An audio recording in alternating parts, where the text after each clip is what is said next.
This is an account that Chief Morse set up when he was chief to replace and upgrade our rescue technical equipment for extrication and things like that. So a big portion of that, I believe, was found, and I don't have the exact numbers. I don't know what piece of it is, but it was found to be that money that was missing for all those years. Oh, cool. I guess my request would be that if we find that and can determine it, can we transfer that into what its intent was, which was the enterprise account that was approved so many years ago, that we can use it for replacement of that equipment. That would be up to. Well, as I say, essentially, it would, the funds would reside still inside the CIP. So I mean, as far as I understand, the Budget Finance Committee is relooking at the CIP as far as that. So I mean, to sit here today and say we should move it from here to there, I think is premature. So, the fact is, what's being asked is, do we carry those forward? Yes, absolutely. That's the whole purpose of it. Because you can have a year where you underspend that because you're looking at a need that's 2 or 3 years out. Right. We just want to make sure that all the new billing and all that gets into that enterprise account again, and the money that was intended to be there also goes there. That's all. So well, as I say, I mean, what you have to understand in the CIP is that yes, that was the original intent, but other priorities can essentially jump the line. And so, what may have thought, okay, that was going to be available to me, may not be. It may become available later on, but it may just be shifted. So that's the whole purpose in the CIP, is it gives you the flexibility to do some reaction.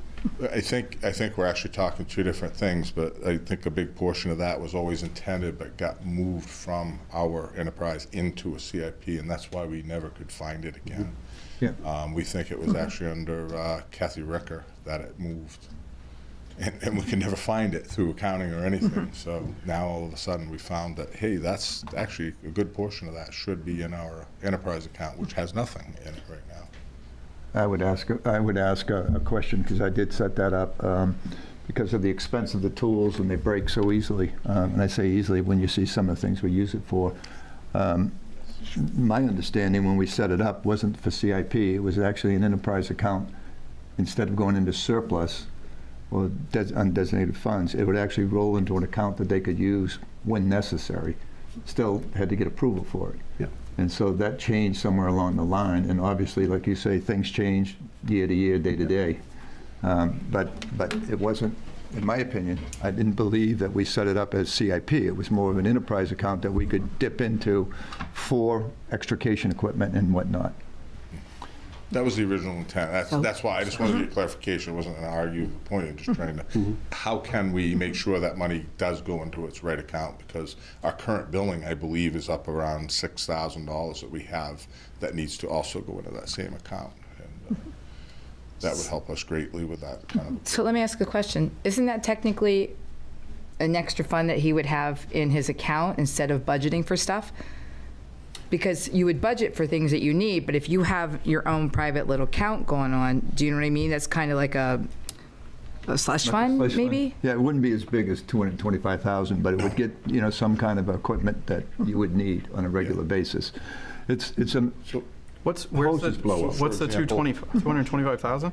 Well, that's when you. That would be like for an ambulance or yeah. Oh, we don't have it. We used to have a much larger CIP. And for example, the $50,000 that the association just raised and spent on equipment, that would have been offset by this money, and we wouldn't have spent that much of the association's funds to achieve the goal.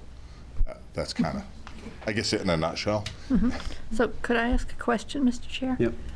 If we found that there was an accounting error made, would that be reason to take it out and put it back over into another account? If there was an accounting error made, it would mean that essentially it's being carried right now as undesignated surplus. Because if it doesn't reside in there, which is a reserved account, then it has to be in the general fund. So if there's an accounting error that was made, then that can be corrected. But it's got to be checked first to make sure that in fact is the case, so that you can reverse the entries and bring it back into where it should be. But if what he, then you've got the secondary question, which is, if you're saying that you want to, because the one is, okay, if there's an accounting error, you straighten that out. But if your point is that you want to have a separate line put in there going forward for a certain amount, then that's a discussion for another day. No, I get it. I just wanted to If make that out If there. that makes sense to you. I'm excited that we actually found it because every finance director's looked for it, and through accounting, et cetera, through audits, we found it, and here it is. And thank you for everybody who had their fingers in that, because I think you started it, Sue, with looking into these things. So kind of brought it to the limelight, if you will. So thank you.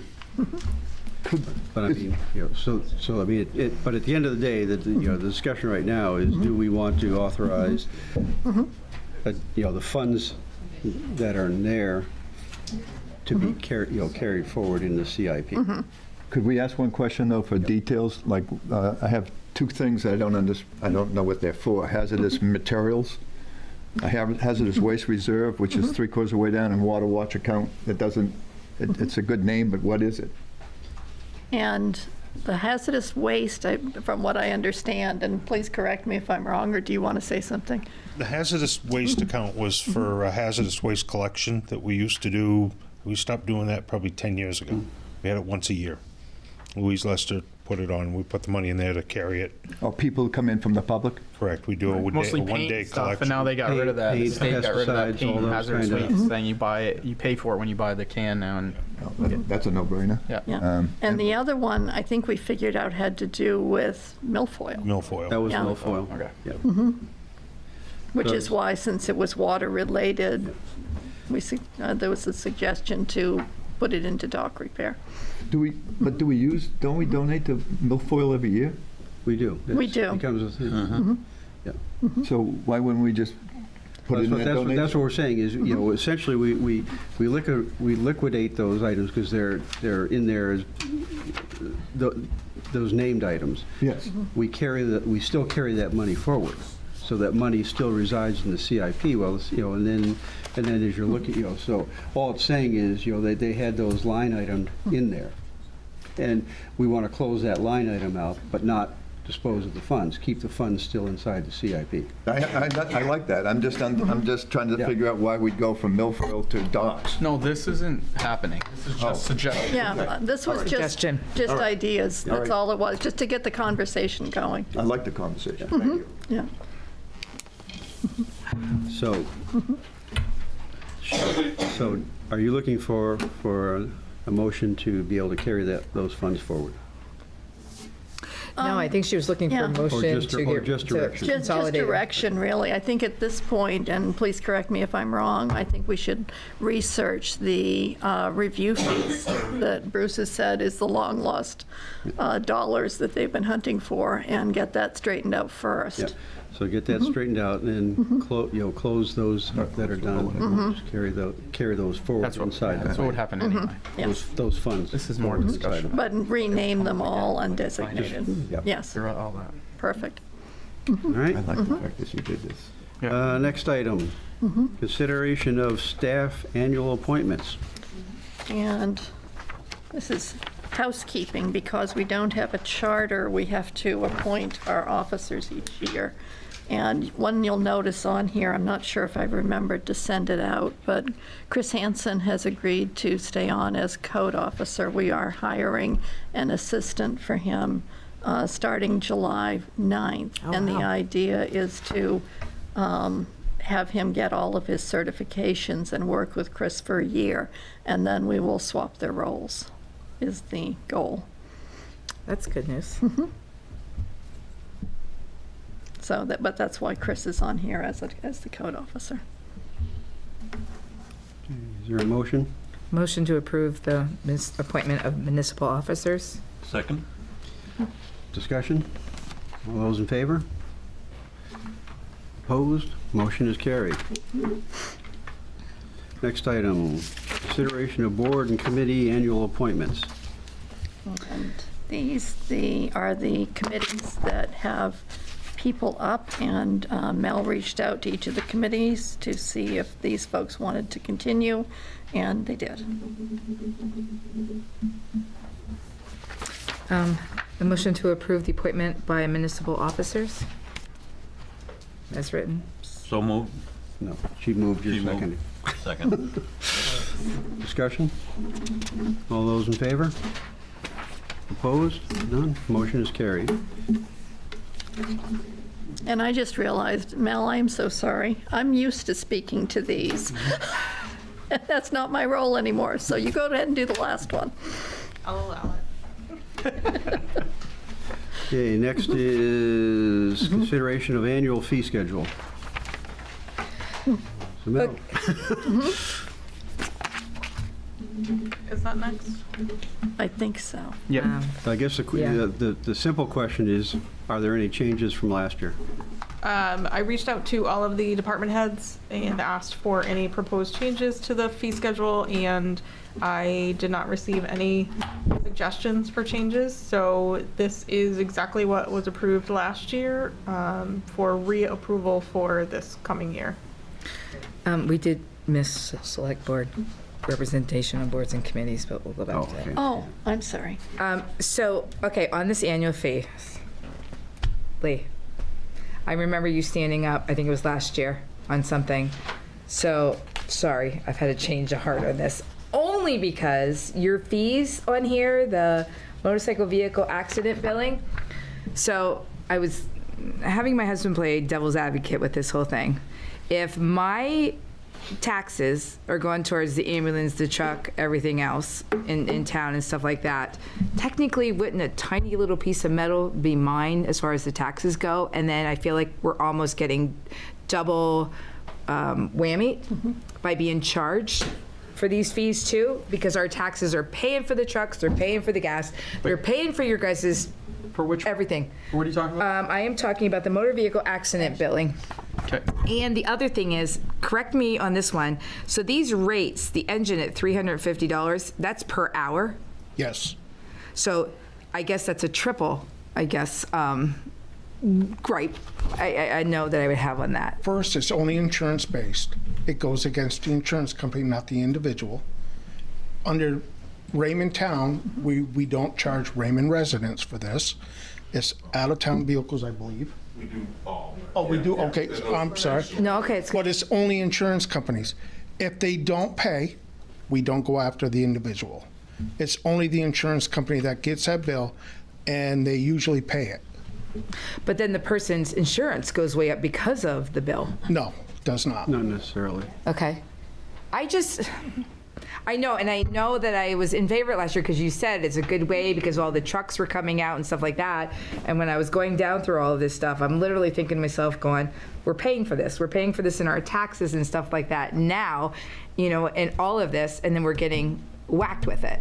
What it's covering is all the extra expenses, extrication tools. If we use those, we fight a fire, we have to use water, foam, manpower.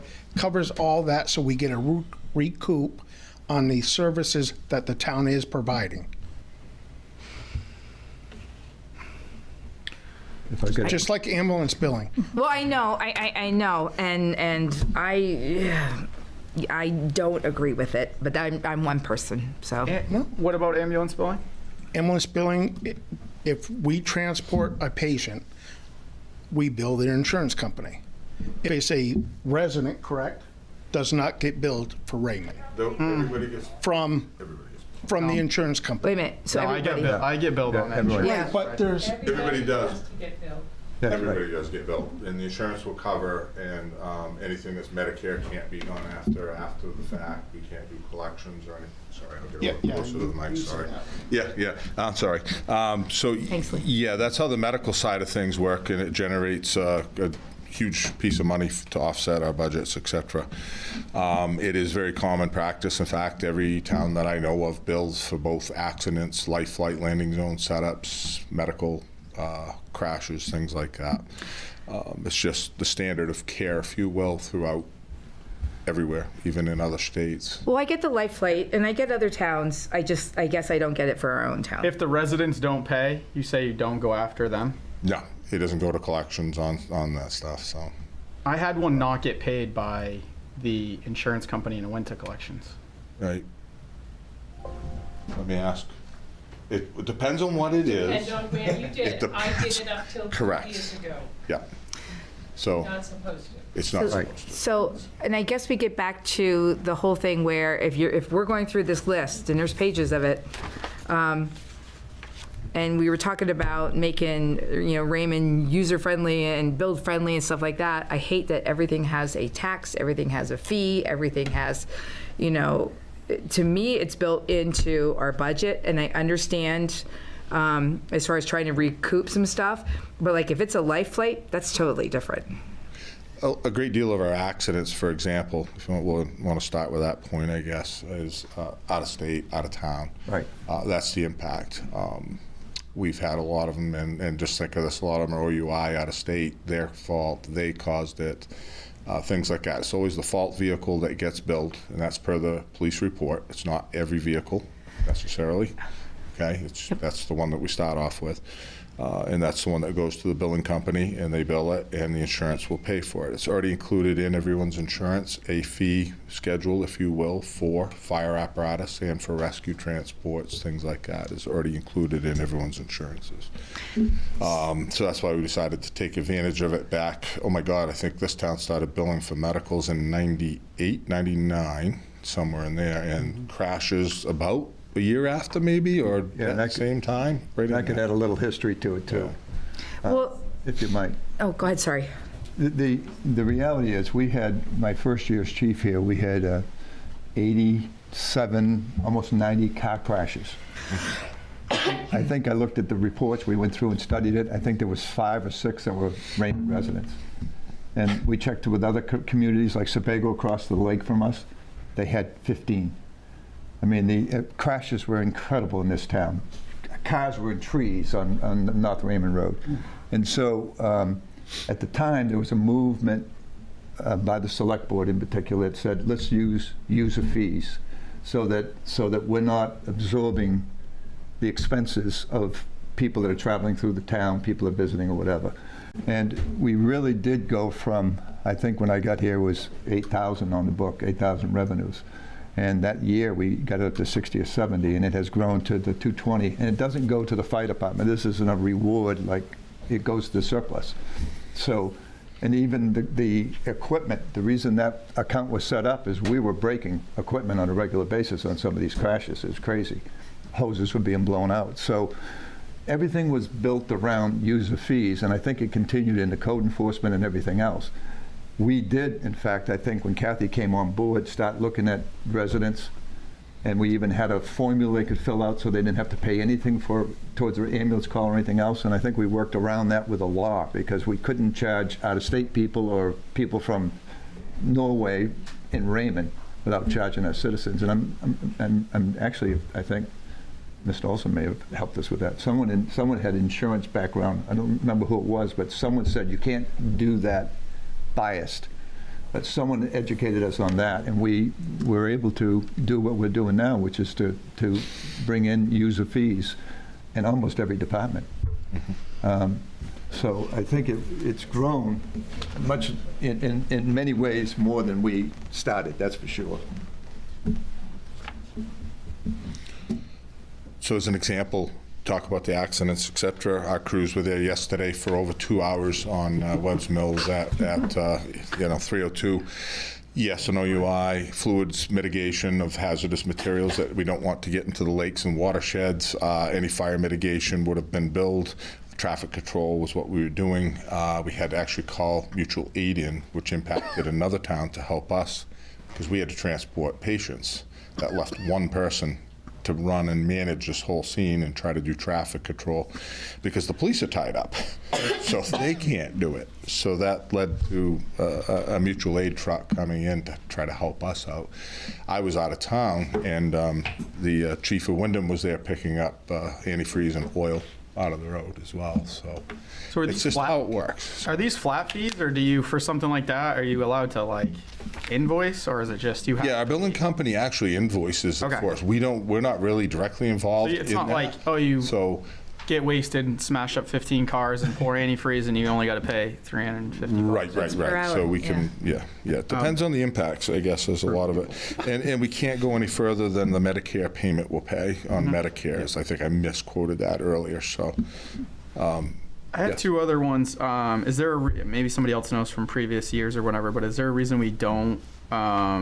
It's free for liquor licenses and also, I mean, it's $60 for a subdivision, but it's free for liquor licenses. Those people, and then violations are $10 per inspection after a reinspection for a violation. It's So when little you get light. into some of the re-inspections and things like that, it's an impact, and it's usually, again, you think of it this way, somebody who knows what the codes are, what needs to be done. So let's say it's your grease hood that needs to be cleaned annually. You know that because it's in every report we've ever done, but yet you failed to do it. Now we have to take time and go back again and reschedule. No, what I'm saying, I think it's a little light. So, oh, Free and okay. free, and Yeah. the 10 per inspection is a little light, especially Okay. since it was a violation.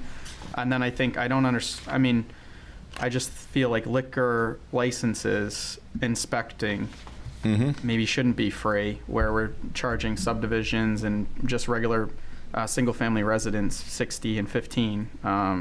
That's just my 2 cents, but. Yeah, but when you're, I mean, are you getting into doubling up at that point? Because when you're doing a liquor license inspection, you're also doing the business inspection. So Correct. you're charging them on the business side. Where are you seeing it For where, for who? For those guys or for code? Because 2 different people. Well, it doesn't matter. Still, I mean, still the fee for the Code doesn't get fee for the involved in it. inspection. I saw a fee on the back. What's that? I don't think code's involved No, much. code's not involved At all. When you're It's doing all when you're doing a business inspection, Fire. Right. it's, that's the same inspection whether they, if they're already getting charged for the inspection. Uh-huh. So there's not a separate inspection for the liquor. All under the it's all under that original business on which they're paying that fee on the business inspection. Yeah, I don't know. I guess I don't see that. That's why. Did you see the liquor license though over? Or are you just talking about the reinspection? There is a fee for a liquor license, but Yeah. you're talking about reinspecting it. It's again, yeah. It's. I just think that It's I think they're. No, I'm just seeing it because he's seeing 2 different places. Is where he's looking at.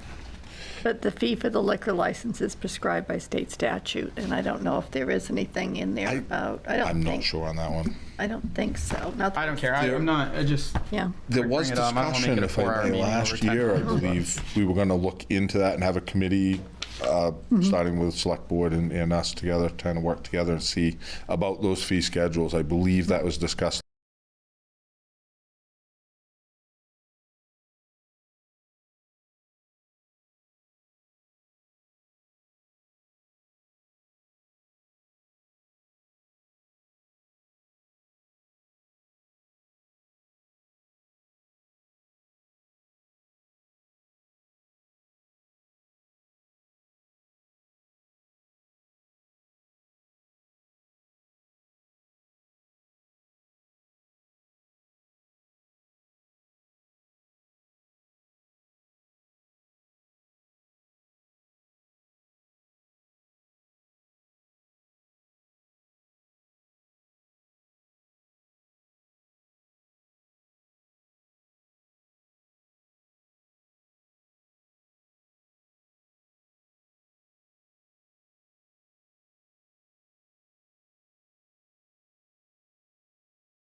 Good evening and welcome to the September 11th, 2024 Planning Board meeting for the Town of Raymond. The Planning Board will come to order. We do have a quorum, and we'll start with attendance. Mike Richmond. Greg Foster. Robert O'Neill. Ed Kranich. There's a public... Kevin Woodbury? Kevin. Oh, Kevin. I'm sorry, Kevin. You always sneak in there. There's a public proceeding, and unless the board specifically votes to go into executive session, you have the right to hear everything that is being said and to look at all the exhibits that are presented. Please notify the chair if you're unable to see or hear. The board works from a published agenda and will be considering tonight's items in the following order. We have the approval of the minutes of the July 10th meeting, no old business, and a site plan review and public hearing, followed by some staff communications and updates. In each instance, the burden is upon the applicant to demonstrate compliance with the provisions of applicable ordinances or state law. All persons speaking, including representatives of the applicant and members of the public, are asked to stand at the microphone, state their name, address, and affiliation with the application. For a person speaking, shall address the chair. Any conversation must be held in abeyance until after the board has formally adjourned. After the board votes on the merits of each application, it will prepare a written notice of decision. Because the notice of decision may substantially affect any appeals rights, and also as a matter of courtesy, the board asks that those attending the meeting with regard to a specific application not leave until the board has completed its discussion. Appeals from adverse decisions must be filed with the Superior Court or as otherwise provided by law within 45 days of this board's decision. That's it. Okay, so our first this is the approval of the minutes for July 10th, 2024. Any corrections, additions, deletions?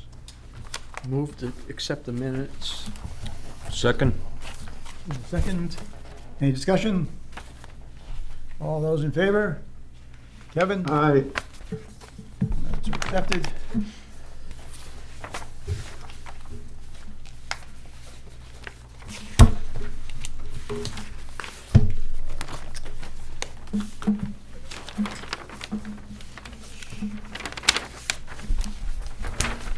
Actually,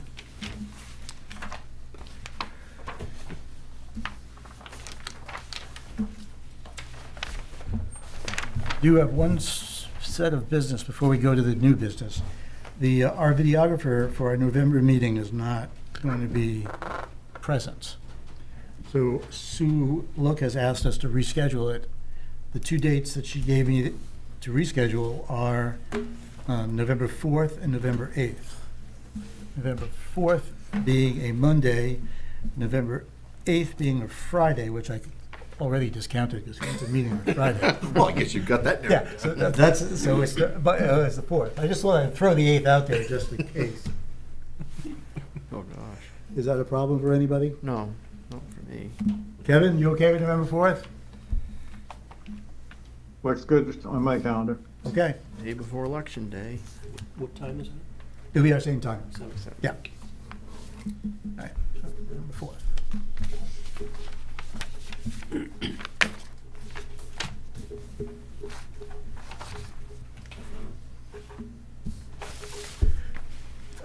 And now to our new business. Site plan review and a public hearing. I'm just going to go with Ross and Peter because I'm going to mispronounce that name. Bachelor or Bernier? Which one? Oh, it's Bachelor. I would have gotten that probably close. Yeah. Bernier, I would have gotten that a problem. I said Yeah. Bachelor, I figured I wasn't going to get that one. All right.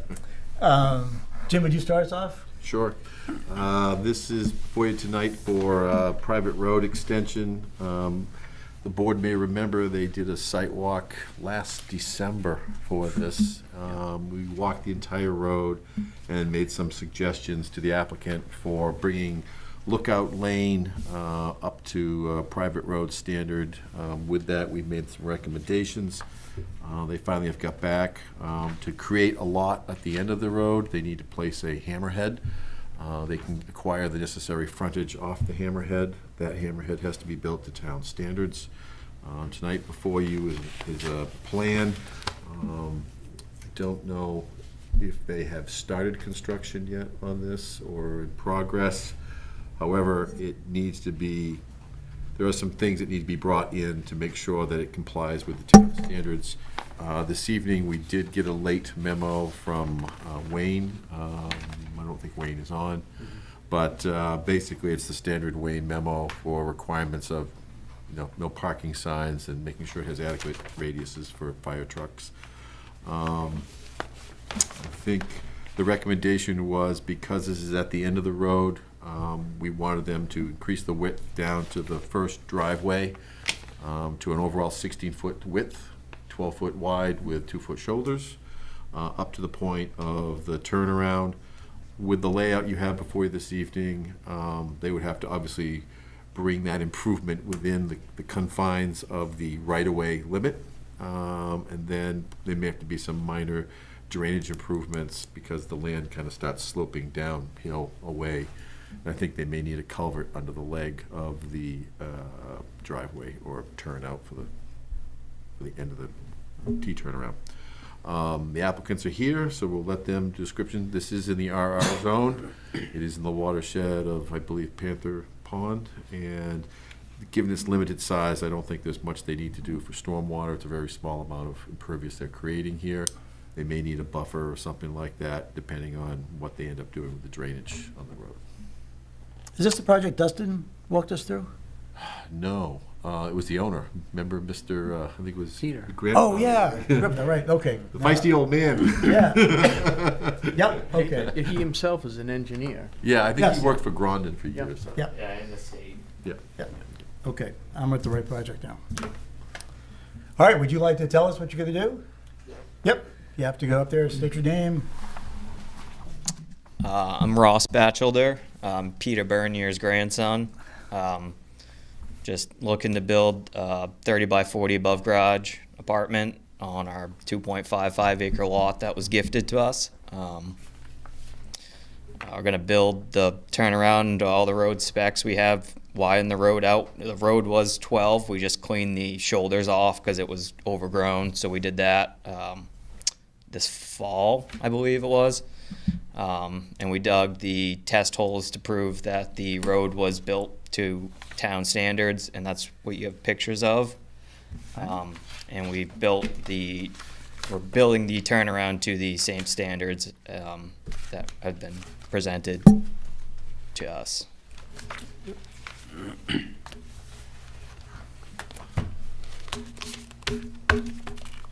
Okay. Pretty simple. Pretty simple stuff. Yeah. I think it's just a matter of us making sure we get, a plan that shows the correct grading that we want for the terminus. It's a small footprint, basically, we're dealing with here, because we've already done the shoulders. So I think we feel comfortable that you could make this a condition that, they have to comply with the fire departments and our comments with regards to grading and drainage. I think those all can be handled primarily in the field or post-approval.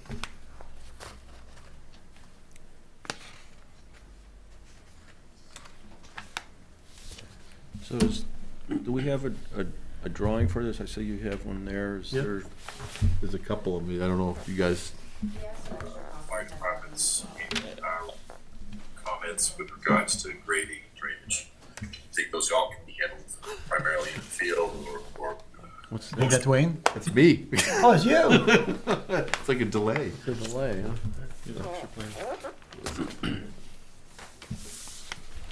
So they have the right-of-way marked out.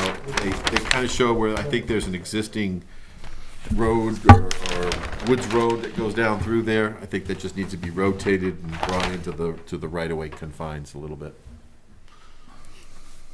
And we provided a memo and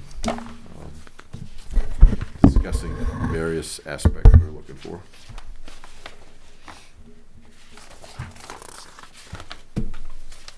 Did you say you had correspondence from Wayne? Yeah, tonight we got a late memo from Wayne, and basically within that, what do they do with it? It's the standard dead end. Yep. Fire department. We would just make it compliant that whatever conditions you put, that it be and include this. Okay, did you get a copy of that by chance? Probably didn't. I didn't get it. Yeah, I haven't- This afternoon. Yeah, I haven't seen it either. Yeah, I have But not. we can give it to them. Okay. It's the standard Okay. language for no parking signs. Actually, I might Sorry have about that guys. from. I didn't see that yet. Okay. Is it the like it was like a pamphlet, like a 3-page? Yep. Yep, we did get that Okay. either at the site walk or when I went to the town. Okay. I might have gotten something when I met with Brent. Oh, yeah, this one is Ross, dated. I'll send the new one to you tomorrow. The one that I Perfect. got this evening was dated October 4th, but he sent it to me tonight, so. Yeah, I do have that copy Yeah, that- then. Okay, and then you're okay with everything that's in there? Yep. Okay. And when we did the site walk, we talked because we had ledge on one side and the wetland on the other, so it didn't have to be the exact hammerhead as long as there was enough radius for the fire truck. It has to, the only thing, it has to stay within the confines of whatever you designated for your right-of-way. So you've got that kind of T shape there. Yep. Those improvements have to, within the confines of that Right. T It shape. can rotate and It can rotate a little bit, but the turnaround for the fire department has to be within that T. right. Basically. So you can modify it a little bit, but there's not a whole lot of wiggle room. Well,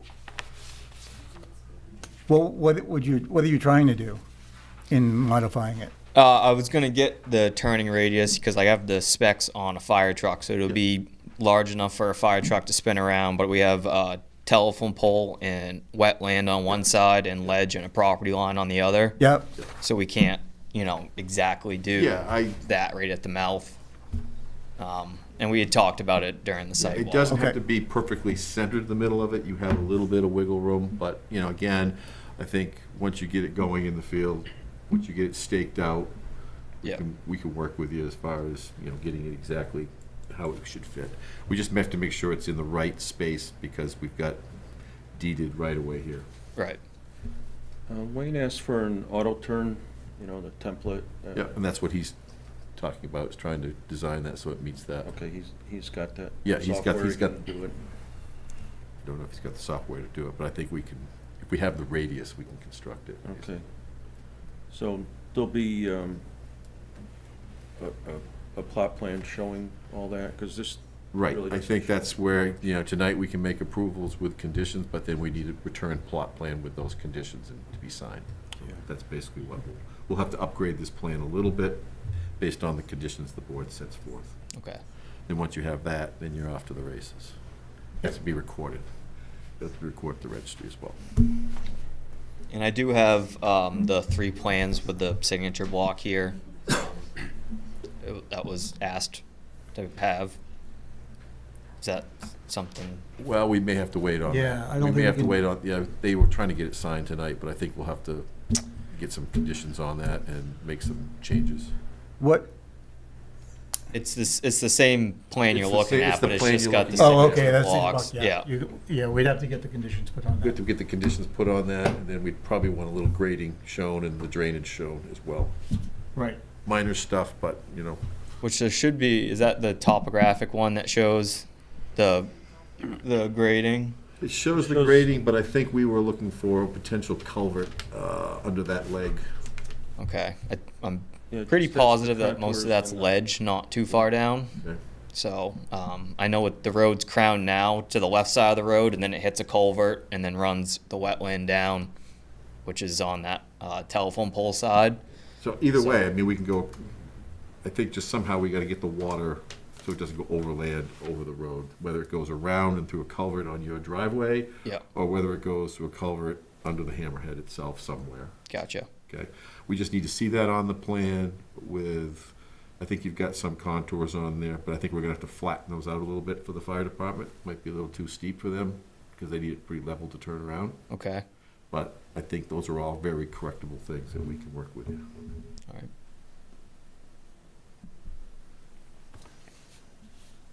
Okay. So hang on one second there. Our first step is we do need to move that the application is complete, and I think we've decided that, right? So can I get a motion for that, please? I move that we deem the application from Ross Batchelder complete. Is there a second? Second. All those in favor? Kevin? Aye. All right. Next step is I need to open a public hearing on this, which I will do now. If there's anyone that would like to speak for or against the project? Done? Okay. Next step would be then, Jim, do you have the conditions? I didn't spell them out exactly, but I think we can probably quickly list them out. And I'm wondering how we can do this without bringing them back next month. Yeah, that's what my plan would be, is that we try to get these conditions and we can review them and then bring it back for your signature next month. Or are you trying to do it tonight so that you don't have to come Well, back? when do you want to start this project, Ross? As soon as possible. Yeah, that's what I figured. Yesterday. Yeah. Day before yesterday. Yeah. Wow. And winter would have been nice. Yeah, and then we got, there is weather coming eventually. I mean, the other thing we could do is we could approve it, and if they can get this turned around, we can have you guys come into the town and sign it. Yeah, I think, would that be okay with the board? Yeah. Kevin, okay with you? Good for me. Okay, so why don't we get the list of conditions? Okay. We will, we can approve it with the list of conditions. You can, once you get those conditions satisfied, and it's really just kind of getting this stuff done on paper, Yep. you can then bring it, a little ahead of myself here, but you could bring that to the town. And when the town gets that all, and Jim and Sandy have got it, we'll come in and sign it. Once we sign it, you can start. Gotcha. And that way, it'll keep you from having to wait to the next meeting. Okay. So I think the main conditions that we'd be looking for would be design the hammerhead to a slope that can accommodate fire truck turnarounds, and for basically slopes and geometry that accommodate the fire chief's memo. And then we're looking for drainage improvements for either a culvert or ditching to show how that water, surface water, will be conveyed either around or under the hammerhead itself. So as far as that goes, if the road is crowned to the left, would It can be that super elevated, or it can be right? down. So if the whole thing was just completely pitched away from the hammerhead, so it would be directed Yeah, towards the can't be more culvert. than 2% cross slope. Yep.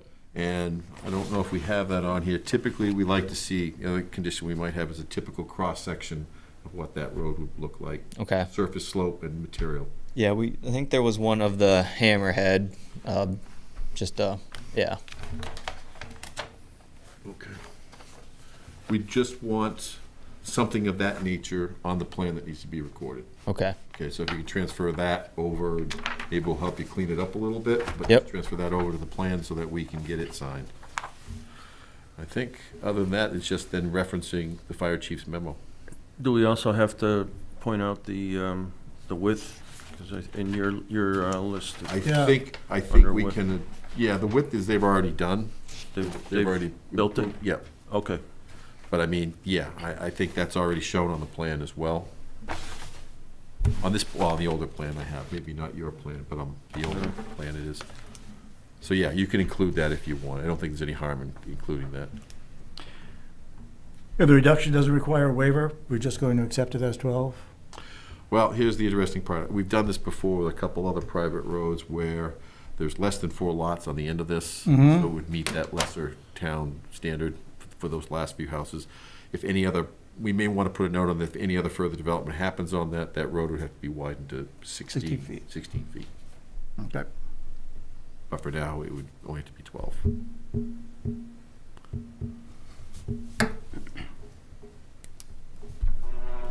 Nice going, Ed. That's my phone.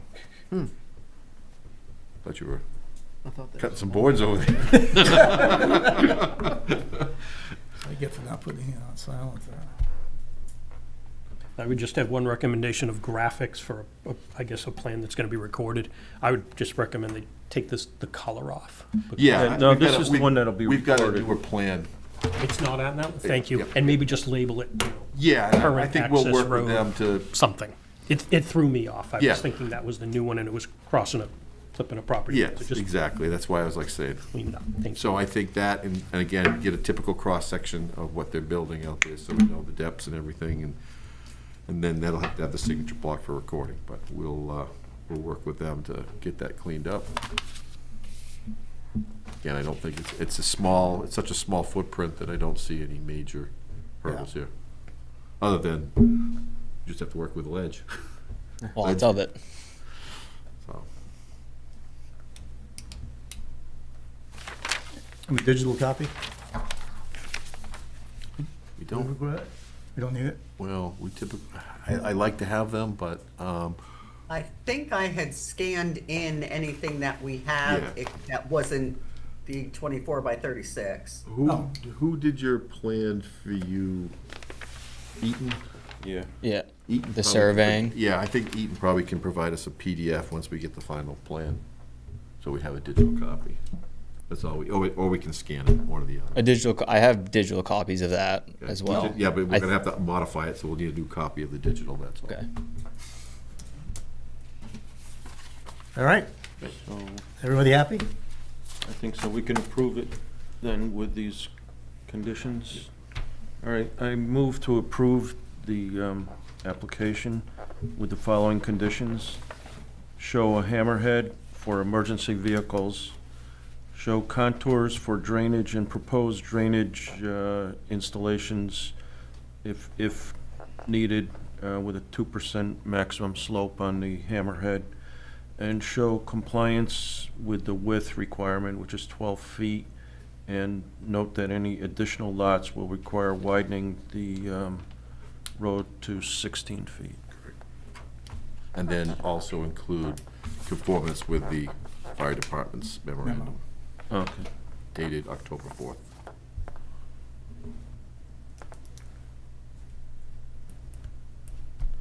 Okay, so conformance with the fire department memo,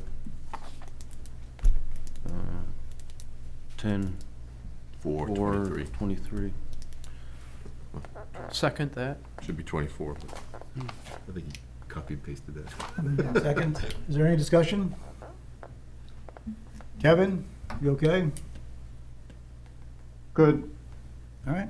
All those in favor? Kevin? Aye. Done. Passed.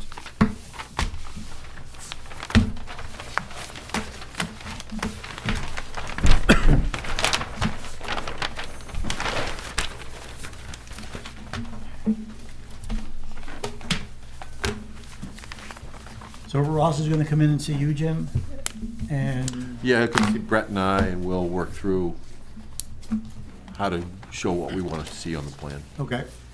So we can schedule a meeting whenever. You want my notes to put on I here? think we've got, Brett will take. All right. Staff communications and updates. I think the next course of action for this board would be to, I think we've talked about it a little bit, is to start the process for 2025 ordinances. Yep. Everybody pulling together, things they'd like to see change, things that we need to change, errors, omissions, things like that. Formulate our list so we can get that. I don't think, do we have anything at the next meeting? Sandy, do we have any applications forthcoming or expected? Yes. Yes, we do, Jim. But you're not involved. Port Harbor, Oh, oh boy. Always coming the back. project that will never end. Well, It should be easy, though.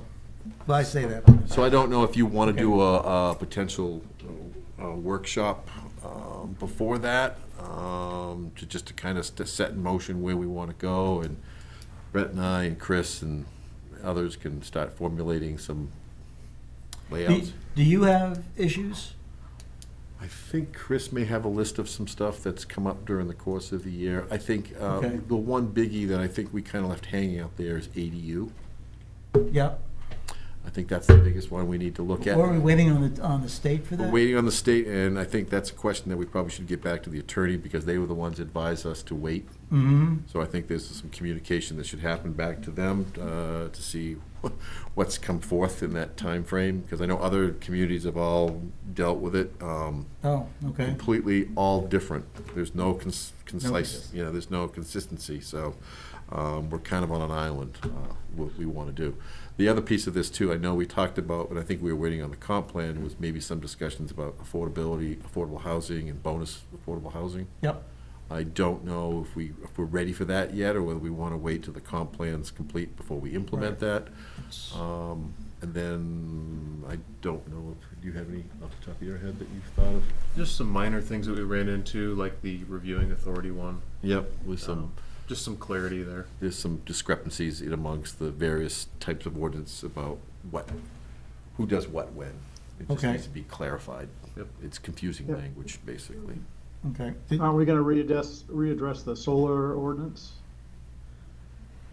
Well, there's an ordinance that's already been enacted, revised and enacted, but it does not prohibit, I don't believe that does prohibit the board from going back and looking at doing, I know when we looked at those applications, buffering was one of the bigger ones. Right. We had discussions, so we can put it on the list, see where it stands, see how the board feels, what recommendations you'd like to see. Yeah, I think they expected us to readdress it completely and work out what the town really wanted, you know. Who's instead of they, the Kevin? Well, the people that came up and did the override. You think they wanted us to revisit? Yeah, I thought so. Okay. So it's, again, I know it was a concern when that application came forth. Yep. I do think that we may see other solar farm systems in other zones. Yep. So it would be prudent maybe to start looking at Looking that at to it. see what those impacts would be. I think All right. primarily the only zone that's left is really rural, right, for solar farms at this point, Mhm. rural or industrial, which we don't have much.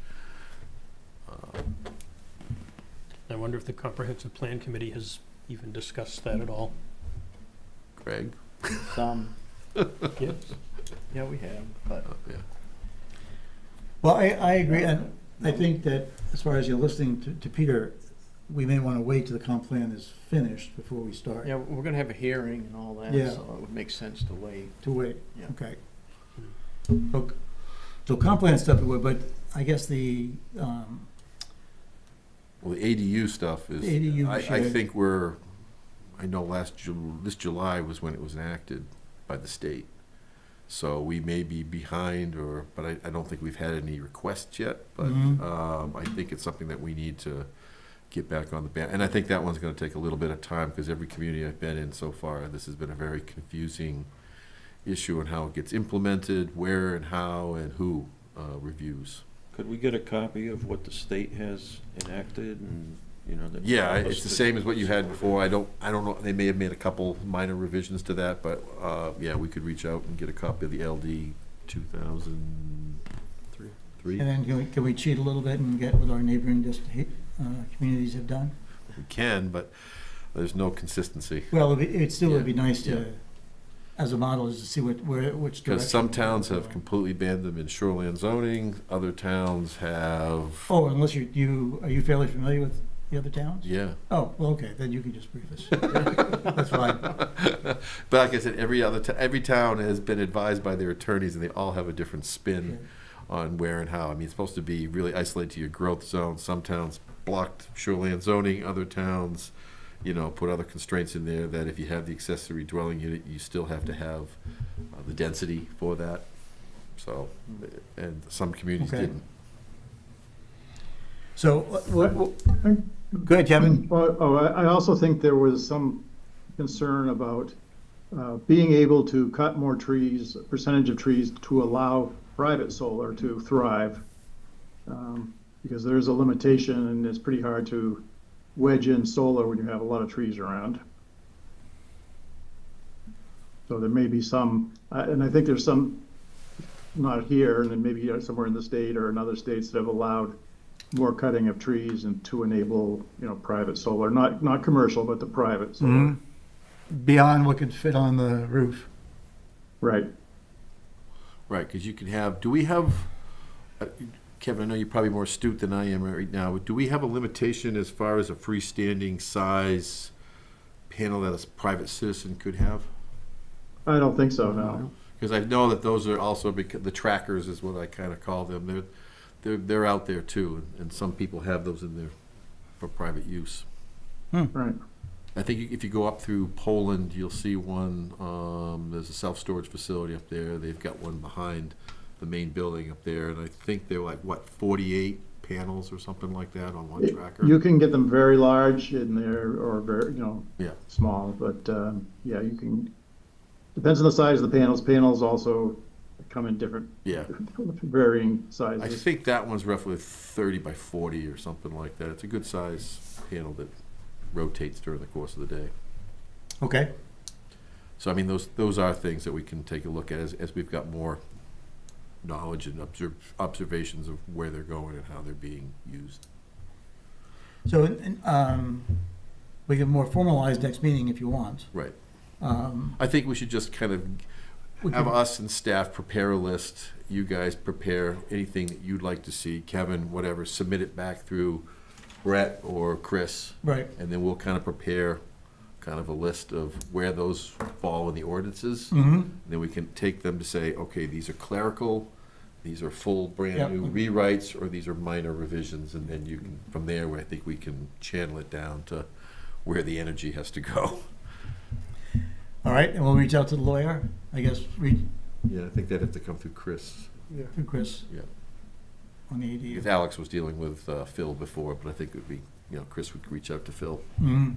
And get an update as to what do they recommend at this point.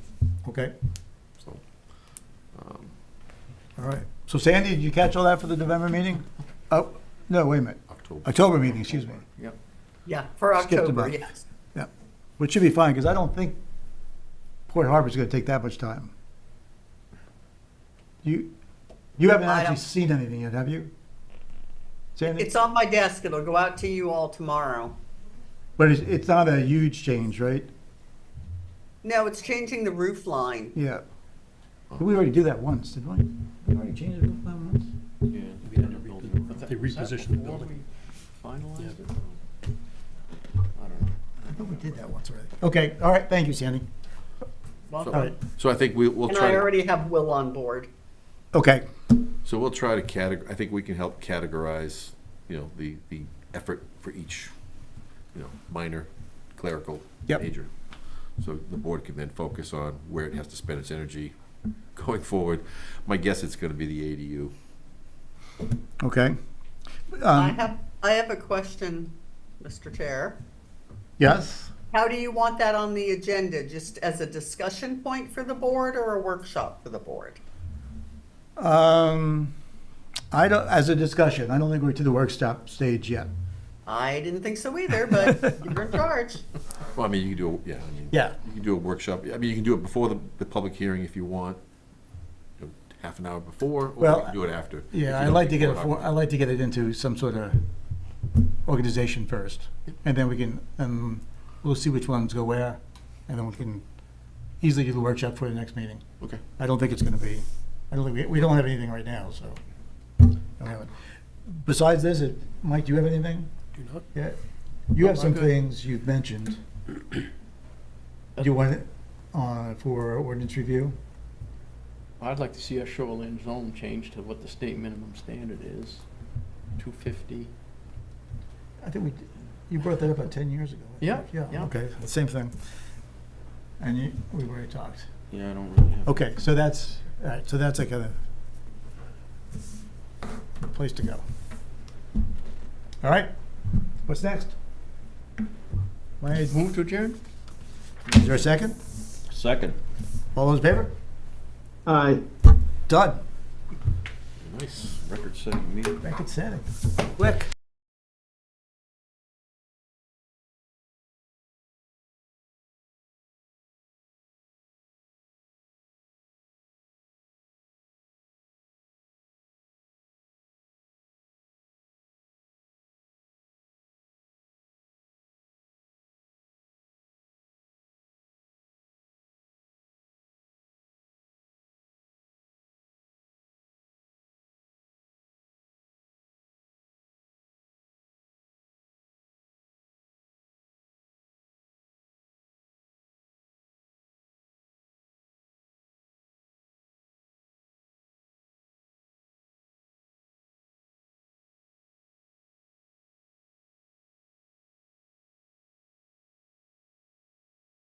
Whereas what you were asking was changing words. I think I keep hearing this a lot over the last couple of meetings. Is you can't change this.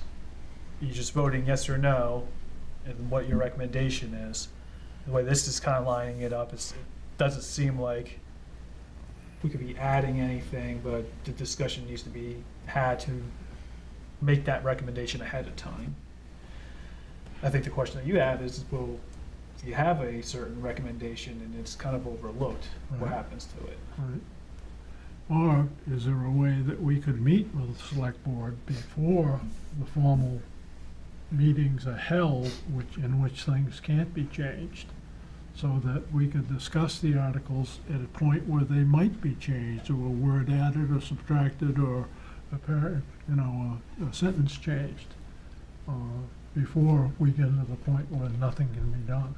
Right. Because if the committee is looking at things that can't be changed, it handicaps us. Get to it before I agree. that point. Right. I mean, I could see maybe doing it before that point, but I don't think we've ever had that opportunity before to do that. I don't think so either. No, I think, so what we're looking at is drafting up the warrant language and presenting it as a draft, and having a meeting with the select board and the budget committee, and have that dialogue both ways. Yes. Where the opportunity to make changes to the warrant language would exist. There'd be less loggerheads, I would think, if we had some forum in which we could sit down and have a discussion as to what the warrants are gonna look like. Well, I think this committee's gone a long way to already start that ball rolling.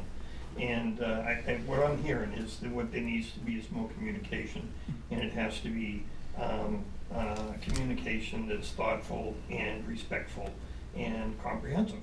That's my word of the day. But what I'd tell you is that as far as, and I think I understand what you're suggesting, Frank, would be, and I think I agree with Don on this, is that as it stands right now in town government, it's the selectmen that basically give the thumbs up or down on a warrant article, and then it goes to the people. What we've seen, I think, for the first time since I've been here, is a people's, correct me if it's happened before, but a people's petition basically has said, even if the select board chooses not to place something before the people, if you get the requisite number of petition signers, then the people can override the select board and say, we want this issue to go to a vote. And so, you know, the actions of this committee this last year that I've watched, and the actions of just the last select board meeting with the people involved with the solar farm, basically have they've done what you're saying, which is that's where there's a way to circumvent, if you will, the select board if they don't want to listen to the people. Peter, would you introduce yourself, just so people will know who's talking? You can sit here, and I've turned the microphone so you'll be able to. Can we give it to them? Oh, yeah. So people. Peter Levitt, 2 Levitt Road. And so basically, what I'd say is that, and I'm sorry, I came in a little late, but I believe you were going over the ordinance that governs the Budget Finance Committee. As I had mentioned, I think at the emergency meeting, it would behoove you, and I know it's more work on your plate, but you know, I've done it before, so it's, I know that it's valuable, and that's to look at using that document to just basically sculpt out some bylaws for the committee. That may help down the road with questions about Roberts, with questions about you know, when you meet and how you meet, and you know, the attendance thing. When I was on the Board of Appeals, Zoning Board of Appeals, there was an issue that we had to deal with involving a member in attendance, because that is something that has to be necessary. The last thing I just say in a comment about what I did hear being read is, as far as the ethics part, or the code of ethics that all committee members basically commit to, The one thing that I've seen, that this is just my own personal opinion, there hasn't been enough emphasis on, is not conflicts of interest, but my understanding of ethically minded thought would be that you avoid even the appearance of a conflict. And I know a conflict is basically fiduciary. So it means if you have a direct, or even you can draw the line to a rather substantial indirect involvement in some financial gain, that's a conflict of interest. And it doesn't have to be money. It can be real estate. It could be where your kid goes to school. It could be any of those things. If you're using your influence on a vote that is that is a conflict, in conflict with the issue being discussed. And I've seen that pretty much followed through for the most part. Avoiding the appearance of conflict, however, I don't think has been given its due here. And what it does is it shakes the people's faith in government. So, the awarding of contracts, I know that there was a discussion at the select board meeting that someone brought up about, was it really the best thing to award Q-Team a contract in the town after they were involved in a lawsuit with the town, in which clearly, from my perspective, they knew what was right and wrong there. And so I'm not saying that you get into blackballing or keeping a list or any of that sort of stuff. What I'm basically just saying is there a little more thought going into those processes? And, it just raises that index of suspicion. So those are my 2 cents. Thank you. Thank you, Peter. Go ahead, Dennis. Dennis Morse, 340 Cape Road. Along with the research I had to do to get this ordinance and find out what our duties were when I was on your board, what I didn't find is anything that says that the select board will do the warrants. It says that we'll talk about and they will prepare it on this. But what I'm talking about as far as they would be the only ones, and let me explain where I'm going with this. Nothing makes a warrant without the select board approval. So it's redundant to say the select board approves, because we're not putting anything in for them to disapprove, as is no one else. So when this was drawn up, I think clearly what the town wanted was a separation of the financial part of it. Certainly with capital improvement programs, that's black and white. And as we learned in the last 3 years, we've yet to attain from anyone a CIP plan, an actual plan for public works. We haven't. That's a fact. And I think that why you as chair have decided that you're going to move forward with it and put out a plan that obviously looks like they empowered you to do from that town meeting. But to have a select board that doesn't allow anything on a warrant, to have to say they approved it, seems redundant to me. I think that's a really excellent point, and I don't know legally if this could be something to consider. More accurately, the Board of Selectmen propose. Right. They propose, and then the Budget Finance Committee, as the check and balance on the Board of Selectmen's financial authority, might approve or disapprove. And in the ordinance, it says the Budget Committee will present this at town meeting. Right. The Budget Committee. Yeah. Will present it. And so both of those two things, both the power to do what's really, to be involved with the policy, and the interesting thing is when it talks about the departments, and I've read this several times, but then again I've been wrong on a few things, but it talks about the town and the departments. The town, the D, to study and make recommendations on the general financial positions, policies, practices of the town and its departments. We on the select board are the town's representatives. So this is directly saying that we have, or the Budget Committee has input on the town, which is the select board represented in the town, and the departments. I mean, that to me, and I'm really glad we're going to have an executive session coming up with a lawyer on Robert's Rule of Order and the powers and everything to figure this out. Because if we don't need a select board, again, I'm on the select board, if you don't need my approval and we decide what goes on a warrant, I mean, I've yet to see a selectman recommendation in over 20 years, 25 years, say, we don't approve, because they put it on. Right. So it's. Right, and if they don't want to put it on, it doesn't get there at all. Right. Yeah. So really what I think was supposed to happen is, even if they were making proposals, the budget committee would decide whether they approve their recommendations or disapprove. And then that would go to the body, the way I read this. But we're going to have an attorney, and it'd be good to have it, because as it's turned out, we've requested an attorney at least twice, and we haven't been able to get an attorney to kind of interpret this. Yeah. Right. So from my opinion, for what it's worth. I think it's more than rhetorical. I think it's an excellent point. You know, the idea that they're approving something that they proposed and initiated, and if they didn't, it wouldn't be there. I mean, it's not like they're reviewing something.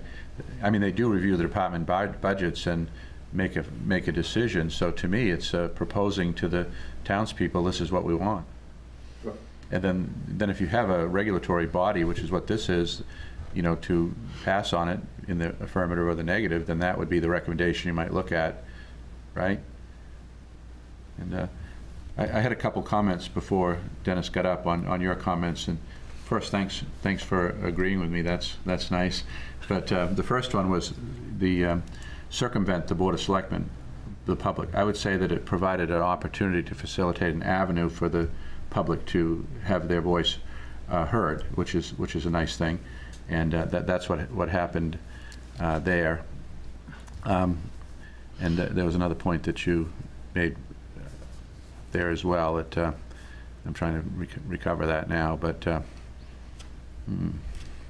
well, perhaps it'll come to me. But anyway, that was to me that was an important point.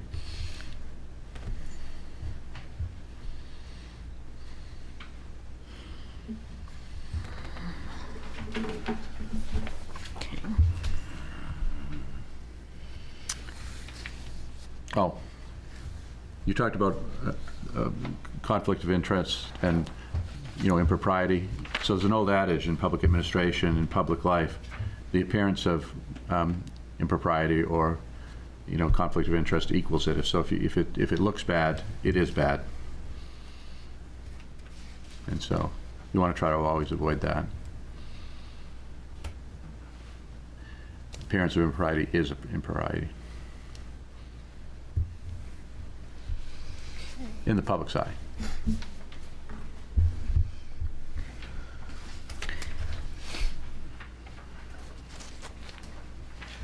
So would the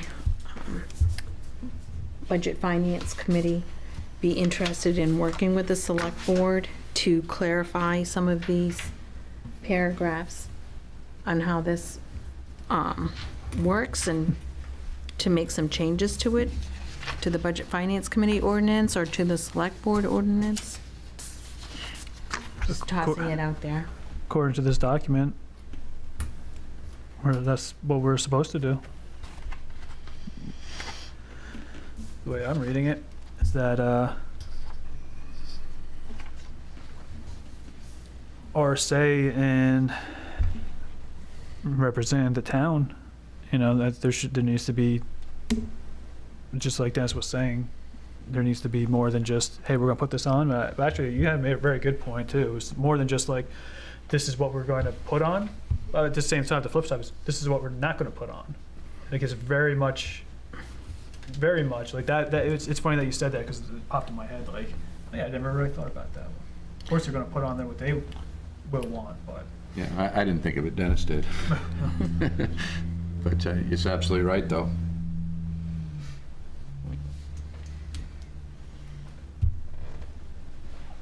Does A not say that we recommended at town meeting?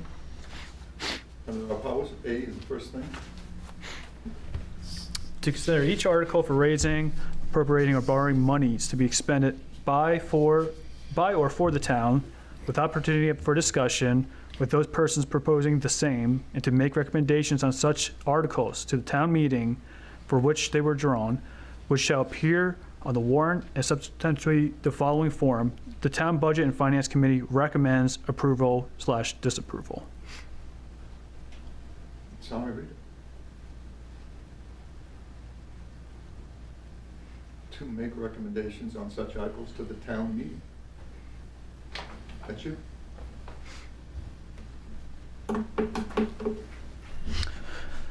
So, how, in recent history, how have these warrants been drawn up? Is there an attorney who's drawing them up, or is it just No. come to language? No, unless it's something like, you know, that requires bond counsel, like that bond language came through the bond counsel. If it's something highly technical in a land use area, then the land use attorneys would probably be involved. You know, it'd be a complex article. Most of the articles, however, are standard articles you see year to year. So those would be just, you know, they do get tweaked from time to time, you know, with changes in law or changes in local practice, but they would basically be plug and play, you know, how much for administration or public works or public safety, whatever. Those would not be, those have been the same forever. But certain articles every year would go through various legal counsel. Okay. Well, I think that we're part of that legal counsel. Yeah, you can ask the legal counsel, but to me it would be bonding and land use.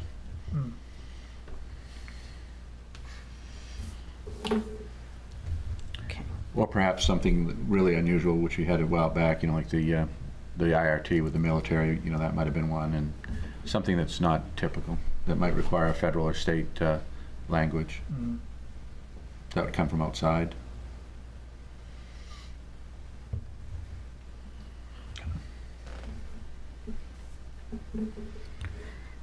I'm just trying to think of, would there be a case where the budget committee has a warrant article that they would like to see and propose it to the select board? Sprinkling the building. Right. But that didn't get put in the warrant. They refused, I asked.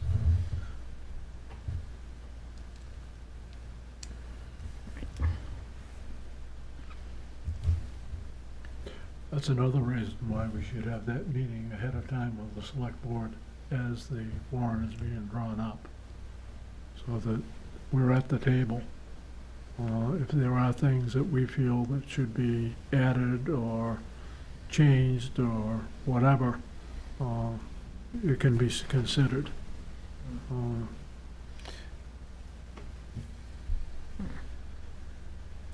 You know, something that just came to me and is the whole garage project and how that happened, you know, the level of planning or lack thereof. And so, you know, it would seem like a potential addition, maybe not to this document, but to some document, ought to be a standard operating procedure for how you go about capital projects, and maybe take a look at the bidding, you know, documents of the town to make sure they're what they should be. I know some departments are very good at adhering to them, public safety, for instance, and others maybe not as much. So I think that would be a good thing to look at too. Does the town have a set of standard operating procedures?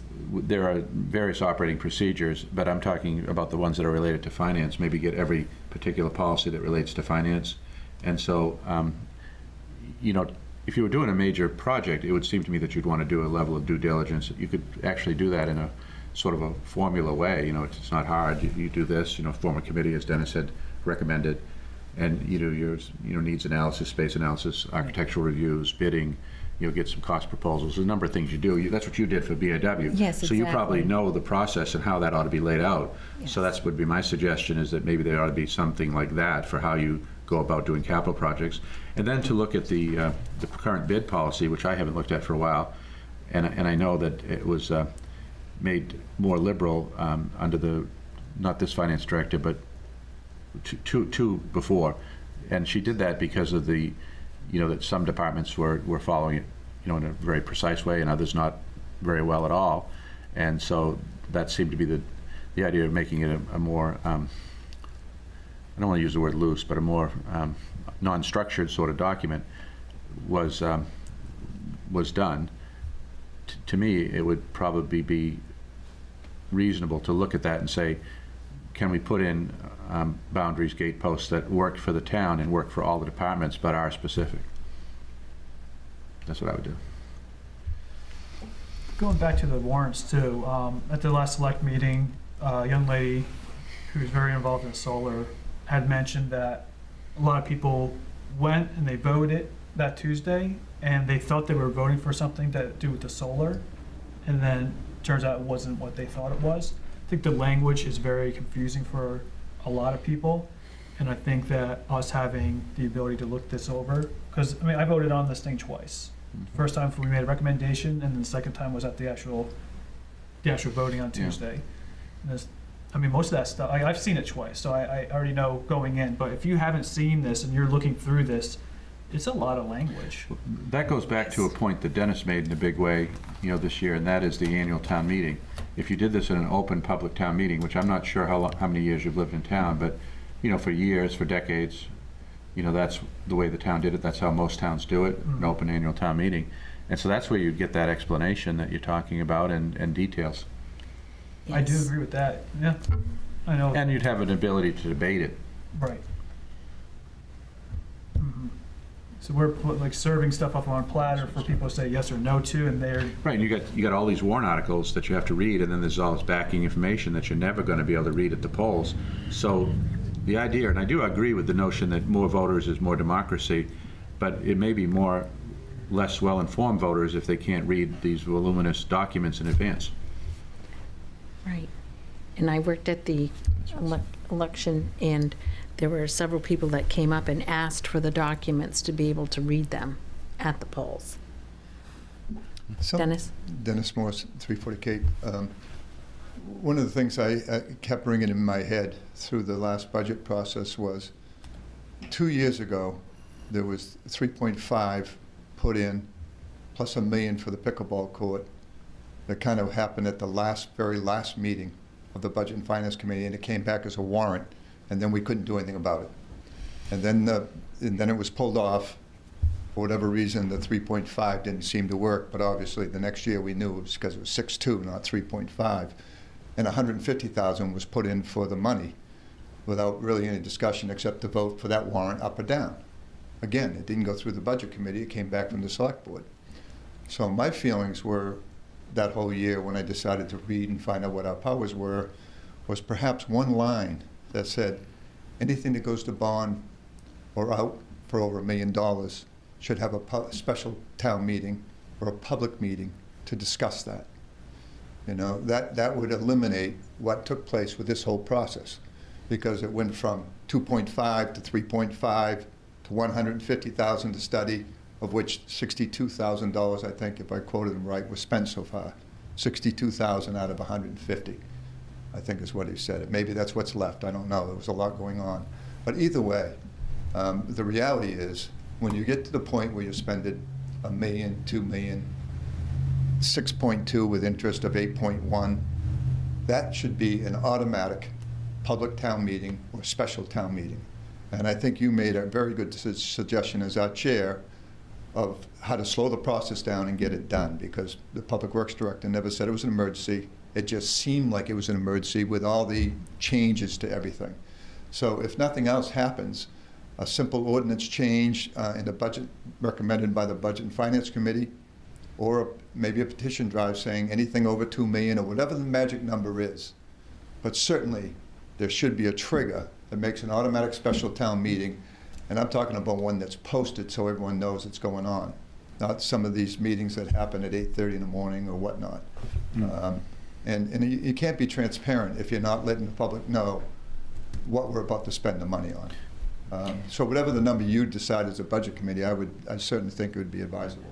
I want to ask Dennis a question, and that is at the last Board of Selectmen meeting, and I know it wasn't you making this statement and proposal, but the idea was that the garage project didn't fail, the bonding failed, and that the planning process was going to continue. And so one question I might have is, when is no? Well, I think I think that raised enough issues from the public without me having to take a position on it. I tried to say, again, in the... I know you weren't saying that.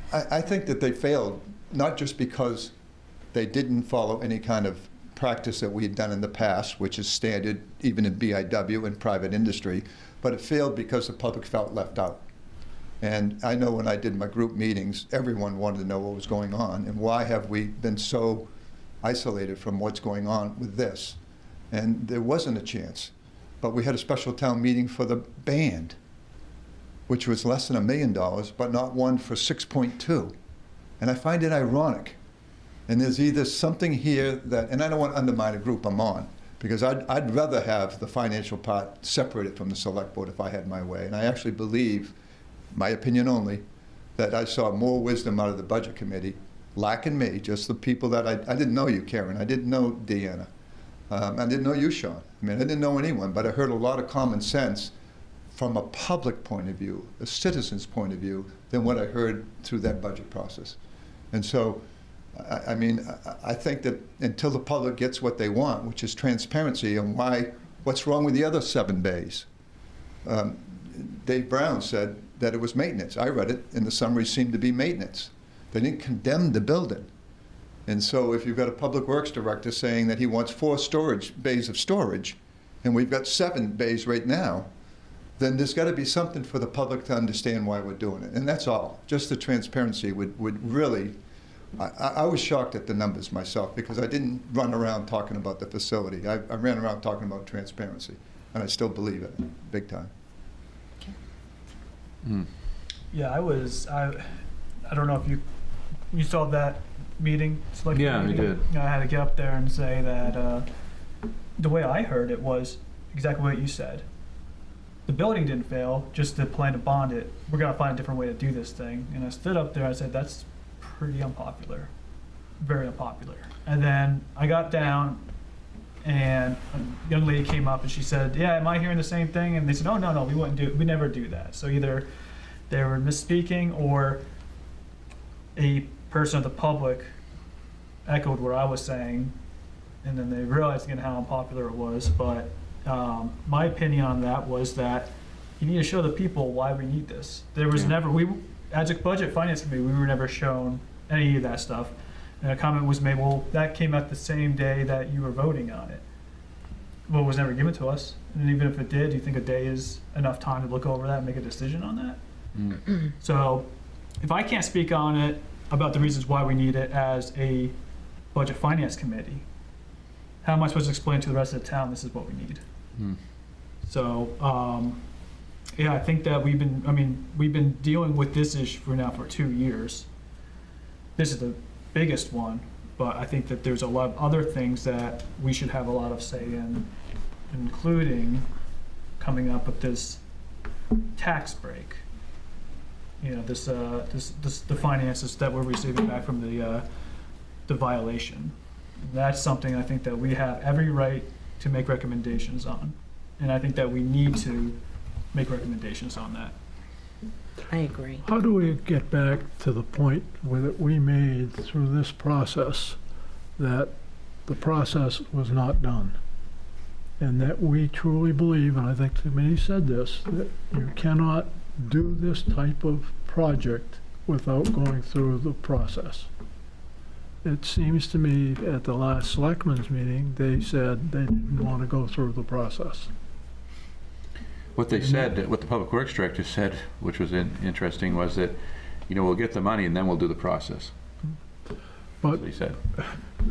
How do we get back to that point where, if in fact we're going to have a Public Works garage, that we go through the process?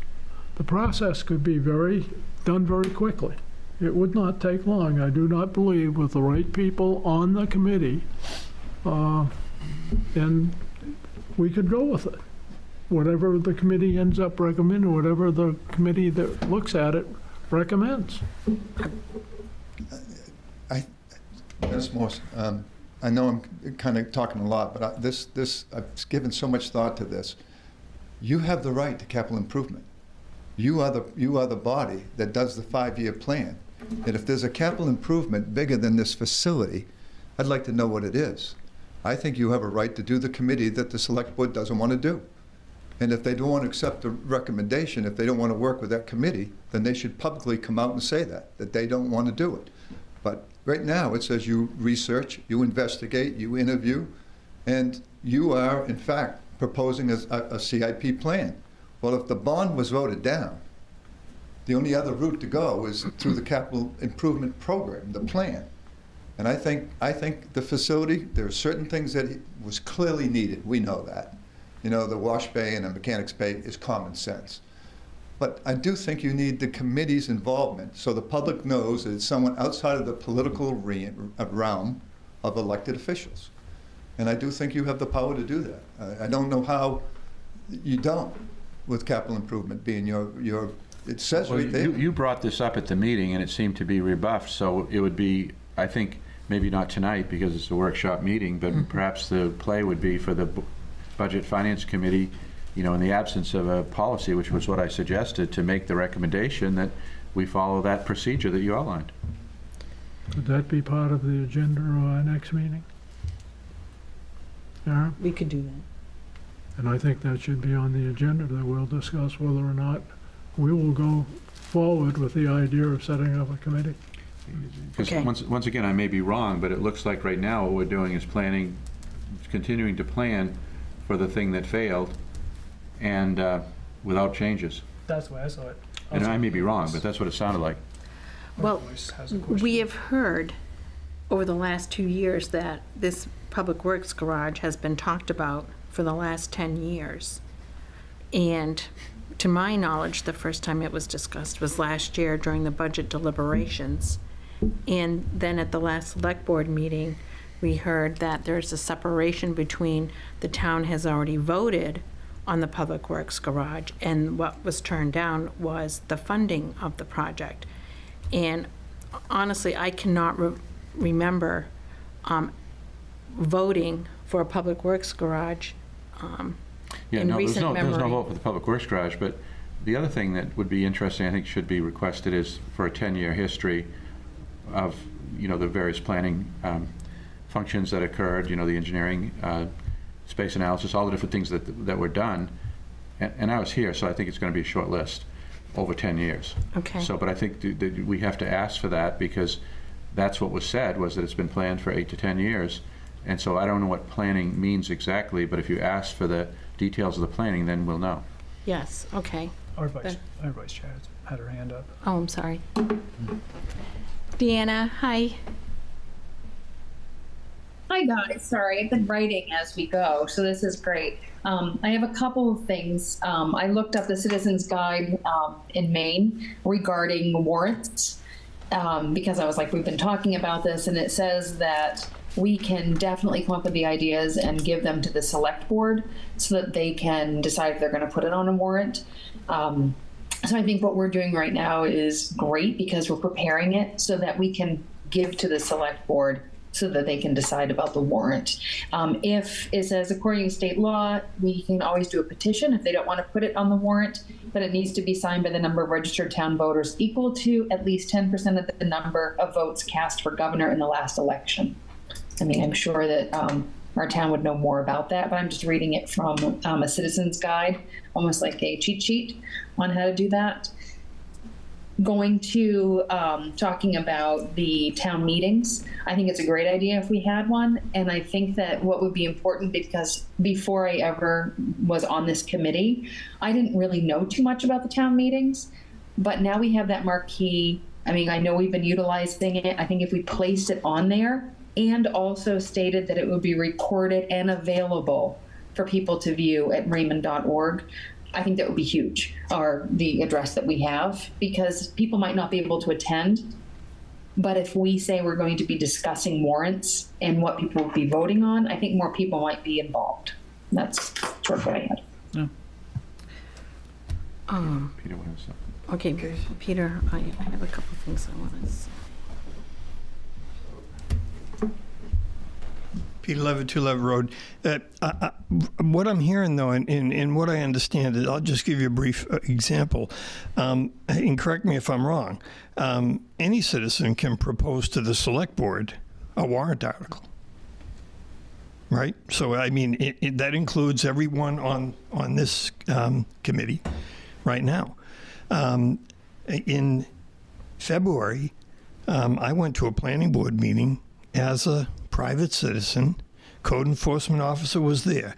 The code enforcement officer's task annually is to bring before the planning board his proposals, or proposals he's received from the citizens of the town, as to what ordinances they would like to have, and to ask the select board through the planning board to place it on the warrant. One of the points that I brought up was the fact that the accessory dwelling units and the policy for them, what the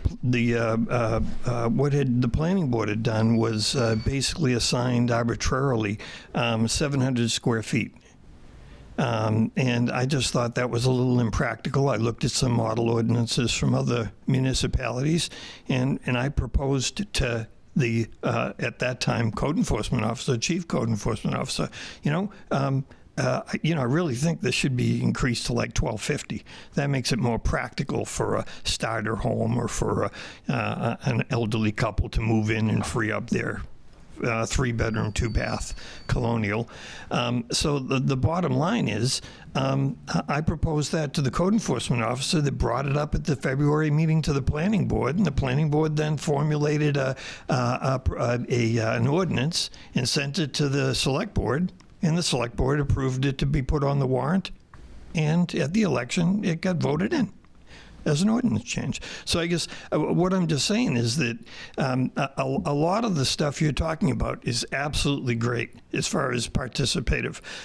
We need more of the public. We need more of someone who's going to be riled up enough to circulate a petition to say, we don't believe you're hearing us. So we have a route to change that. We have a mechanism. In the legalese, it's always, well, what's the remedy? Well, there's a remedy for a lot of what's happening with our warrant, and I couldn't agree more. One of them is to get back to an in-person town meeting. And I'm a firm believer in that, and I was able to experience it, as some of you have, when I first came in the community in '85. There were certainly the resident curmudgeons from the town that would get up to that mic. But boy, they proposed things that got people buzzing and talking and asking more questions, and it was a little bit clearer. And as far as the language of warrants goes, I think that there's been a history in this town government whereby what happens is that phraseology or loopholes, are used rather than, what's the intent of the particular discussion. So what I heard at that select board meeting last was that, well, actually, what the town voted down was the bonding, the funding. They didn't really vote down the building, and you're all absolutely right. That's because nobody has asked them if they want a building. And what we've been told is that, they've wanted a building for a decade or more. That may be true, but wanting and what the community wants are two different things. So the employees may want the building. The truck drivers may want the building. Some of the people in town may want the building. We don't know that. We haven't asked them. So I applaud you what you're trying to do here, as far as, and I think you already started it.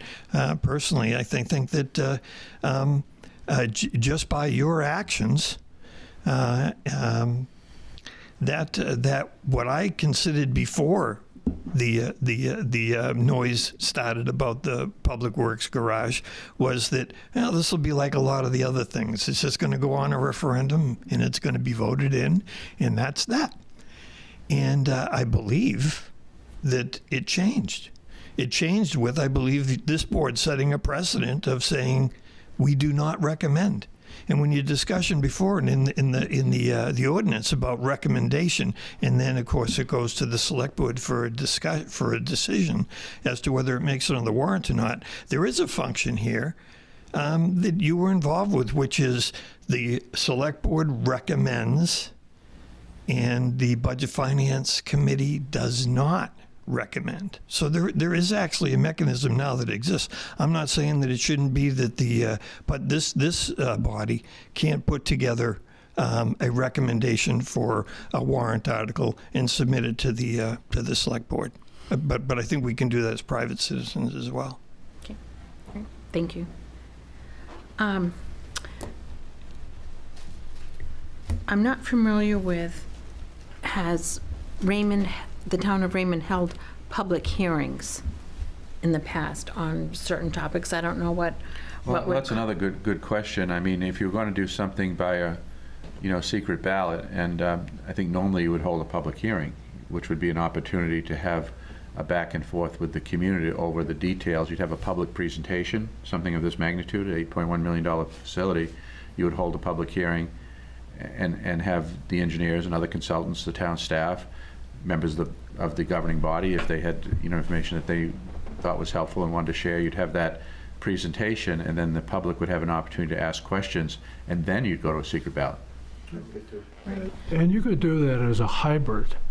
You could have a afternoon meeting in which all of the articles were discussed, everybody had a chance to have their say.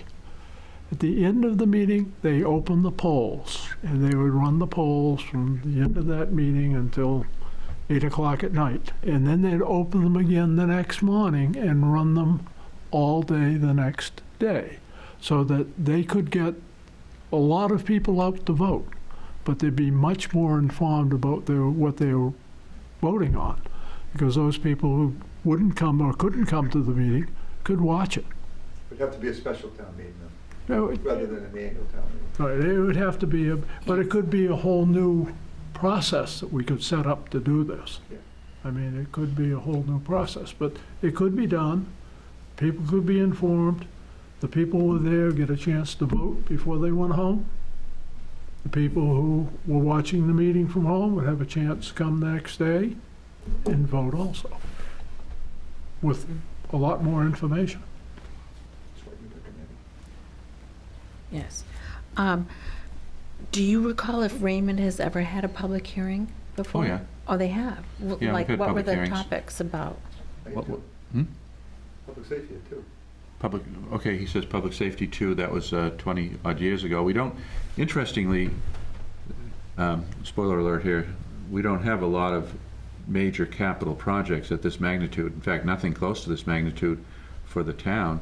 And so the last big projects we had were in the early 2000s. And so he's saying, and I believe him, because it's standard operating procedure, there were 2 public hearings for that, and that was a 1.2 million. And of course, adjusted for inflation, that's a big project even today. But that's how you do it. That's how you get the information out. And that, for whatever reason, wasn't done. And that may be something we need to look at the law and see. I almost think that that's a requirement. Would you think, Peter? Yeah, we've had many public. Right, for land use, for other. Sure, whether it's cell towers or pipelines, and things that the community was galvanized about, and then there were proposals made, but there had to be a public hearing. And that's the opportunity. If you're not going to have an open oral town meeting, that's the opportunity for the public to be heard and to have that back and forth discourse over a particular initiative. And there's no vote, but there's a lot of information, and a lot of people can share their opinions about something. Sure. Yeah, I've heard there's a lot of argument the last year or so about the fact that, well, this information is out there, nobody comes to the public hearings, as an explanation as to why there isn't a lot of credence, and that a small group, an organized group, can hijack. I was watching that last meeting, and there was an example of that with the TIF. You were talking about the change in the TIF, which I guess had a lot of documentation around it. I have to admit I didn't go read it, but basically, and there probably was nobody here. I guess there was nobody here who wanted to have an opinion one way or the other, but that was a substantial change, and it was just, the documentation was so long that the moderator, felt they didn't need to read it, and then anybody who would have been interested would have already read it, which may be a logical thing to say, but I think that if you had an opportunity to provide just a brief synopsis, and I think the chair did try to do that, of the Board of Selectmen, so that people could understand it as to what was actually happening. Are you talking about broadband? When it was, yeah, the broadband thing. It was commented that this is too long, I'm not going to read it? Right. Right, but I think Rolf did try to explain it, though, somewhat. Little synopsis. I think everybody that was there already knew what it was about. Going back to transparency stuff, everybody that was there was going to vote yes on it. So if you again, didn't understand it or didn't want it. Didn't seem like there was, I mean, of course there was an opportunity for you to come out and say something. But the people who believe in it are going to come out, and the people who aren't sure are not going to come out. They're not going to ask questions. So, I mean, and then just the throwaway statement, basically, of, this is too long. Everybody that was there was going to vote yes on it. We'd already had one meeting. Yeah. The one didn't count. Well, I think the way, by the way, to get, this is interesting, it's kind of a chicken egg thing, but I think the way to get public participation and involvement and, you know, debate and discussion about these major communications initiatives is to promote communications and to give people an opportunity. And when you have more communications about things, evidence enough is this last run for, you know, the Board of Selectmen. I think there was a lot of information out there for people on both sides to be able to look at and make an evaluation as to how they felt about some of the issues. And so that's the purpose of having these meetings. Exactly. And having these discussions and explanations. I think you're absolutely right. If in the absence of, you know, any information, you're going to see the proponents, and, you know, people aren't going to understand it, and it's probably going to pass. Yeah, I guess just Peter 11 Two Level Road. What I'd tell you is that as far as the TIF issue is concerned, just as an explanation underlying this, is that it was voted on twice. It had to be voted a second time because it didn't meet the 10-day rule for notice. For any public meeting. It has to be in a periodical, radio, and all that good stuff. That's the main open meeting laws. So you've got to post notice, and it wasn't done in time for whatever reason. Either the newspaper didn't get it, or they made the error, we made the error. Whatever happened is it wasn't posted. So they had to go back and dot their I and cross their T. I was at the first meeting. I voted for it. Basically, what it was saying is that the TIF district. The language when we first got that TIF district established said you could use TIF money within the TIF in order to develop broadband. What the select board hit upon was, can we use TIF money for broadband throughout the municipality? And what the lawyers said, I believe, was, well, you're going to have a hearing and a special town meeting where you vote in order for the voters to approve the change in that language to include the TIF money can be used for broadband throughout Raymond. So that's what it basically was.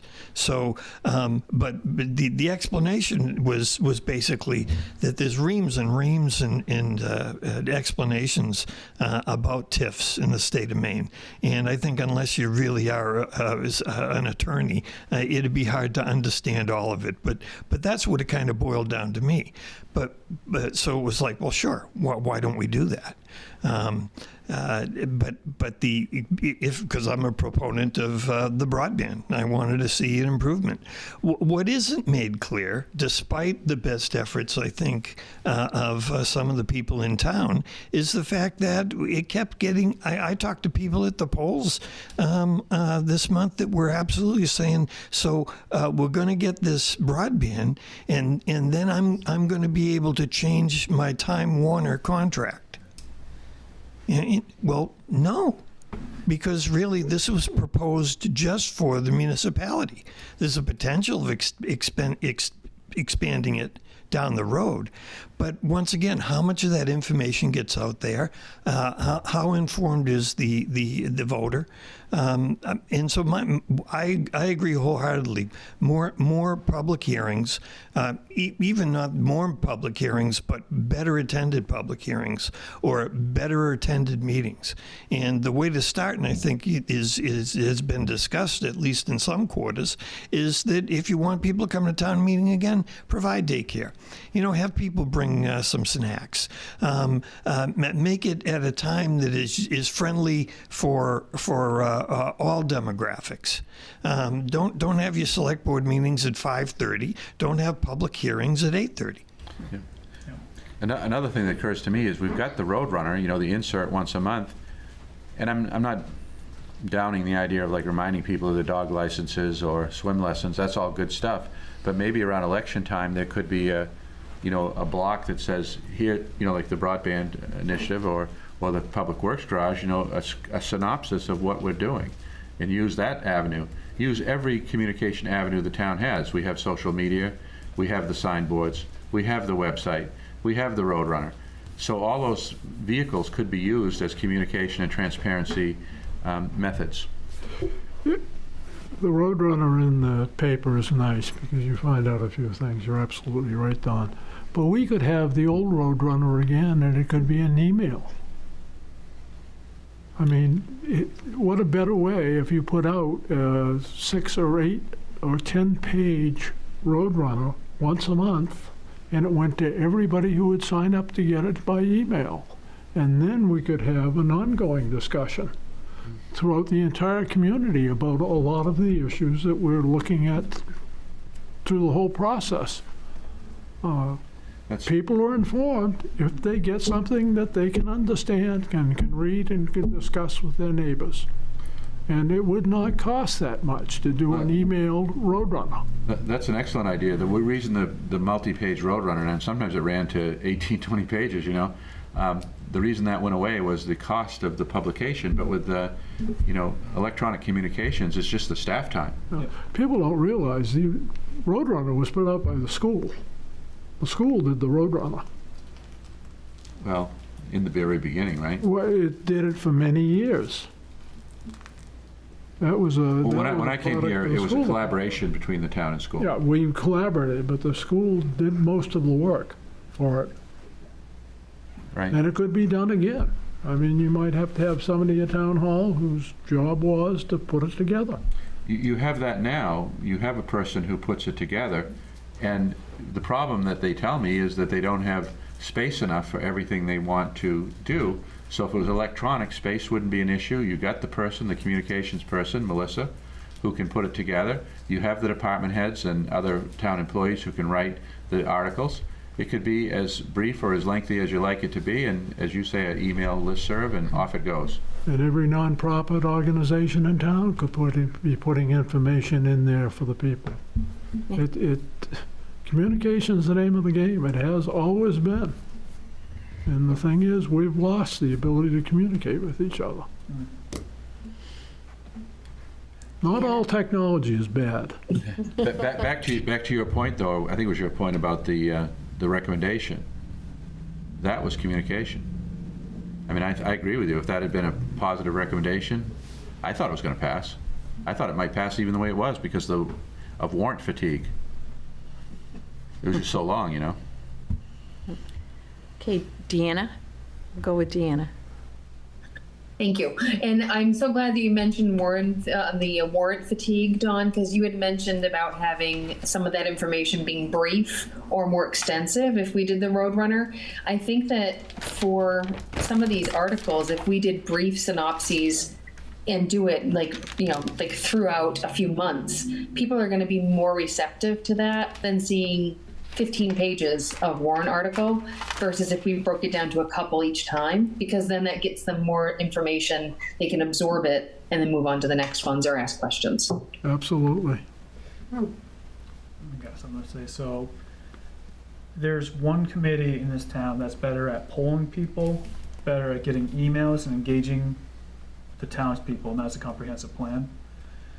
Since that committee has only got a few more months, essentially, if that could morph into what we're talking about as far as keeping people engaged, that's the way to do it, because we've already collected. Peter, how many emails do we have? Do you know?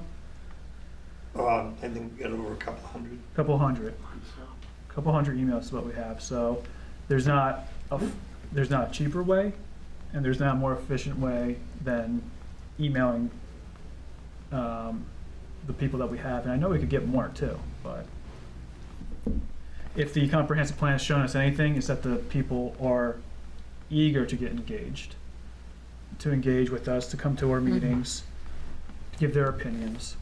I don't think we missed more than 5% of the people that voted, Peter, when we did the last poll. This election, yeah. I'm not sure what the official numbers were, but I've heard that there were 800 and we or so, and we collected something in the vicinity of 450 voters' opinions on what to do with Jordan Small. There were 450 in just that one. Yeah, I think we, not many people walked by. Nope. No, Frank got every one. Dan, did you have your hand raised one more time? Did you have one more question? No, I was saying, nice job. I think that's a great plan. So I was doing a thumbs up. No, I think it's an awesome way to do it because, like you said, the comprehensive plan has done such an amazing job in being so been so involved with the public and getting the public involved as well. It made it, like I said, during the election time, you guys made it fun. So many people wanted to be part of that, and it was a great way to get their input. So I definitely think being able to pair up with you folks would be something that would be great for us. Awesome. These committees should be working hand in hand. I mean, I've started realizing this more from the past year and having the benefit of being on a comprehensive plan as well, is that our committee should be working together. And I definitely felt, and I know a lot of people feel, that there was a committee that was doing their own thing. And maybe in the past, previous budget finance committees didn't want the responsibility, but we've got a big enough group here that wants the responsibility. And, and my wife is 20 weeks pregnant now, so I could be doing other things. But this is what I want to, this is what I want to be doing for the town. I owe it to the town that I live in to make sure that the town for my child is up to date with the town I'm living in now. I know Maine's an aging population, but still, we want to attract families, and this is another thing we talk about in comprehensive plans. How do we attract younger families? And housing is always going to be housing. And unfortunately, there's not much we can do with the current cost of everything, but how are we attracting more people, more families into this town instead of just having an aging population? I can tell you one of the big messages that came out of this last poll, and I would have no doubt in saying this, the number one word that I'm hearing from the community about what they want in Raymond is that word. They want community. I think we have great opportunity now that people seem to want to get involved again, to get together another organization that can do another celebration in town. We need to bring back the Founders Day type program, all of those, something that once a year gets everybody involved in doing something in town. There's nothing like working together to get to know people. That's true. That is true. Lots of opportunity. Absolutely. Lots of opportunity. Okay. This has been some really good discussion. It's really good stuff. Cliff, anything to say? Welcome aboard.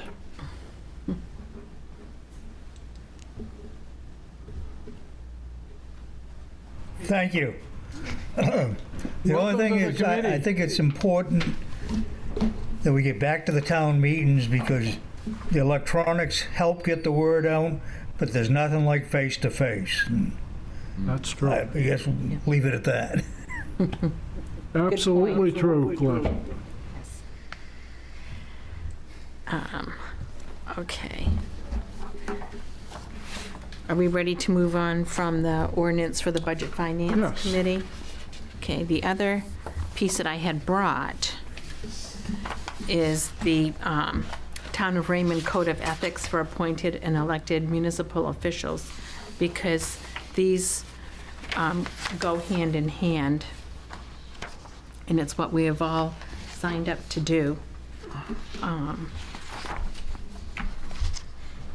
I don't think I want to read through the policy, but I just wanted to bring it as a handout for everyone to. I wouldn't mind reading through it. Oh, you'd like? Yeah, just because if this is recorded, I want the town people to know our code of ethics for who they Would you elected. like to read it? Yeah, I did my Okay. best. Town of Raymond Code of Ethics for appointed and elected municipal officials. As a member of my board, committee, or commission, hereinafter referred to as board, I will strive to be an advocate for the overall well-being of the town of Raymond, and to that end, I will have integrity in all matters. I will attend scheduled board meetings or notify the staff of my inability to attend. I will come to board meetings informed concerning the issues under consideration. I will make policy decisions based on the available facts and appropriate public input. I will make formal decisions based on any and all applicable local, state, and federal regulations and ordinances. I will encourage individual board member expression of opinion and establish an open two-way communication process with all segments of the community. I will communicate in accordance with board policies, public reaction, and opinion regarding board policies, actions, and programs to the full board administration. I will bring out desired changes through legal and ethical procedures, upholding and enforcing all law, state regulations, and court orders pertaining to the board.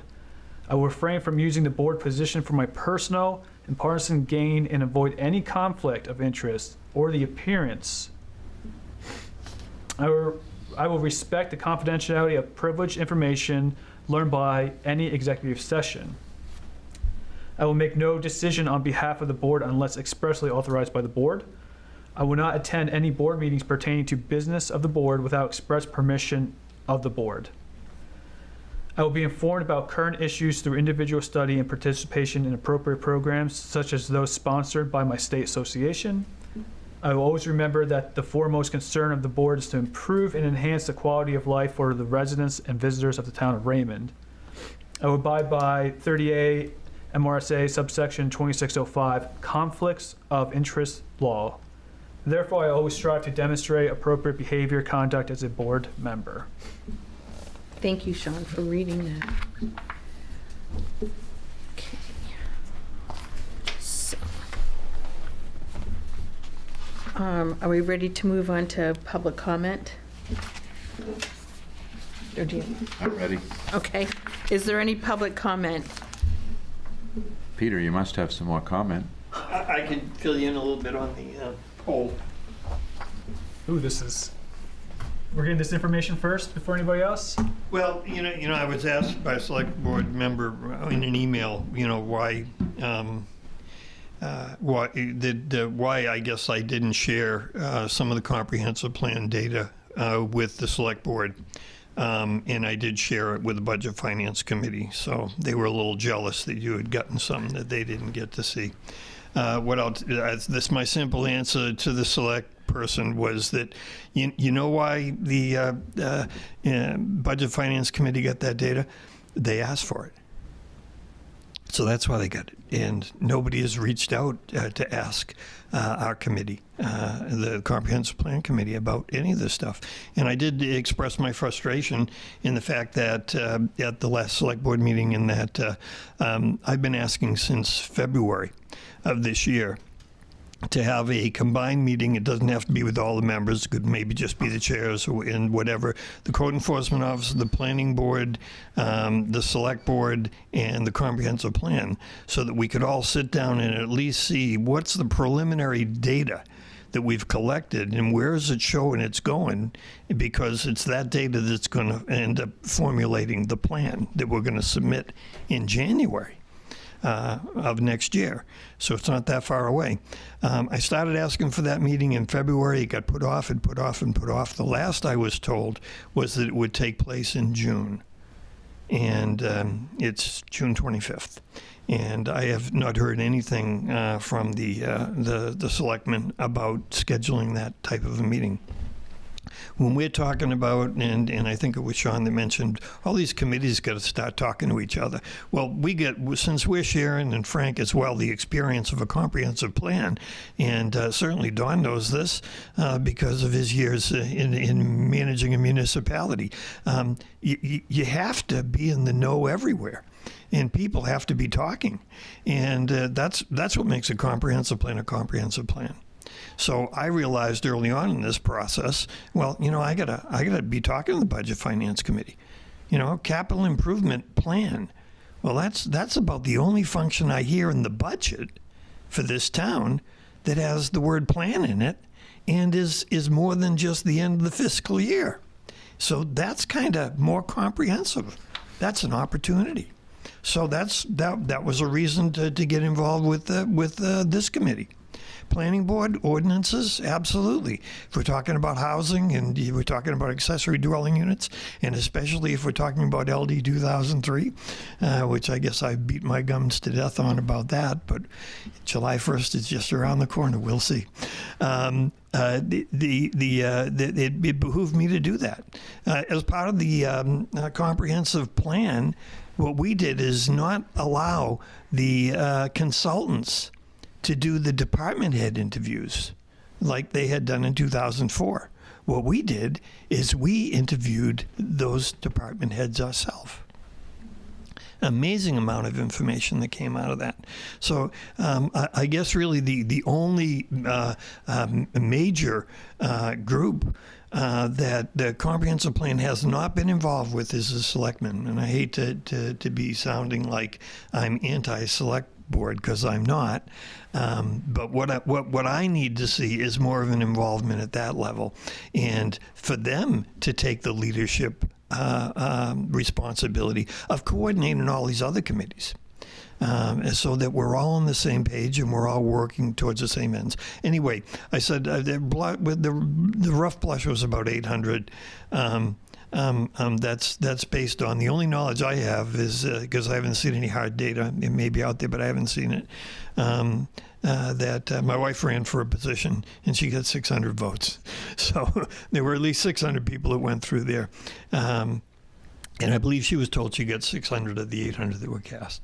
So as that is a rough guesstimate, you know, I figured I was there for most of the day. I know Frank and Sean were there at the elections as well. But I think I put in about 7 hours there. So I got a pretty good sense of what was, well, you know, how many people were coming through there. And although Kayla hasn't quite finished doing her count, and I certainly understand that, that's a lot of little puffy balls to count. The top three, what we did is we had 5 choices to what would be your 3 most high priority uses for Jordan Small when it comes back to the town. And we gave them 5 to choose 3. And then we also had a 6th category, which was other, where it wasn't a puffball, but you could just fill out a slip and drop it in a jar. The top 2 were, number 1, community senior citizen centers. That got the most votes for what to do with Jordan Small. The second one was town offices. So that just gives a first blush. I would think that that's important information for you guys looking at capital improvement down the road in the planning, a 5-year plan, because that facility coming back to the town will happen within the 5-year CIP. The others were library, recreation, and daycare. And I would tell you a very frequent comment I got from the voters that were taking the poll was, well, this is a big building. There's room to do all of that. And, you know, I would insert my caveat every once in a while and say, well, yes, but there's a price tag associated with all of these. There's going to be renovations. You know, school classrooms don't necessarily convert into office space very easily. And some of the things are kind of a given. What I would tell individuals is say, well, what do you mean by recreation? Well, I said, well, we're standing in a beautiful gym. You know, it would be hard to believe that we would take that space and reconfigure it into something other than recreation. It wouldn't make much sense. Similarly, there's already a library that exists there. So some of those things are almost a given. But my answer to those individuals is yes. There is enough room to do all of those things. And maybe even more in this facility. You know, once you have architectural drawings and a plan and a committee and all that other good stuff to figure it out. But the issue is that it's really the appetite of the taxpayer. And it was suggested at one of our meetings when we were discussing this at the Comprehensive Plan Committee that the town manager basically said the same thing. It's really going to be the appetite of the taxpayer as to how much we do. And she suggested that it would quite possibly go forward in stages. In other words, rather than trying to do everything all at once, that we would do the highest priority of the easiest conversion first, that sort of a thing. But once again, that's all involved with the planning and what the appetite of the taxpayer is. It will not surprise you that under the highest write-in for the use of Jordan Small School was school. And given the vote in the town regarding keeping Jordan Small active as a school was significant, that really didn't surprise us. What I will tell you is that I don't know exactly how that would happen, but I'm not saying it wouldn't happen. So it is interesting that if nothing else, it validates the poll. People had an opportunity to say things, even if it might not be one of the most common things that's on people's lips. If they just feel like we really should have kept Jordan Small as a school, they had the ability to do it. I know this wasn't what they meant. They were talking about keeping the kids here, but was there a question, and I probably should know this, but I don't remember it, about adult education, adult enrichment, adult education? Yeah, I think, Don, we've talked about all those things in committee, and it's interesting that it really comes down to these being very broad categories, but certainly there'd be time to drill down to that. But yeah, when they say town offices and recreation, does it also mean that the recreation director gets office space there? Well, it would seem to make sense that would happen. But once again, it all depends on what the taxpayers get an appetite for. I would tell you that from my perspective, this is an incredibly rare opportunity the new municipality gets, and that the Budget Finance Committee and the Select Board are going to be instrumental in seeing this through. And the last thing I'll say, because I've said this before, is the work of the Comprehensive Plan Committee is done in January, and then in June it goes to the voters. Given the fact that we've got top-notch consultants, I'm sure we're going to get a plan that's going to be acceptable to the state. And I believe we've done our job as far as polling the community, so that the community is going to vote this thing in because it's going to reflect what the majority of voters want. So I'm confident with that. My concern is that the real work of the comprehensive plan begins when the Comprehensive Plan Committee ends, because then the implementation committee comes into play. And the implementation committee is really key to this stuff getting done. And if it doesn't matter, my understanding, it doesn't matter how strong your comprehensive plan committee is, if you do not have an energized, interested, and empowered implementation committee, then it's all for naught, because it won't be implemented. And so I'm hopeful that this committee and all of the committees in the town will work closely with the implementation committee for the comprehensive plan once it's voted in.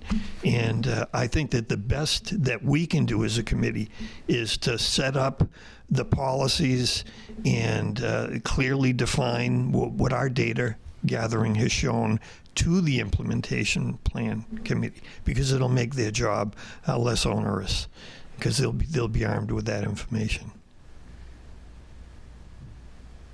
Peter, you and Kayla are planning on having a public hearing, correct?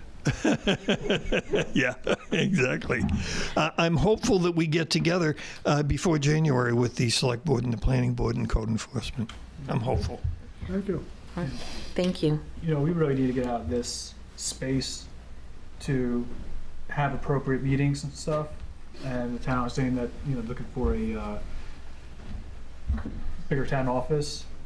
We could have something special there to bring people in, have a bigger broadcast studio, and just engage the public better than we can in this small building. That's a great idea to have all of these committees together in one room and talk with a comprehensive plan committee. Get all that input at the same time. That's a great idea.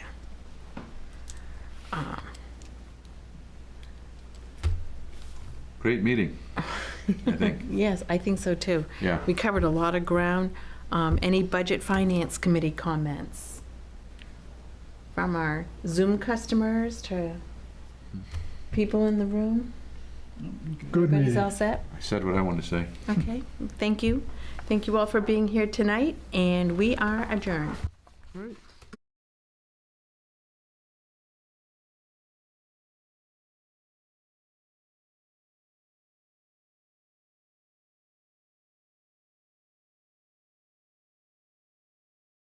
Welcome to the June 28th emergency meeting of the Select Board.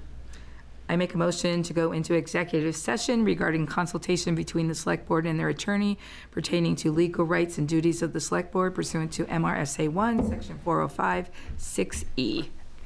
Second. Moved and seconded. All in favor? Opposed? We're in executive session.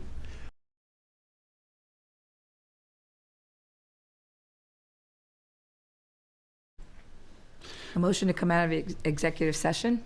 So made. So moved. Second. All those in favor? Opposed? Motion to adjourn? Second. All those in favor? He never seconds. We are adjourned.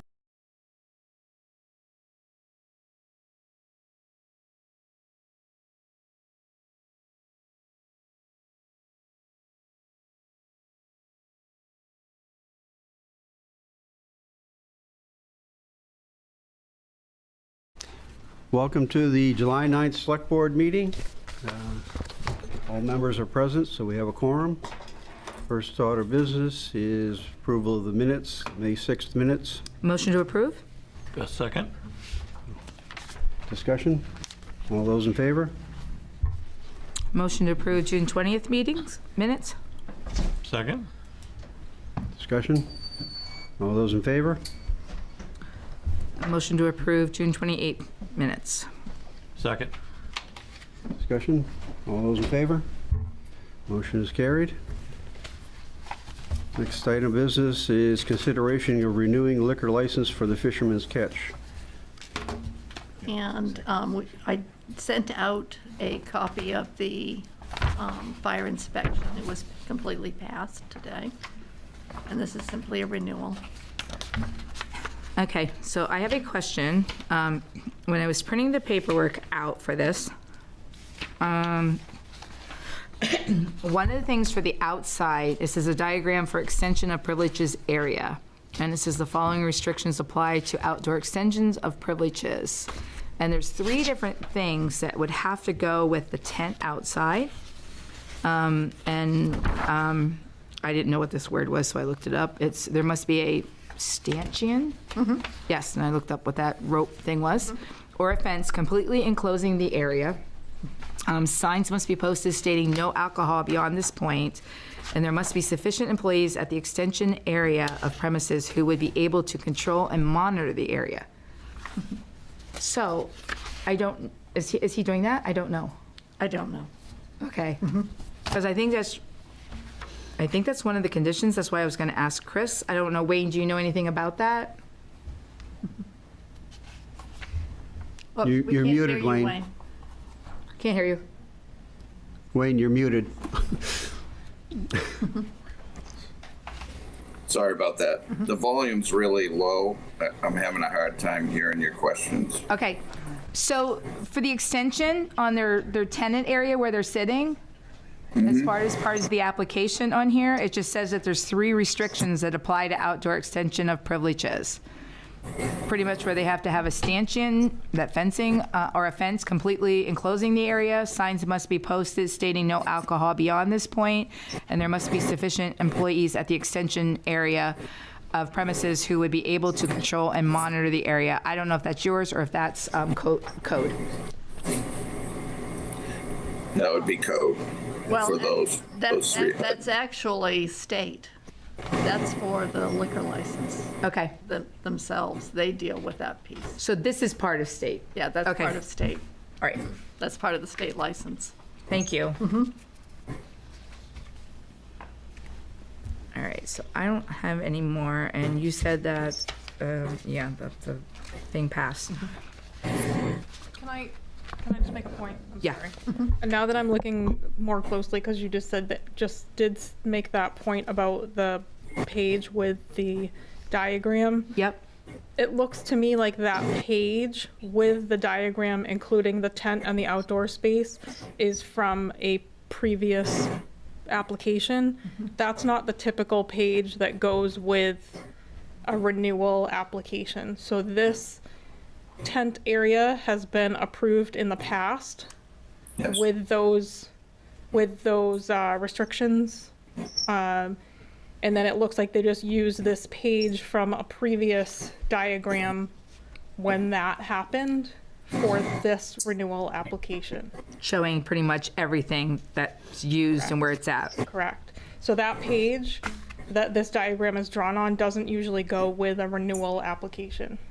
Okay, so this one actually just goes with the liquor one. So this page would normally go with a separate first time when they literally applied the first time for the extension of the tent area.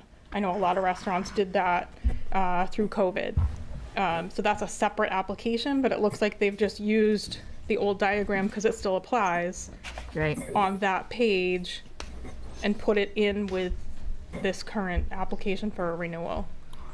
So who then checks then, I guess, on the no alcohol beyond this point and stuff like that? And those 3 restrictions? My understanding is the state. Like she just said too, Yeah, okay. the state really follows through on So we that. can't, yeah. Yeah. It's not us, okay. All right, so, since it's not us on that one, if nobody else has anything, I make a motion to accept the renewing of the liquor license for Fisherman's Catch. Second that. Discussion? All those in favor? Motion is carried. Thanks, Okay. Next item is consideration of the August 13 public hearing, special town meeting warrant. Before we do that, wanted to bring up one thing. We're having issues, not issues, but we're having problems with getting videographers here at the 5:30 time. So what I want to discuss is changing the meeting times to 6 o'clock instead of 5:30, because that'll allow the videographers to get here. Does anyone have a issue with that? Nope. Okay, so the warrant that was in your e-packet says 5:30, but the one that we'll sign will say 6 o'clock instead. Would it be that out of line to go back to what it used to be at 6:30? Or is this? Actually, it was 7 before. No, it was 6:30. It was 6:30. Yeah, it was 6:30. Oh, we used to do 7. Yeah. And then we backed You it did. down. I mean, it's, the reason that we kind of pulled it back a little was to try and get people home earlier from the meeting. I mean, sometimes what it would mean, especially when, when we're looking at like this next meeting, where we're going to have the public hearing plus that, and things like that, those can tend to go a little bit longer. I mean, it's always something we can discuss and see, but, but We'll move in the right direction. I like 6. my stomach starts grumbling though. Yeah. Yeah. Peter.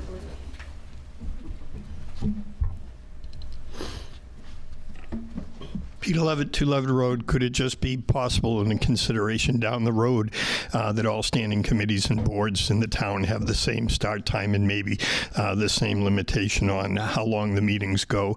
I do know that each committee and board has different requirements, and certainly the town wants to try and accommodate the volunteers. However, for the sake of the public and consistency, you might want to consider down the road having one consistent time. Thanks.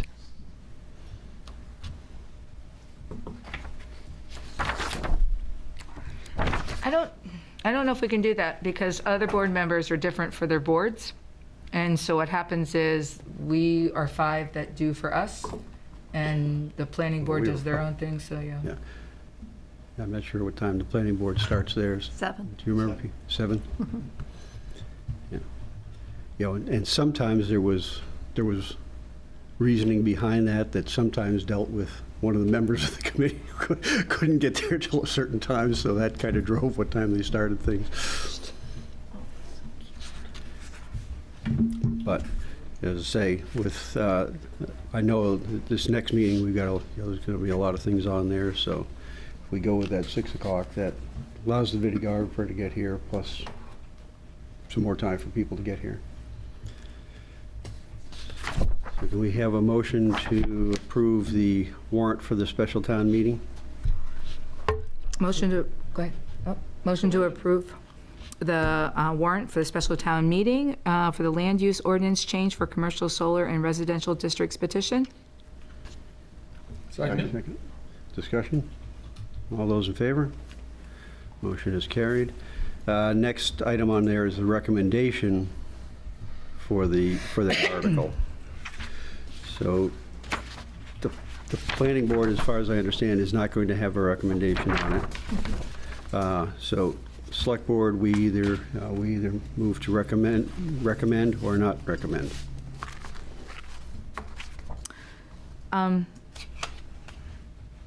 I guess just a little bit of clarification too. The reason why we did not put this on the agenda before and do a moratorium is because we were advised against it. And I just wanted to put that out there as to, it's not that the select board did not want to put it on there. It's just a matter of we were advised against it. This isn't a moratorium. No. But no, we're considering that. Do you know what I mean? That was different from before, is what it is, putting the moratorium on the that warrant before. So that's why you guys had to step up and do this step, is what it is. So, all right, so if there's no, so you want a motion on that? Yep. A motion to recommend, that the select board recommends the special town meeting warrant article. Second. Discussion? All those in favor? Opposed? No. Motion is carried.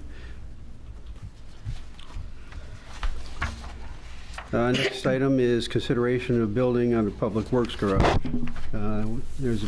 We had a meeting the other day with the public works town manager and myself. The decision has been made to withdraw the request for the public works garage at this time. Do you need a motion on that at all? No. Okay. All right. Next item is set a date for a joint meeting with Planning Board and Comprehensive Plan Committee. Excuse me. That's what I was saying. In, yeah. Planning Board, Comprehensive Plan Committee, and Select Board. So, the next meeting, I mean, what we would do would be to schedule that at one of the Select Board meetings. We would have the regular Select Board meeting and then conclude that, go into a workshop for those discussions. So it would be at one of the regular Select Board meetings. And, you know, whether we do it at the August meeting or the September meeting, I think is going to be a little bit conditioned on how big that August meeting is going to be. We've got the special town meeting at that. And what other things do we have coming up in August? Right now, all we have in August is consideration of accepting a gift for the Raymond Village Library. Oh, okay. That's good then. So we could schedule it for that night. Would that, do you know if that would work for comp plan committee? That would be, let me look at the, August 13th. that would be August 13th. Mhm. Peter Levitt, 2 Levitt Road. I'm the co-chair of the Comprehensive Plan Committee. What I would say is a couple of things. First off would be that it would it may behoove the groups, number one, to allow sufficient time for this workshop. I foresee that it would be probably a fairly lengthy one. I did not envision that every member of the Comprehensive Plan Committee would attend, although it wouldn't surprise me if they did. Likewise, I would not expect every member of the Planning Board to attend. Certainly, code enforcement needs to be represented, in my opinion. So it would be Select Board, Comprehensive Plan, Code Enforcement, and Planning Board members that would be involved in the workshop. So that could be a large group. It could be a smaller group, but I believe it would probably be a fairly extensive discussion, because from at least the Comprehensive Plan's perspective, there are a lot of things to update the committees with. And the boards with, and also the fact that these, I would expect that it would be appropriate for a representative from North Star, who are our consultants, be involved. Although they aren't citizens, I believe that they could be allowed to speak in a workshop format. And I have been contacted about other boards or committees also being invited to be in attendance. So my recommendation would be, in order to bring all committees, standing committees and boards on the same page with something as involved as a 5 to 10 year plan for where this town is going, that the Select Board could extend an invitation to all of those standing committees as well. My experience has been, and now I'm not speaking as the co-chair of the comprehensive plan, but just my experience in committee work in general, is that as it's sometimes that someone who works diligently on a committee tends to develop the sense that their committee is the most important one. That's committees and boards alike.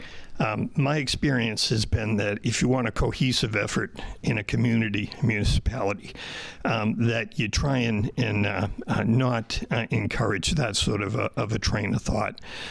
Every committee is important, and therefore every committee deserves to be at least invited to be represented in something as involved as planning for the future of the municipality. So I would ask the board to consider that in extending their invitations. Thank you. Well, so what you're really saying ultimately is it doesn't make sense to try and tack that on to the Select Board meeting, but to come up with an alternate date and have that as a standalone.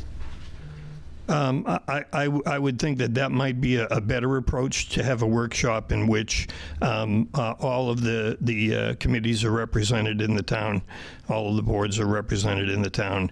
And I'll give you an example. I was contacted by a member of the Budget Finance Committee who asked about whether they were going to be invited. Now, the simple answer is to say anyone who's a citizen of the town or an interested public member can attend any of these meetings.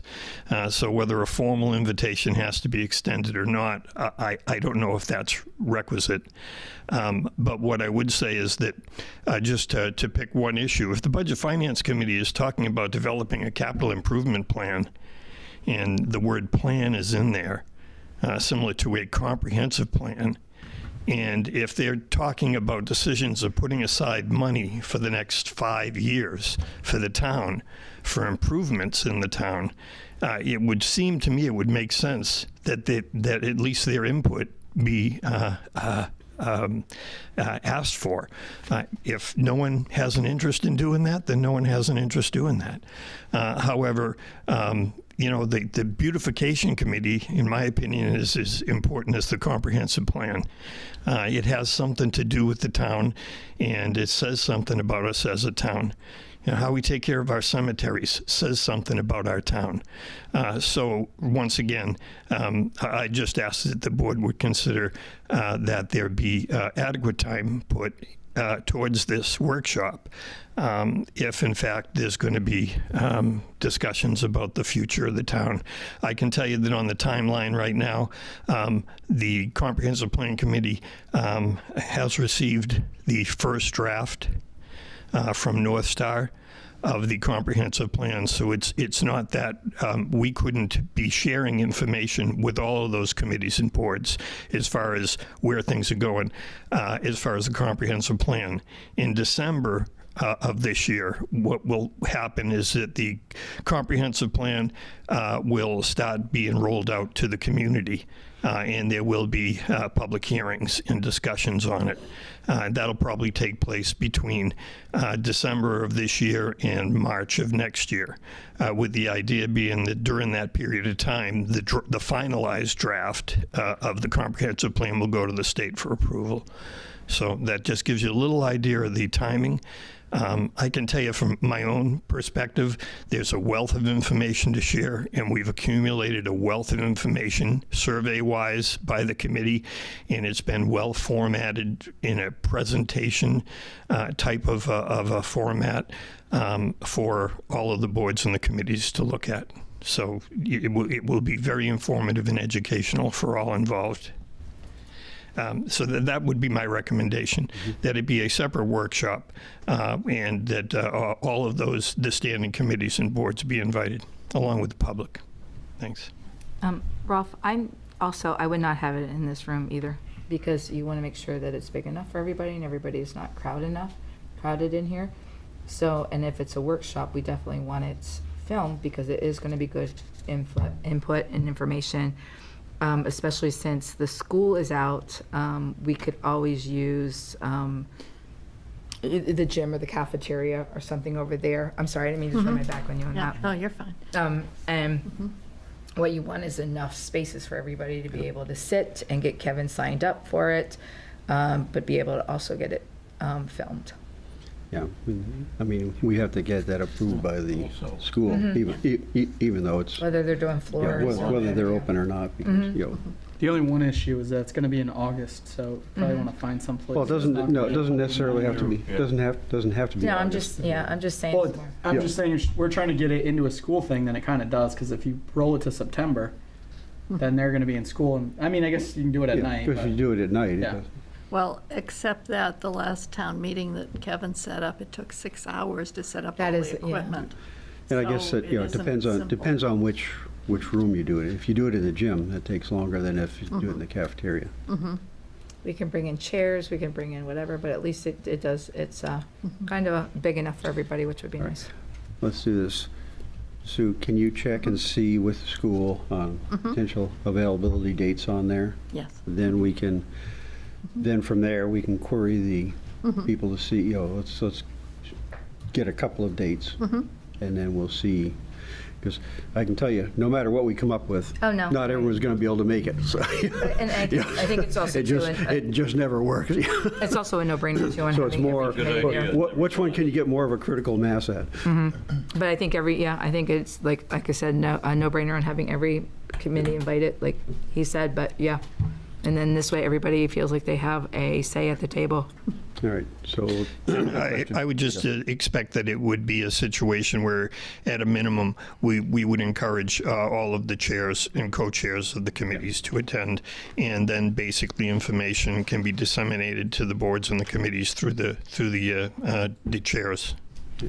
Speaking of information, are you thinking that you'll have a rough draft to send out to everyone before the meeting so that it might not be a 3 or 4 hour meeting? I mean, at what stage do you think that Sure. draft will be? I would tell you that with the timeline that I just explained, we just received the first draft from North Star, the Comprehensive Plan Committee, in the last week. It's a rather extensive document. We have no meeting this month, and the idea was that we would get the draft this month to digest it, to be ready to discuss it in August. That being said, I've already scanned through the document, and not to beat a word to death, but it's pretty comprehensive. The only changes I see to it will be changes that come from the public's input and committee input. So I would tell you that North Star has been pretty clear about disseminating a lot of information in draft form, especially when the public has not yet voted on it, for fear that may be in some way trying to bias the community into coming to a conclusion or supporting a certain portion of the final plan. So what I would tell you is that the idea of this workshop is that certainly we're able to share ideas and thoughts about the general aspects and of the draft plan, and also information that we've already collected. So like an outline would go to us before the meeting? I would think that there could be an outline. I would say even more, Dennis, that a lot of the survey information and the like has been published on the website. Okay, I've seen. And that also reviewing the meetings that are all well documented through the DVD process and on our website also provide a majority of that information. Okay. So it's just a matter of, how much work do you want to expend into looking at it. But I will tell you that we have been cautioned about taking draft material and sharing it with the public before the vote. Well, yeah, I mean, draft material is, it's dangerous because the draft all of a sudden disappears from the heading, and then people take that as the final document, that's dangerous because you get competing documents out there. So I don't disagree with what you're saying there. Okay, thank you.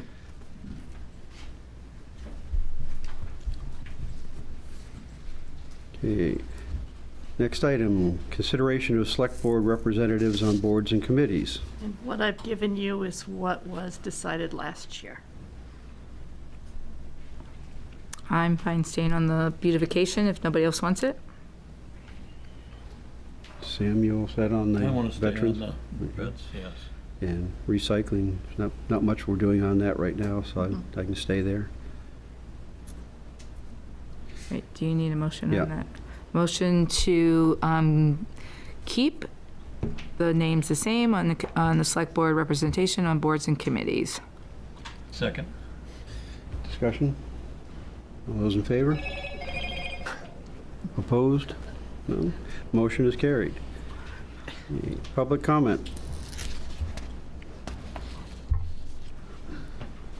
Hi, Jennifer Danzig, 38 Pulpit Rock Road. So just a quick question, because Rolf, you opened the meeting talking about 5:30 versus 6. So on August 13th, is the 6. special town meeting at 5:30 or at No, 6? 6. Okay, and from what I understand from the last special town meeting where we voted on the TIF or whatever, we have to be here right at 6 to get our pink cards to be able to vote. Is that correct? We'll be up The here meeting- about half an hour early. Yeah, the meeting will start at 6, so you need to be here before 6 to Right, okay. get your pink cards. Okay, so get here at 5:30 for the 6 o'clock meeting, so No, even though it use a starts at red card. 6, yeah? Yeah. Okay. And then I just had a question for Peter about the workshop about the comprehensive plan. I know throughout this process when we've been talking about the ordinances and we've been before the planning board with respect to our issue, we were told it always comes down to the ordinances. It doesn't matter what the comprehensive plan says. But at one point, I thought I remember hearing that like the ordinances that we write in Raymond are supposed to be in alignment and based upon the comprehensive plan. Is that accurate?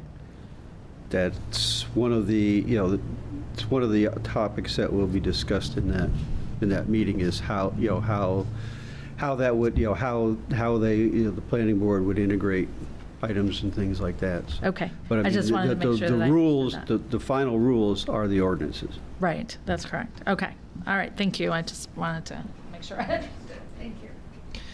Peter Levitt, 2 Levitt Road. Yeah, in response to that question, I think the way I understand it the best is the ordinances that are approved by the town. So it's the town people's ordinances what generally directs the town. That being said, the description I've read on the state website is that an approved comprehensive plan by the state of Maine serves as the underpinnings in law for those ordinances. So in other words, if the, just a hypothetical, if a comprehensive plan that's in force says that there should be no further commercial development on the 302 corridor that abuts residential areas, and the town then votes to pass an ordinance that allows that's where you run into trouble with the courts, because the court's going to say there's no consistency here. You're not following the comprehensive plan that was also voted in by the citizens of the town. So that's my understanding of it. No legal force other than the fact that it puts the municipality in a precarious legal situation. That leads to another question. I can't remember if the 05 or 04 plan was voted through, or this will be voted through by the town people. In other words, it usually gets, my impression was it's submitted, amended a few times to work through the process, and then it goes to the town people for a vote. So that becomes accepted by the town and the state. To the state first. They Yeah. approve it or not. And then back. If they don't, if the state doesn't approve it, they send it back to the town. Right. But once the state has said, yes, you meet all the requirements according to the land use. I'm sorry. Peter, we can't hear you. If the state uses the basically land management guidelines or ordinance, the state law, to determine whether or not all of the requirements for state approval of a comprehensive plan by a municipality are met. So it's the town that the state that's going to first say, yes, we give you the blessing. This is an approved state comprehensive plan. And then it's voted in by the town people. So that's generally the process. In 2004, that's what happened. And I believe, if I'm not mistaken, and I think, Dennis, you were on that plan committee, the town actually sent the first version back to the town, and that's because one of the requirements in the land management Maine state land management requirement is that all new construction in municipalities include at least 10% in what meets the affordable housing definition. And as I've been schooled, and I've mentioned once or twice before at other committees and the like, I was schooled in that there's, as far as affordable goes, there's big A and there's little a. So when the planning board says, well, you know, it's kind of an oxymoron. Right now in 2024, there is no such thing as affordable housing. Well, that's probably very true for most people. They can't afford a house. That's small a. Big A is affordable housing that is basically a federal definition that is based on income and what low-interest mortgages and other federal and state assistance can be given to get someone into a home. So not to confuse those two, but anyway, that was an example of the 2004. It got sent back and to the town. It was reworked, and in the 2004 comprehensive plan, there was a commitment that 10% of all new housing in the town of Raymond be affordable, big A, according to federal standards. That's when the ordinance came out for the apartment. That's when the planning board basically submitted to the board, the select board, that was put on a warrant. What at that time was called, I guess, in-law apartments, right, which is discouraged now. It's not in-law apartments; they're accessory dwelling units. Accessory dwellings, right. Yeah, as of July 1st. That came down as a state requirement. Absolutely. Yes. So, but what I will tell you is that I have it on good information that that portion of the 2004 comprehensive plan, we never even came close to it, as far as the 10% of all new construction be big A affordable. So once again, that's a situation where it was in the plan, but we didn't really achieve it. And so, once again, I will absolutely guarantee you that in order for the state to approve this plan, because that requirement in land management by the state has not changed. As a matter of fact, it's even more important now.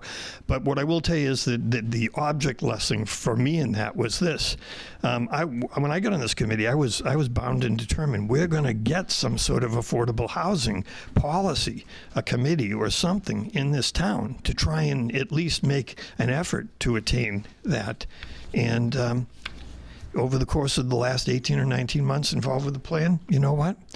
The governor and the Senate basically said, no, we're gonna pass a state law that says accessory dwellings are going to be in every municipality. So you can drag your feet and you can say no, no, no. But when the circumstances are right, what's going to happen is no matter how much you want to make an argument that we're a home rule state and the municipalities have the final say, we don't have the final say.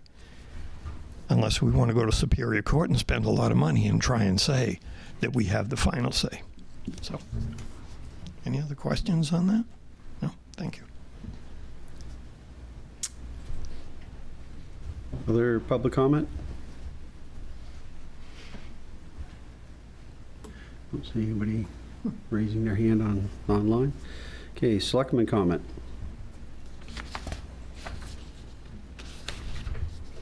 Okay, I have some things. Does anybody else have any selectman comment? Because mine, I'm going to ask you to indulge me here on this one. I think that I'd like to have some things, I guess, clarified and just straightened out, I guess. And I also would like to go over the budget finance meeting that was on June 25th. A comment was made about, can the budget finance recommend items to the warrant? And someone else said that he has always heard that the budget items can be decreased but not increased. He feels it is anti-democratic. Town meeting is the governing body, and that is like telling them that they can only reduce, not increase. Rolf, do you want to answer to that? Well, before you answer that, there's also other comments that were made that they would like to draft up warrant language to give up to the to the select board, which they can. And the comment was also made, can't find anything that says that the select board will do the warrants. Why does the select board put recommends when they are the ones doing the warrants? In the past 3 years, they have yet to receive anyone in the public works with a CIP plan. I don't know how that got thrown on there with it, but you want to say something on the warrants, Rolf? The warrants, the warrants are, the authorization to create the warrants comes under Section 30A from this, under state law.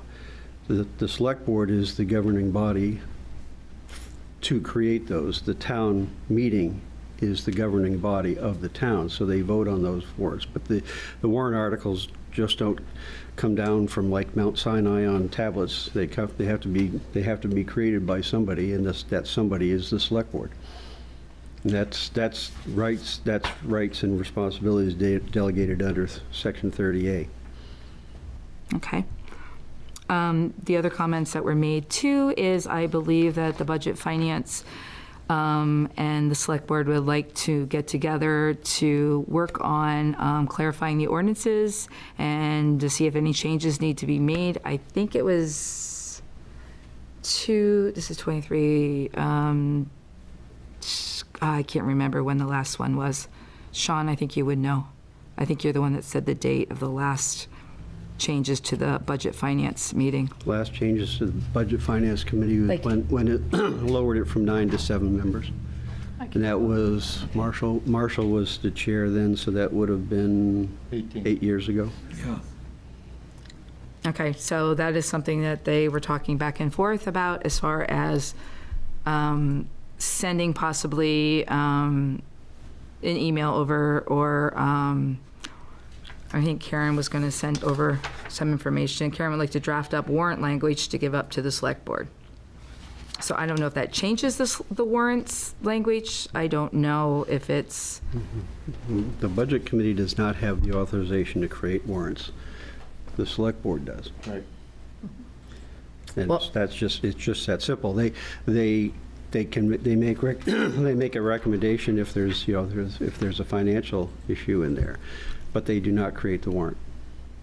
okay, well, and Dennis, you had mentioned, when you're saying right, you're agreeing with Rolf now, because you had mentioned at that meeting, it says you can't find anything that says the Select Board will do the warrants. No, So- they could do the warrants. What I said is, nothing gets on a warrant without their say-so. They don't have to vote on it, they could just put it on there. That's what I said. And yet they vote on it anyway. But truly, it comes from you. But we recommended, or I tried to recommend a sprinkler system, for example. I said, can we put a warrant on there so that the townspeople could decide on the sprinkler? And it wasn't possible. It couldn't be added. And then went back and it was amended after that. So there was a lot of changes that went on the second year I was on the Budget and Finance Committee. I don't remember, all right. So the point is, when we asked for a couple things to happen, it didn't happen. No warrant gets on without the Select Board's approval. That's all I said. Well, and I think the Doesn't sprinkler take a system vote. that you were talking about too had to go with the Public Works building at the same time is what it is. So I don't know, but I'm not going to talk anymore about the Public Works building because that is now off the table. The other thing too is I'm just bringing stuff over. That was Wait, I over. have a question about the last one. Mm-hmm. So are they, on that particular part, since this is here anyway, are you saying, say there is, it's hard because it's pretty hypothetical, I guess, but, or Public Works, whatever. So if you guys, I know it was your idea, but I think how ultimately it would go around would be Budget Finance would come up with an idea, and if they like it good enough to either vote, I don't know really how they're, it's different than this board, but if you voted on it, agreed on something, say you wanted sprinklers in the thing, and everybody up We all there, did. and then you came up with a motion and voted on it, whatever, would that then get sent? That's kind of like a recommendation you wanted added to the warrant for the Select Board to look at and then vote on to see if it was added to that? Is that what you guys are saying? Yeah, we pretty much were unanimous that we wanted to sprinkle the building. We all talked about it and we expressed it, and yet it couldn't get on there. So at the very end, when the warrant was being written, I said, can we just add a warrant saying that the public will decide whether they want to sprinkle the $6 million building or the $8 million building, whatever way you want to say it, the narrative. And it didn't happen because the Select Board didn't want it on there. And it won't happen without the Select Board wanting it on there. Right. No matter what we recommend. Right. Could be unanimous, and we could be say we wanted to put anything on. What I'm saying is that, well, if we can come up with maybe a more formal thing, because I didn't get as a Select Board member during this whole process, I didn't get asked to vote on that particular part to add that to a warrant or something like that. It's more like you guys discussed it and it was all unanimous, but for us, it's easier if there's I would say, a formal vote or something that is getting then passed on to us, and then we can say whether we want it on or not. I like that. Because it's a little bit harder, because if That's not, a good start. if not, I don't know what you guys are talking, who agrees to what and whatnot, and then it gets sent. Well, Sean, please 'Cause wait. It sounds like we are. Go up there. Oh, sorry. Okay. No, because I got, sorry.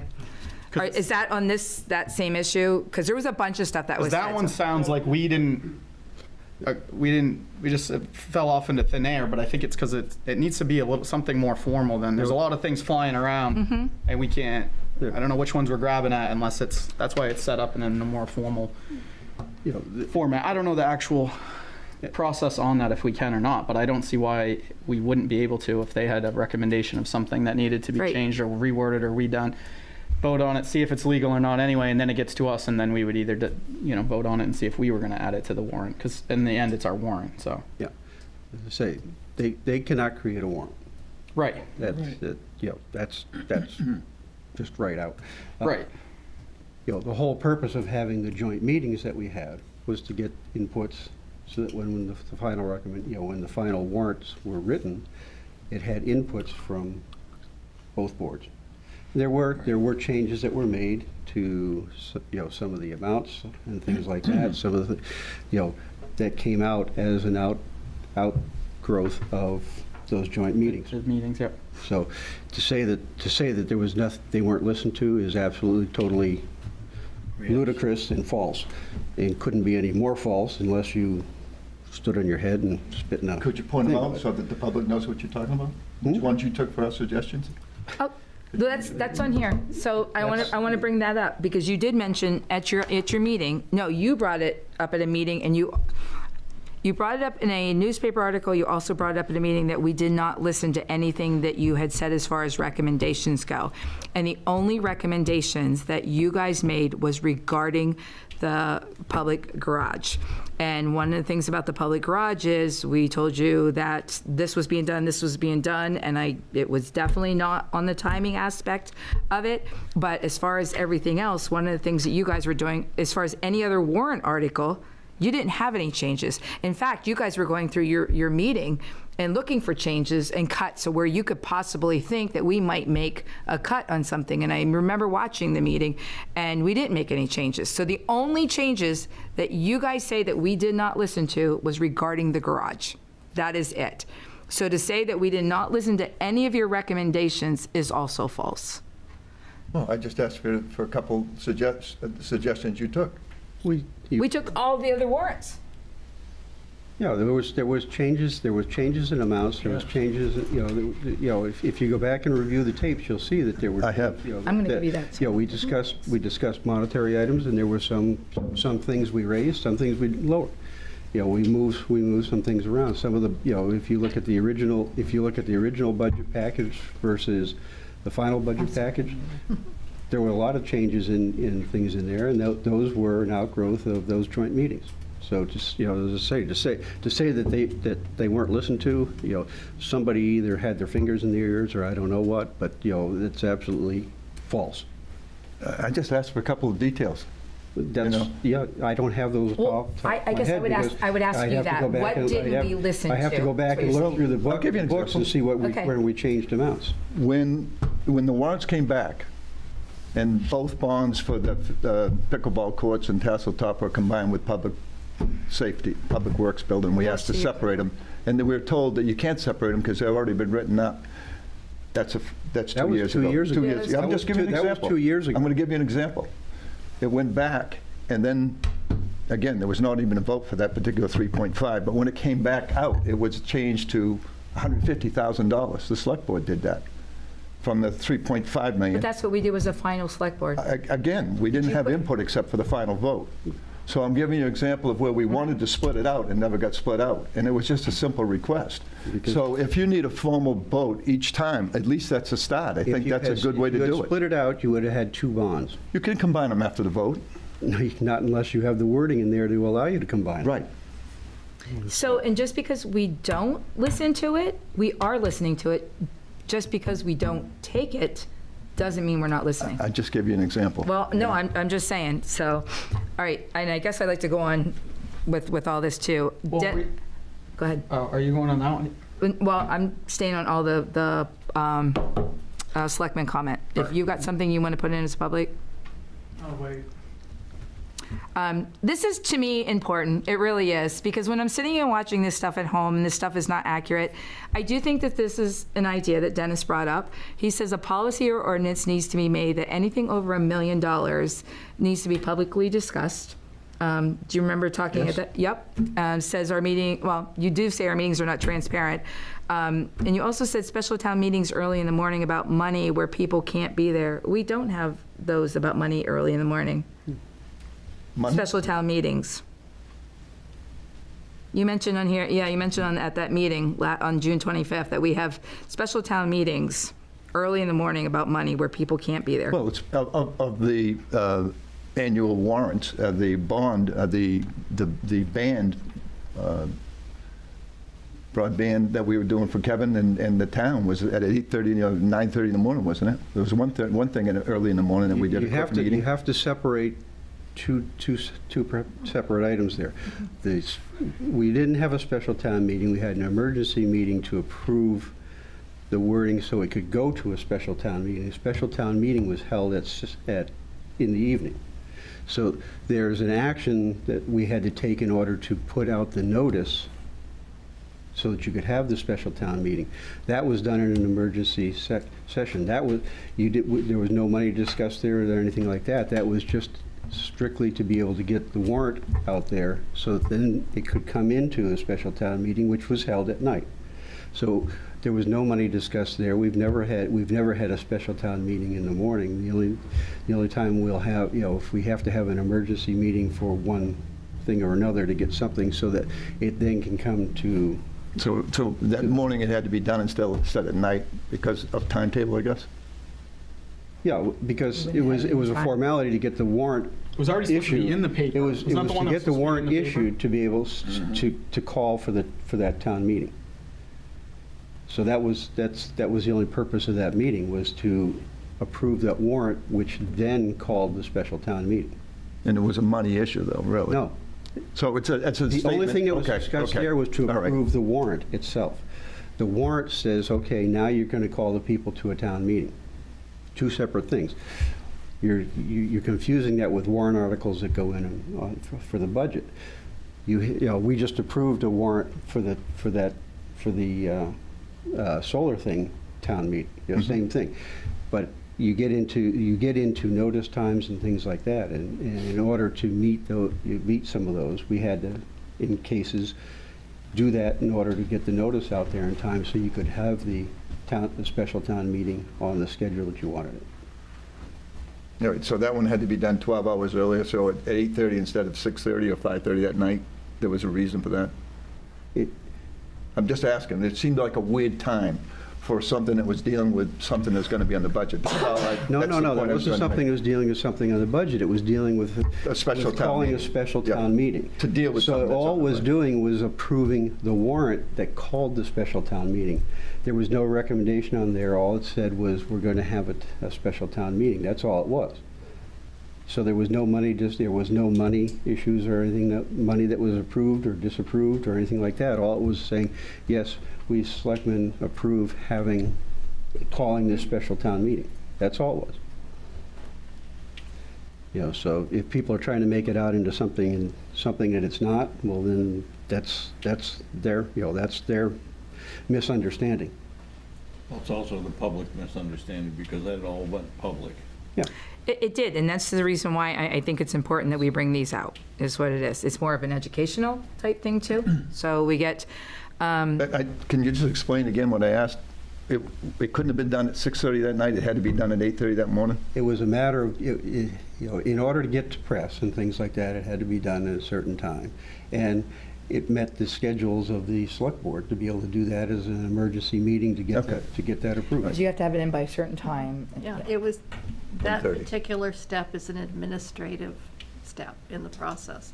It isn't setting what anything is or making any decisions other than to approve the warrant so it can be posted online, it can be posted in the paper, it's ready to meet the deadlines.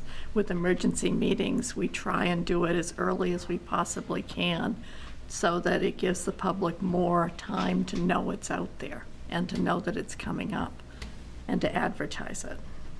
It's for transparency that we do it as quickly as we can for that administrative step. And the paper that comes out Friday or the Portland Press Herald? Which one, when you talk about the public? It goes in the Wyndham Eagle. So, yeah, that's Friday. And it also gets posted on our website. It goes up on our electronic sign. It goes For on my our education, Facebook though, I'm page. asking for my education, so I know, is it the New England, is it the Wyndham paper that we're trying to get it in time on that Tuesday We're morning? trying to get it as early to the public as we can, which is Okay. putting it on our stuff, is the earliest. But our official It's paper part of that we put all our transparency. legal things is the Wyndham Eagle. Right, and so that's what you had to have, the paper had to have that ad in it for Friday. Okay.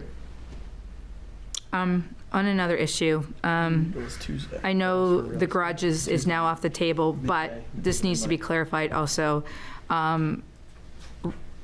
Rolf did not say we were going to find another way to do this garage.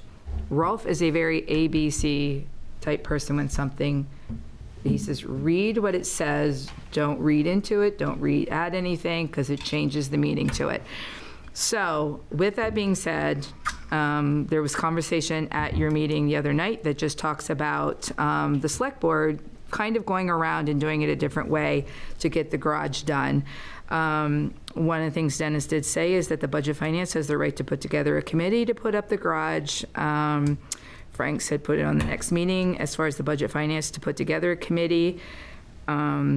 So I don't know where this board stands with that. As far as budget finance, doing a committee to put the garage together? Budget committee does not have the authority to do anything other than a subcommittee of itself for an action. They cannot create a committee that has town backing. The only ones that can create and appoint a committee is the select board. Okay, so You know, they could, Just if they wanted, clarify if they that, so- wanted to have a subcommittee to study some portion of budget, they could do that, but they cannot create a committee out of whole cloth to do something entirely different, because that's not in their charter. okay, and Because, You and the wrote the reason chart. being is, when you appoint when a committee gets appointed, there are legal, there's legal implications that flow back, and if it's not appointed by the select board, then there's no protection. So how do you interpret that ordinance then, when it says that they will develop and present to the town meeting a CIP plan, 5-year plan that they will research, investigate, and They will interview? develop and present. That presenting is to the, And that goes investigate. into the budget. So that comes to the select, it comes back to the select board. Well, I know it won't go on to a warrant until you guys approve it, I understand that, but it says research, investigate, and you do that. You're doing the research from the standpoint of looking at what are the what's in there. 'Cause I can Any tell you, the bond? original CIP, I helped develop that way back when that first went in. So I know, and you were looking at all, you're looking at all the assets, you were looking at all that, you're looking at retirement schedules on things like that, and then, you're Grants throwing and things on there. But a CIP is a planning document. It is not a, it's not a finalized, it's not a purchasing plan. No, I know It is, because it's malleable. You can, things move in, things move out, all of a sudden you don't need this, something that you thought you were gonna need, you don't need because something's changed.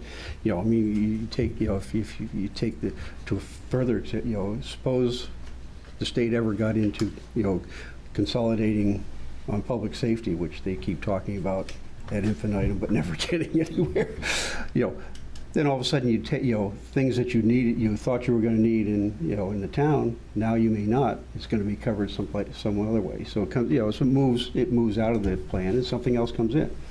But I mean, and things happen. Something breaks, so you have to, you move it from here to there because you need it. But I mean, the plan looks at it and says, okay, you've got something that has a 10-year useful life. So your plan says, okay, at year 8.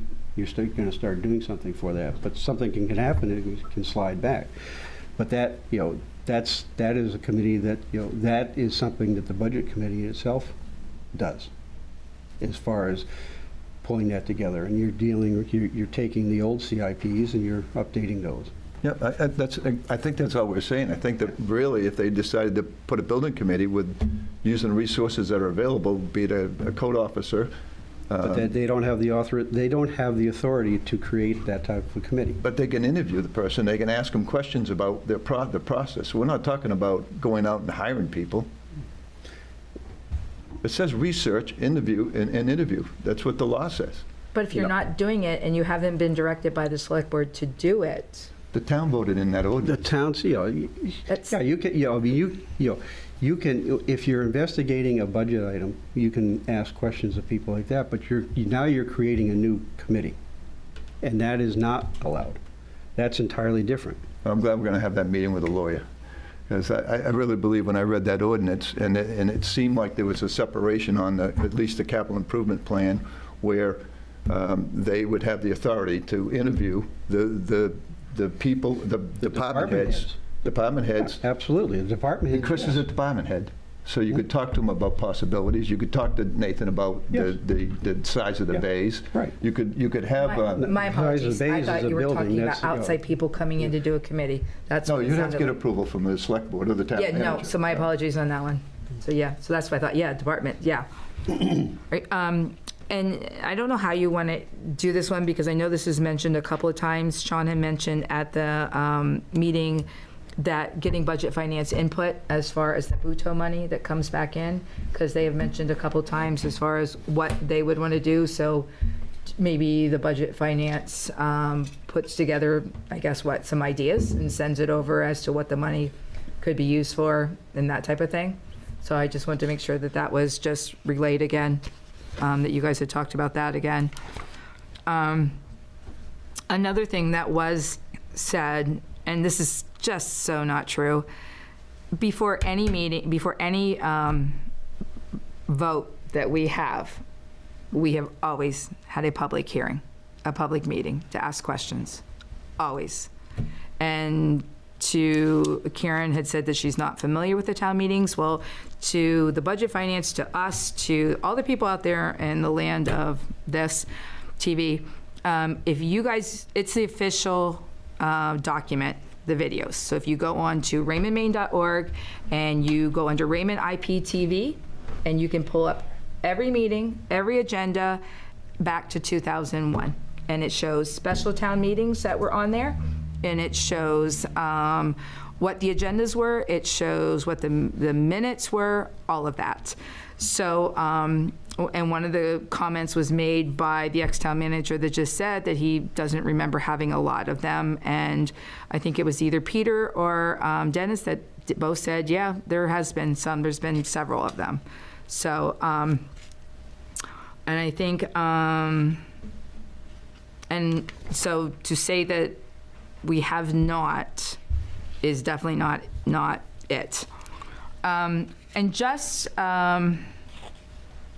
another, I guess, heads up as far as when people are putting things out there, information that's out there that's not accurate. One of the comments was as far as that there was a gag order put on all the employees in the town. That did not happen. The ex-town manager was out on FMLA, and a letter went out that said, do not contact him with any kind of business because it is against the law. And don't accept a call from him? Exactly. And because if it's business, we Right. can't talk to him about it. And don't call him for anything? Exactly. Well, the town employees that I was talking to at the time felt like it was a gag order. They couldn't even check in on the guy. Then maybe they should have talked to the town manager instead of talking to you about it. And It instead of didn't putting come to a the gag... town manager, it came from Joe Bruno. Came directly from Joe Bruno. I read it. I got a copy of it. You told Joe Bruno, when you guys were standing outside, did. that we put a gag order on it, and he had to explain to you what FMLA was. I agree. And what happens is you cannot call an employee because whatever the reason, if it's pregnancy, it's anxiety, it's mental, it's broken leg, whatever, they're out on a leave. So to give them a call from us and then put them under stress or whatever to work, we can be sued. So to not say anything, and it was Joe's job as the chair, working with the interim town manager, because Dawn was still the town manager at the time, and we hadn't even put her in yet. So it was not a gag order, and Joe did not ever tell you it was a gag order. No, I told him exactly what he probably told you half of it. I said I was in there on a regular basis. I was working with a couple of the people on different things, and everyone there felt like it was a gag order, that they couldn't even check in to see how Don was doing. And when you say, and it wasn't the first time. I mean, I'll bring it in and read it next meeting and let the people decide. It's a straightforward. It's not the people's business. Well, it's a confidential It's issue. a confidential document. It's So- an FMLA protected Yes. item. So, so to say that you're going to bring it in an open thing, it means you're not understanding the law either, and you're subjecting yourself to litigation, which I don't think you want to do. No, I don't. Okay. But I'm trying to explain why it was taken that way. That's all I was saying. That's why they would go and talk to the interim town manager or say what what is that? Instead, I mean, that goes beyond. It does. Ludicrous. I didn't bring it up. Teresa did. I did, because this is stuff that was put out in the public. And I was trying to this is explain stuff- to you. I know, but when you're putting stuff out that's not accurate, that's not okay. It really is not. You didn't even realize the whole FMLA thing. And one more thing I do want to put out, and then I'm going to be done. Peter, I sent you a letter, and you've told a couple committees this. And this is, I guess, my day to call everybody out. I'm just there. I was really nice when I sent you that text message, and your comments are really rude. And I'm going to say it. I wrote, "Good morning, Peter. Happy Father's Day," and this was on June 15th. "You handed out a comp plan report to the Budget Finance Committee. Could the Select Board get a copy of that report too? It sounds like there's a lot of good information in it that would be important to read. You came to, and I said, thank you, Teresa Sadak. You came to our meeting and you said to us, you didn't get it because you didn't ask for it. We're the ones that had put the committee together. But to come here and say we didn't ask for it, there is a question mark on here, and I was very nice. And then you went to the Budget Finance meeting on June 25th and said, oh, I think they're a little jealous that Budget Finance got a copy and you didn't. So anybody out in TV land, it is on the internet as far as under the departments. But again, I think you were very rude in that. And I'm just calling people out because I was nice and I asked for a copy because it looked like it was very informative. So I am done. Okay.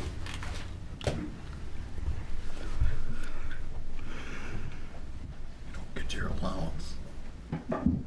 Sean McKelvey, we're Maine, Budget Finance and Comprehensive Plan. I'm going to keep this short because this is getting a little much. Our committees need to get together. Budget Finance and this committee need to get together, I think, and we need to discuss some things. That's my recommendation.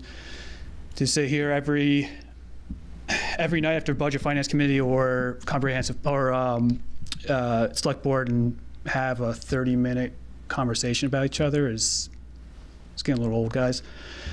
I would like to suggest as not on behalf of Budget Finance Committee, but as a citizen, these two committees need to get together and we need to kind of work through a couple of things. I do feel like year one for me last year was a rubber stamp on Budget Finance Committee. Year two, definitely started getting some more input. But even year two, a lot of my suggestions, when I would bring up a couple of suggestions, it was shot down by a particular member. And the comments were always made, we've already discussed this and we've decided that this is how we're going to handle this. I think a lot of my frustration on Budget Finance Committee comes from those comments where this has already been decided. So when we're talking about doing things to help the warrants out, I understand there are some things that we just, we can't do, but we can definitely make suggestions. But unfortunately, by the time that the warrants are out, we're voting on them. And we're not allowed to make any recommendation. We're only about to, from June 20th, I remember, Rolf, you said this, petitions cannot be changed. They cannot be recommended or not recommended. So I understand that we're not changing the language, but if we had some input on some of these things ahead of time, I think that would help out,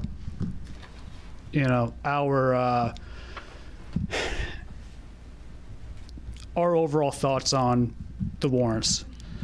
Yeah, that's all I'm gonna really say. Just as far as one comment I do want to say, Rolf, you did say, I mean, your words were that specifically about it, the garage getting, the garage was that we didn't say no to doing it. We said no to funding it. We're going to find, and I don't remember exactly where you were, so I'm not going to requote you.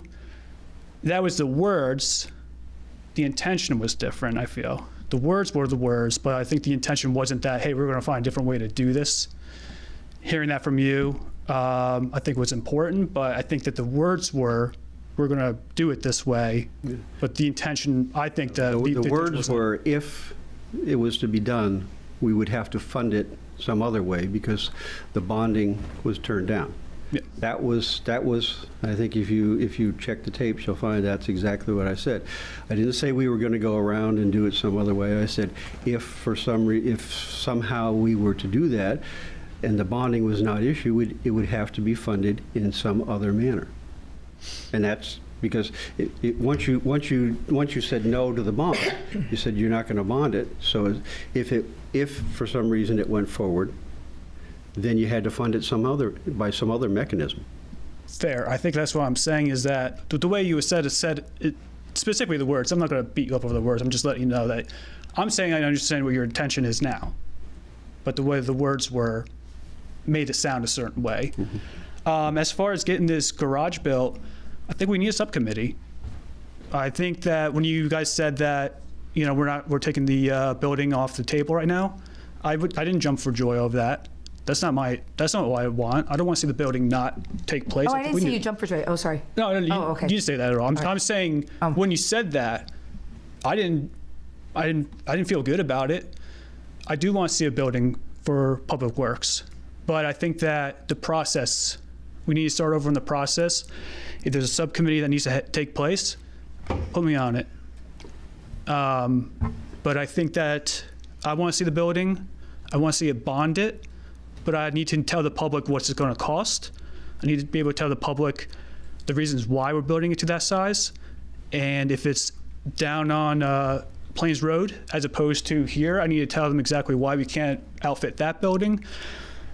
I need to be able to tell the public all these things. And I do think that if we are being transparent, I think a lot of things that we're talking about being transparent, we need to be transparent with the town. We owe it to the town, and that's why I'm on the Budget Finance Committee. I really think that you put a committee together, we show the town, I think they'll bond it. Whatever that amount may be, we have to really show them that these are the reasons why we need this garage. I'm all for the garage. I think I've said that multiple times. I was not in favor of how this process went over the last 2 years, though. So, any questions for me? No. Peter? Can I add one more thing in real before Peter, because Peter did bring something up. I will give him the credit on this one. He did stand up there and he did correct the budget finance, and when he said, we did not ask the public whether they wanted that building or not. And so the question is, do we ask them first? Whatever it is, but it's off the table on that one. And I'll wait till Peter gets done to add one more thing. Let's get together, for real. I'm good with that one. I like that part of it, for sure. I think the other problem with the budget finance and the select board, the way it was, I wasn't here. I started this time that year, so I didn't go through the whole process. You've been in that part of it longer than I've been on the select board, but I didn't see you guys or that whole process start until later on. I think it's better this year, Harold. You guys are starting it earlier so that there is more input, I would say, I guess, on when we go to get in for the warrants. I think not having all that other information in some of the meetings, I don't know how many you need or whatever, but I think just being a little bit more organized and informative going into that would help last year's. And I see this year it's working this well year that way, so. we've decided to meet monthly. Yeah. Or I think for the past, they're just. What was the first meeting last year? Do you remember what you guys had? 2023? Yeah. The first meeting? February 2nd or 3rd. Right, of 24? Well, they all started in February. Right. Yeah. So that's what I mean. And then it's rushed because it's February and then we're looking at all this information and to say, not only are you looking at some old information, but now you're looking at what we have to vote on for this budget. Right. Trying to get information, give us some suggestions, and then get it written in time to get it on for June. Yeah. That's a very small time frame. On top of that, because I'm a comprehensive plan, I'm thinking 10 years forward.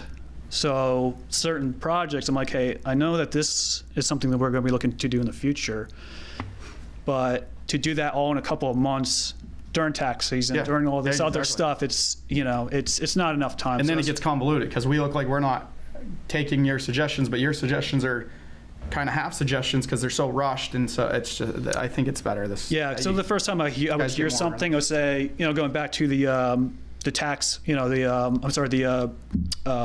the violation that we had. Yeah, we'll definitely, I'll get them with my committee and try to get a couple suggestions that we've been thinking about. But Buteau. Meeting would heal that.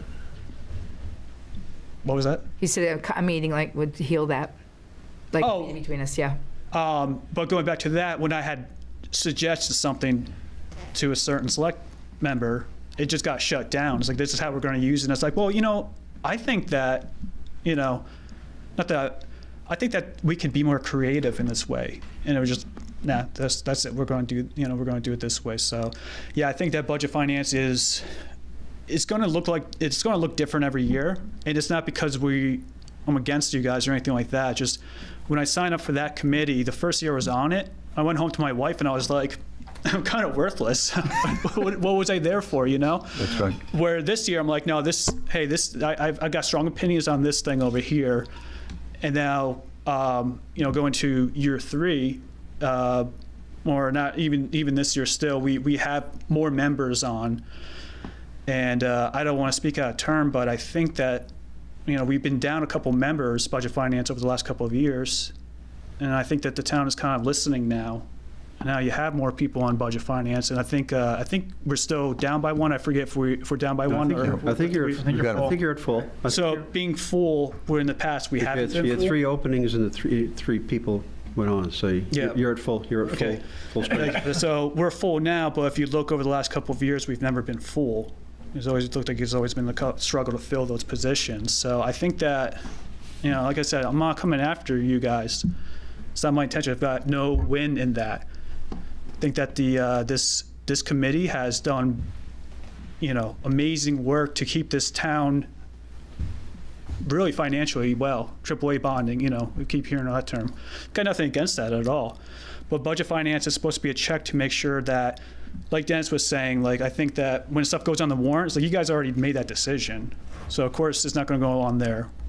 That's why budget finance wants to have that say too. And I know that we have the ability to have that say, but I think in the past, nobody has said anything about that. Now that we're kind of digging up and realizing hey, what is my actual job on this committee? As we're kind of digging those things up and finding it, then we're realizing, hey, budget finance has not been doing this job over the last couple of years. No, quite a few years. Yeah, way back. So the town owes, it's owed to the town to have a strong committee to make sure that it's a balance, I'm not trying to attack you guys, but I do think that we should get together because I understand that there are certain members on Budget Finance Committee that are, I don't want to say the old guard, but but you understand what I'm saying. So that's my thoughts. So I'm not going to beat you guys up over it. Just want to let you know. Well, one of the things of bringing this stuff forward is to make sure that you guys hear that whether it's correct or not. You know what I mean? As far as the warrants and stuff like that. And one of the other things that you guys were talking about at your meeting that I wanted to make sure was covered too was you guys were talking about getting the word out more to people. And it is hard. That's one of the biggest things in town is getting word out to people that different things are going on or whatever. And Frank had made a suggestion, and Rolf came up with a perfect explanation as to it's not a matter of not doing it, it's a matter of why. He just said, have a public meeting in the afternoon for a couple of hours, and then the people at that meeting can vote that right after that meeting, and then open the polls the whole next day for the people who did not make the meeting can vote all the next day. And you can't do that because there's a potential that something could be changed, which is then not carried through onto what people are voting on and the other. So if if you're going referendum, it can only be done that way because if someone were to vote absentee, which a number of people did, if something changes, they didn't vote on the same thing. So that's why you wouldn't. So this is to stop, I guess, you guys from an idea with the correct information, because I'm thinking, all right, that's a possibility. And when he said to me on it, yeah, no, it can change the next day as far as say, they go in on that meeting and they vote to not do the garage. That whole thing has to come off the next day for the people that are doing the secret ballots is what it is. But this way where you guys are getting the information back as to saying, nope, that information can't go through because of A, B, or C. Yeah, it sounds like my committee has a lot of desires to do things, but a guy like Rolf who's got that knowledge, we don't all have that knowledge. We've got a good collective mix, but pass that knowledge to us, and we may make mistakes and say hey, we want to do this, and it could be totally something we can't do. And that's when you guys come in and say, okay, listen, you can't do it this way because of this. I remember Rolf just I don't know, maybe 30 minutes ago was can't do that subsection 23 or something like that. It's where did you get that? This is why when I say make a line in the cement and he goes, no, you can't. So my B brain is going bzzz all the time. It drives him nuts because he is that. Yeah, we're kind of like the hare that wants to get to the the next step, and Rolf's slow down. But always I've been saying for a year or for the last couple of years is pass that knowledge on. And we're going to make mistakes. We're going to say stuff that maybe isn't true. You correct us. Okay, that can't be done that way. But I think our two committees are going to work better together than we are going to work apart. And I would like to see that. Me too. And I believe we can do some sort of special town meeting way in advance if we started the process earlier. I mean, it was all crammed up. Even when we had the emergency meeting, we were told, Karen was told that we couldn't get our vote changed because of the ballots had already gone to print. That's how close we were on everything. So if we move up the schedule, so that there's input along the way. Can you move up the schedule? No, that's what happened anyway. Peter? You count. Did you had something? Yeah, right. We can make it work.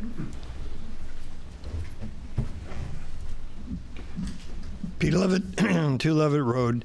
I heard the chair described as an ABC guy. I think I would interpret that as saying he's process-oriented. I can relate to that because I find myself being process-oriented. I would tell you that anyone who knows me knows that I'm not someone who's out seeking a lot of friends. I'm not. That's just who I am. What I am interested in is fairness in the process. I can't tell someone that they weren't insulted. If they feel insulted, then I will have to say, okay, you were insulted, because I can't tell you what your feelings are. What I will say is the reason, as far as process goes, that I'm even talking now, I'd ask the chair, is that this is Selectman's comment. And the reason I'm up here talking is because I believe my name was mentioned. It was. And so if my name is mentioned, I believe I have the podium. So that's kind of process. I knew how that had to follow. That's what we did. I would say that the last 20 minutes of this meeting is kind of reflective of what, without getting too much involved in sports analogies, what a coach told me a long time ago, which is when you have a team and there are new members that join the team, that's not really true. That's not really true. When there are new members, it's a new team. Mm-hmm. And so I would ask you to think in those terms. The last 15, 20 minutes of the meeting, in my opinion, is not helpful. And so bringing up issues from 1 or 2 years ago, or bickering and sniping back and forth and suggesting that someone is not telling the truth or whatever, that may serve a purpose in clarifying something. I'm not sure. I will tell you from personal experience, in this community, I saw a board that was what I considered to be rather dysfunctional. And it was very close to my heart because I had a relative that was involved in that board. And what I saw is that there was a slow degrading of the opinion of the community in the town. And that was not any one individual's fault. That was the fault of the team. And so what I would encourage you to do is to stop all of this sniping and bringing back issues in the past and look more towards the future and how there can be cooperation, and kind of echoing Sean's comment. And I believe I saw a couple of select board members nodding as well, that, there has to be a cohesiveness, a working together. One of the things I regret on the comprehensive plan is that North Star, our consultants, basically handed us a list that I was relatively insistent on of all the department heads in the town. Because in the past, the comprehensive plans have been that the consultant did the interview with the department heads. And I was adamant that no. I think for our committee to function correctly and get the correct information, we'll go out and the committee will interview the department heads, and that's what we did.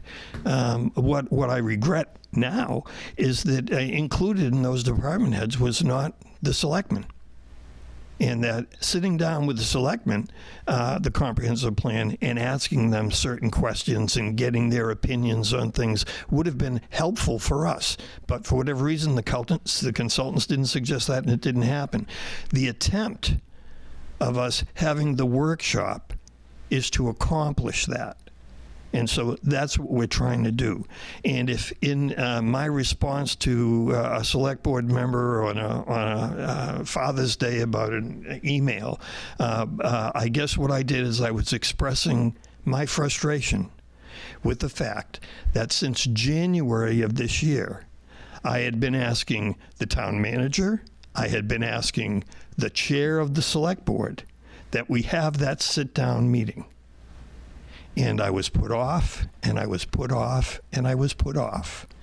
And so if anyone took offense to my frustration, I apologize. Thank you. Thank you, Peter. All right. I have a couple questions, just education, but it's not public comment.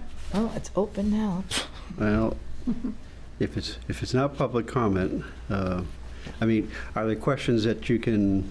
Well, there are questions about things that you guys were talking about, so for my own education purposes as a citizen, I have some follow-up questions for you as a board.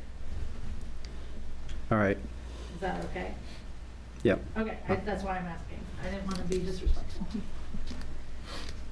Okay, Jennifer Danzig, 38 Pulpit Rock Road. So just encompassing, I'll just rattle them off. So when you guys do a public notice, it goes in the Wyndham Eagle and it goes on the website, correct?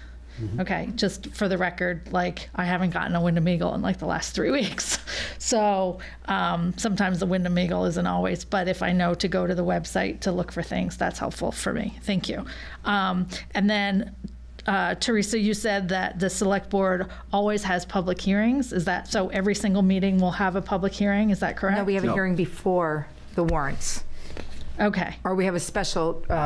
Well, I think what she was talking about there, because the voting was done a referendum, there was a public hearing prior to that, which was minimum. It has to be minimum of 10 days. 10 days prior to that. At that meeting, I think there was 5 people. Yep. I think I zoomed into that. Was that when you were going through all those warrants? Yes, and then we had the garage people here, the engineers here. Yeah, okay. I think I zoomed into that meeting. So I guess my question is, so when you have a monthly select board meeting, like you are now, right, there is always public comment at every meeting, except when you're in executive session, right? Yes. There's always public comment. Okay, so this probably isn't then an appropriate or fair question in the sense that the planning board is not the same. No.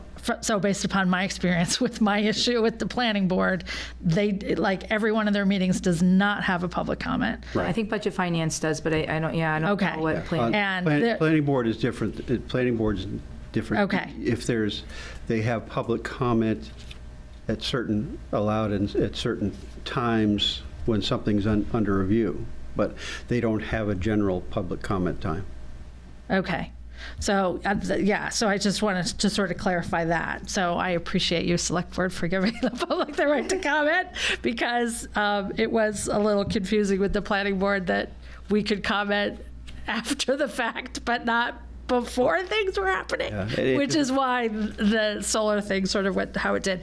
And then let me ask you, because you guys are talking about warrants, so having gone through this process with the planning board, I think I understand how they create warrants, right? So like, because we were part of a process. They don't create warrants. Or ordinances, I'm sorry. They create the ordinances that then that are submitted to you for the purpose of putting them on a warrant, and then the town gets to vote on it. Yes. Correct. So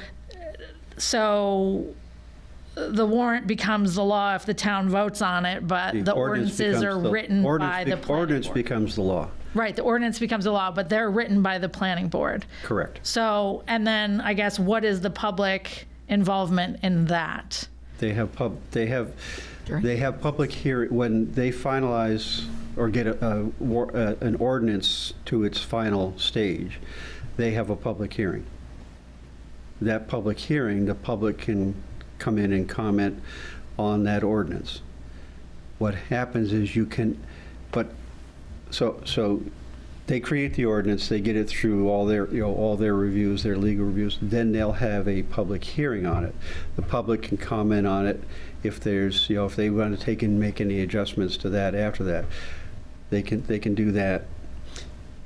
Whatever goes to the town meeting cannot be amended. An ordinance cannot be amended at town meeting. It can only be voted either up or down.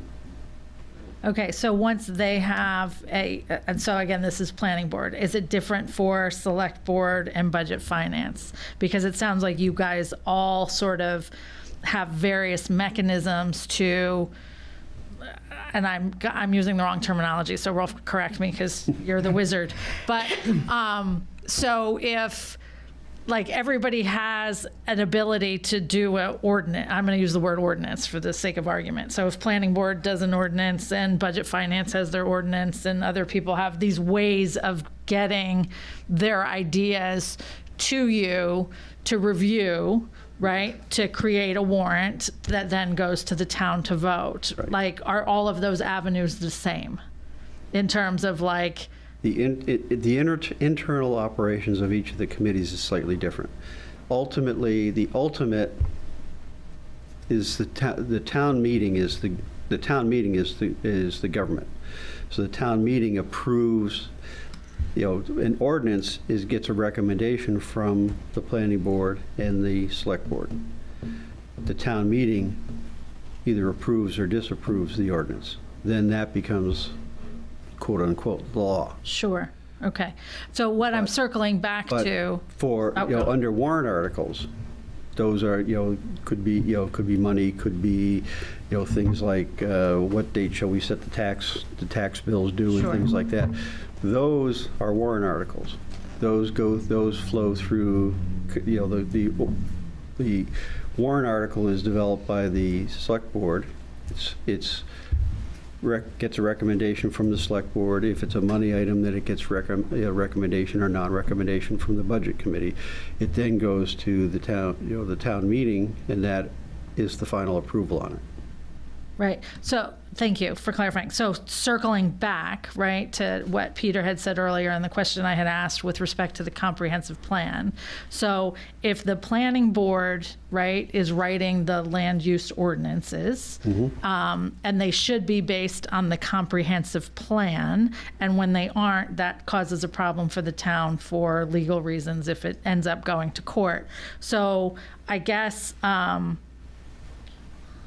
in that instance, and particularly in our solar instance, right, like the ordinance that went through was not in compliance with the comprehensive plan, and that's why some of us were all caught off guard by it, right? And then we were told, well, it doesn't go by the comprehensive plan, it goes by the ordinance, but they were in conflict with each other. So moving forward, it sounds like a lot of awareness has come to fruition on a variety of issues from a variety of committees or public citizens or whatever. And as a result, it looks like that you guys are going to do more of a cooperative, sort of transparent approach to make sure that things are in line with each other, so that when the planning board is proposing an ordinance, they are going to the comprehensive plan to make sure that they're in compliance with that, right? So that there's no direct conflict, because presumably the citizens had already voted on that. So by them putting an ordinance forward that's in direct opposition to that, the average lay person, right, the average citizen, like when I'm going to the polls, I'm not going to know that, like, oh, okay, well, the planning board did this, but it's in conflict with the comprehensive plan, so I should vote this down, right? Like, there is nobody. I think what happened in that situation was the 2004 comprehensive plan set some things in motion and how they wanted to go, but the state and the powers that be, the governors and whoever was going through, and solar wasn't a thing then, right, came through. So then they kind of, it was more, not even really a gray area, but it was like a new and upcoming thing where they were trying to put it in different spots where a true commercial avenue wouldn't normally go, but this was solar, so they were giving it latitude, shoving that in there, and you couldn't really say, it was definitely a gray area because it was commercial, but yet it was given this special treatment, basically, to get into that. And since 2004, there wasn't any solar farms or anything going on then. That's where it kind of snuck in, I believe. I wasn't around for that part of it. But. Right. Keep in mind also, interpretations. Well, so I was going to. So you've got, you have a comprehensive plan, which is essentially, goals, designs, and things like that. There's interpretations done by the planning board when they're doing the ordinance. The ordinances are also reviewed by legal. Right. And then, so one does feed to the other, but it's like every, you take green, and that can be interpreted as, is it Kelly green or is it emerald green? Sure. Right. So green is not necessarily green. So it, some depends on how they interpret it, and that's part of their job, is is doing interpretations and writing ordinances based on those interpretations. But as I say, at the end of the day, the town does have the final vote on an ordinance. The only thing they cannot do is at town meeting make a change to an ordinance. All they can do is either say yay or nay. Correct. Because if they make any change to it, then it can ripple through and do all kinds of things that you didn't intend for it to do. So that's why the only action that you can take there is either say yay or nay. Correct. I understand that. So then I guess too, when you say it's subject to interpretation and ordinance are reviewed by legal, and I think I touched on this at another meeting, is just the education of the average layperson on what you're actually saying in your ordinance. And I think I think Dennis brought it up last time that, like, could you do a little blurb in plain language that says, because and I didn't even know this, Sue educated me, that, like, well, once you're in the voting booth, if you don't understand something, you can ask for a copy of it, right? But most people who are in the booth don't know to ask for a copy of it. They think once they're in there, they do that. And I think also to even read the warrant, like I did zoom into those 2 meetings when you guys were doing that. And I'm, again, I have a master's degree in tax law, so I know a little bit of law to be dangerous. And I need an attorney to understand what I'm voting on, So I think there needs to be a little bit of that if we're gonna say, well, it's subject to this interpretation or that interpretation, because whose interpretation is it? Like, my interpretation when I read the law might be different than what somebody else's interpretation is. And so I think it would be helpful just to, but it sounds like you're moving in that direction. Thank you for taking this time to educate me. I am grateful to the process, because it got me, you guys did such a great job for so many years. I didn't have to do anything, right? Like, I just had to show up and check boxes, because you keep Raymond running beautifully. And this was just an anomaly, but I'm grateful to it, because I'm learning about my municipal government, and I'm grateful to all of you for serving, and to Comprehensive Plan and Budget Finance, because you're all volunteers. Thank you for giving your time and for giving us a voice, and for keeping our town beautiful. I appreciate it, and thank you. And just real quick, just a practical example of how, we probably all remember a civics class where it's, how a bill becomes a law. But what I will tell you is that here's a practical example. I went to in reviewing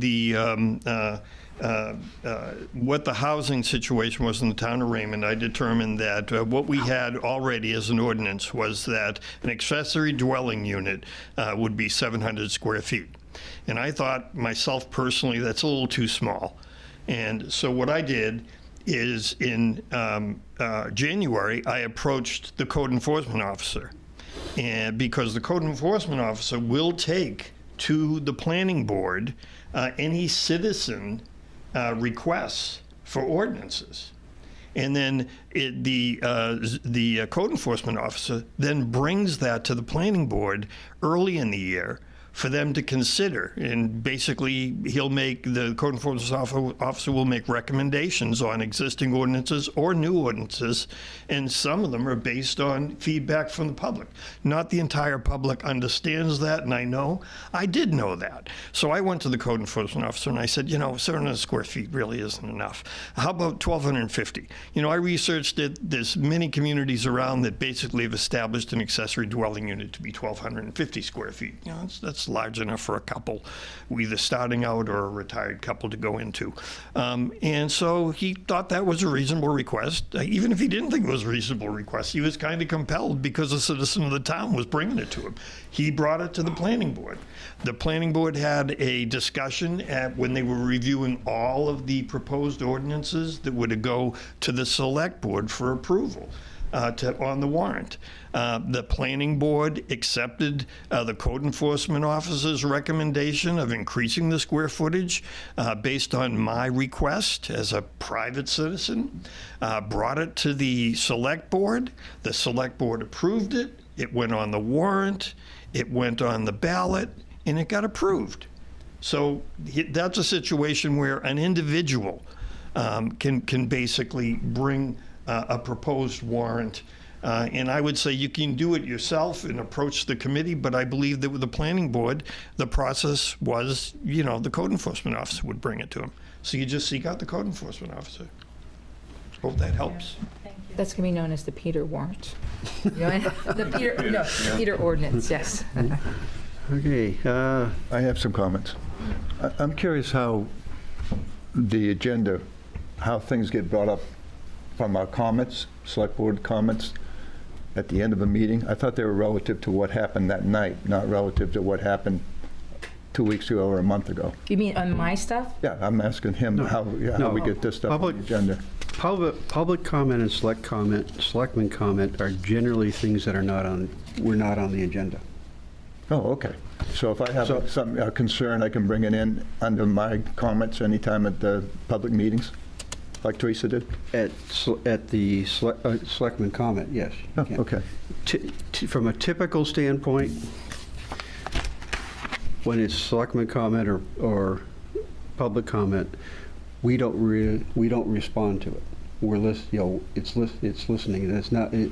We kind of went off the tracks a little bit and got a little more interactive here, and that's kind of our a little bit of our prerogative to be able to do there. But in general, the public comment is things that were not on the agenda, because during an agenda item, the public can speak to that agenda item. So it's maybe a concern or whatever that they have that they could bring up at that point, which is why typically they're not responded to, because it's listening to see what is it, what are they saying. That may drive something to come up on a future agenda or whatever. So what's the difference of new business and selectman comment? Because we don't have new business. It's never. Oh, we do. No. Yeah. We have new business. Well, new business are things that are on the agenda.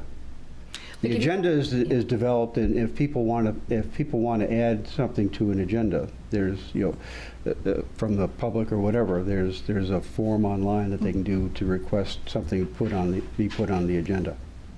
If there's if a select board member wants something put on the agenda, then get it to me, to Sue, and then we finalize the agenda just before it gets sent out to us all. An example would be like with the library, when I wanted them to come underneath the town. I asked it to be on there so it could be a big talk between everybody.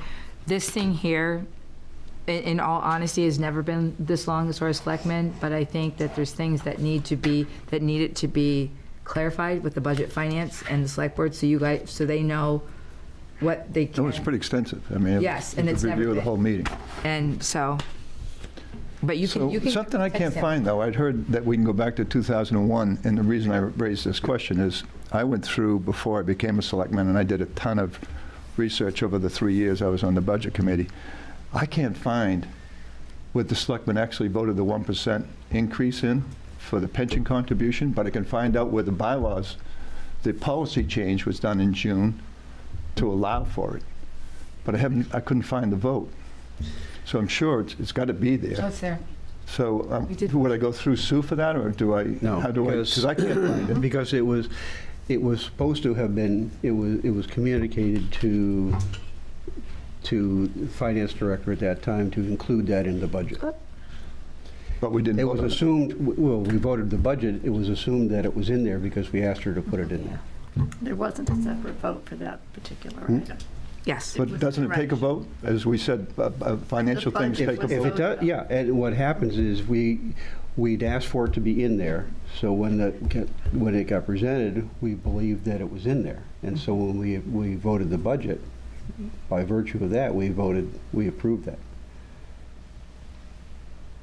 Even though it wasn't in there because you thought it was therefore a legal vote. Right, because she was supposed to put it in, it didn't get put in.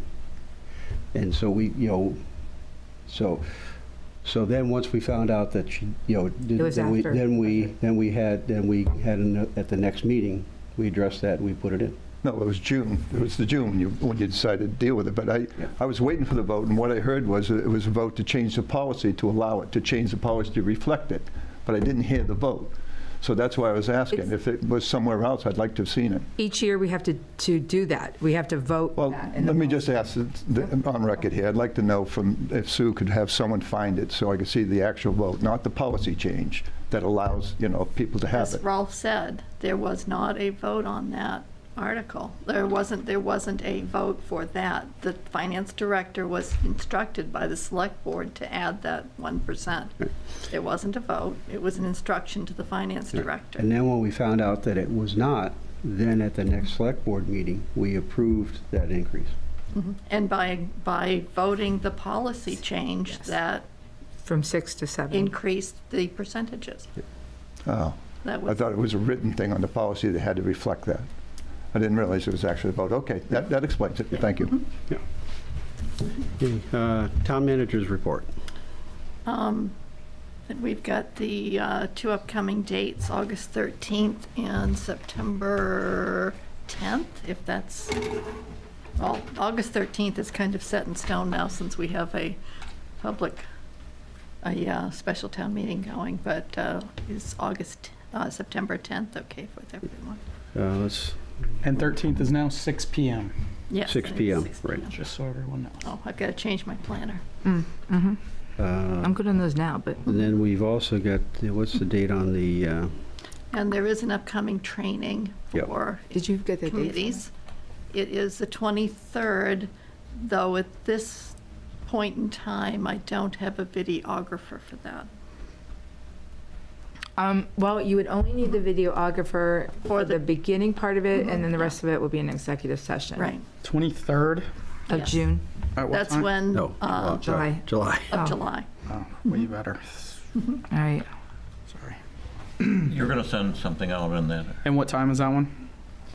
That We'll is, send a reminder out there. it was There was one that was 5:30, but sent it out, should but we'll send a probably be 6 reminder out. o'clock. I haven't sent it out as yet. That should be 6 o'clock as well, Ralph? Yes. Okay.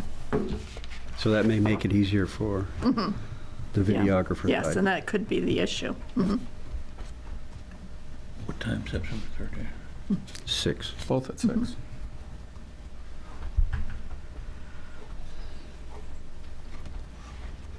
And everybody's good on September 10th?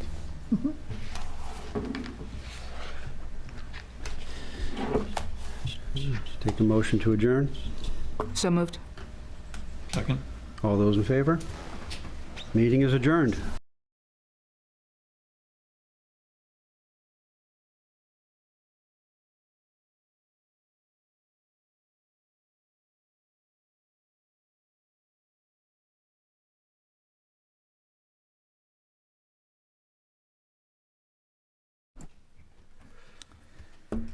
Welcome to the Wednesday, July 10th, 2024 Planning Board meeting for the town of Raymond. The Planning Board will come to order. The board does have a quorum, and we'll start with roll call. Down with you, Steve. Stephen Clark. Mike Richmond. Greg Foster. Robert O'Neill. Ed Kranich. Mark Childs. And Evan Woodbury? This is a public meeting, it's a public proceeding, and unless the board specifically votes to go into executive session, you have the right to hear everything that is being said and to look at all the exhibits that are presented. Please notify the chair if you are unable to see or hear. The board works from a published agenda. We'll be considering tonight's items in the following order. We have an election for chair and vice chair. We have approval of minutes for the June 12th, 2024 meeting.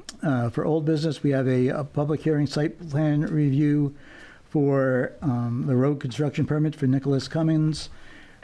We have an amended subdivision for changing the waiver requirement for underground power.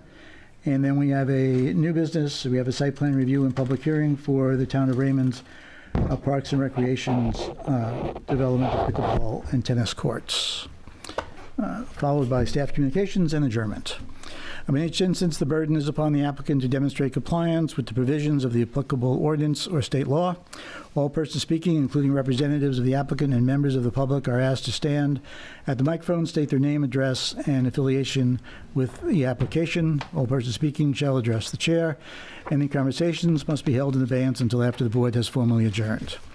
After the board votes on the merits of each application, it will prepare a written notice of decision because the notice of decision may substantially affect any appeals rights.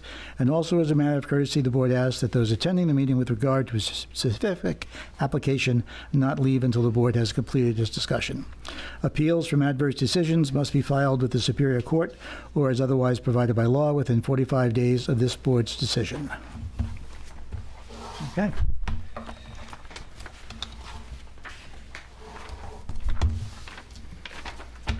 First order of business, election of the chair and the vice chair for our fiscal year 2024.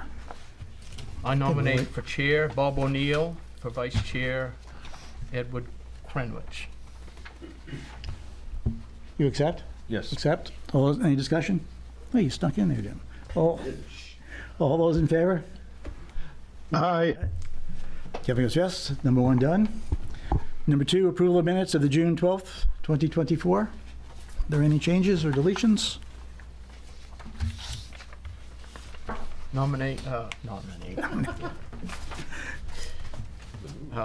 Move that we accept the minutes from June 12th, 2024. Second. All those in favor? Aye. Kevin? Passed.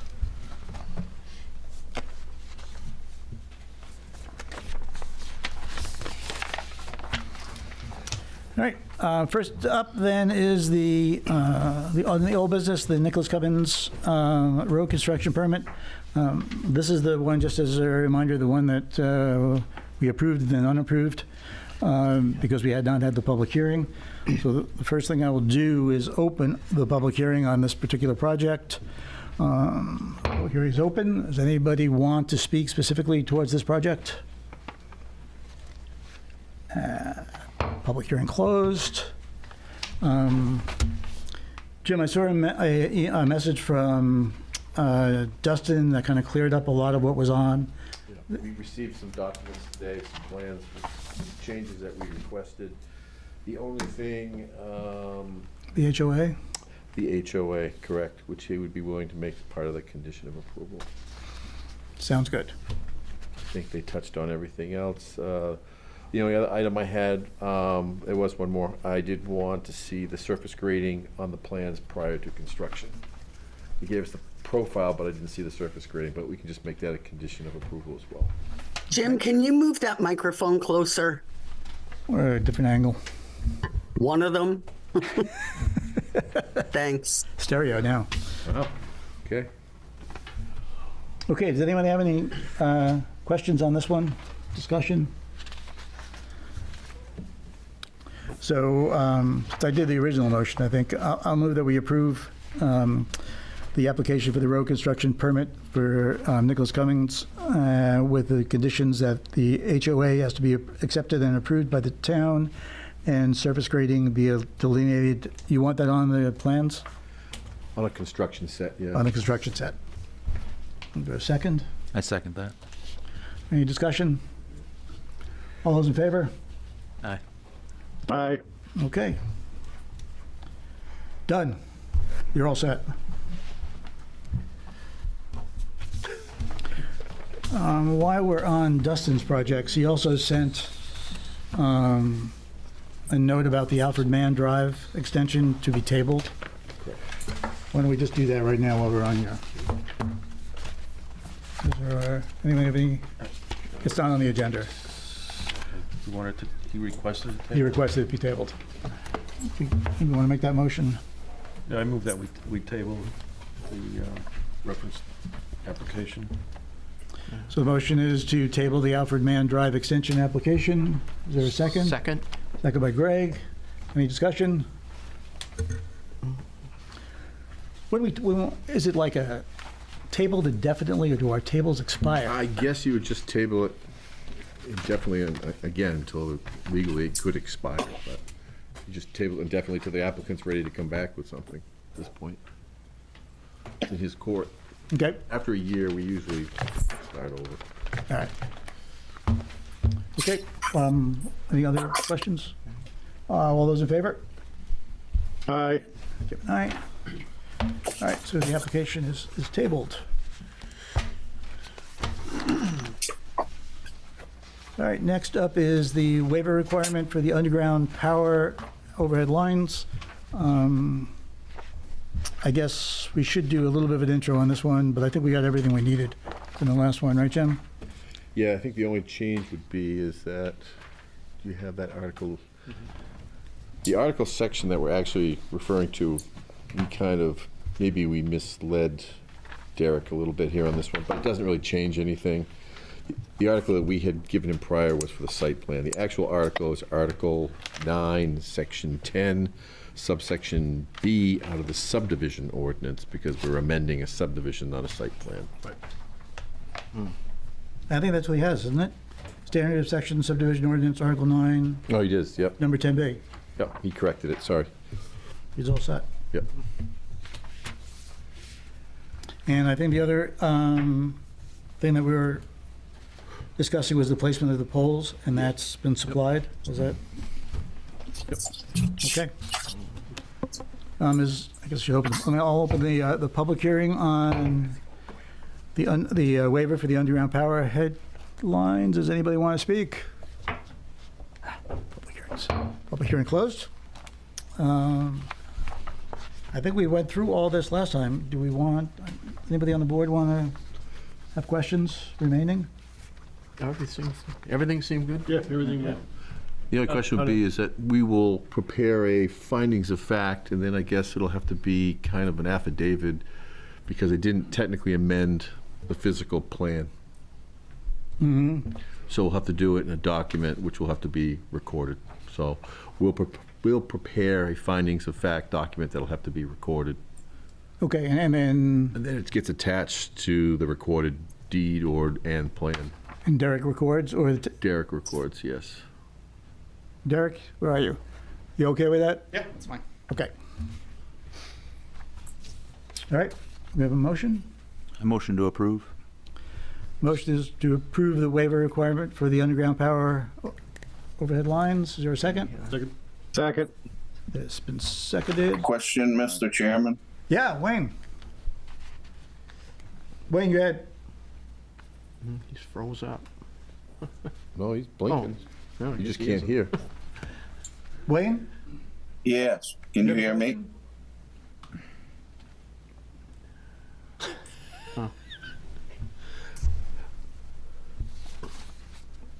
You're all frozen up. You're back. We hear you. Can you hear me now? We can hear you. Okay.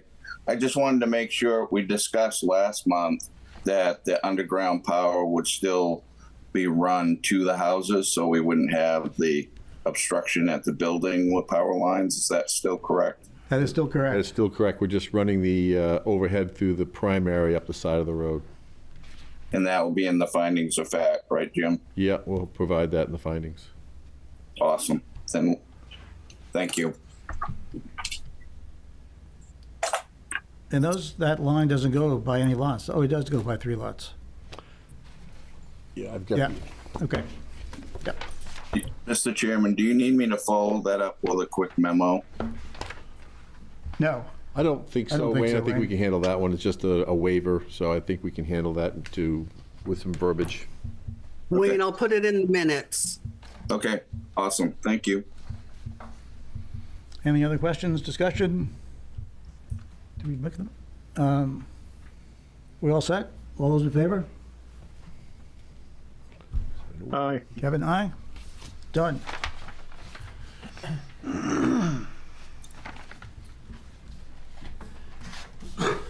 Derek, you'll get with Jim or the town?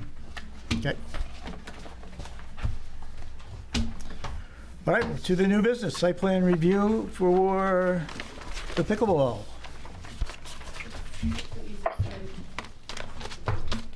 It would probably be to put it there. We're going to get Will to introduce it first, and then we'll go to you. And do I need you go over to the microphone, or you can, if you like to wander, you could pick the microphone up and wander around with it. No, I don't make me feel like a riot.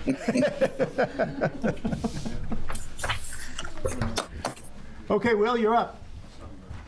All right, thank you, Mr. Chairman. Will Haskell with Goral Palmer, acting as planner or peer reviewer on this project. So new pickleball courts, tennis courts for down at Sherry Gagnon Memorial Park.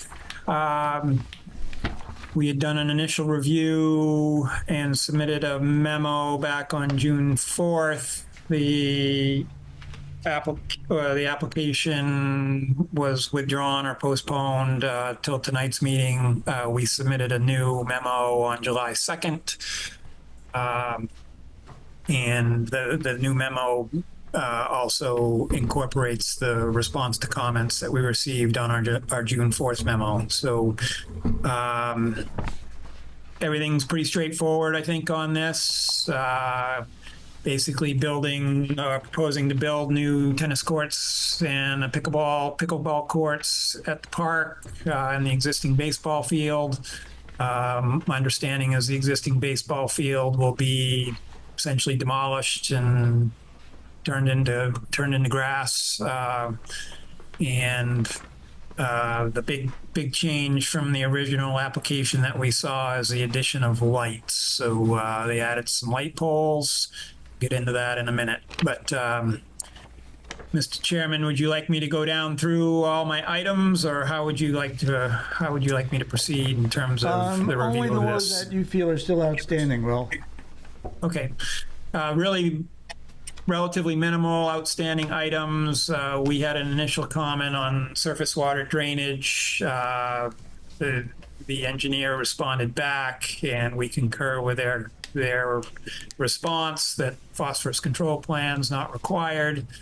So I think the biggest item is the exterior, the lighting. They're proposing to construct 60-foot tall light poles. Our understanding from the ordinance is that there's a 25-foot maximum height in the ordinance. So I think there would need to be a waiver for the larger light poles. So really that's the big item I think that's on the table here tonight is the lighting for these tennis courts and pickleball courts. Everything else seems to be in line and essentially in line with the ordinance requirements. Okay, thanks, Will. The applicant then? Sure. Hi, I'm Margot Barajas. I'm a landscape architect from Sebago Technics, and I'm here representing the applicant, the town of Raymond Parks and Recreation. I'm joined in the crowd by Joe Crocker, the director of Parks and Recreation, and Nathan White, Public Works Director. So as you heard, we're proposing tennis and pickleball courts at the town-owned Sherry Gannon Memorial Park. The site's located in the Village Residential District. It doesn't have any shoreland or overlay districts. The proposed courts are an addition or improvement to the existing park, which is a public facility, which is a permitted use in the Village Residential District. The courts are going to be located southwest of the existing basketball courts at the park, within the outfield of the existing ball field. Access to this is a little awkward. Is this the one that I pick up? That's the one. Hello? Is it on? Yeah, it's on. Okay. So you did want to wander around. Say that? I do need to point to the map, yeah. Sorry, I don't know where to stand here. The courts will be located just southwest of the existing basketball courts. Can you hear me online okay? Try it now. Yeah. Hello? Okay, there we go. So the existing conditions outside of the proposed path and the courts will all remain the same. There's no trees being removed. The ball field in any disturbed area will be loamed and seeded. We initially submitted this application for staff review, but due to the extent of impervious surface, it was decided that it should come to the planning board. Pickleball is very popular locally. We got a letter of support from Brenda Olson, who's the coordinator of the Raymond Rec League of Pickleball. And Brenda says, many more people want to learn to play, but we do not offer beginner programs in the summer. Adding the tennis pickleball court to Raymond would really expand the resource to fit the division. Currently, pickleball is played on the basketball. Bill, we still can't hear that mic very well. Sorry. I think so. It got turned off. I'm going to get out of the mic. Do I have to do something? No. Okay. All right. Hello? Yeah, she was turned it off. Maybe I just need to hold it like right here. I need one other arm. So the tennis courts are 78 by 36, and the pickleball courts are 44 by 20.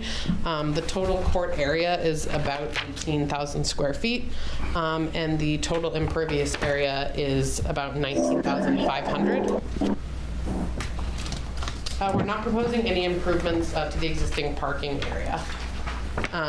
Or any additional entrances or anything. It's strictly in this existing ball field in the outfield. Excuse me, you do need to speak into the mic. Sorry, I'm sorry. The proposed path will be ADA accessible. And the courts are going to be elevated above the current grade about 2 feet. The drainage out there currently is wet, so we're proposing elevating the whole area to help with the drainage. We are requesting a waiver for the light poles. We're proposing 4 60-foot-high light poles. And as mentioned, the ordinance currently maxes out at 25-foot light poles. The higher light poles in this instance reduce the glare for court sports for people playing tennis and pickleball here. Also, less poles overall will be needed. If we were to use shorter poles, we would need several more, which would cost a lot more money.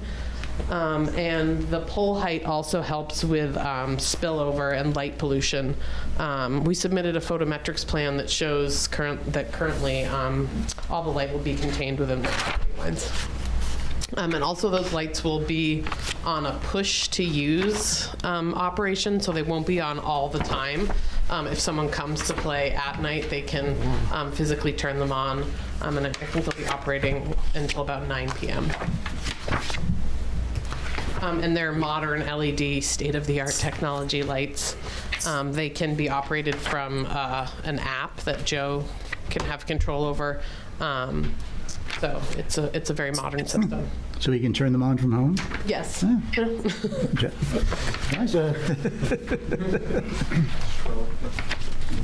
I believe that's all for now. We're hoping to get approval tonight for the project. And the waiver for the lighting is the one request. Okay, thanks. Yep. Is there any questions before I open the public hearing? Uh-oh. Oh, they'll be back. Oh, and sorry, there's another side to this too. It just zooms in a little. That's helpful at all for you.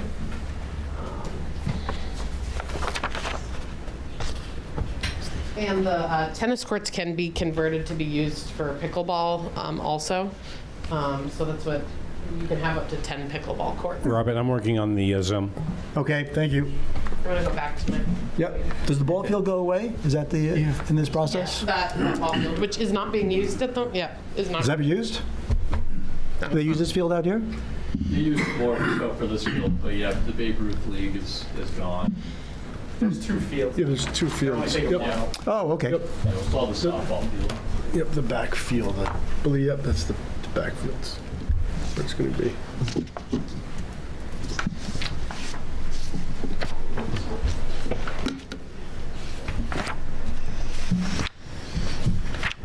Just wait a little bit till we get zoomed back.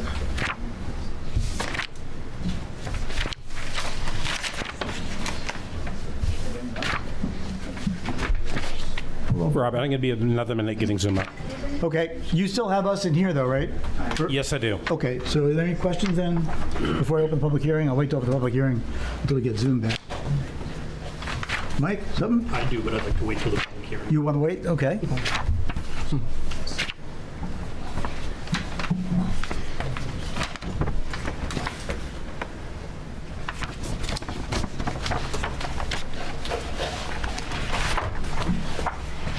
Zoom went boom.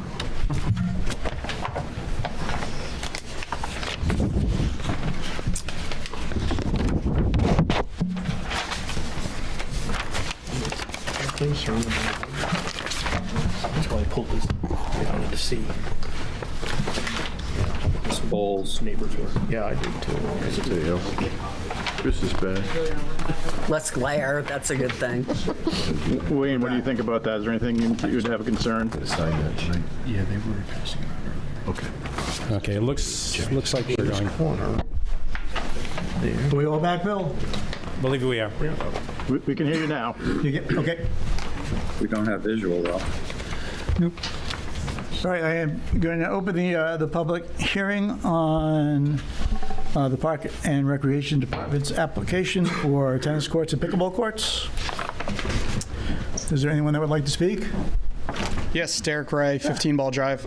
Just have a quick question. Since you guys are discussing lights and whatnot, there's a ball field that they're not touching that's literally right there that has poles already set in place, and I was wondering if there was a way to maybe tie into those to add lights to the field while we're already there.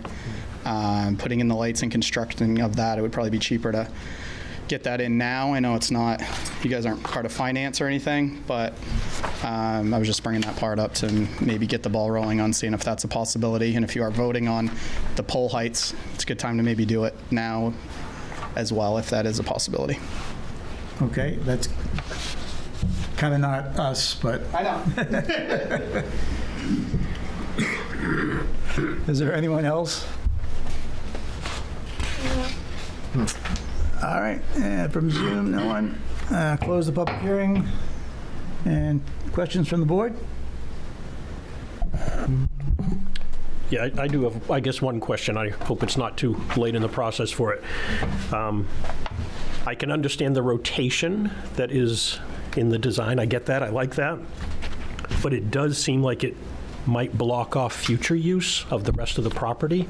So is there any consideration about, excuse me, plans after this or possibly rotating it so it's more orthogonal to the property line and the basketball court, just so if that day comes down the road, more of the site is available for future use? Do you want to talk to that? Yeah, go ahead. Joe Crocker, Parks and Rec. Yeah, that was the original design, was we're going to try to line it up along with the basketball court. One of the issues is the position of the sun. So when you're playing, it's not in a good position of the sun, so that's why we angled it that way, so it'll always kind of be overhead. So that's the reason for that positioning. Yeah. Thank you. I'm good. You know that anyway.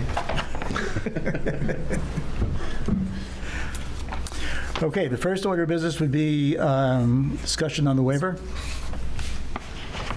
Where'd you go? I really like the footprint that you showed far as the light disbursement.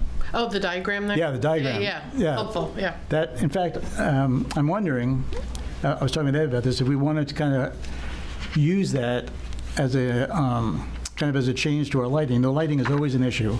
Right. And it's always a bleed over issue. And it may very well be that we can approve higher lights, which is going to give us less light bleed. Yeah, we could look at the future ordinances and just put it so that there's a foot candle limitation at the property line. Yeah. And give the board some authority to the height. I mean, I don't think we want a 100-foot no, pole. But I think that would... Turnpike, but I think, in some cases... It makes sense. It makes sense, but most of these occur in residential neighborhoods. Right. So... Yeah, you wouldn't want to really... You wouldn't want the height, you know. So, right. I mean, I understand what you're saying, and I think we can make some changes to the ordinance that, based on footprint of the property line, and give the board some authority on the height, if it's fully shielded and does not disperse over the property line. Yeah, and here you want a bigger dome of light. Usually, when there's residential neighborhoods, we're trying to limit that glare. Right, but we're also trying to limit the dispersion into the outside the property line. Yeah. So, yeah. All right. Well, anyway, any discussion on the waiver? Everybody have a chance to read it? Yep. Okay. Everyone okay with it? Then is there a motion? Yeah, I move that we accept the waiver and allow the the waiver request and allow the 60-foot poles. Second. Now, You have to do the waiver separately. we have to do the waiver separate. We just, didn't we just waive something that we didn't vote on? No, we have to waive the, if we don't have the waiver, yeah, you don't. And it all sounded logical when I read it, and now I'm just wondering, did the letter tick off the points in the ordinance? Will. Oh, that's right, I'm sorry, Joe. Will, does the,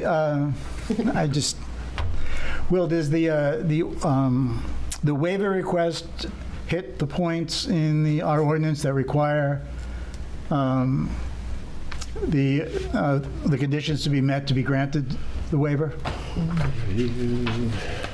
That's a good question, because I didn't check this afternoon. And those late things. When did the waiver request come in with the application? Because I'm not sure we saw the waiver request. Oh, I just got it, so I'm not sure. Well, I mean, I didn't just get it. I got it a day or two ago.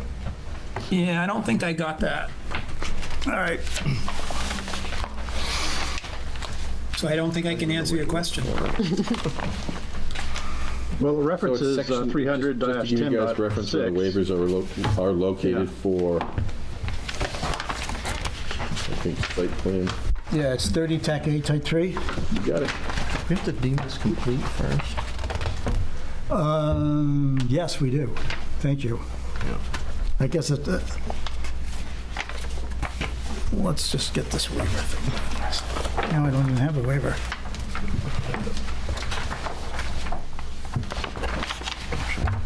Where did we get the waiver from? Sandy, did you email the waiver or did you mail the waiver? I know I emailed it to everybody. I believe that I mailed it. I think we had enough time to do that. I do have a copy. Would it be helpful? That would be very helpful. Sure. The organization here. Thank you, Margot. You're welcome. I enjoyed those light things so much. Those are on the second page.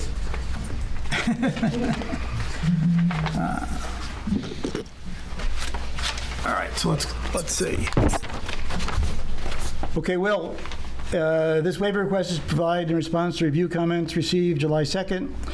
For the above referenced site plan application, we are requesting a waiver from the Town of Raymond Performance Standard Section 30 TAC 10 TAC 6, which reads the maximum height. So we all know that. This project park proposes 2 tennis courts. We know that. This project proposes taller light poles that are designed to minimize adverse impacts on neighboring properties while maximizing usable time on the public courts. Using higher light poles allows for the lighting fixtures to cast direct light on the subject, whereas shorting poles can produce undesirable glare and light pollution. Please see the attached, yada, yada, yada. Cost, that's not an issue. That's it. I mean, it sounds good to me. Sounds good to you? Yeah, they have pretty good backup with this With the document from the supplier, lighting supplier. So With that and the photometric plan, I think we're in good shape, with it showing the lighting and everything. So I think it's a good request. So item A is the need for a waiver is based on unique circumstances relating to the specific site and development application, and these conditions would not expect to be encountered elsewhere. Yeah? Yep. We okay with that? Yeah. All right.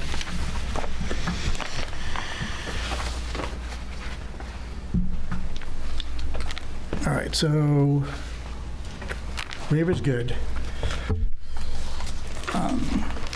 I guess as Greg pointed out, the first thing we do need to do is accept the application as complete. So is there a motion to accept the application? Move to accept the application for the tennis courts at Sherry Gagnon Memorial Park, that the application is complete. Is there a second? Second. All those in favor? Oops, sorry. Aye. Okay, next is the waiver. I think the waiver is good to go. Do you want this back? Do you need this copy back? You can have it if you want it. That's fine. Okay. Yeah. Is there a motion for the waiver? Anybody? We move to. It already grant the made waiver that on- motion. What's Andy? Was that? Ed had already made the motion to grant the waiver. Oh, Was there a she already did it. But Was no there a one- second? No one second. Is there a second? I'll second. I seconded it, I Oh, thought. Kevin seconds. Done. Yes. He's on first. All right. Is there any discussion on the waiver? All those in favor? Anyone opposed? Kevin says passes. Waiver done. All right. Now, Will, you did have some conditions, right, on this if we were to consider approving? Well, I only had your standard condition. Oh, the sunset clause? Yeah. So I think you're all set with that. Yeah, unless you've got any other standards that I'm not aware of, since I'm not. Yep. doing this on a regular Wayne, are you basis. there? Do you have any questions? Wayne? You're on mute. Sorry. Yes, I did have a question of going from the parking lot to the courts. Is there going to be new fencing, or are we using the existing? There won't be any new fencing like alongside the paths or anything. The only new fencing will be 10-foot high black chain link fences that surround the whole court area. The court. Yeah. Okay. And those, Yeah, the existing fencing around the ball field will be demolished or taken down. Yeah. Okay. We just wanted to make sure, like, if we needed to use our UTV to get near the court, that we were able to do that. Other than that, we're good. All right.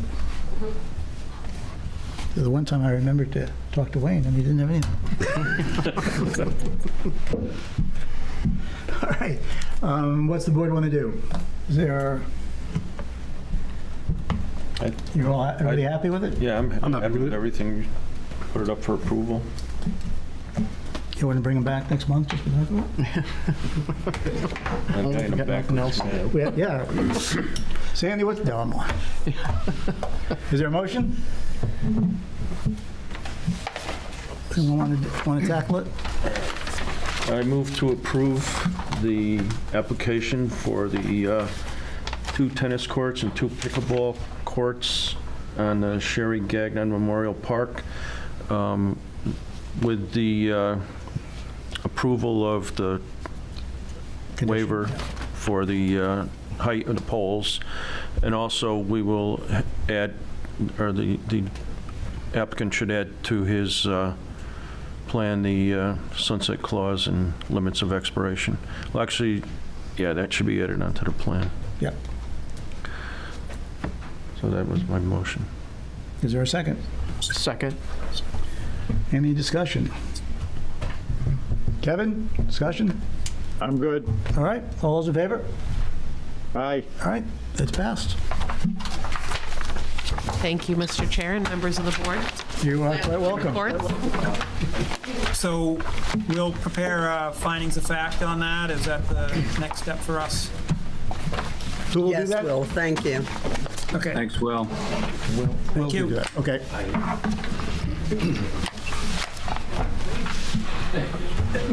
All right. So all this easy. I didn't think this one was going to be a hard night. Staff communications and updates. You're working on signing the findings of fact for Camp Timanis. Excellent. The only one left is Kevin. Oh, Kevin will have to come in the office to hit it. Will do. Sandy, do we have any new applications? I don't want to break your hearts, guys, but no, nothing new came in today. Wow. Sounds like a lobster bake next meeting. And I don't know if this made it to the planning board or not. I did receive a copy of it. I'm guessing it's probably with the selectmen or the town, but there was a citizen's petition. Oh, yes, thank you, Jim. You want? Yeah, no, go ahead, you can keep going. The select board voted on that last night to move it forward for special town meeting and public hearing. I couldn't hear. That's okay, Tenny's just reiterating what you were going to say. Oh, okay. Yeah, the citizen petition for the land use ordinance to eliminate. You guys are young. Yeah. Eliminate solar energy systems in the shoreland zone and make the ordinance and prohibit the installation of commercial energy systems in the rural residential district and all of the shoreland districts. And they want to make that retroactive to 2023, July 1st, 2023. So there is a petition. I don't know where it goes from here. I don't know if it's... Sandy, did you say that went to the Board of Selectmen? I can take it from there. Oh, got it. So the group on the solar project, they had a proposed, they wrote a proposed ordinance. Their lawyer that was here, they had 511 signatures and brought it to the selectmen, requesting a special town meeting to vote on what Jim just said, the no solar projects in the residential rural residential district. That's commercial only, obviously, right? Yes, right. So the selectmen asked, as it would normally occur, the ordinance to come back to the planning board, where we would then decide whether or not to give it an up check, a down check, and send it back to the selectmen to schedule the meeting.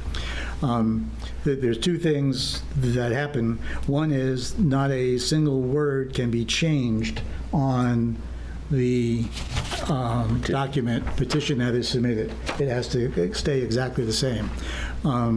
What I told the board, not speaking for the board, but I told the board that I thought it would not be possible for the planning board to receive this, vet it, decide whether or not there's implications that we would not like, or implications that that nobody would like, and then send it back with an approval, considering that when we can't change anything of it, and it has to go before the town anyway. So they are, though, looking to us to vote on whether or not we approve it, or whether or not we're just sending it back to the selectmen without comment. In other words, we're sending it back recommending that it be approved, or we're sending it back to the selectmen without comment. So before I go any further, that's the decision. Can we recommend not to approve? We could recommend not to approve, yes. Recommend, not recommend, or... Yeah, but even if whatever we do, it still is going to it still goes to a special town hearing in August. Which they scheduled last night. It was scheduled last night, yeah. August 13th. Oh, Jerry, you're really up on this stuff. I didn't think we were on the select board or something. I think he was like a politician. Yeah. So that's those are our choices as they're in every ordinance that we review. In case you all want to have a look at the actual. I don't like the retroactive regulations. I'm not sure that's even legal. Yeah, No, I don't like that at all. The retroactive. Right. The irony is it goes back to July 2023. We have no current applications. Right. Yeah. But they can't be changed. I mean, they actually, I'm sure they would probably be willing to change that to the current date, right, but they're not allowed to change it unless they go back and get all those signatures. Right. I think we've only have right now one solar farm that's still under its warranty, or not under its timeline. Yep. We just extended that one. Yeah. Yep. And I don't think it would. I don't know, it would not impact that, I don't think. I don't think so. No, they're not in that. Yep.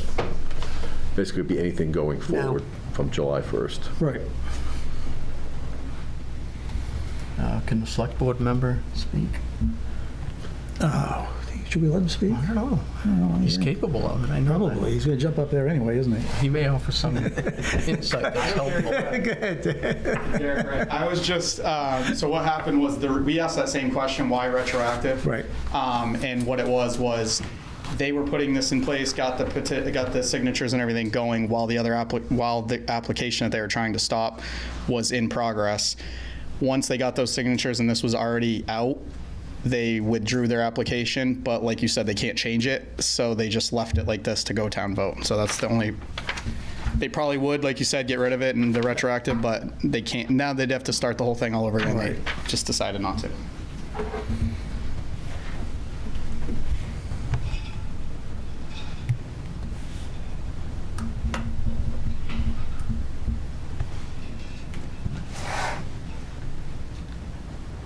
We lose them again.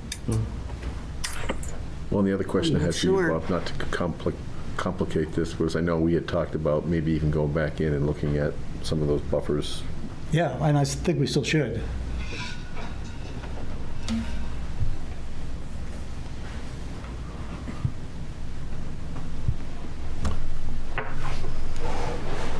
Yeah. Jim, I'm pretty sure once this is voted on, at that next town meeting that they're doing, it's going to end up coming back to you guys for next year's changes to see what else it affects, if anything, and get it all straightened out then. Yeah. Kind of feels like the cart in front of the horse. That's happened before. Yeah, I think, that whole project was a timing thing, the applicant, for the butters.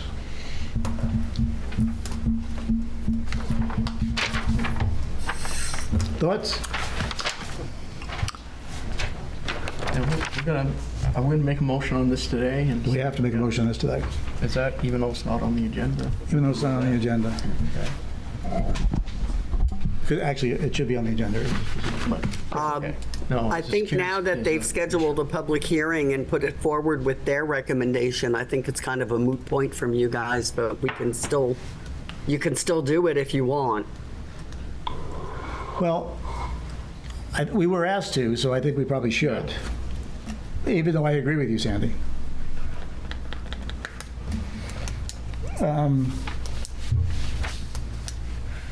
I think probably should we say the politically correct thing to do would be just to send it without our recommendation.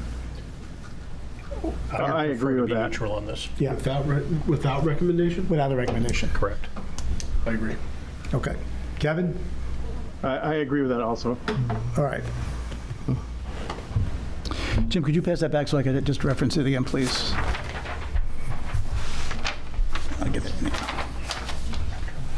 So I move that we send the citizen petition for the land use ordinance amendment changes concerning the regulations on commercial solar energy systems to the select board without a recommendation. Is there a second? I'll second. A second? Is that okay? Anyone feel okay? Kevin? Okay, all those in favor? Aye. Okay. That's a yes, done. So no meeting next month? I guess not. No meeting next month, Sandy? That's your call. No applications. The only thing you'll have is we'll have, which you can come into the town, the Milers Woods, sign that plan once we get a few things on it. Yeah, so we'll have to stop in. You can just stop in the town and we'll let you guys know when it's ready. Too early to start on ordinance stuff for next year? I would suggest that in your extra time over the month of August that we start preparing lists of things that you foresee you'd like to see looked at or changed or modified, things that have routinely popped up. That's typically what we've done. I'm sure Chris has probably got some. I know you and I have talked about the solar. You talked about the photometrics tonight. Anything like that any of you see that there's a issue that you'd like to bring up, let's get it out in September. Okay. And typically what we've done, I think, is we've had a workshop. Right. Just a couple, half hour before the meeting, just to kind of get a list formulated. Because we really start digging into those around Christmas, December. Mm-hmm. And we'll see and we'll also see at that point where we go with the ADU, because we didn't really, accessory dwelling unit. Hopefully we get some more information on that too. Oh, you lost me on that one. Well, the state LD 2003, right. we kind of kicked the can down the road. I don't know if we can kick it any further. So I think that's one that we hopefully get a little bit better guidance on from our attorney. All right. Then we're up to item 7. Move to adjourn. Is there a second? Second. All those in favor? Lucky 7. Aye.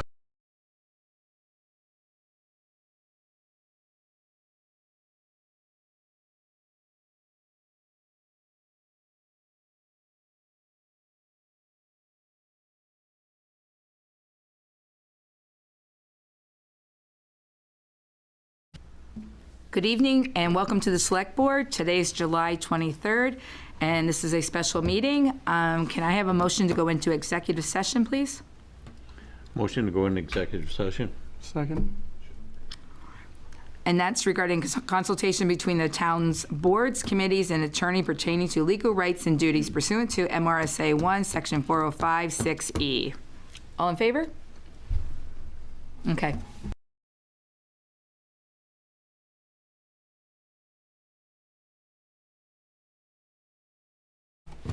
Can I have a motion to come out of executive session? I move that we come out of the executive session. Second. All in favor? Any discussion? All right. Motion to adjourn? Make a motion So to moved. adjourn. Second? Second. All in favor? All right, we're out.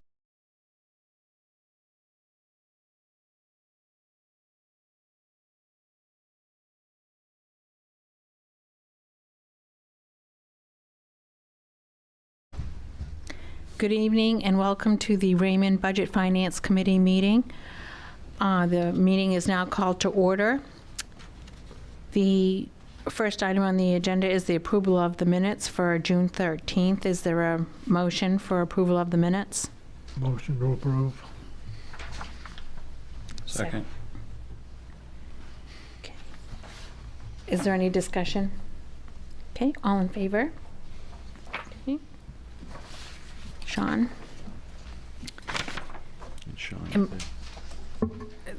I also need a motion to approve the minutes from June 25th, the orientation workshop. Is there a motion? Moved by Frank? acceptance. I wasn't here. Need a second. Second. Okay. Any discussion? All right, all in favor?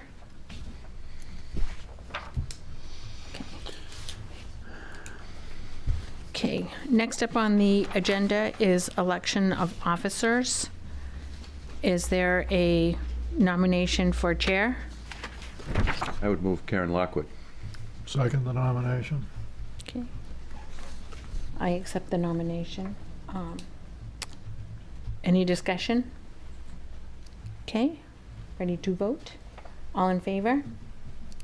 All right, thank you. And vice chair? Is there a nomination for vice chair?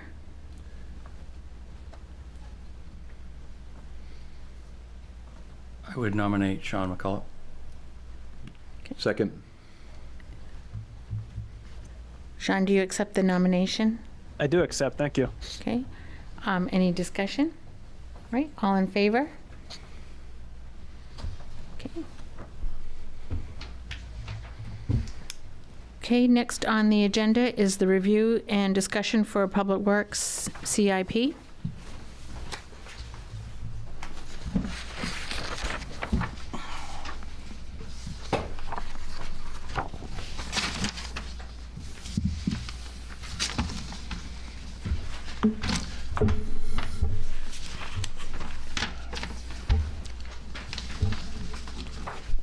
The only thing that we didn't put in was the paving. We're in the middle of putting that in a program. We purchased the iWorks program. It's the same thing code enforcement has. And they came out and did an assessment of the roads last year, and we're right just tipping into putting that in. So I didn't think it would be, it was going to take quite a bit of time to try to pull something together that was going to probably change anyway. So we're going to wait till we get it all loaded into the program and see what that comes up with.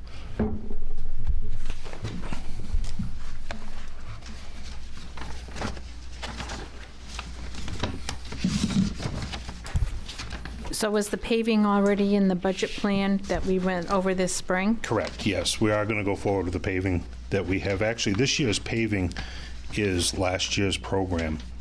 We were unable to get our paving done last year due to the weather, time restraints. So we are actually just doing last year's program this year. Okay. And that was presented in the in my presentation, for my budget presentation. Okay. Thank you.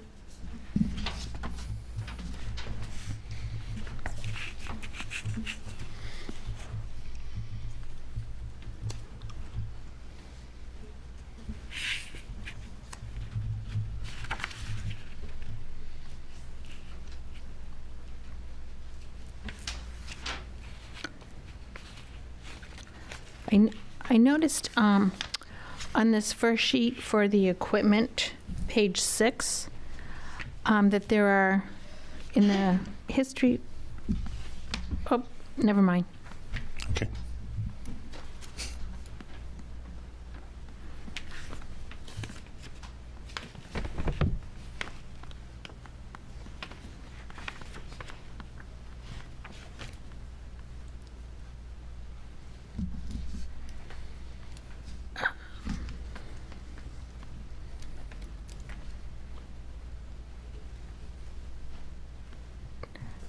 How would you like to do it? Would you like to go I'm line by willing to line? answer. or I'd be does- better at answering questions. I don't know what you guys are looking for information out of this.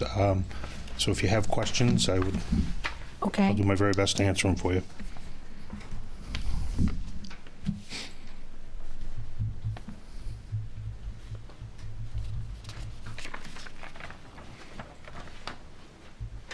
Nathan, you have any special problems with the equipment now that you have? Is there anything come up that's not, or is different that you thought might be, you'd be facing?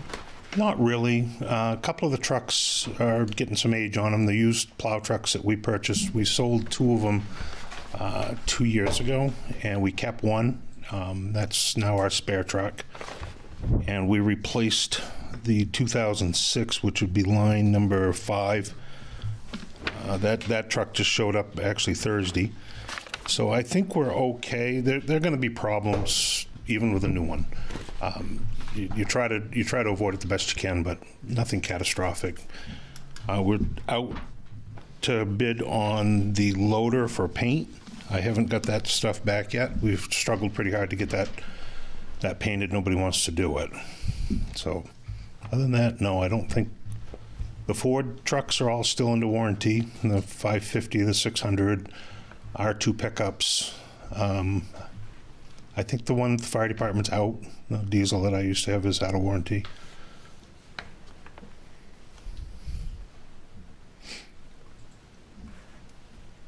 All right, so was it the 2006 Volvo dump truck? International. Or the International? Yeah. Okay. Oh, there it is, number.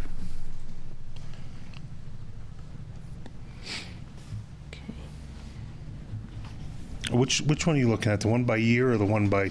I'm looking at the one by year Okay, would be Page 6. on page 7. page 7. Yes, and it's in descending order. 2006. Be down towards the bottom. Yep. It would be number 5 again. Okay, and so that got replaced. That truck's been replaced. Well, we haven't replaced it. We still have the old truck here. Oh, We're gonna. The problem with that truck is it's not a problem, but it's got almost no retail value. It's if you got 10 grand for it, I'd do a dance around it, and I think it's going to be worth more to hang on to for a couple more years for a spare truck. They're priceless in the wintertime if you have something break down. Right. Always better to have a backup plan. Correct. So that'd give us 2 spare trucks. Okay. Madam Chair, I have a question. Yes. It's just a general question for Nathan. So when I'm looking at the column that says replacement plan and what year you have vehicles in the column that you expect to have to replace it by. Are you depreciating equipment over time to come up with that date or time, or how do you come up with when a vehicle needs to be replaced? Typically, the pickup trucks, I'd like to see them go away in 7 years. They're out of warranty. I'd like to see them go away. With that said, we did one with the fire department. We did a 2014 with the fire department. We ended up selling that truck. I think we were $100, $200 shy of what we paid for it in 14. I don't think that math works anymore because the market's changed quite a bit. So we will look at the vehicle when it comes up, and if we're having trouble with it, maybe it's time for it to go. Maybe it doesn't, and we push it off another couple of years. This has been a plan that's been building over the years. We've started out with 1 or 2 pickup trucks when Don started working here, and we've worked up. We've got 40 some odd vehicles now. So I guess the short answer to your question is we'll look at them when it comes up, and if they need to go, that's when we'll make the decision. Okay, I got a follow-up question. So you have column price paid and another column replacement cost all the way down through. Yep. So when I look at this, the replacement cost of all these vehicles would be $5 million, and you're carrying roughly $2 million. And I think that what I'm saying is, I understand how you've been doing this over the past years that I've been involved with it. You don't ever spend the replacement cost. You always buy something and get a deal on it, which I'm saying is a compliment.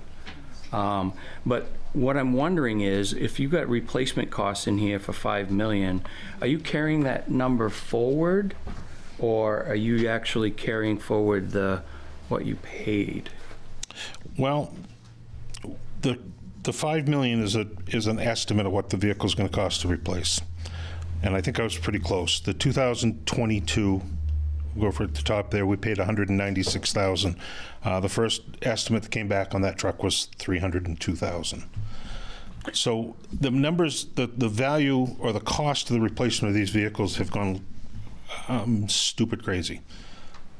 The number that I'm using to replace them is a number we've had in there for 5, 6, 7 years now, I think. I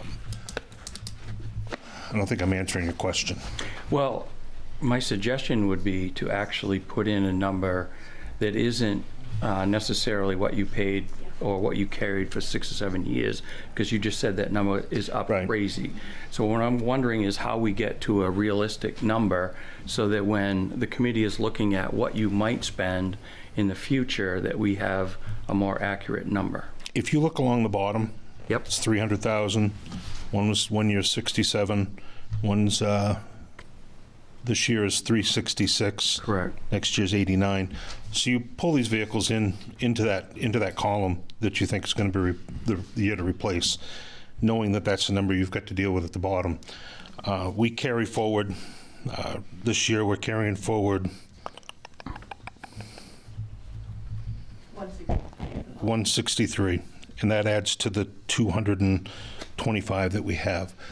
So when you go to replace a vehicle, you got to look at that. You got to look at how much money you have, what you think you're going to get for it at a sale, and can you do it this year? I don't think that personally, if you wanted to follow, I don't even know what the number is, Chris. I would dare guess it's going to be $500,000 you'd have to carry every year to replace these things on a direct schedule. My question is, with fairness to you, that if you have a catastrophic, not injury, but a piece of equipment that fails, and you've got to go over that budget, where does that money come from? If it's in a CIP program in the future, and you planned on monies that are set aside, I'm just trying to get at what money is in the carried forwards that we don't end up with a shortfall. So for instance, the 2014 International, 2 years ago, we lost a motor in it. It was $36,000 for that motor. I don't carry that kind of money in my operating budget. Right. So we took it out of the CIP. We have, when we sell something, the money goes back into CIP. So I carry a little bit of money in there. And if you, let's say that happened again, and we couldn't afford to replace a pickup truck this year, we'd move it to the next year. I'd like to try to keep that 225 where it's at, to keep my budget stable, and to be, if you had a, let's say we lost a dump truck to a fire, a $300,000 dump truck to a fire, you're gonna have insurance involved in it. If you crash it, you're gonna have insurance involved. If, for instance, the 06 that we're thinking of keeping, we put a lot of money into that this winter because we anticipated on replacing it last year and we couldn't get the truck. So if something actually did happen, we'd be in, another problem would be trying to find the truck. We were lucky enough to get the one that we replaced with somebody had already ordered and didn't pick up. The Ford that we'd ordered to replace that one originally, Ford couldn't build. So I guess to answer your question, we would deal with what we had when we got to that point. It's a guide, and if you can't replace the truck this year, you don't, or you finance it. That's another option that we've done in the past. Do a 1 or 2 year, maybe a 3-year finance on this, and that may be something we have to do going forward anyway, to keep that 225 stable. Thank you. Yes, and Don. Hello, Nathan. Hi, Don. So I have just a few general questions. I think I understand the history of the recreation vehicles, but my first question would be, and I know there has been some, I don't want to use the word commingling, but I guess, consolidation of vehicles into the Public Works Department, but should the recreation vehicles be considered in a separate division for recreation since it's a separate department? That's one question. And then the tassel, and these may not be questions for you, they may be questions for the town manager, and then the other issue is the tassel top, vehicle. Tassel top is, last I knew, was not a town department. It was still an enterprise fund, although now it appears to be being run as an amalgamation of an enterprise fund and a town department, the best of both worlds. So, so I just would like an explanation as to what that is now, because the idea originally was that it would be self-sustaining as an enterprise fund, separate and distinct in the chart of accounts from the standard town departments. So it's probably not your question, but I'm just confused about why it's here, because it's part of the enterprise fund, and I know it's a surplus truck, and it looks like from what you're projecting for a replacement that you're looking at another used truck, a surplus truck. So I just think it would be cleaner if the vehicles by department were in the departments they belong in, and if Tasseltop's still an enterprise fund, then it probably shouldn't be in a town department at all, even though it's kind of become recreation. And maybe I'm wrong. Maybe now it's all, maybe Tasseltop's a part of recreation and it's a department of the town. I don't know. We had decided a few years back that Public Works would carry codes vehicles, Tasseltop's truck. We use Tasseltop's truck in the winter as for us, and it just seemed cleaner. Maintenance is easier. It's less paperwork, and we do, again. No, I'm just talking for budgeting. I'm not talking about taking care of them, which I know you do. Well, yeah, and that's kind of the same thing, the budgeting part of it. I guess that would be a question. I don't know. I'm not familiar with the enterprise and how that works. Yeah, well, that's my biggest question: is what is Tasseltop? I don't even know. Yeah, I don't. Before I get to why, what is Tasseltop now? Is it an enterprise fund? Is it a town department? Because it's a, I mean, and then the other thing too is that the idea of gross versus net budgeting. Best budgeting practice would be to not put the revenues into the back into the capital fund, because the rest of the town operates on a gross basis. Basically, the revenues go into the general fund, and then the appropriations, come out of taxation, right, primarily. But I mean, just cleaner to have it not be a fund where it's receiving revenues, and it's really difficult to determine what's being budgeted and spent that way, and that's why they don't recommend to do that. That would be a Joe question. Yeah, and I was here when we were doing it too, right. So I'm not criticizing you. It's not a criticism. It's just a question about proper process, and this is the first time I've seen anything like this from Public Works, which I think is really great. Yeah, but I think those are my questions, and I just think it needs to be clarified some, and I do understand the history. It's, once again, not a criticism. I understand that I didn't mention the code vehicles, but I know about that too. And so, yeah, they're fleet vehicles, they're being maintained by you. My question is really, should they be shown by department? And what is Tasseltop? And should you be taking the revenues and putting them back into the capital program, or should they go into the general fund revenues? That would be a Tasseltop question. The truck issue, we did that a long time ago when we started giving them a pickup, and we did replace that truck this year.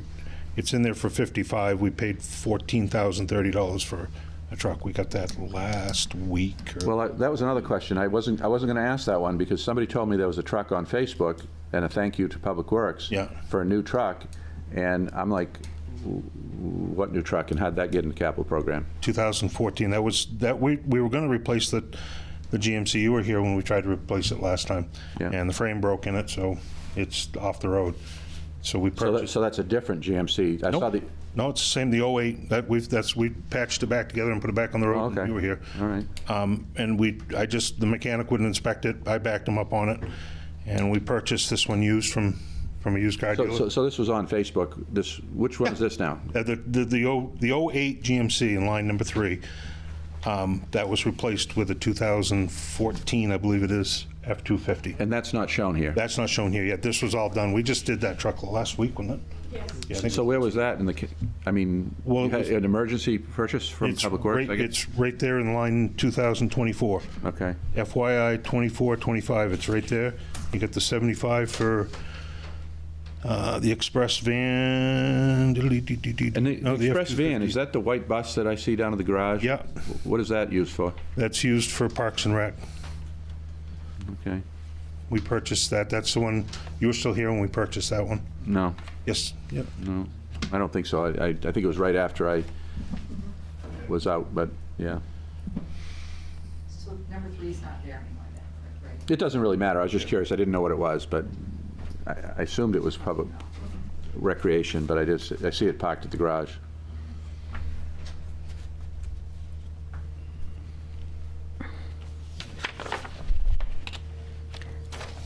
Sorry, my questions are not, just really organizational questions and properly showing the revenues, if that's a thing the committee would like to suggest, and whether they should be segregated by department from a budgetary standpoint and still maintained by Public Works.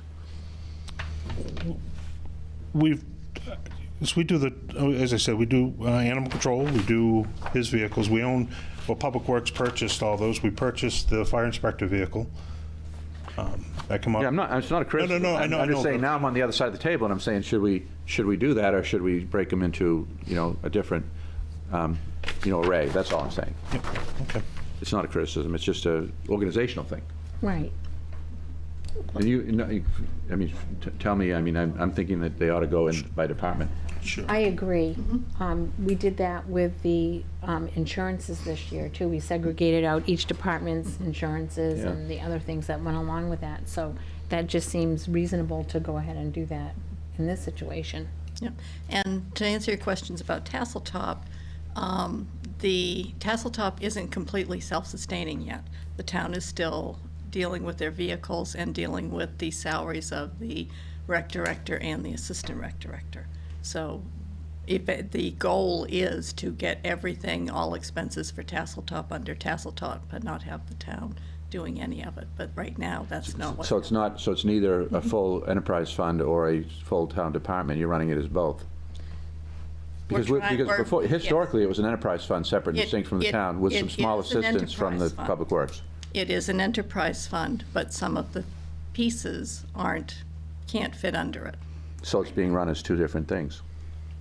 To an extent, yes. I don't think that's good. I think it should be one or the other.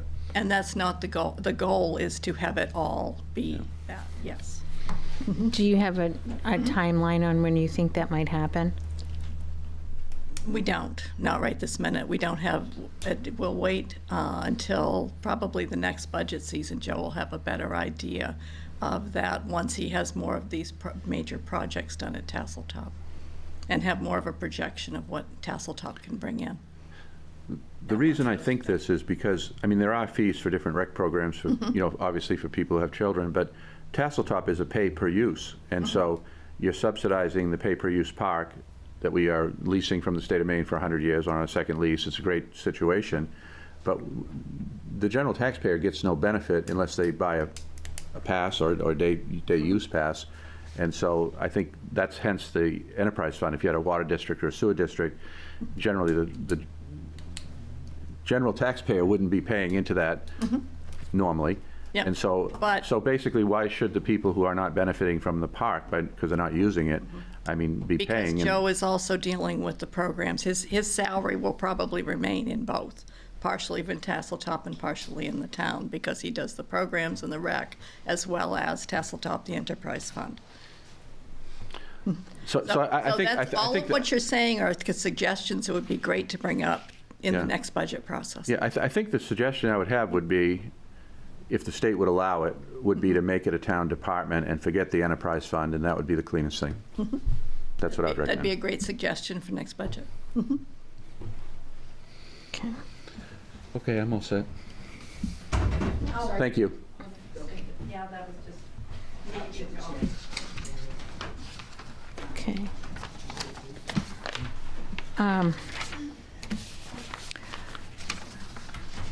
Okay, so back to the question that I had before and said never mind, but now I'm back to it. There are two columns that are FY '24-25. That's me screwing up. I saw that and circled it as we were sitting here, so I'll fix that and send it back out. She did see that. And yeah, Okay. And it's on both pages, too. Yes. Yeah. Okay, well, thank you. Because if I do it wrong, I do it wrong consistently. Yeah, that was trying to do it quickly, I'm sorry. Yeah, no worries. No. Yep. Okay. All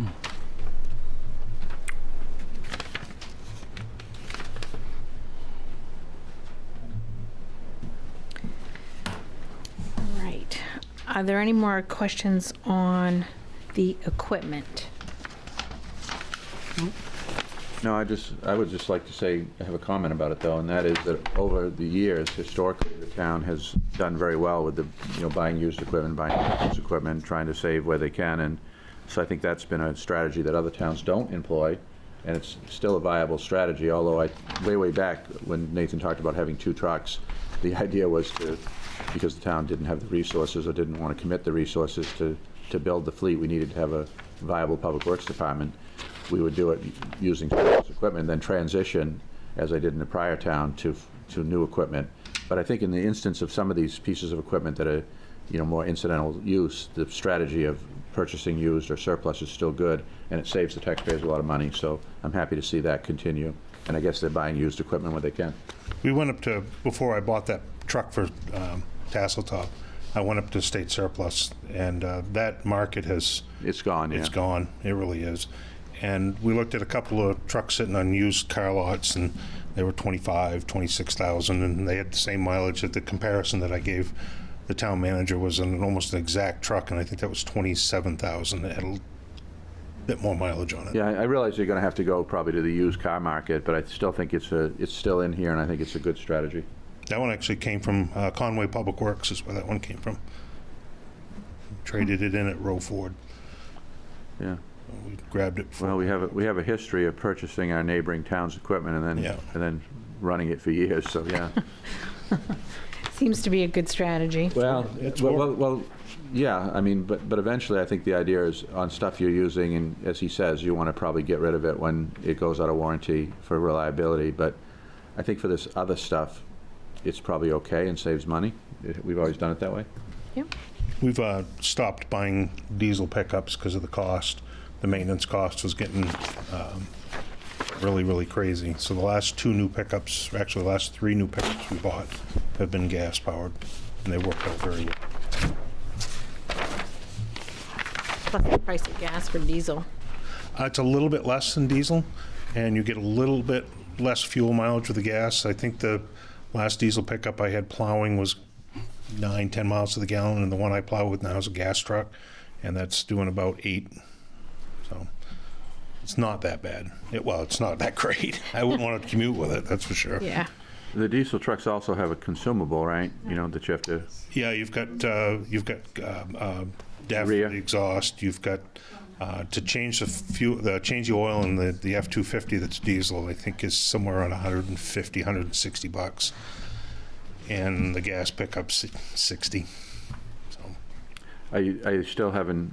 I guess you've gotten rid of them, but the problem of the regeneration of the trucks, is that now resolved or not? We got rid of the 14 was the one that the fire department was having the biggest problem with, and they've got my truck now, and they're able to regen that without coming up to bother us. But yeah, that's pretty much gone away. The problem is that the trucks idle a lot, and so they don't get out on the highway, and so they don't get to...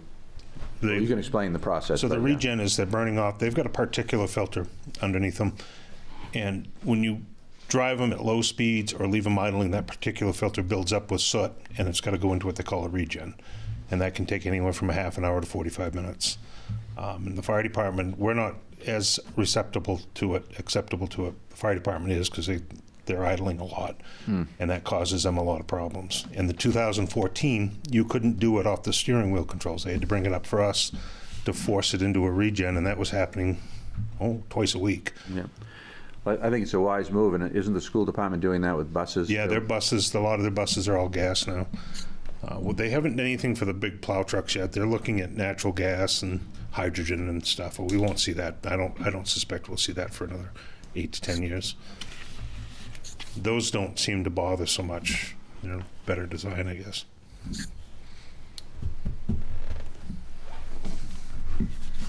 Okay. I've got a very minor question for Nathan.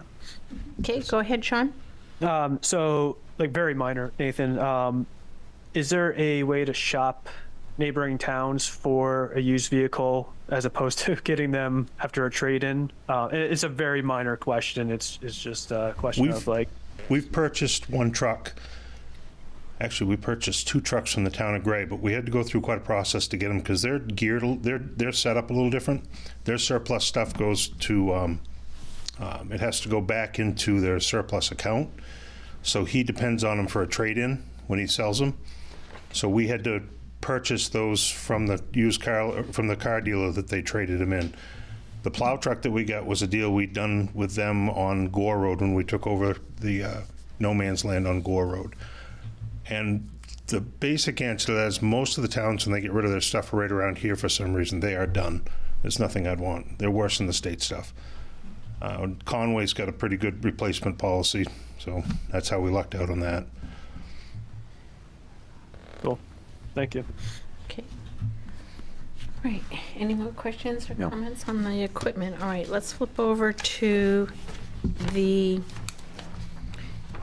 page 8 on the facilities.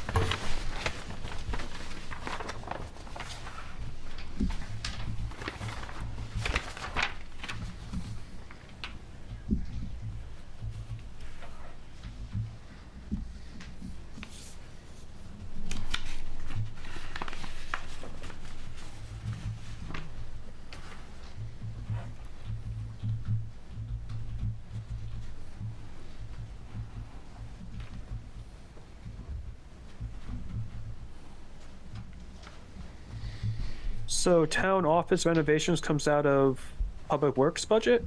Facilities. The Public Works Department carries a facilities account.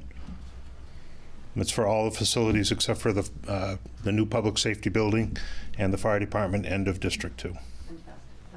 And Tasseltop, that's correct. I'm sorry, I didn't quite hear you. So every facility building, so you got one on Main Street, you've got, and you said not Public Works, but, so that one, obviously the town building, what else? So we have the sand salt building, that facility on Plains Road, the town office. We have the District 2 building, the building I'm in down the village, and we just started with the library last year when they took over that account. So any of the facility upgrades, they come through Public Works, and that's what this account's for. And I'm sorry, no, Sherry Gagnon Park comes out of TIF. We did some. You did some out of your Yeah, we did some out of here, that's correct. Yep. And is that budget, I mean, that's, the money that comes out of it, that's hopefully a separate account. Like, that's not coming out of, per se, your budget, or it technically is? The facilities line item in CIP is controlled out of Public Works. That's one of my budget items, as is paving and vehicles.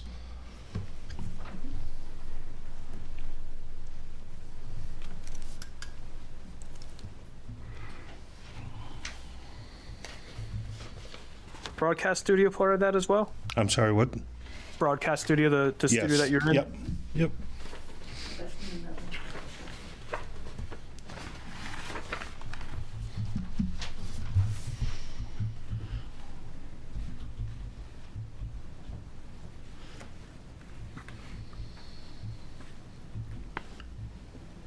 Where would a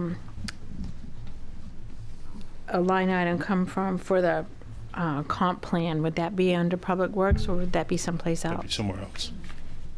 Where would that be? Probably planning and development, I would guess. Planning and development? Or TIF.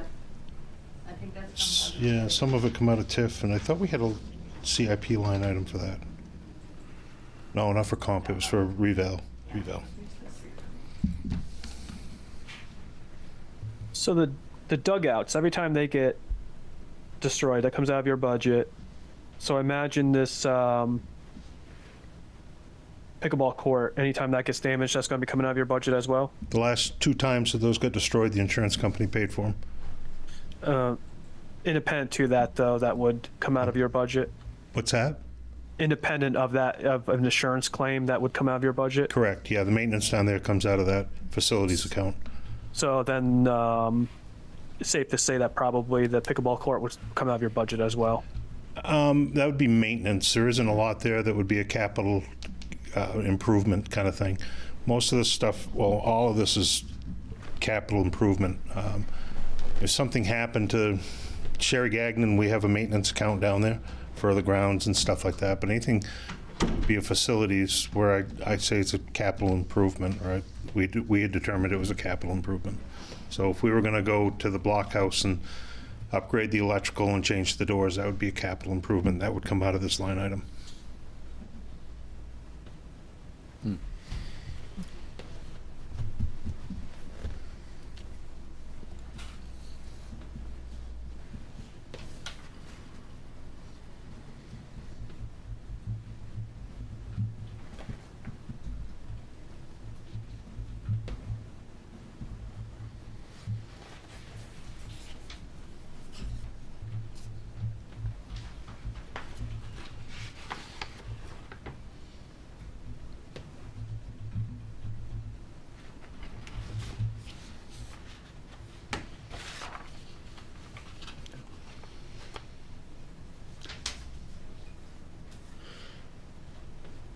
I think it's a huge improvement over what's historically been done. Yes. I like it. Yes. Thank you for providing these spreadsheets. Very helpful. I had a lot of help, but appreciate it. Thank you. Your tongue. I just had to turn it up. Okay, yeah, I was thinking I'm probably the only one here who's deaf, but. No, No. I couldn't hear him either. You all guys all set? Okay. Yeah. Right. Thank you, Nate. Thank you.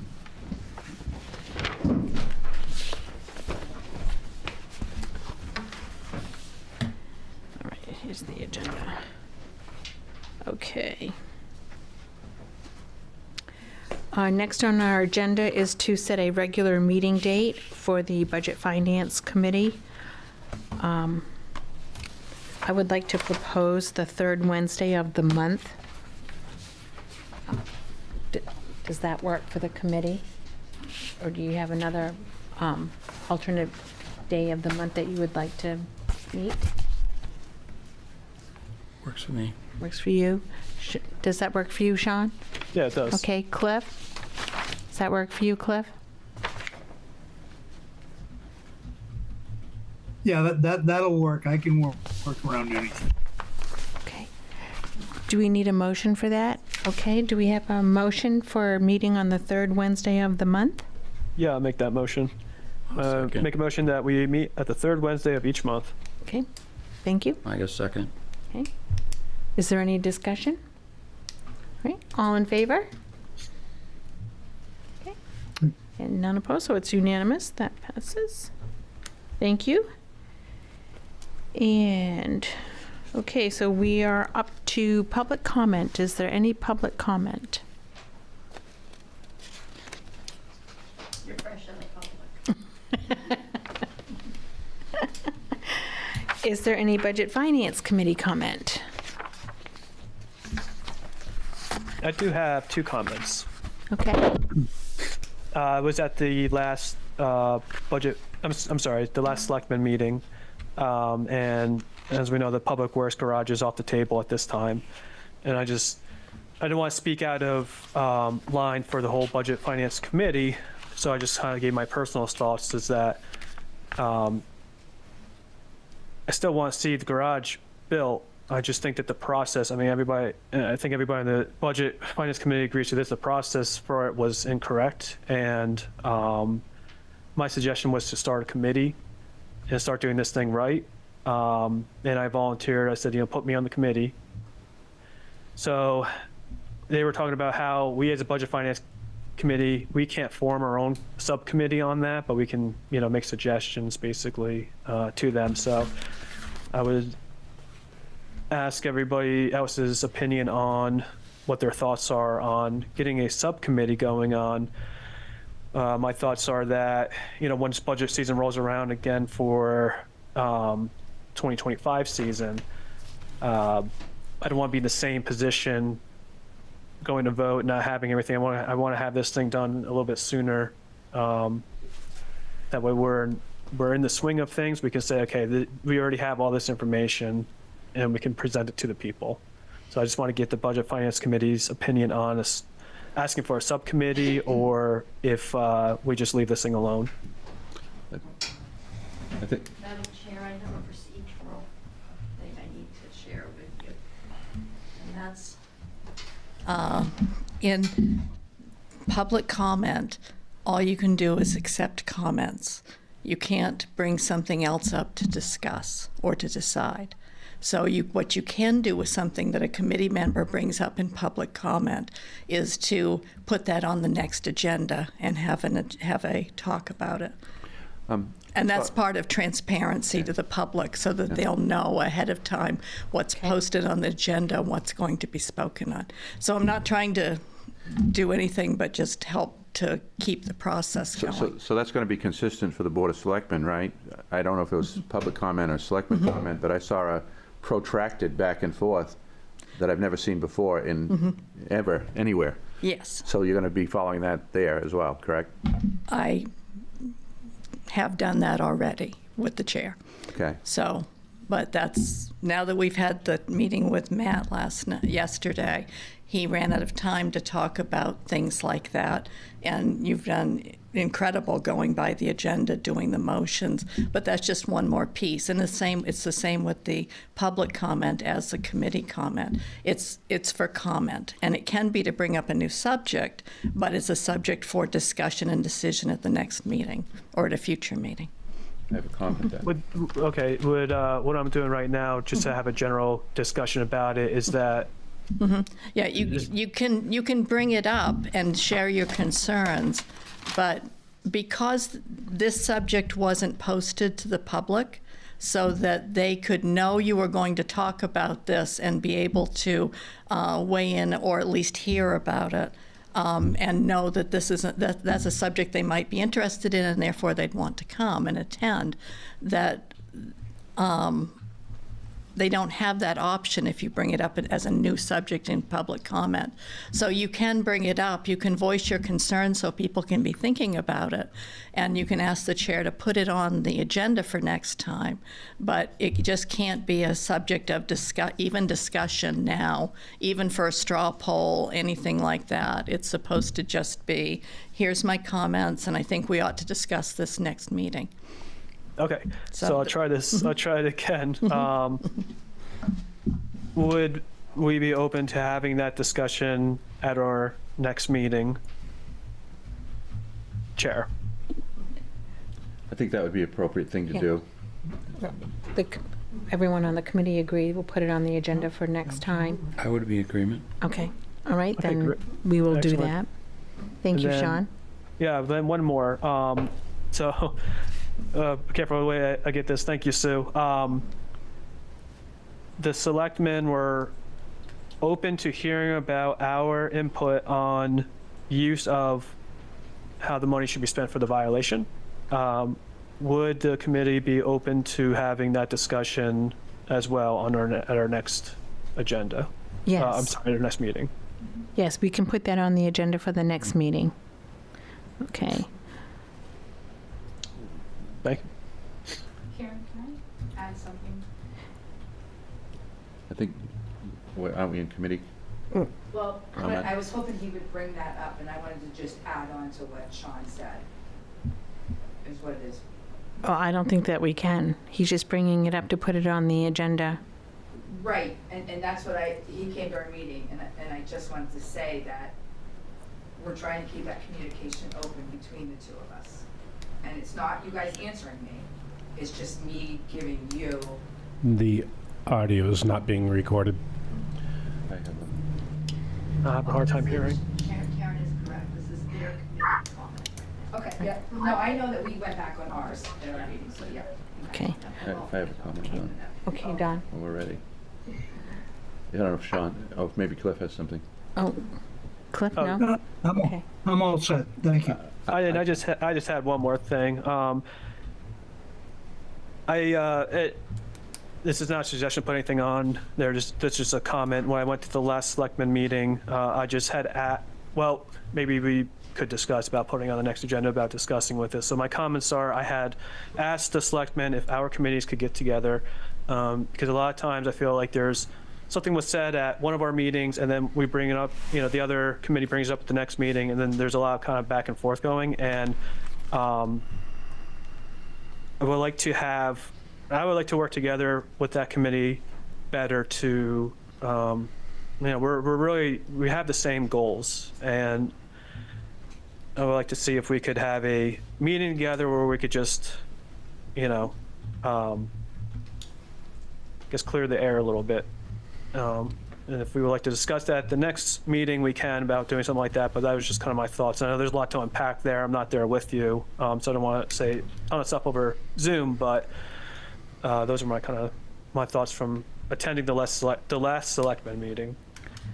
Okay. Is the committee amenable to adding a joint meeting with the select board to the agenda for the next meeting? Discussion. For discussion? Yes. Okay. Don, are you on board with that? Sure. Okay. All right, so we'll add that to the agenda for the next meeting. We're not supposed to be doing that, but, right? Taking a poll on, No, you really should. Oh, yeah. But you as chair, you're the one that sets the agenda. okay. All right, So, so that's that. Are there any other Budget Finance Committee comments? yes. Okay, Don? So on the topic of the garage, I think the voters have spoken very loudly on that, and this is not a comment about the merits of a garage, an addition, or whatever needs. So I'm not making any comment about any of that. But I would like to see the proper due diligence, public participation, and transparency take place, and that come up as it should from the department to the Board of Selectmen, and then to the the Budget Finance Committee for review and a recommendation. And it would include all kinds of things, like having had a committee to study this, like having done the proper engineering, like having had public hearings, like having had detailed cost estimates, and its needs and space analysis, and on and on and on. It's a long process, and normally when you see a failure at this level, it's not something that comes back in a year. It takes, even in the best case, I was involved in a town where it took 8 or 10 years to get to the, after we'd gone through all of this process and the voters had said no, it was back to the drawing board. And so this is one where there's a lot more drawing board work to be done, in my opinion. Okay. No comment. No comment? All set. Okay. All right. In that case, ready to adjourn. Need a motion to adjourn. Motion to adjourn. Second. Okay, all in favor? Favor. Okay, thank you. We stand adjourned.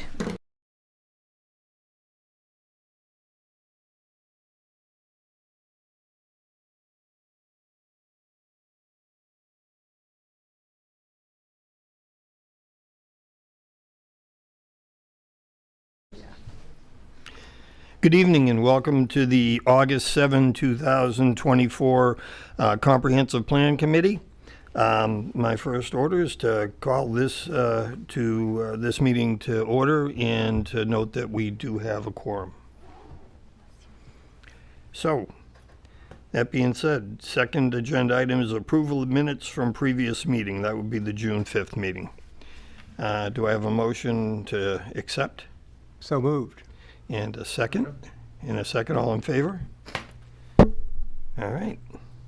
So, third would be public comment. Anyone from the public that would like to speak, if you just go to the podium, let us know your name and your address, and then you are allowed to speak. Do we have anyone on Zoom? Just John. Hi, John. And so anyone else from the public that wishes to speak? Seeing none, I will close the public comment. Old business. So I'm going to turn this over to Kayla. She's going to give us a rundown on the a survey from the Election Day pom-pom. Yes. So on our last election day in June, we conducted another pom-pom survey. And the question was asking, what would you like to see the Jordan Small Middle School be utilized as once it's returned to the town? We had 1,000 basically responses, a little over that. So I think we said maybe pick 3 was probably the general rule. So I think it was actually a really good turnout for that. These seem to be very popular. So the highest winner, I guess you should say, was a community/senior center. That got 303 votes. After that, recreation, just as a general category, at 258. Library at 171. And then the last 3 were town offices, daycare, and then other. Those were all 139, 104, and then 42 others. For the others, it was all of the above, were some of the responses received. Sell it. Hold on. Pickleball, food pantry. Go back to being a school. Got 7 answers. Swimming pool at 4. Broadcast studio. Housing for elderly. A fire station. And a sober house. So I think fairly all, we probably are not that surprised by the responses. And the winner would be a general community center. Thank you, Kayla. Any other committee comments on those numbers? Or What was 2 and 3 again, Kayla? Sorry. Recreation and a library. And I wasn't there to collect the responses that day, but Peter, I think you mentioned, or someone mentioned, there was a lot of surprise that the school was closing. Is that correct? That was correct. Okay. Which I think is also interesting. When Frank and I were doing it, people were like, what are you talking about? They're like, which school? Like the one you're standing in right now. So there was definitely a lot of surprise that news was. I was only surprised, shocked. Yeah. Yeah. Just as an interesting side comment. Thank you. Well, my comments are, number one, thank you, Kayla. You are the pom-pom queen. These surveys, though, the ones that we've conducted now at the town elections, are certainly not scientific. We don't employ people to analyze the results. But the questions are pretty straightforward and I think are reflective of what's going on. Just to add on to what Kayla said, 117 pom-poms. Each respondent had 3 pom-poms. That means we got 339 respondents, which I got to tell you, based on some of the survey responses we've had, that's another success for these unscientific surveys that basically are just confronting the citizens as they leave the polls and ask them some simple, direct questions. What I would say is I just did a quick rundown of the math. So community center, senior center got 30% of the total votes. Next was recreation that got 25% of the votes. After that, it was the library that got 17% of the votes. Town offices got 14% of the votes. Daycare got 10% of the votes, and all others got 4%. And along with what Kayla said, there was like one response from a citizen that said, sell it. There was one response, I believe, or there were 9 responses that basically just said all of the above. So their response was, we want all of these things. And I guess, so lastly, my sense is that one of the things that stimulated us going forward in doing this was the fact that North Star mentioned, we'd like to have some sense of where the community is as far as what to do with Jordan Small when it comes back to the town in 2027. And so we just decided as a committee, well, here's an opportunity at the election to get a large number of individuals surveyed. And I agree with Kayla. I don't think there's any real surprises here. I would just say that this is unscientific in regard to the fact that, among other things, 2 of the choices already exist in that building. So recreation, we've got a kind of a state class gym for a middle school when we built it. And so I guess the question would be, why would you not say we're going to use this for recreation? We're going to take this gym and turn it into office space? A swimming pool. There was a swimming pool. Yeah. There was one vote for a swimming pool. I heard that. And then the other one is that we already have a library. It already exists. And it's down in the village center. I'm getting the sense from what we've looked at on the committee is that we want to promote the village. So the idea of removing the library from the village might be counterproductive. I don't know. We'd have to see what the citizens say on that. But certainly there already is the library that exists there. So as far as converting that space, once again, it would seem crazy to take a space that's been already built for a library and turn it into something else. Further comment on the library, however, though, is that they do have a very small space, and when they try to hold events there, it's very difficult for them, and they have to move a lot of the book stacks themselves. So it creates a lot of extra labor. So I know we already have one and want to direct traffic there, but we could use a library twice the size of the one that we have. Sure. That was the response I was getting from people when they talked about the library. They wanted a bigger library. They didn't feel the library in the village was anywhere near adequate to do the programs they're trying to do now and in the future. Yeah. If you go in there on Tuesday morning when they have their bridge group, it's packed. I mean, literally, you can't walk around, and there are so many tables of people sitting around playing cards. And they don't have enough room to do the cribbage one they wanted to do with it. So it was a matter of we need much more space than we have now. Well taken. Okay, so I'll go over kind of this idea. We had some back and forth, Kayla, myself, and Kate from North Star, as far as where this meeting should be going. And I think we arrived at the conclusion that we needed to spend the bulk of the time reviewing the draft comprehensive plan, the first draft of it. I think that the sense was that this would be a committee-directed discussion with North Star here to assist us and support us as we need it. But my plan going forward would be this one, that we post the draft plan so that people can see it, the committee can see it, and that we basically go, as Kate mentioned, had there been enough feedback from this committee on that draft plan, what she would have done at this meeting would have been to basically group things by theme according to what the committee felt it needed to be edited, changed, or whatever. And that then, I believe, my sense was that North Star would then have led this meeting. But there was a sense that we have not received, or North Star hasn't received enough feedback from this committee as far as the edits or changes to the current draft. Therefore, what we're going to do is take this opportunity, committee willing, to basically go through those different themes on the draft with North Star here to be able to make those edits as we do them, so efficient use of time, so that we're ready for September, when what we do is, or excuse me, is it? Yeah, September, we do a review of the second draft. I believe that's kind of how Kate plotted out how we were going to proceed.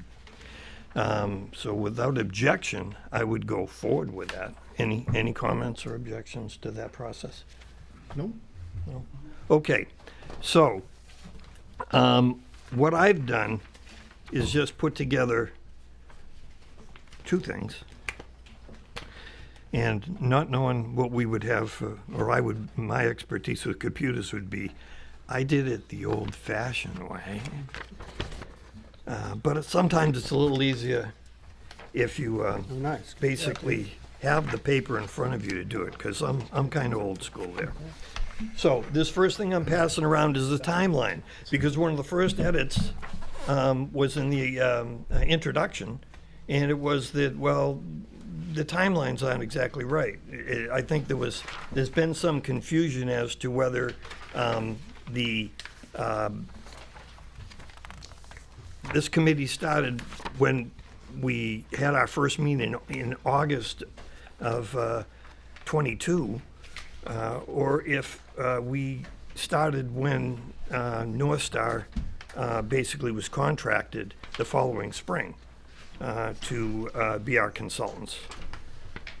So I'll throw that out as kind of the first edit. The second thing I'm passing around are basically the edits from, as of this morning anyway, everything that's been edited to the plan by the committee, sans the punctuation and/or remove this word because it's an extra word. So any of the simple edits are not included in this, okay? So I guess I would start with, if we could get that plan up on the screen, that would be terrific. But I would say just to get going and to not delay things at all. The reason I handed out the timeline was both to check it against the information in the draft, and also just to give you some pause, and you don't have to go through it all right now. Everything we've done since August of 2022, okay? So as far as the first edit under acknowledgements, I would ask, and once again, this is just an ask, I just need a consensus from the committee. Do we want to acknowledge, thank Brad McCurtain and/or Don Willard for their participation in this committee? Thoughts? Nothing wrong with doing that. I'd agree. Doesn't seem to be a problem. So that'd be the first edit. Just include in the acknowledgements somewhere that just says, thanks to Brad McCurtain and Don Willard. Okay, good. Do we want to describe ourselves as a steering committee? I don't have any opinion on this, so, but there was an edit, so. Yeah, is that just common language? I've just never heard of us referred to that. That was actually a typo on our end, so Okay. You've been calling yourselves the Comprehensive Plan Committee, and I think we'll stick with that. Okay. That's what they were appointed as by the select board, yes. Nothing ground shaking so far. All right. Our first meeting, I'll just reiterate this, of this committee was in August of 2022, and if you look at the timeline, actually in June was when the select boards appointed us in this role. Okay. That being said, page 3, introduction. What I have as an edit is the community engagement should include department head interviews and polling at local, state, and national elections. Because personally, I was at all three of the pollings. I think that the amount of information I gathered from actually talking to the people was extremely valuable. And so I think that the state should know that we did that. Thoughts? That would be in the intro, Pete? Yeah. So yeah, in the introduction, basically, it's stating, you know, the different community engagements we were in, but it didn't mention the department head interviews and the polling at local, state, and national elections. Yeah. I think also, you know, from what I've been able to research, it's about 50-50 as to whether the committee or the consultants or a combination of both actually conduct the department head interviews in the town. And I'm extremely proud of this committee having gone out and said, no, the committee will do that. Yeah. We learned a lot more, I believe, doing it that way than if we had done it in combination or if we had left it to the consultants. I think that's a good add. Yeah. Okay, so without objection, we'll add department head interviews and polling at state, local, and national elections. Moving on. Raymond Today, page 5. And I think this is just a little confusion. Inventory chapters based on data collection over the past 10 to 20 years. So the edit was to say, don't say 10 years, say 10 to 20 years. My understanding in looking at this is that this is just kind of a form of confusion. I believe that the term 10 to 20 years has been used to describe how long a comprehensive plan should be effective, how it's going to affect it. So as far as us looking down into the future, it's pretty common for comprehensive plans to say, we're looking at the next 10 to 20. Some I've read say 10 to 15. But the inventory chapters based on data collection was really just over the last 10 years. I mean, we didn't go back to 2010 to look at population necessarily. We looked at the last 10 years, or, I mean, I'm just guessing. I didn't really see the data completely. I'd ask North Star about this. I think it's accurate to say that the data collection was over the last 10 years. I mean, it's the decennial census is updated every 10 years, and a lot of times we use comparisons from 10 years ago with the data. John? Yeah, the thought on that comment, I think that might have been mine, was that the last formal plan was 04, and we're 20 years out on that. And there was a kind of an interim update in 2014 or something. There was comprehensive plan activity, if I have that right. And so the 10-year reference is certainly appropriate. I was just thinking it would be nice to acknowledge that the comprehensive look, the last comprehensive look was 2004 in terms of a formal plan. But don't need to get hung up too much on that point. So committee think 10 years, that reasonable? Or do we want to include 10 I to kind of like the 20 because it is acknowledging that it's been 20 years. I don't know. I mean, but it doesn't matter. I mean, it's kind of to me, it's like consider it because it has been 20 years since we've updated it. So we're basically we're taking 20 years of what's happened with the town and we're reformulating a plan. But I won't lose sleep over 10 Yeah, how years about a being quick in show the of hands? comprehensive plan. 10 years? 20 years? Showing my hand with the 20. There you go. 20 years it is, 10 to 20. Right, yeah. 10 to 20 years. Moving on. Also on page 5, Raymond Today, population. I got to tell you, this one gave me a little heartburn, but maybe we can clarify it. The statement is basically that there's an increasing number of young families in town. And I know that there's a graph on that basically shows or suggests on the data as I looked at it that there's a point where it intersects, where what we're seeing is in a certain age group, I don't know if it was 25 to 34 or whatever, that there had been a population increase in that, and that potentially that could suggest that there's younger families moving in. My sense is that in the population's demographics chapter, it really doesn't say that the population of young families is increasing. It says that it may. And I just wonder if that might be a little misleading as far as looking at the population demographics in there, as far as suggesting that, yeah, there's actually an uptick in the number of young families moving in. I tried to get some school data. That was harder than getting a change to the Constitution of the United States. So I don't know what that's all about. I even looked at their budget stuff, because I would think somewhere in the RSU budget there'd be something about projections for population increase. But I'd ask North Star, what your sense is on this statement. Do you think it's strong enough to hold water to the general public? If you're referring to that second bullet there, the second sentence where it talks about the percentage of residents over 65 has increased, I think that can be refined a bit more, just wording wise. So I think the trend is that we're seeing generally a higher percentage of people in Raymond that are over 65 that are staying there, aging in place, and then at the same time looking at that age graph in the population chapter, more younger families, like people in their 30s, mid-30s that are moving to town. So that definitely can get reworded. Okay. As far as, is that page 5? Yeah. It is. Is there any more on that? I had a. If you scroll down, yeah. I had a comment on that same bullet. I don't think my comments made it in. It's probably my fault. So I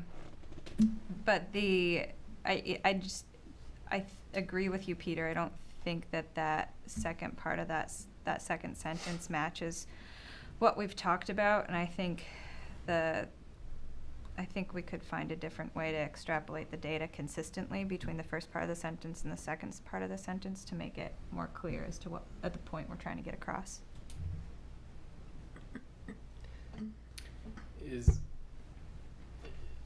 Is the discrepancy between what the second bullet says and what the first sentence of that paragraph below says? Aging population and increasing number of young families?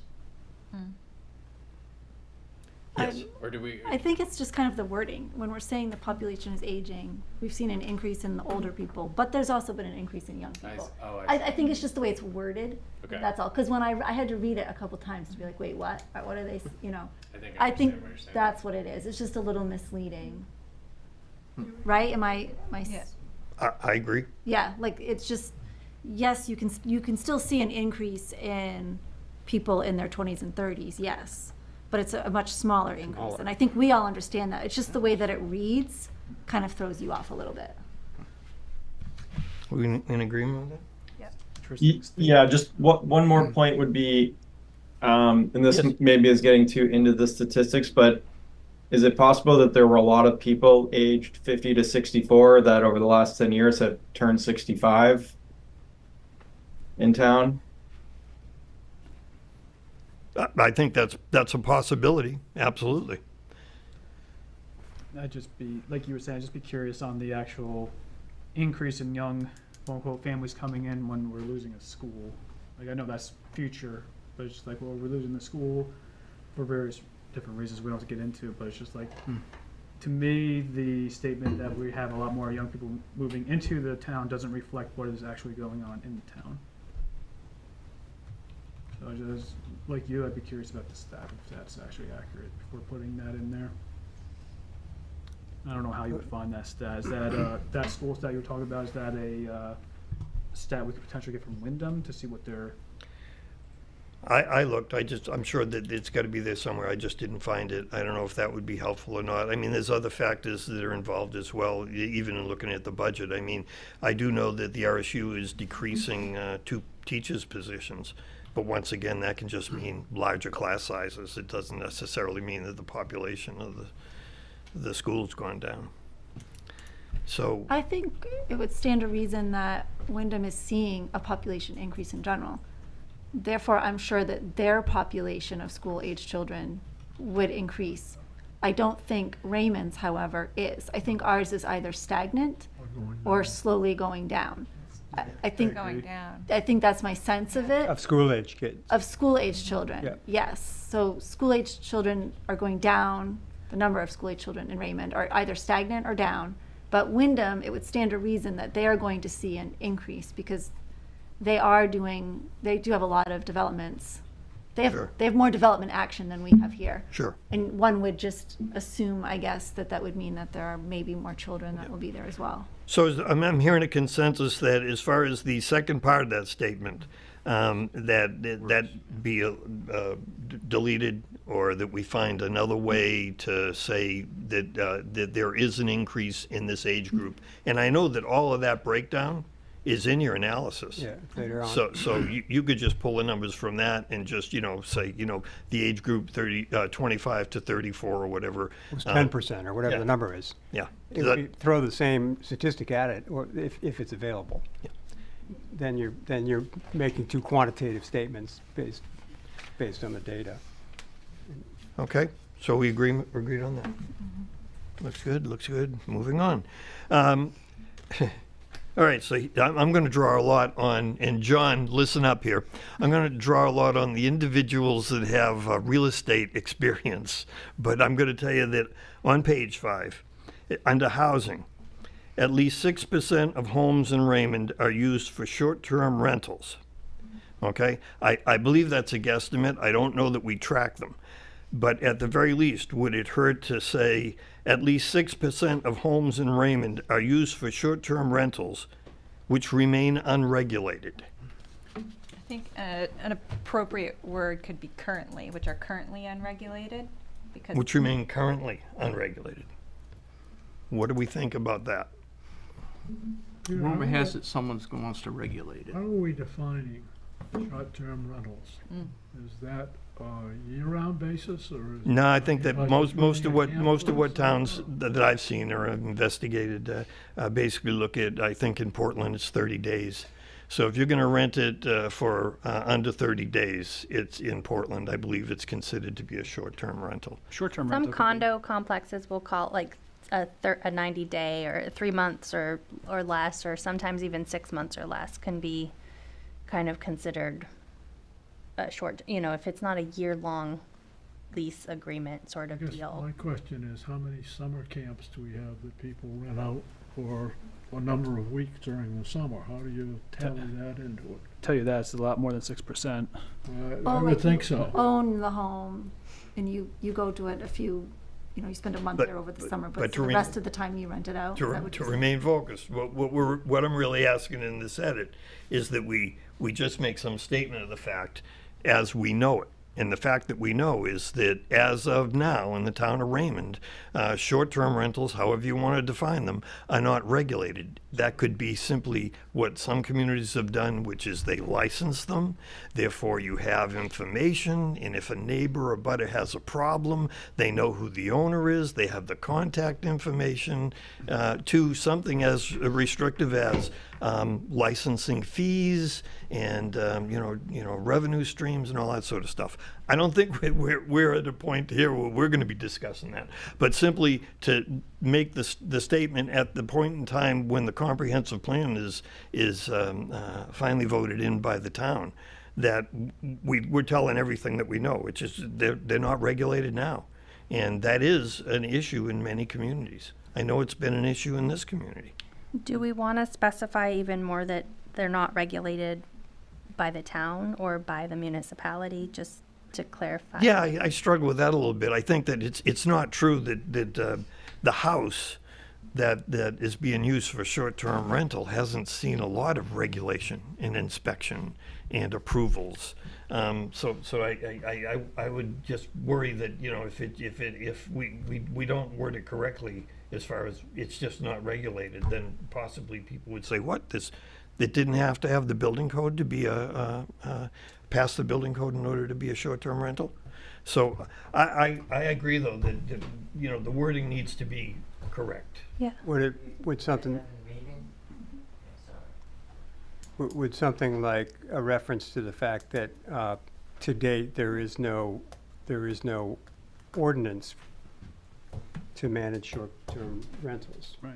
So if this helps at all, a state like New Jersey will regulate them. So you have to have a CO, just like you would have a CO for like a permanent residence.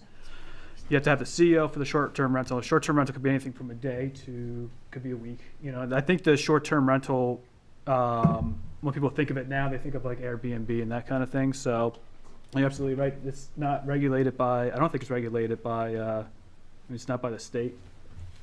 It's obviously not by our municipality, but where do you want to put that? It's like it's not regulated by our municipality, or do you want to go up higher? It's not regulated by Cumberland County. No. Or do you want to go up? The next level would be state.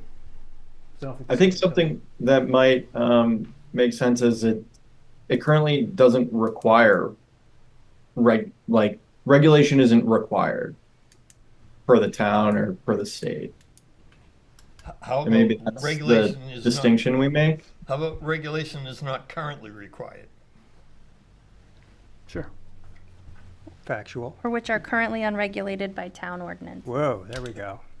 I like that by town ordinances. I mean, that's basically saying that we Raymond. as a town of Yeah. Raymond, are not, we don't have an ordinance controlling the number of them. And since we're kind of picking this to death, I kind of would like to say estimated 6%, because we literally have no clue. We really And don't. even if you look on an Airbnb listing and you search Raymond, you're going to come up with Airbnbs in Casco, in Naples. I mean, it's the whole surrounding area. So if we're going to pick at Kayla, this. I agree. How many? How would we I don't know if it's not regulated, licensed, or another Yeah, racetrack? this is How a- would we know how many homes are? What percent? It's a complete estimate, that 6%. Right. We should take out the estimate. Is the unknown amount of homes in Raymond are being used for short-term, or undocumented, or however it wants to say. But I don't think that it's true. It's at least 6%, but I know it's way more than 6%. I think that number should be taken out because it's the way I'm reading it now. It's a little misleading. It's like, oh man, that's not a whole lot. That's not a lot. Yeah. Yes. I mean, that's 180 homes. That was taken from AirDNA, which it is an estimate. So it's But they get their data based on licensing databases, right? And from municipalities. So if you don't license, if you don't regulate, how do you know? I guess that's the question we're asking. Right. They might know if there's a year-long lease, but they wouldn't know if there was somebody renting their home out for 3 days. I don't want to put words in Sam's mouth, but I think that they also will monitor active listings at short-term rental sites. It's not just relying on municipal licensing because, as you know, many towns do not require municipal licensing. So it is an estimate. I think that if you feel in your gut that 6% is just grossly too low,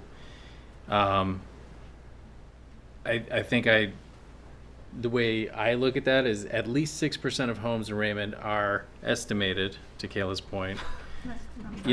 So if we leave it at that, that would, I think make clear, we don't know the exact number, but if you feel somehow that is really, 2 or 3 times too low, then maybe we shouldn't put the number in. But I think based on the best available data that we had, we would say at least 6%. So how many homes did we say in Raymond? There was 3,500. Is that what we were saying? I have a stat on that. It says approximately 3,000 housing units So, in the line above that. John, you said there were how many? Just 3,000 times 6%, 180. 180. So Oh, that was my I quick I math. thought you were on a. I mean, if you think about looking at a map of the town, if you pull up Airbnb and look for something in Raymond, like 180 dots of properties is a pretty significant number. Like, I think it probably is, I mean, if we say it's at least that much, I think that's probably realistic. And maybe in our minds, we are thinking that doesn't sound like enough, but I think it's a good number. Like, I think it's a lot of homes. If you count the number of homes on the waterfront in town, I mean. Can you say Can't be much according more to than that. this? Put in there, according to this, Sure. 6%. It's No, not a we put- made-up number. I mean, Right, you we- guys found it in the database. We put the blame on somebody else. Best. Okay, is there a consensus on that? Yeah, I think just adding the estimated. Yeah. And as far as the statement about unlicensed, unregulated, currently unregulated, what do we think about that? Currently how'd you say it, I'd Jackie? That was nice. Which are currently unregulated by town ordinances. Yeah, I like that. That's, Yeah. Is that good? Yeah. Appropriate. All right, moving on. Okay, under housing, Raymond's home median price has increased by 75% between 2010 and 2022. I guess I don't have a problem with that. I'm not sure exactly where that's directed, but it's historical data, and so I don't have a problem with it. I would delete what follows that, which is considerably lower than some surrounding towns that have seen increases over 130%. So my sense is that this suggests that Raymond's housing affordability in today's market is somehow better than surrounding communities. That's the sense I get in reading that. My idea, and once again I'll lean heavily on the realtors in the room, is there a significant difference in the cost of a house, the median cost of a house in Raymond as compared to Gray? I'm sure it's different in Portland, but is it that much of a significant difference? That would be my first question. And then the second one would be, even if that's true, we're talking about we talk about the percentages, and 75% of what? 75% of a community that has a median expense for a house of $200,000 versus their neighboring community whose median housing price is $400,000. These, what is the percentage telling us? Yeah, to me, it's more as far as affordability goes. Not.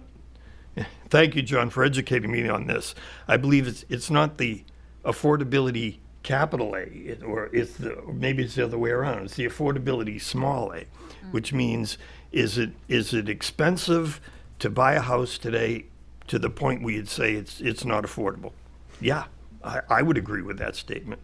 But affordable housing, the definition really is the HUD or State Housing Commission state statute that describes who qualifies for a low-income house loan, who can get some sort of subsidy because of their income.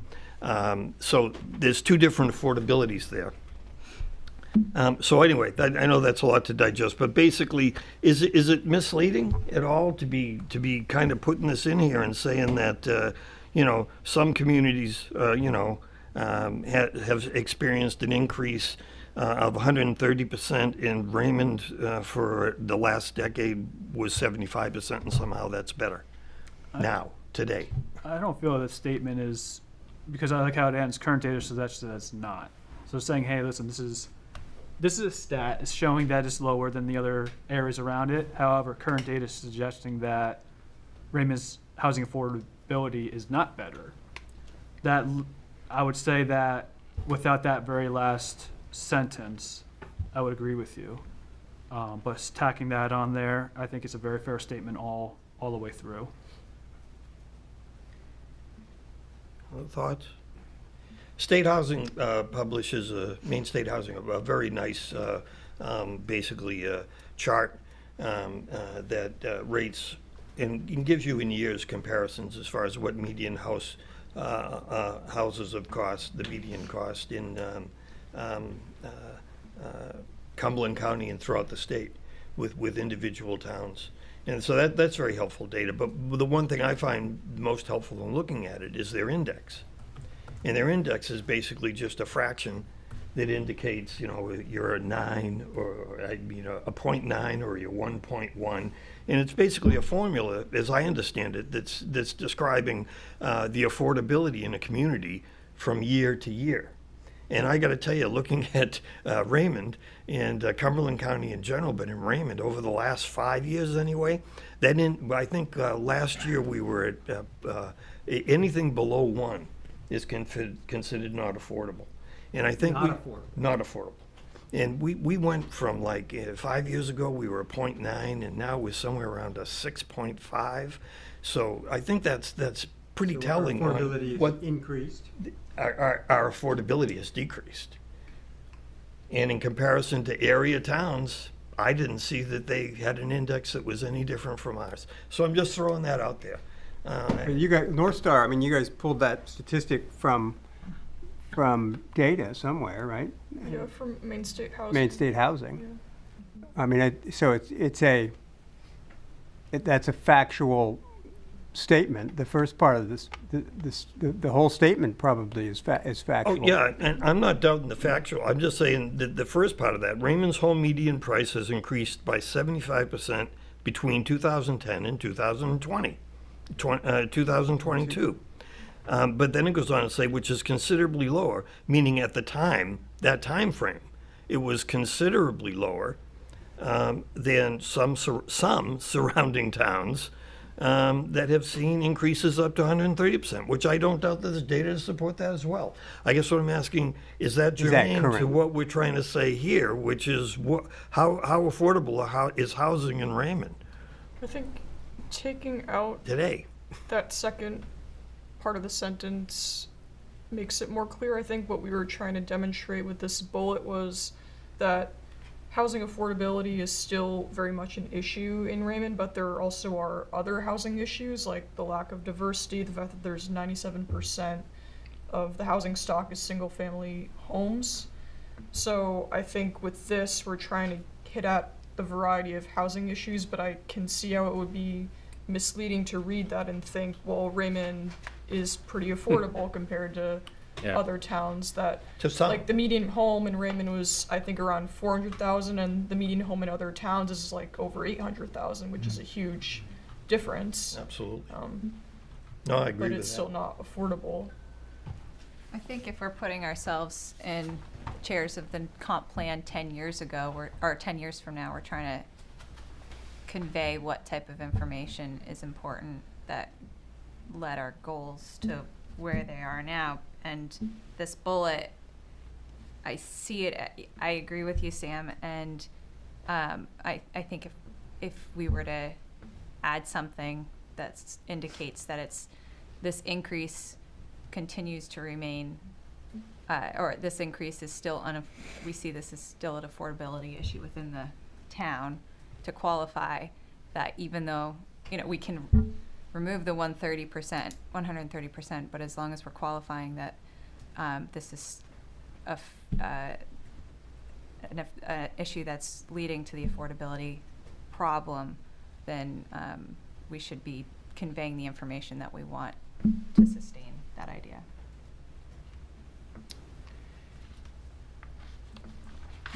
Other thoughts? Sounded good to me.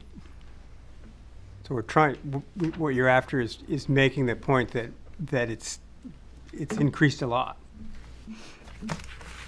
I guess what I was just seeing was the fact that there's nothing special in the real estate market about Raymond compared to the area or communities. Could we just put what the median home price actually is, and then just say, it's increased from 400,000 to 700,000 between 2010 and 2022, which we think is roughly 75%, and then I think people could just judge from those statistics that it seems like a big change. I think that's a good add. I guess it doesn't really matter if we're comparing ourselves to other towns close by. I mean, the fact of the matter is that the prices went up 75%. That's the main message. Yeah.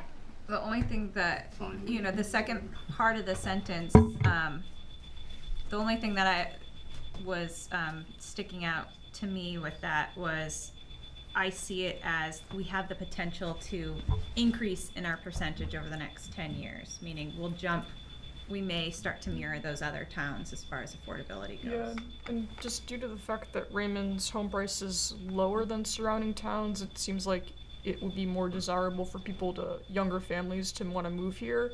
But then with the increase and the pressure on the housing market, it's going to get, even more and more expensive. Right. I don't know. There's a little box down here that's beeping. Electronic birdie over there. Oh. You know what this It's like is? a battery It's a backup. backup battery pack that's angry. Is there something I could plug it in for? Let me check. Ask Kevin that question. So how would the committee like to go with this one? Like what John Clark had mentioned. Yeah, we just define it a little bit more and take out the considerably lower. Ooh, nice thing. job. I didn't do that. John, would you be willing to reprise one more time what you thought, that how this could be worded? Yeah, I think we should just say, you know, Raymond's median home price in 2010 was X, you know, and in 2022 it's Y, and it's increased to 75%. And then we could probably just leave it at that. Because we calculated the 75%, so we should know what the two median prices are. We can add that. And is there consensus for the committee? Yes. With accepting John's edit? Yep, That good? I think that's good. All right, we will do that. All right, moving on, page 7, natural and water resources. So it states there are also several lake associations and volunteer organizations working to protect water quality. And there was an edit that just said, can we add after working in concert with municipal government?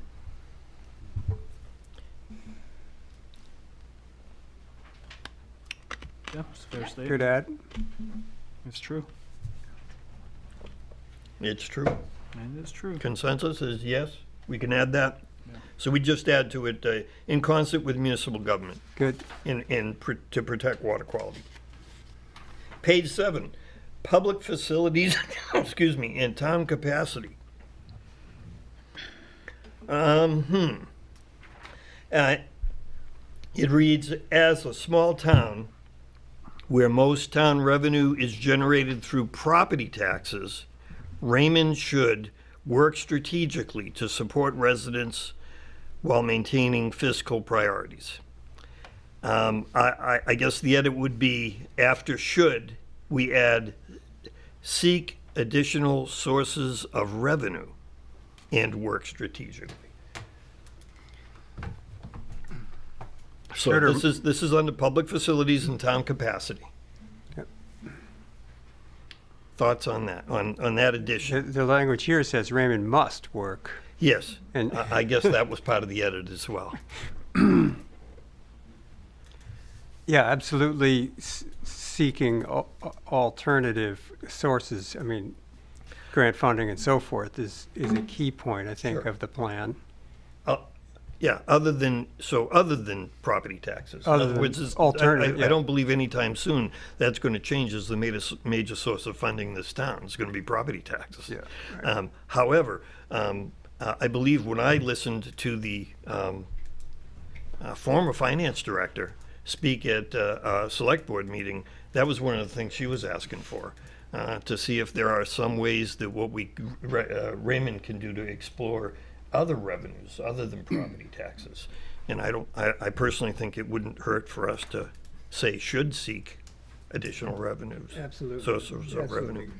We were having that discussion about Tassel Top, because right now Tassel Top money is not going back into the town. We're funding it, but that revenue is not being seen by the town. That may change. I don't know where we left off with that, but that would be an example of an additional revenue. Well, Yeah. So it plays into the impact fees conversations we've been having too. Absolutely. Fees in general, impact fees directed specifically at growth areas, those sort of things. Grant resources. Grant for resources, huge absolutely. Flow of money from Sure. the feds in the state. Sure. on fixing up roads and watersheds and drainages and so forth. We're talking government grants. Government grants. Government grants. Yeah, so we need a government chaser. Yeah, I know we don't. Maybe instead of just saying revenue, we should say revenue and funding.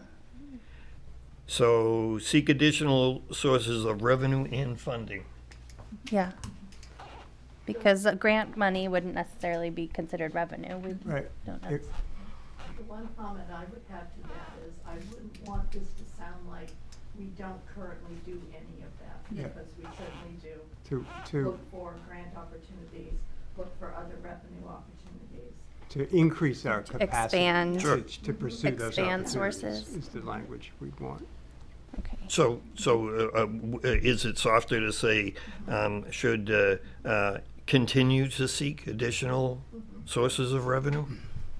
But we really want to step that up a bit from our level of pursuit and success that we have now, would be my feeling. That, I mean, the And I've just hired a finance director who has a background in grant writing. Sue, is your mic muted? So that's, oh, I'm sorry, I muted it when I called Kevin, I'm sorry.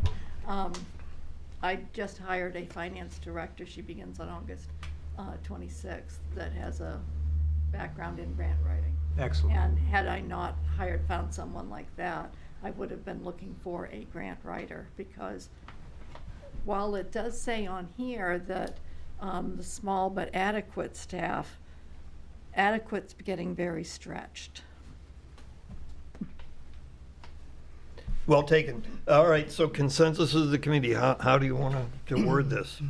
Okay, so I think it should say Raymond should expand efforts to seek additional sources of revenue and funding and work strategically to support residents. I think what we're saying is exactly that they're doing it now, but they really need to give them the resources so they can step it up. I think the middle school coming back to the town is a perfect example of where we need someone looking for grants in order to make that happen. Yeah, yeah. And it's just gonna happen when somebody has 4 or 5 different jobs to do, and one of them is part of that. I think there has to be some concentration, especially on that one. Yeah. Because there's got to be a lot of money out there that we could tap into in order to do what we wanna do in that school, and it might allow us to do even more than we think we can We're do. adding, I.e. swimming pool. we're adding $1 trillion in debt every 6 months to this nation, and we're advocating to try to get more? How patriotic is that? If it's available, it's already available. Yeah. And we're throwing our hat in the ring. Yeah, I think Greg, that'll be there, that'll continue, well, presumably continue to be there in some form or other, but it's really about increasing our capacity to be competitive, to chase and win some of those, because all of our neighboring towns, or not all, but a number of the neighboring towns do that and have a success rate that's, maybe it's 50%, maybe it's 30%, but it brings in money to help with public works and various funding categories that would be attractive to us. I don't think we'd be, if every town in the nation certainly pursued that path, it would drive up perhaps the federal deficit. Oh, it's already driving up inflation, which is one of the problems we have in affordable housing and other things. I don't know. I think if the town can't afford to do it on our own, we don't do it. We don't beg for someone else to give us money. Sorry, that's what I think. No, don't be sorry, Greg. Yeah. That's an opinion. What I'd say is just to redirect on this, just to focus on it for everyone, because I know everyone spent hours and hours pouring through not just this document, but also the action matrix. And I can tell you a lot of things, as you already know, that are addressed in that we're talking about as far as the wording in the plan, the draft plan. They're really addressed in the action policies and action matrix. So such things as hiring a grant writer as one of the suggestions, that's in there. That's going to be part of the plan. That's what the implementation committee's the job is to look at all of those things. Adequacy of staffing and everything. All of those things are addressed basically in the action policies matrix, which maybe if we get through this, we'll get time to look at as well, because that also needs editing. But we'll see how far we get. My goal is to be out of here in an hour and 5 minutes. Okay. So have I lost my way? Oh, yeah. Page 7, natural and water resources. This should be a quick one. Oh, no, wait a minute. What did I do? We're on page 8, Raymond. I'm looking tomorrow. at the wrong document. Yeah, Raymond tomorrow, page 8. Growing traffic congestion along 302. On that line, a recommended edit would be to say, growing traffic congestion and safety issues along 302 and rural roadways. To me, it just seems that encompasses more of what we're hearing from the town, which is 302, yeah, it's a problem. But you know, North Raymond Road's a problem, and Raymond Hill Road's a problem, and Route 121's a problem. So the connecting roads as well, I just believe that wording would insert that in there. And also to say, it's not just traffic congestion issues, but it's also safety issues, which ties into the sidewalks and all of the other things we've been talking about. So, comments? I feel safer walking up 302 than I would any of these roads, that's for sure. While we're on that sentence, I know this is more of just an editing thing. Yes. That the faces challenges including increased lakefront property development, but then we also in the same sentence say development pressure on natural resources, lakes and ponds. We've just said the same thing twice. So just make note to scrap one of those parts. Which one would you suggest, Kayla? Doesn't matter to me. I read it and I said, didn't I just read that? Any preference from the committee as to which one of those we strike so that we don't appear redundant? How about the first part? Good for you, The Kayla. second one's a little bit more descriptive. All right. Developmental pressure on natural resources, lakes and ponds. How about that? So I'm good with it. All right. Okay. All right, page 8. This is one that we should get real quick, right? I think we spent an inordinate amount of time discussing this at one of our committee meetings. So in the vision statement, that one line about the, should it be all of the water bodies, which would include Nubble Pond and Notched Pond, or should we simply say all water bodies? Because I know we had that discussion, and yet it popped up here again in the vision statement. I believe part of the comment that drove us to change this was we actually heard from a resident from Nubble Pond. So what about Nubble Pond? All two of them. I think North Star might have had to comment on this too, that it's good to name we wanted to name and be descriptive of our And I think favorite I natural thought resources. they had decided that. So we'll just name all of the water bodies.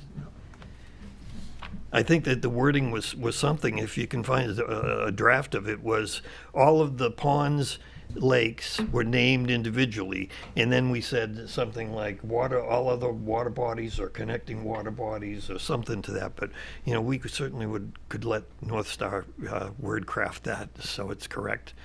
But we just want to name all the ponds that in lakes. Okay. Is Pismire Mountain in Raymond? Some of it is. Pismire is Pismire just a is bluff. all in Pismire, Raymond. is it all Raymond? Is Can we it? name that one as well? Because Rattlesnake is not all in Raymond either. That's what I was thinking of. Rattlesnake was not all in Raymond, but Pismire is. Okay. All right. Page 10, Goal 2, protect Raymond's natural and water resources. So the first question, and maybe John can answer this, or Greg, does the open space fund still exist? I don't believe that might be a Sue question, but it hasn't been active since 2015 when we made a contribution to the purchase of the community forest. And it was Luneco had signed up for taking ownership of it. But so is it a line item still in the Raymond budget, or is it in a kind of a inactive status? So I know we haven't been asking for money to put into it for the last decade or 8 years. So was that a part of the CIP at one point? Maybe. I don't recall if I saw an open space line in this year's budget, or if I've seen it in prior. I think that's where it was when it, I almost think it was, and I did look at and find that there are still monies carried along Oh, great. in the audit that for projects that have, oh, how did they put it? Not become extinct, but abandoned or completed, is I believe how the statute puts it. And the select board decided to leave that money sitting in as basically undesignated in the CIP. does that mean it could be used, undesignated funds can be drawn for any purpose? For any CIP purpose, For any- yes. Mhm. Mhm. So the action item is to secure that Mhm. as a I can- land and I can find conservation that fund and not for other expenditures. I think that'd be something for the new finance director to look at, maybe with the select board and budget finance committee. At one time, the tree growth penalties were put We're in being, that. going into it, that's right. I don't know if that's, was a one-time deal or if it's ongoing. What a good idea. Where do the tree growth penalties go Oh, yeah. now? That I Good don't know. idea. Should go But- back to the That I would have to look taxpayers. at. Ah, well, good. That's Can't the let them have their taxpayers and the money. value of the preserving. Well, anyway, okay. So we I don't know. Do we want to keep the open fund in there if we're not sure of its existence? That'd be my comment. Okay. Open space is still there. Oh, it is. And Hooray. it isn't an inactive one. That is one that has the select board decided to continue. Nice. And currently there is $28,707. Loaded. You make a note of that. And what, tree growth, that I'm not sure. I don't know where that falls. So I think we want to certainly keep it in the system, seeing that this plan, this comp plan has action items for reinvigorating. Sure. Or staying active in conservation. Absolutely. So I guess it stays in. This is just a question, and either maybe John or Greg or Sue can answer this, but this is just my own question. Is Loon Echo the only not-for-profit land trust that Raymond deals with? Maine Woodlands has one. The images at Fry's Leap, that's Maine Woodlands. So, Conservation easement. so is it dangerous to just be saying Loon Echo in a couple of these statements, as far as it would be Loon Echo that would continue to partner with Loon Echo Land Trust on easements and conservation opportunities? Or would it be, I don't know how you'd word that. Greg, does And SWOM others? still exist? SWOM still Yep, exists? and it's they- now Maine Woodlands. That's Maine Woodlands? Yeah. And they can hold an easement? And they also hold the deed restriction on the Hayden Murdoch property. Okay. So I think just referring to Loon Echo Land Trust or other entities that are appropriate for the conservation project being considered would be the language that we'd want to use. What was the context of that? Is Loon Echo Land Trust the only not-for? Continue to partner with Loon Echo Land Trust on easement and and other conservation. land And trusts. other organizations. And other Preserving conservation organizations. open space. Yeah, And other conservation organizations, everybody happy with that? yeah, good. Good, okay. Still on page 10, develop a process to rank the sites in Raymond most appropriate for solar development. And the edit was, and incorporate this criteria into Raymond's solar ordinance. Makes sense. Let's get specific with that. Yep. See what happens at the next special town meeting. That's right, that's right. Could be a moot point. It probably will be. I don't know. But certainly, we're going to be dealing with other applications coming down the road for commercial solar Yes, we are. entities, and therefore, I don't think it's an issue that will be resolved or not, but simply by the ordinance change coming up. It's gonna more clearly define, in my understanding, but that's about it. Okay. Still on page 10, continue to work with simple edit, and support local organizations. I'm good. So I guess the idea of this edit is to keep reinforcing with everyone who cares to look that we need to be supporting local organizations. Yeah. Okay? Still on page 10, work with Cumberland County Soil and Water Conservation District. And the edit is, and the town's lake associations. So it would be including our town lake associations along with CCSWD. Any problems with that? No? No, that's good. Okay, That's we'll do good. that. That's good. Good edit.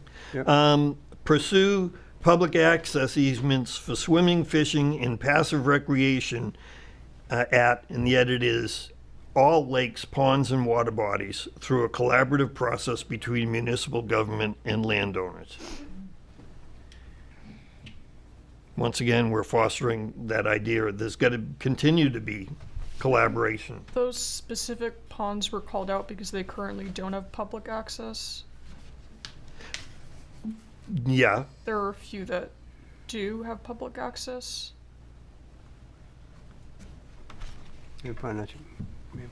Okay, so if we wouldn't want to say all ponds and water bodies, I guess I would still say we want to do it through a collaborative process between municipal government and landowners. I think that, for me anyway, that kind of takes the sting out of any thoughts of eminent domain and the like. I mean, I know the process really to establish it is state inland fisheries, I believe, as far as boat ramps and any of that stuff goes. Yeah. But as far as the town being able to, I don't know, say we've acquired a piece of property and we're going to donate it to the state, if in fact they want to put a boat launch here, increase access, that might be a strategy. I'm just suggesting some strategy. So I guess, yeah, if what we want to do is just highlight those two areas where we have public access, but then I would say include the collaborative process between municipal government and the landowners.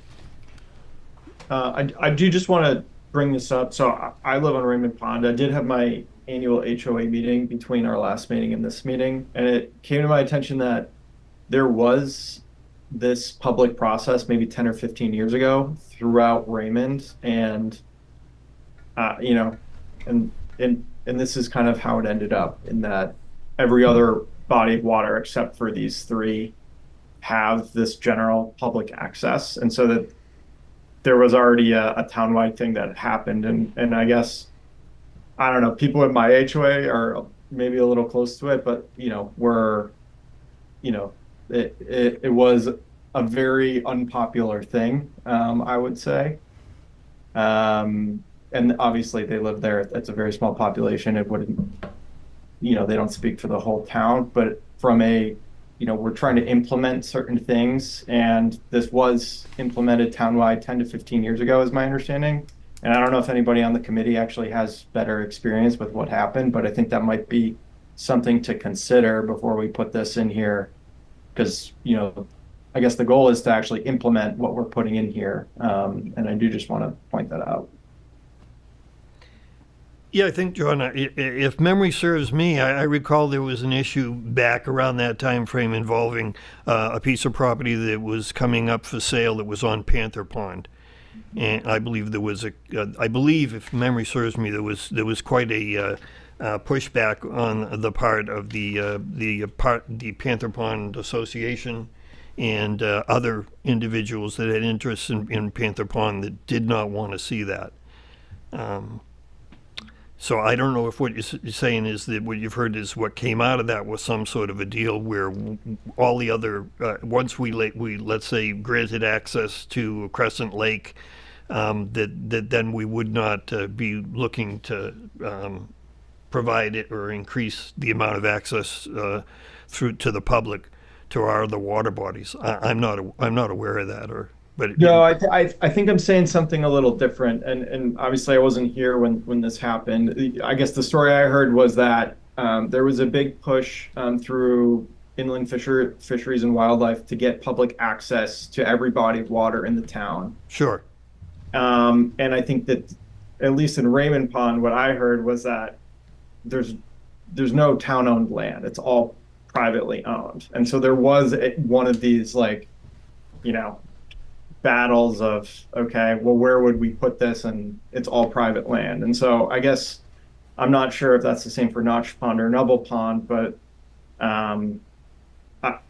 all I'm saying is I think like what we're saying is try to pursue this public access easement. I guess what I'm saying is I think this was pursued about 10 to 15 years ago, and we ended up here, and it might just benefit us to figure out how we ended up here. I think the main difference, or a difference, is both with maybe with the Raymond Pond experience and certainly with Panther, was that the scale of a public boat launch ramp is what it was, and the way this is worded here, it's not talking directly about a public boat launch ramp. It could be a hand carry access scale that would perhaps be more amenable to, for example, Raymond Pond. I think the way it's worded right now is pursue public access easements for swimming, fishing, and passive recreation at those ponds. I think Nubble is entirely surrounded by private property, so I don't know how far we get with that, but go ahead, Ben.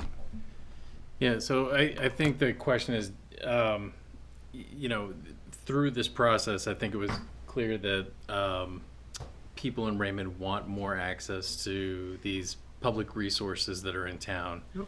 The question for this specific bullet point, and I'm sure it's later in the chapters about, you know, those are the three that don't have any today. Yeah. Do we want to make that a point here to say we're prioritizing those three because there's no public access today, or to Peter's point, you know, we need to work on access everywhere, noting that there are some ponds that don't have any access. If that's more, it's less specific, but I think it also would be true to the process. And yep. Sam, you can weigh in, but you know, I'm sure there are other bodies of water where there could be more access desired if it was available or there was an opportunity. Or improved, at least. Right. Okay. And just to be clear, I'm not advocating for a change. I'm more just bringing up that I thought what I learned kind of, you know, fit in with this bullet point. Well, yeah, Frank. Yes, if I remember correctly on Raymond Pond, there was a piece of land that was being considered for a boat ramp, but the vast majority of people who live on Raymond Pond, who have property on Raymond Pond, did not want it at all. And it ended up that there was some influence in Augusta by individuals that ended up someone higher up in the state government told Fish and Game to forget about it. There's a big difference between a boat ramp where you're bringing a boat with a motor that can make a wake, and, you know, especially on some of these smaller places. Yeah, well, I don't think they were looking fishing to from the bring shore. 100 horse engines into Raymond Pond. I mean, I think people would have been appropriate to limit the amount of horsepower going into the pond and maybe even restrict it to, you know, canoes and kayaks and that sort of thing. Yeah. It was just cut off. I like Peter's edit because that considers everything that we've just been talking about, because it's got to be a collaborative process between the government, municipal government, and landowners. It's not eminent domain. It's, you know, I think people in the town who Collaborative process, yep. Yeah, who don't have access to the water want more access to the water, whether that's better access to Panther Pond or Raymond Pond. It doesn't really matter. You know, the sites that we have are filled up in the summer, so Yes. you know, it's hard to drive by and not be able to get there. I think Peter's edit would Do it. just do it. Yeah, I like that. It means softens it. Appropriately scaled. What you got in there is certainly isn't talking about a boat ramps, because that's a hot button. Sure. So if I understand it, what we would just say is pursue public access easements for swimming, fishing, and passive recreation at the three the areas that don't have public access now and state those I like all. at As all? opposed to pulling out those three. Because Okay. it incorporates those three but doesn't call them out. Okay. Is that good, everybody? And I would just say that, unfortunately, we're not taking any comments during this. There will be an opportunity at the end. But I guess what I just say is my understanding, though, is just to be clear with everyone, inland fisheries and the state, even to this day, are looking for every opportunity to establish public access on water bodies in Maine that do not have public access. So I would think part of this, incorporating this into the comprehensive plan, is the fact that that's what the state wants. That's what they want to see us moving towards. Yeah, 'cause all they have to do is find a willing seller. And That's it. That's the key. Someone that will sell it. the process is, you Got a know, question. Maybe this is a John Rand question, but is there a weird conflict between us trying to maintain our water quality and us as a town trying to get all these different access into all these water bodies? I think we can make a goal. I think that can be part of the goals, is to continue to maintain those, because I don't envision jet skis and pontoon boats on Raymond Pond, but my son would love to fish there. Sure. So. So the key is access, right? I think it's what hard the access to is feel gonna be. invested in your community if you're not allowed to use it. Yeah. And I think that if people see the beauty and feel the beauty and connect to the beauty, they're less likely to abuse the place that they live in. Or we can regulate it too. We can do that Yeah. through ordinance and just make it clear what access means on these bodies of water. Yeah. appropriately scaled. I Yeah. still like that language, which doesn't rule out a boat ramp, but it's certainly not specific enough for anyone to provide any real guidance, but it kind of incorporates the lessons learned from the Raymond Pond experience and the Panther Pond experience, which. So does the committee have any issues with John with the appropriately scaled? We'll let North Star wordsmith that in there as well. Thank you. May take forgery, forging, not forgery. Okay. I keep losing my place here. All right, so page 12, goal 3, invest in road and traffic improvements. This is just probably straightforward. I've seen this comment or this description in other comprehensive plans that I've read, but none of them have adequately explained to me what is complete streets in Vision Zero policy.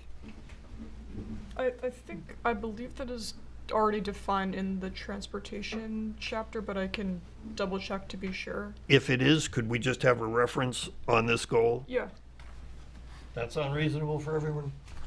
Sure. Okay. Yep. Page 14, goal 5, strengthen Raymond's sense of community.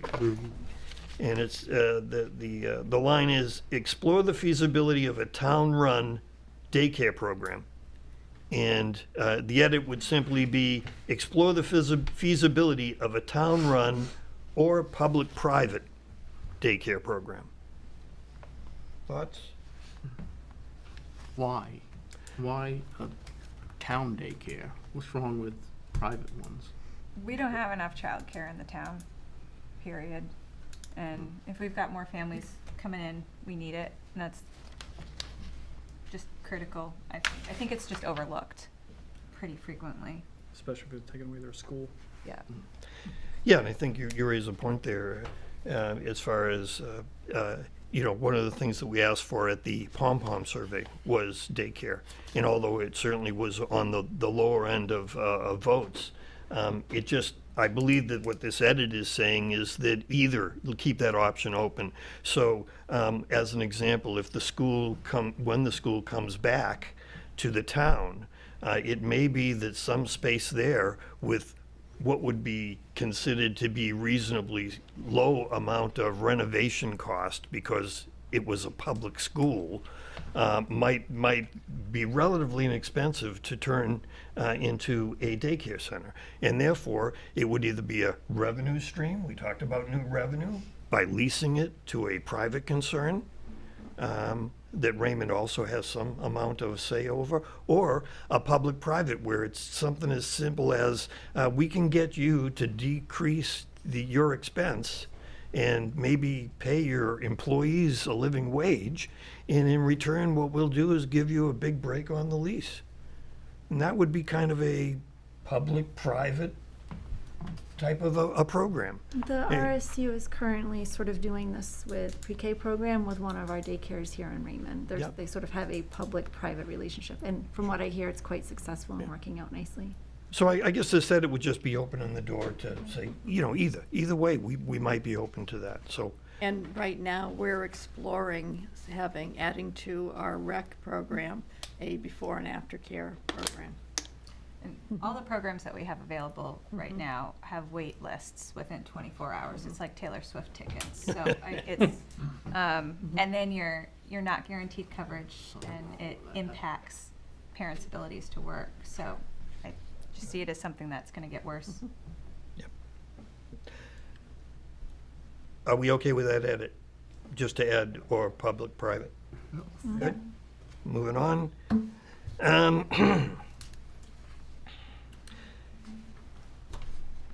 Still on page 14, I guess the edit was simply to say, why one event? Why not multiple community events throughout the year? Hold multiple. Good? That's an easy one. Page 16, future land use map. So, the first edit would be something on the map or in the narrative that simply says very clearly that this future land use map is not a zoning map. I personally think it's important to make that distinction. Number one, because the state requires that it not be a zoning map. And secondly, so that anyone looking at the plan doesn't get the sense that, oh, they've just changed the zone I'm in. It's not a zoning map, right? So I would ask that edit be included. Also on page 16, future land use map, there was an edit saying, are we going to have a separate map showing conservation lands? And if not, can we incorporate that into the future land use map? Yeah, that should already be in the either natural resources or recreation. So that would, chapters. there's a map in the chapters? Yeah, that has all the conservation lands. Yeah. Good. Sufficient? Good. All right, so we don't need any edit there. Still on page 16, expand the village growth area to the intersection of Route 85 and Plains Road and add critical rural area to the Tenny River corridor. That second one got my attention. We kind of missed that. Yeah, we had talked about trying to focus on that intersection and improving the beach. At Crescent. At Crescent, trying to slow down traffic, and the town owns some of that land across the street from it. Yes, it So does. seems appropriate to explore as some of that village type. Makes sense. So we'd like to see that added Well- on the future land use. Yeah, I think that kind of, that little area between Crescent and Panther and Plains Road, you know, that whole little Yeah, intersection. that's basically as I understand it, that's Tenny River. Yeah. And so that also be, I had the opportunity one hot July day to go down at kayaking with my daughter, and I got to tell you, it's one of the jewels and Yeah. hidden secrets of Special. Raymond Yeah. is going down from Crescent Lake to Panther Pond via the Tenny River. It's not Really an all-day area. expedition, but it's certainly beautiful between turtles and dragonflies and lilies. It's nice. So if we would add that to the critical area. The preservation of that has to be top that corridor. priority for the. Well, yeah, and we've had those conversations. A good portion of that property basically is Camp Hines and the Boy Scouts. And they have an easement on some of their property. I think there's about 1,000 feet of conservation along the Tenny River that the Scouts own, and Luneco holds that easement, I think. And not relevant necessarily to this conversation, but we've had the conversation before, and I think it's mentioned further on in the plan and whatever, or in the appendix, that it's areas like that what happens when it gets to the point where the Boy Scouts say that their property has more value as real estate, waterfront real estate, than it does as a camp, or they go insolvent, or who knows what happens down the road. But that's for another conversation. That applies to all the That's something we should be That's all. looking at. Yeah, That's all the all the camps. camps. Yeah, absolutely. Show up on that screen. All right, and still on, no, I believe that was it for Yeah. page 16. We're getting near the end, folks. Peter, if I could, before we move on. Yes. Sam zoomed in a little bit. I was hoping I could point it out on this. There you go. Yeah, use the pointer. Thank you. That's good. The Tenny River, I understand, is that connection between Crescent and Panther Pond. But at the same time, there was a comment about extending the growth area toward Plains Road, which kind of crosses over the Tenny River, as I understand it. Like, are there specific properties that whoever made that comment, or like, does it go all the way down to the intersection? Does it include Camp Hines in a growth area, for example?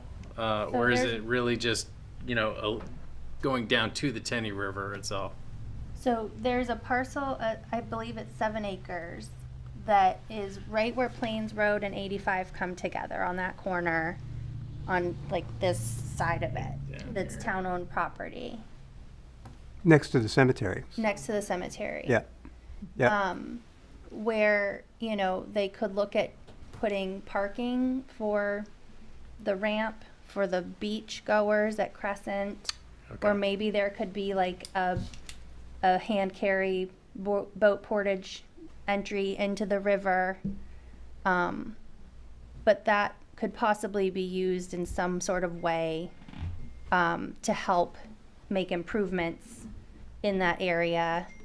And, I wouldn't necessarily consider it growth, along that area, not the same way we would see it in the village there, but just slow traffic down, maybe sidewalks, maybe crosswalks, something that would make it safer for pedestrians to get, to the beach and park their car. So I think that's very helpful to understand kind of what you're envisioning, and if that matches up with what other people are thinking. When we talk about the growth area, there's a narrative in the future land use section that talks about small scale multifamily, adding some commercial uses to kind of go with the civic uses that are already here. It's this part of town we're in. And I didn't know if that's the kind of thing you kind of envisioned kind of going down the hill toward Crescent, or if it was really maybe more about building up that kind of pedestrian, recreational access kind of near the river and the lakes. I'd like to think it's the latter, right? Yeah. And not bringing the whole orange growth down to and beyond the river. Okay. So I did hear there was pretty clear consensus that river itself should be green. There should be a green connection between Crescent and Panther. Mm-hmm. But maybe with that extra explanation, we're not talking about a map change. We're not talking about changing that growth area boundary, but maybe just kind of saying within that critical rural, some appropriate uses that would make it safer for people to walk and access the resources would be appropriate. Absolutely. Yeah. So improvements, not necessarily growth and development, Got it. Yeah, I mean, it seems like a green connection along the river. Yep. Would be a helpful demarcation of however wide that is, because as Frank's point, special place, special river, special natural resource. And as I said, there's the town's got acreage on one side, there's scouts have conservation on the other side. There's other conservation in the area. So. And maybe we could go way out on a limb and make the Tenny River blue. Make it blue with green on the side. No. I'm getting Like- wild Oh, you're now, getting I crazy. know. We'll see. We'll see. So, All right. are we okay with that? Yes. That good? Yeah. All right. I got a quick comment. I'll just, and I think you answered it, Sam, that there are other conservation properties are shown on another map in the plan. Yeah, this map shows critical rural areas, so that's what the dark green is. But the map that's showing just conservation properties is already in the inventory chapter. Okay, yeah. And what came to my mind was whether having, and it would probably be too complicated, but having those existing conservation areas somehow portrayed or overlaid on this growth map. So that it's clear where we're proposing growth and where we're proposing rural, and that it's just making it clear how those are proposed land uses hopefully dovetail to some extent with existing conservation, like Morgan Meadow, which in this case is all green. Yeah, we can definitely show those layers on this map as well. Might get too complicated. Yeah. Helpful, but we'll have to play with that a little That bit. might- I think we want to avoid making it Too busy. yeah, Yep. right. Got But it. it could be helpful. Or something. Okay, the last one that I have on my handout, but certainly not the last one for discussion for the committee. I captured as much as I could from the draft edits as they exist, but there may be other things that have occurred to people, so certainly I want you to chime in. Was page 28 summer survey. The respondents were mixed if the town should invest in infrastructure and facilities. Now, the edit that is suggested here is that the summer survey said that almost 2/3 of respondents support investing in town services and infrastructure, such as community center, even if taxes are likely to increase. And then the analysis goes on to say, nearly 58% of residents without children were in favor of investing in Raymond. That percentage jumped to 72% if the resident has school-aged children in their household.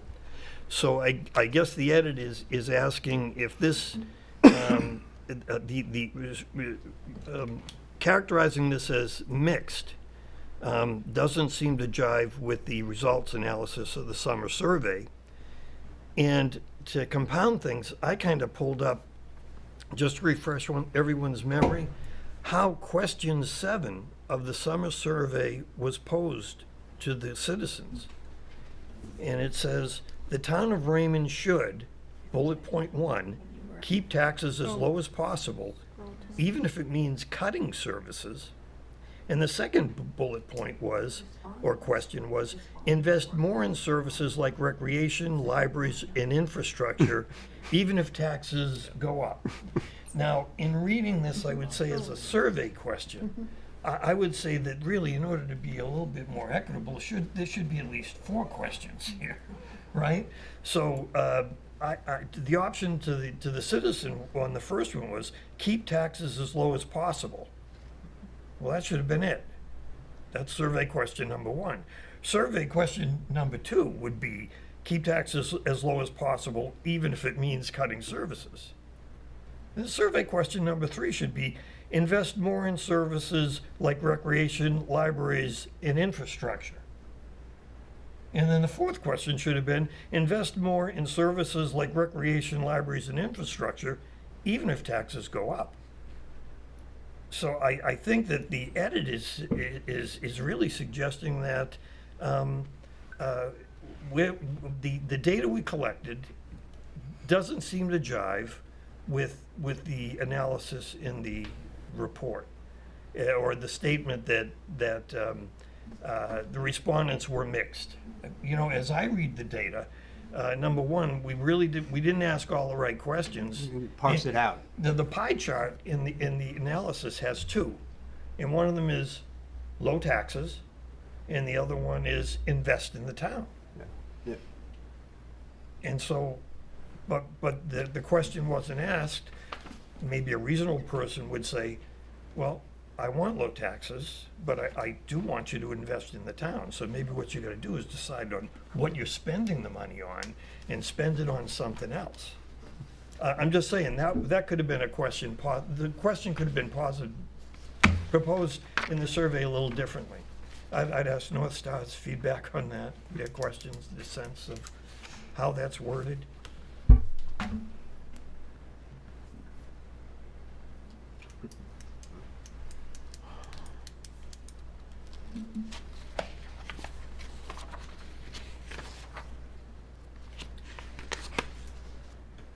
Are you asking how that last sentence should be worded? Yeah, I guess, or you know, but my sense is this one, and this is my edit, so I'll take responsibility for it.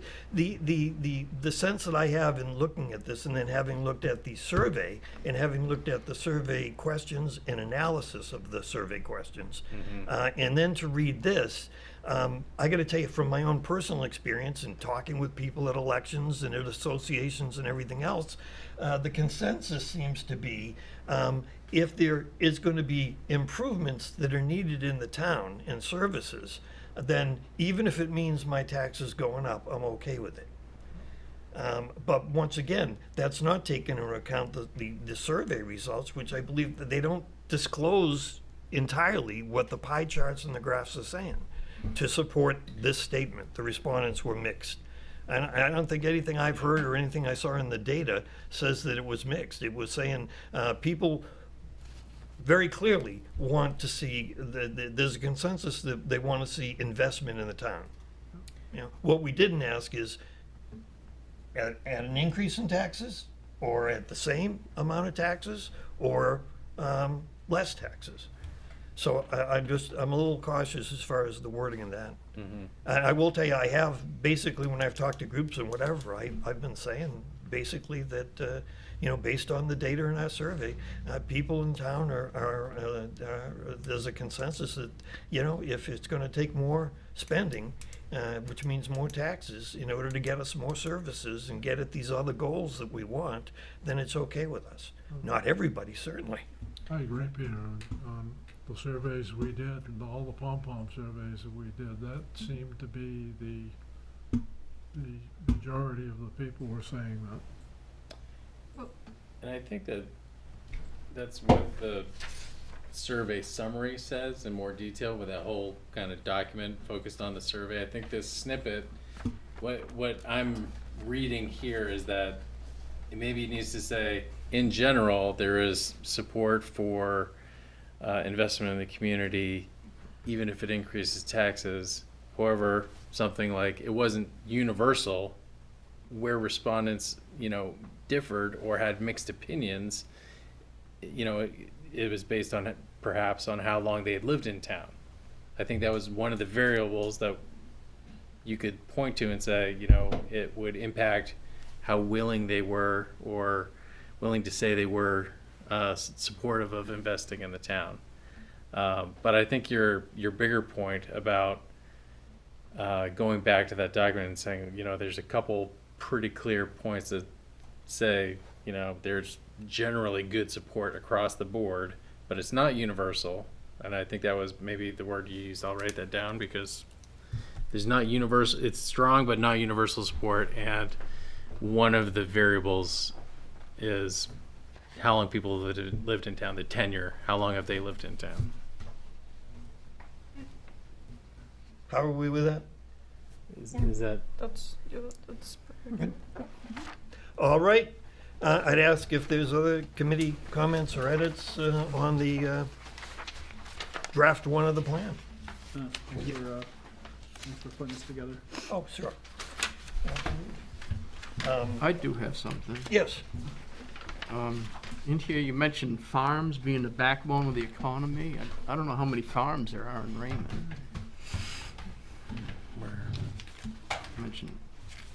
I gotta find the page it was on. Under economy, page 6.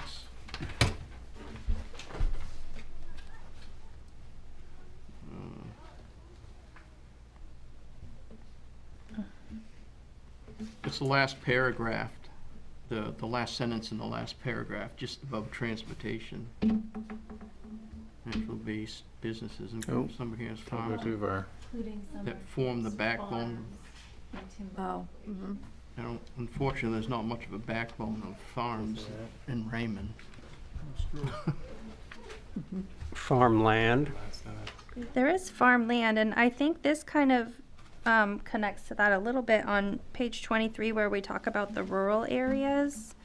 It says Raymond should also continue to support farm and forest landowners and expand support for agricultural related businesses and agritourism like on-farm restaurants. I might throw in there as well like event venues or something along those lines. You know, barn weddings and things are all the rage these days too. So, you know, having people that can maintain some of those, you know, structures and support it in a way that they can run a business off of it, even if it's not related to farming necessarily. Maybe just changing that to farmlands, former farm properties or something. Because you're right, Greg. I mean, Chipman's not based in Raymond, and Hancock's over in Casco, and I don't know, Larry Murch has a few cows. he's got some. You're always up the fair. He certainly is. Yeah. Doug Vance's cows are pet. And he's got goats. And he's got goats. So as far as Greg's edit, how do we want to do that? Do we want to say, modify the fact that it's the backbone or one of the backbones of the economy? Natural resource based.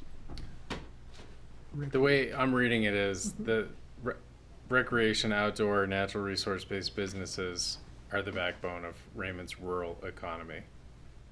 Like it says, including summer camps, farms, timber operations as examples of rural businesses.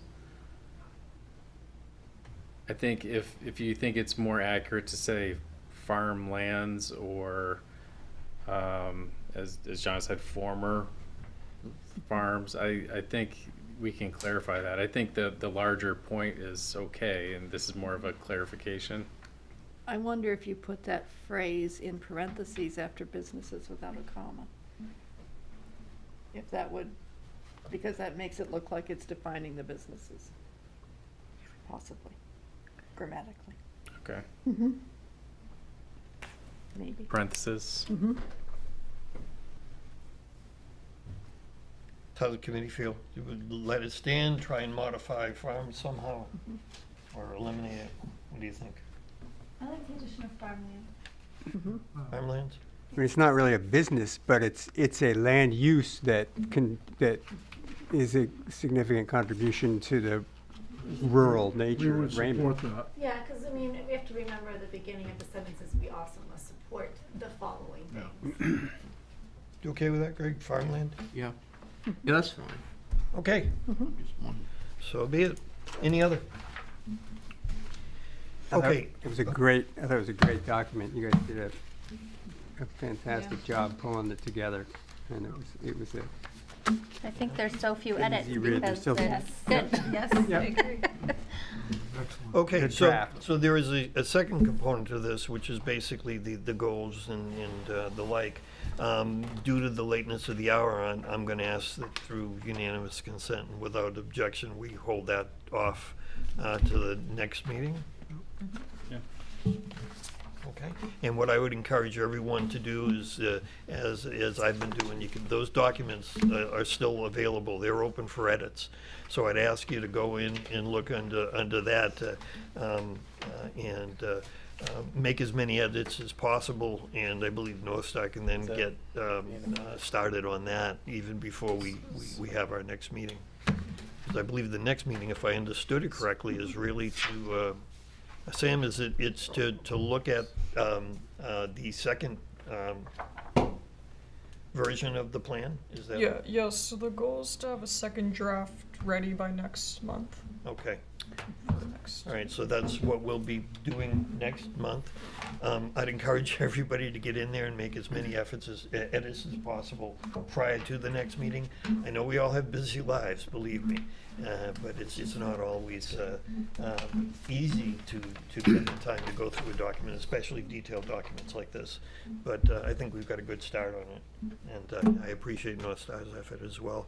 And if I didn't say it, I'll say it now. I think there's special recognition to Kayla Gonzalez as far as these pom-pom surveys are concerned.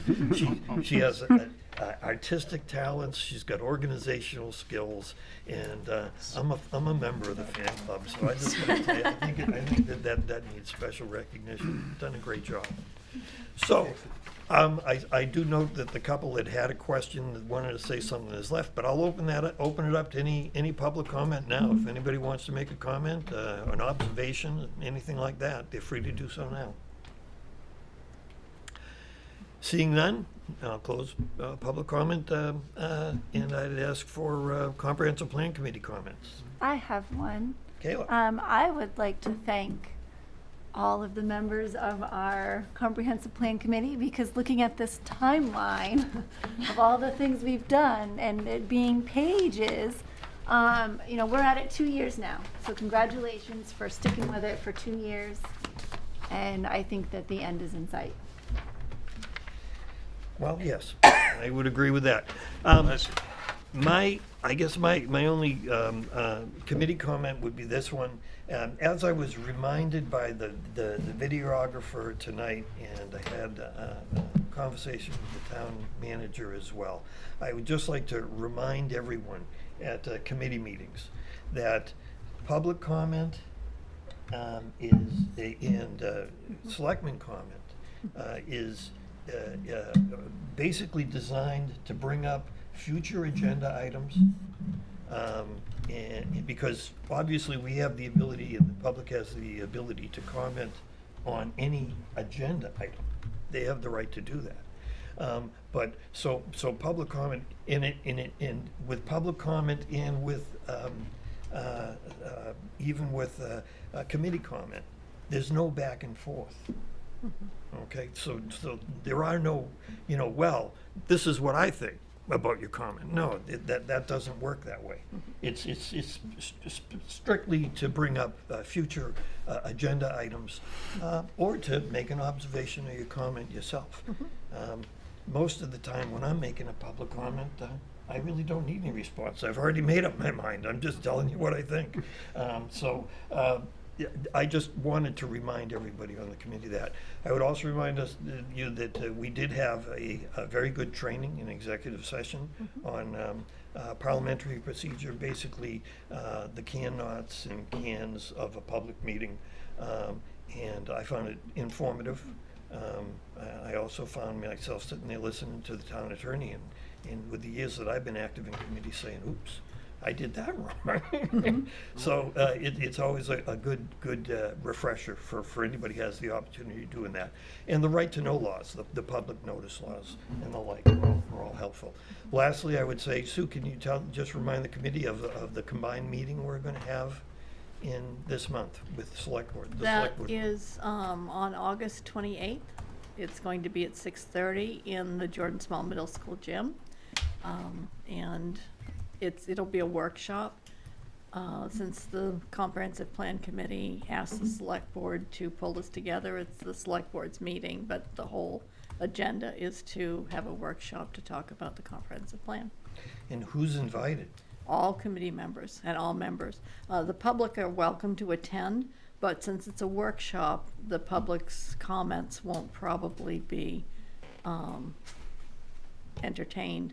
But that's, and even with your comments before, the chair does have some leeway to explain things to public comments and Absolutely. whatnot. And so It just shouldn't be a back and forth. Right, so in a workshop, my understanding is generally what happens is there are no comments during the workshop and the discussion from the public. That's correct. However, the chair overseeing the meeting can allow comments after the general business is done. Yes. And it's just that, as you say, it's no back and forth.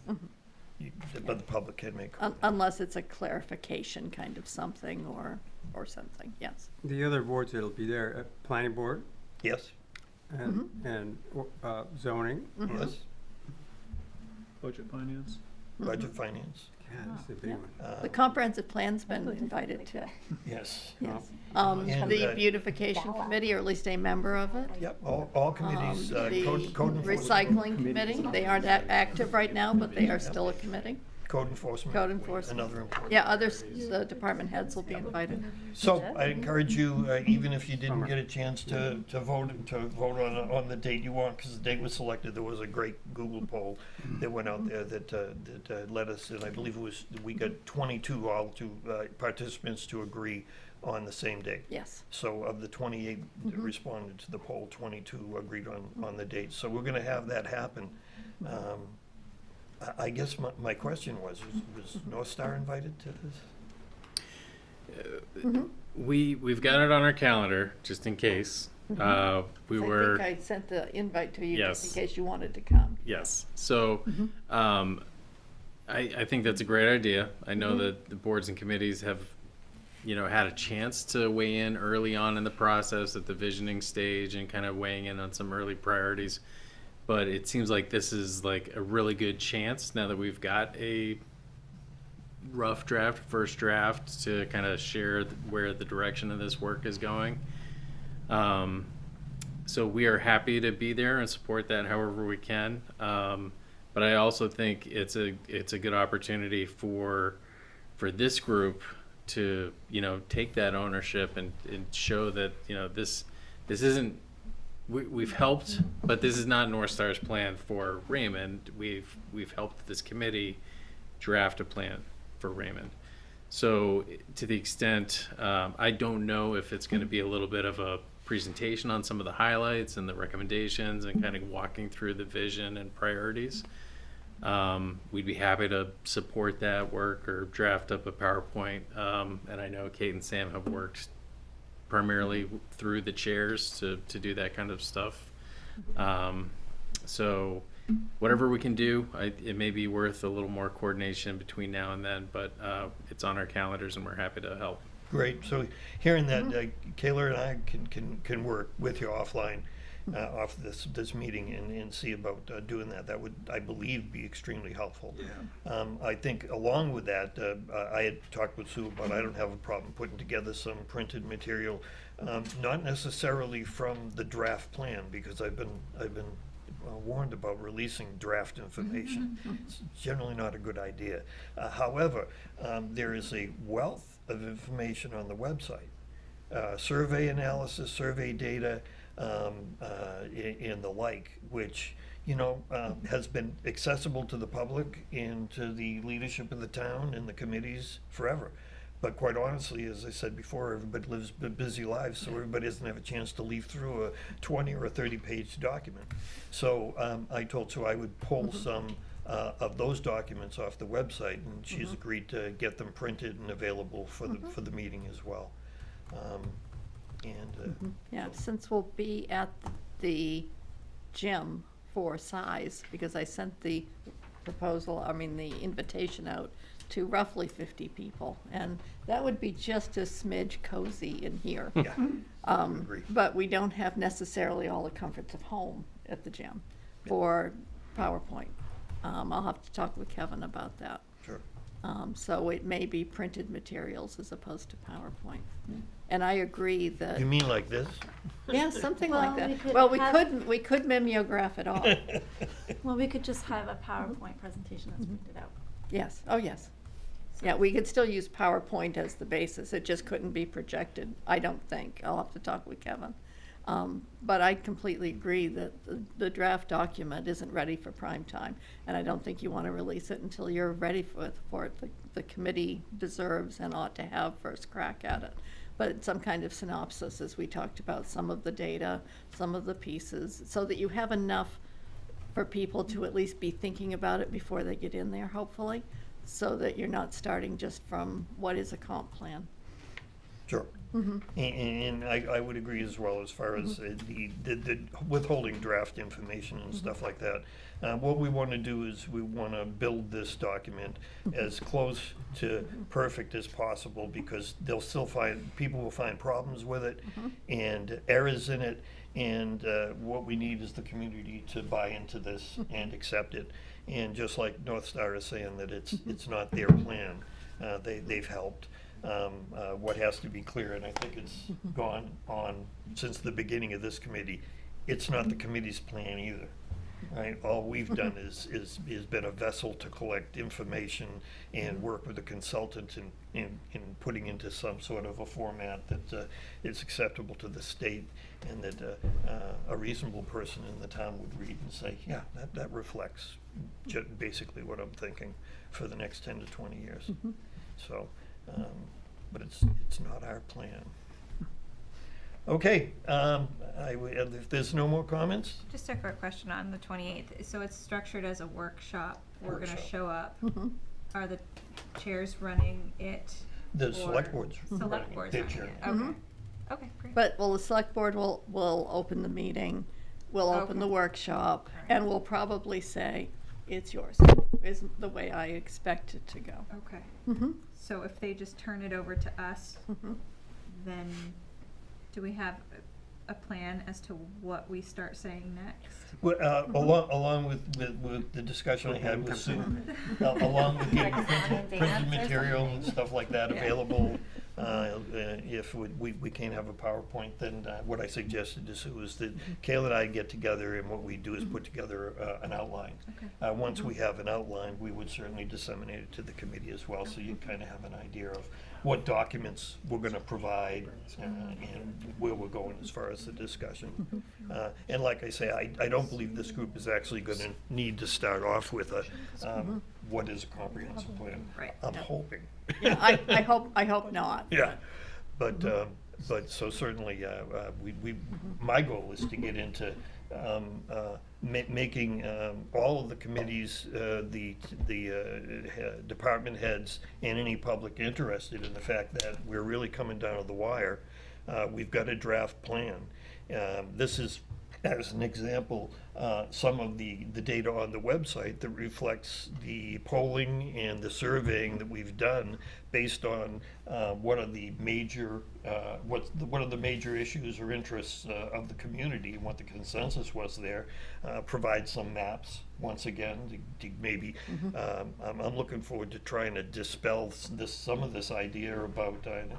I think Jackie brought it up a while ago that a growth area doesn't necessarily mean an industrial park and 12-foot high condominiums. That a growth area means investment, and where we should be directing our interest as far in our dollars. But that's that perception. I've met a lot of people out there that really that's their sense. That's what a growth area is. Don't put that growth area on my property. I don't want that. So it'd be that sort of thing. If there's a role for any of us to play, just let us know in advance. Absolutely. Well, what I'll do is try and get together with Kayla in the coming week, put together an outline, and also a list of documents we'd like pulled off the website, and I will send all that out to the committee as soon as we have that finalized. So you can even refresh your own memories by going to the website and reading some of the stuff. Great. It's great reading, All right, I would entertain a motion to adjourn. So moved. Do I have a second? All in favor? We're done. Thank you.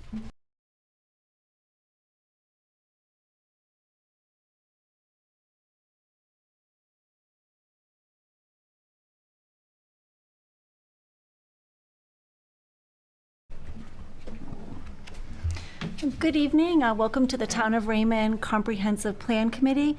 Today is June 5th of 2024. I would like to note that we do have a quorum present, and I'm going to call this meeting to order. The first thing on our agenda tonight is the approval of our minutes from May 1st of 2024.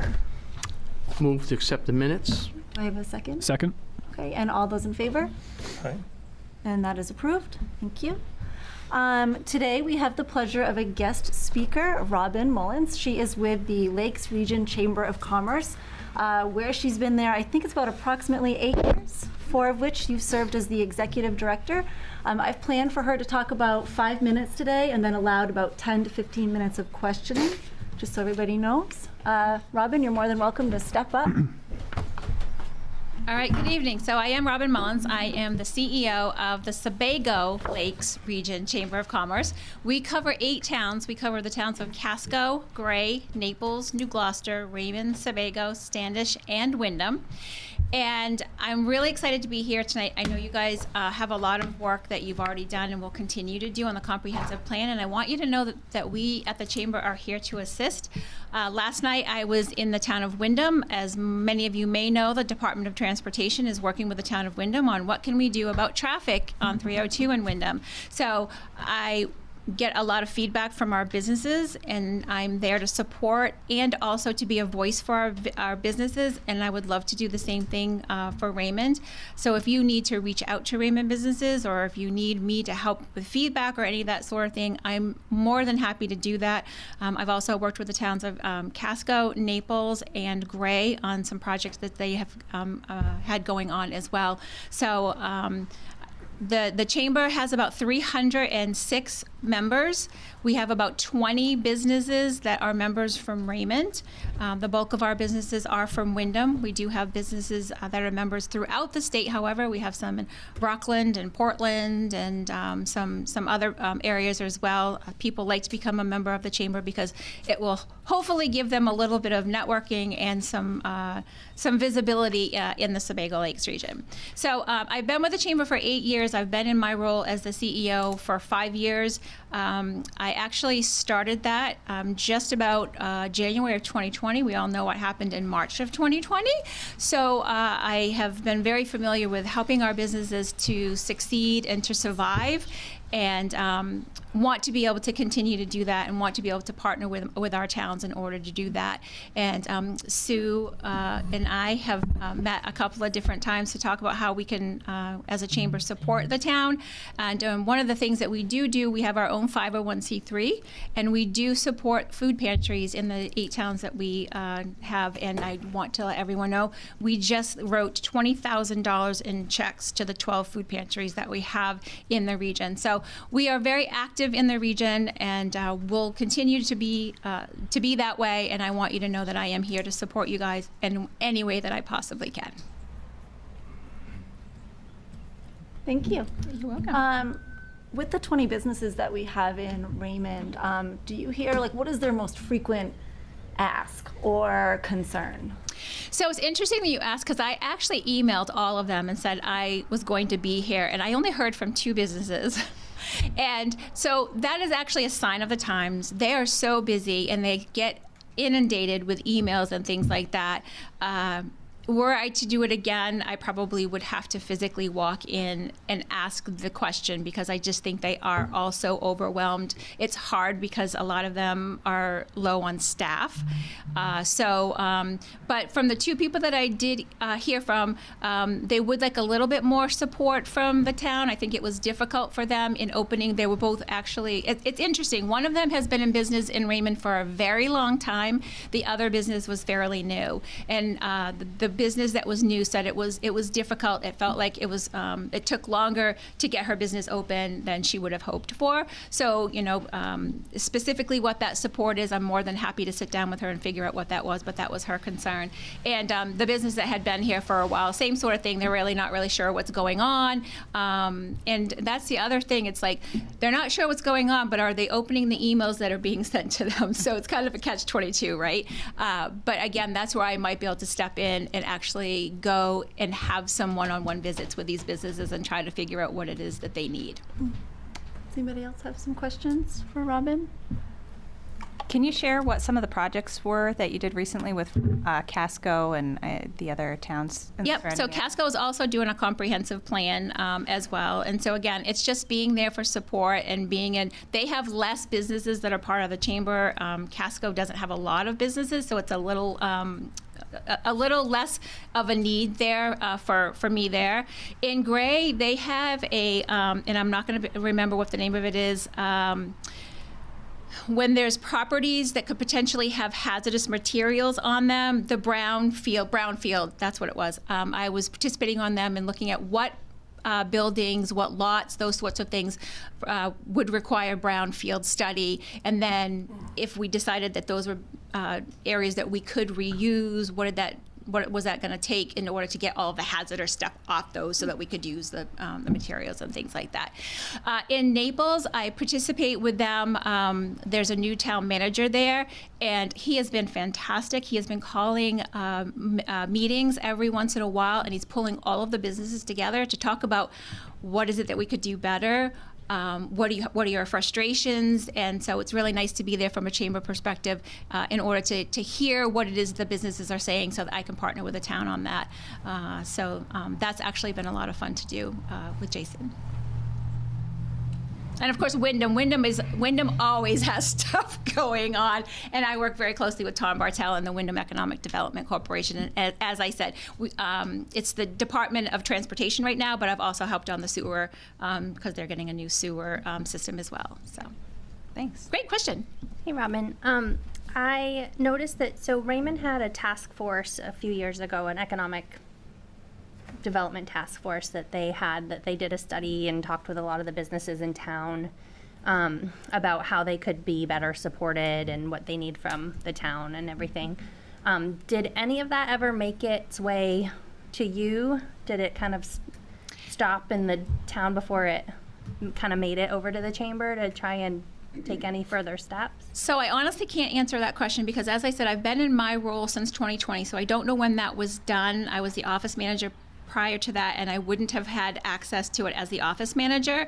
And unfortunately, the person that was in the position before me no longer has anything to do with the chamber. So I couldn't answer that question, okay. But that would be interesting to know.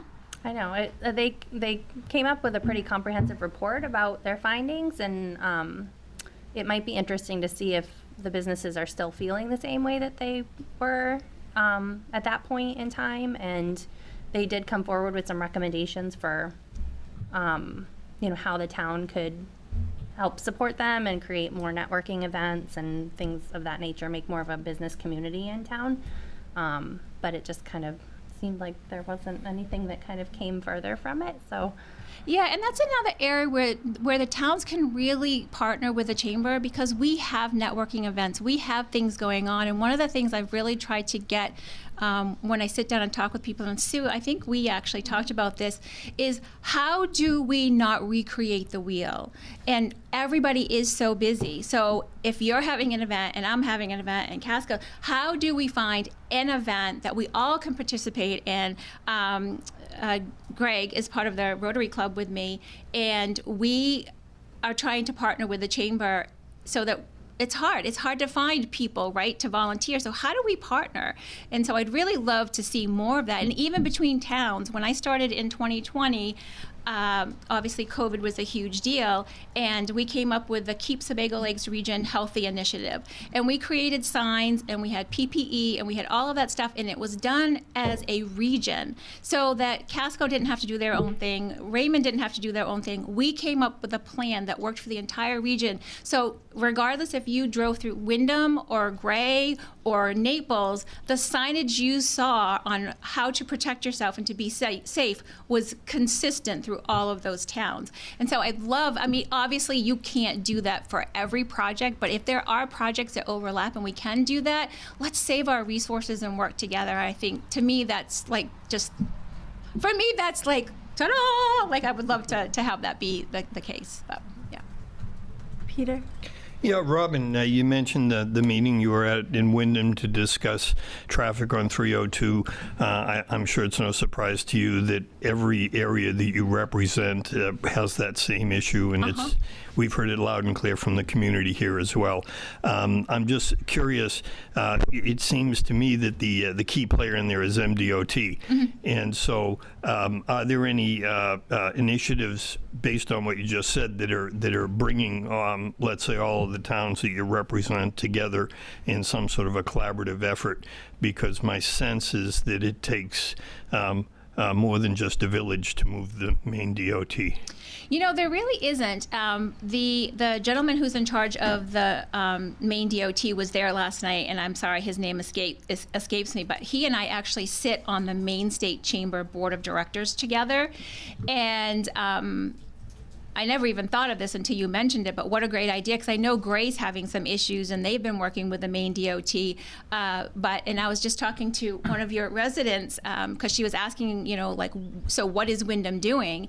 And I said, you know, it would really behoove Raymond to know what Wyndham is doing, because, you know, the people don't just stop in Wyndham. They're continuing through all the way to Naples and Bridgeton and that sort of thing. So I love that idea, and I'm sure that the Maine DOT would probably be open to even sitting down and maybe having a conversation about what does that look like, because, you know, yep, that's great, we get them through Wyndham, but then what happens after that? I live in Otisfield, so I drive from Wyndham through Raymond, you know, on my way up to Otisfield, and so I know what it's like to, especially on a Friday afternoon, right, when it's a holiday weekend. Sure. There actually was a group of several of the towns back a few years ago that were basically congregated around that idea of how to improve traffic flow and safety on 302, but that seemed to have evaporated. Yeah, I love it. And then again, that's why if we can find a way for us to all collaborate so that, you know, if we're all working on it individually, it takes a lot more resources, whereas if we can try to find some way to come together,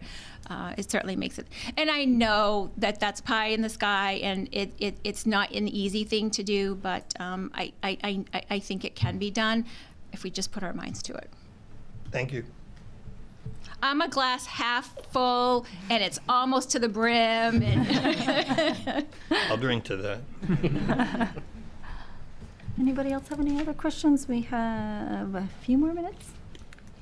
Has there been any feedback maybe from any of these towns related to the staffing shortages and maybe any solutions any of the companies have had?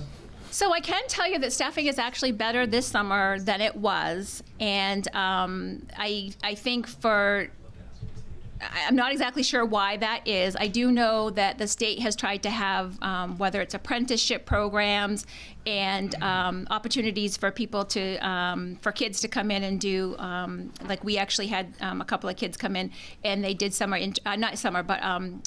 internships with us. So I had a couple of projects that I needed to have done. I'm a nonprofit, don't have a lot of money, so it was an opportunity because the state even paid for the kids to come in and to do those internships. So I know that has definitely made a difference as well. So I think the state has really tried to do some of that stuff. We as a chamber have been partnering with the school system.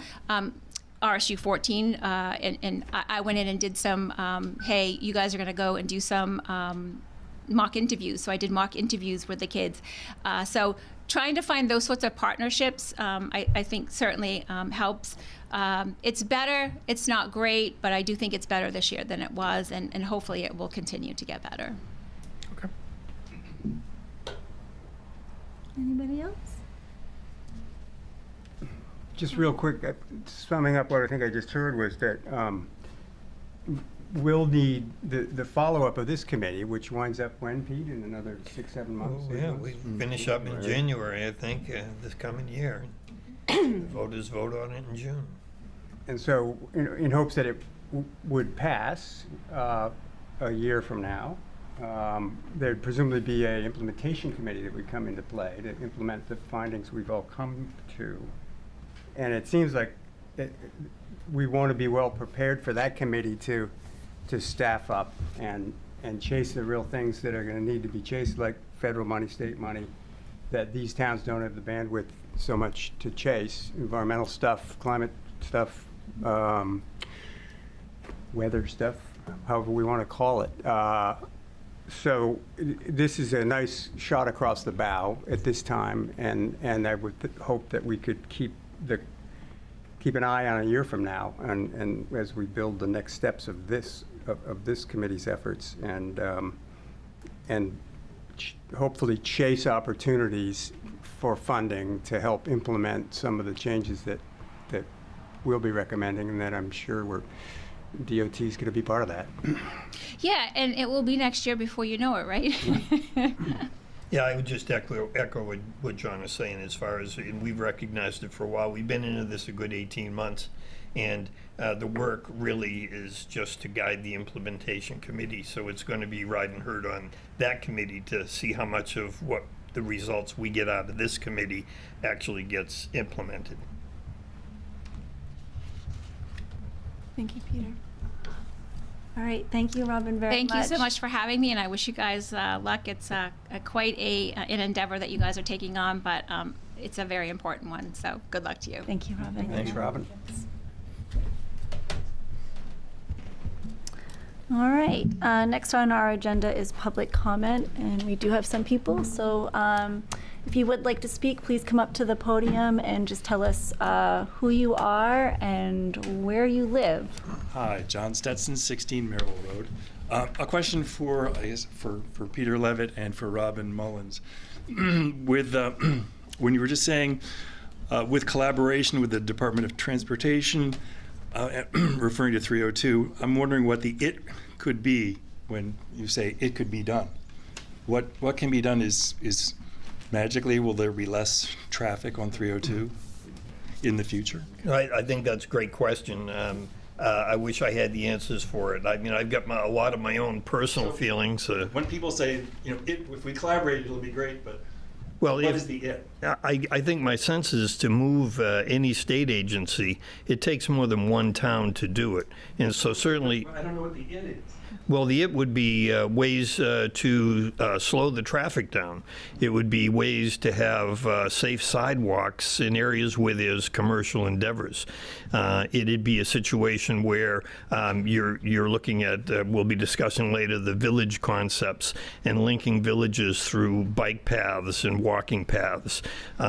Anything that'll possibly take cars off of the road. I know that there's some talk in Wyndham about trying to work it such that they can work some sort of a bypass around the shopping areas, reduce curb cuts by joining parking lots together, so that we don't, take our lives in our hands on a Saturday in July trying to get out of the Dunkin' Donuts. So it's those type of things. But thank you for the clarification. Sure. That's helpful. I mean, I know as someone who used to ride bicycles daily, I don't get on 302. We're not getting the audio. I'm sorry, you do need to be at the I'm podium. sorry. That's okay. I just want to say thank you Sure. for the clarification. Yeah, and I think you're absolutely right. Those are the sorts of things that are being talked about in Wyndham right now is, do we put in medians so that people are only taking right-hand turns into businesses as opposed to trying to take those really dangerous left-hand turns? And if that's the case, great. Well, that's going to tick off some of my businesses because the only way to get into it from Raymond is going to be to go around. So are we going to have an opportunity for there to be a place for people to safely do U-turns? And there's lots of access roads that are going to be coming in either off 115 to 302, like out behind Home Depot in Wyndham, and over by Walmart, there's already an access road, but having that go all the way into White's Bridge Road. So again, trying to take people off of 302 and finding ways for them to get to where they need to go without having to be on 302.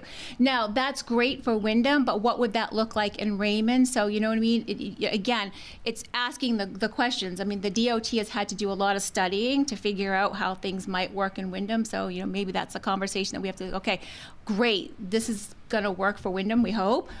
So what does that look like as we continue down, into Raymond, Casco, and Naples? And, nobody has the answers to those questions right now, but if we start to talk about it, can we come up with those solutions? Yeah, I mean, it certainly ties into do we want to have... I'm so sorry. Really, that way the audience can see you and hear you. Sorry, it ties into the question of do we want more building on 302 if it's already very congested? One of the things that we're looking at is like our business district on 302. Does it make sense to utilize that area, or does it make sense to utilize a different area for our businesses? So that's the thing. We were talking about that a little bit last week, and then also there is a discussion about bypass in Raymond, right? It talks at least. I don't know how far it's gotten, but the town's been looking to identify those areas because that would be it. I think a bypass off of 302 would be super beneficial to this town. Hi, Chase Curtis, 22 Merrill. Thank you, Robin, for being here. Related to the prior question and to the members of this committee, is there some place that MDOT posts or publishes initiatives, even if they're very conceptual, on 302, what they're thinking about? You mentioned the White's Bridge cutoff as being one, medians, turning lanes. There must be some prioritization list that MDOT is looking at, even if it's only conceptual. Where can we, as citizens interested in what's going on, and maybe be able to weigh in either through the comprehensive plan or advocating with your organization, say, hey, that's a great idea, or no, we're really concerned about that? Is there a place for that? Thank you. I believe that information can be found on the Town of Wyndham's website, but do not quote me on that, but I'm pretty sure that information is available.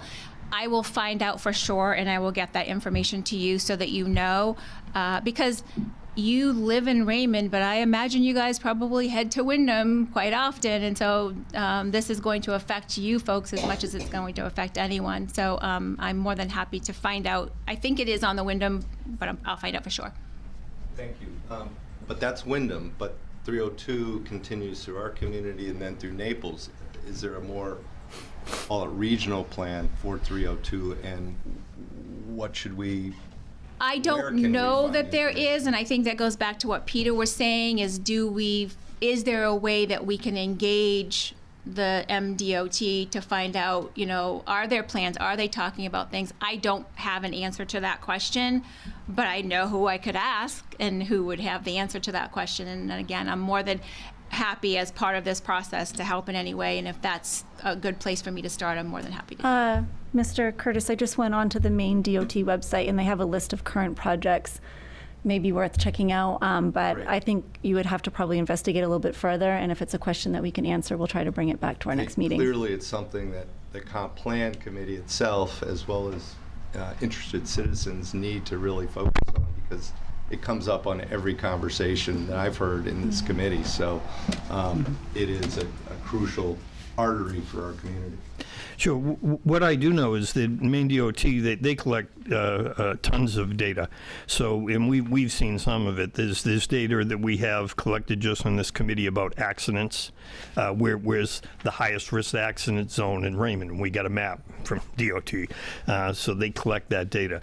As far as traffic congestion, I believe if you go on the site, you'll find out where they currently are doing traffic studies, but a lot of that is really based on community action and lobbying on a community level to say, I nearly got run over the other day. What are you doing about it?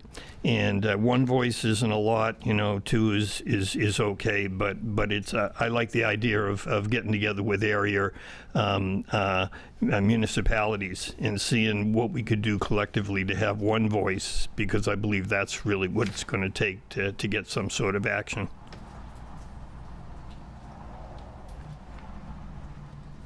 Thank you. Do we have any other members of the public that would like to make a comment tonight?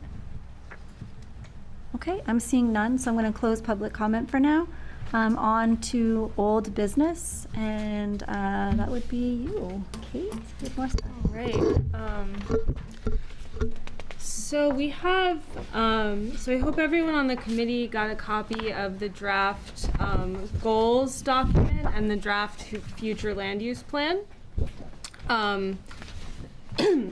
So what we were hoping to do tonight is to sort of walk through those two documents. I don't think we have time to kind of get in depth into every single action item in this meeting, but to sort of walk through, see what the feedback is, see if we're kind of on the right track, and then we'll continue to refine it from there.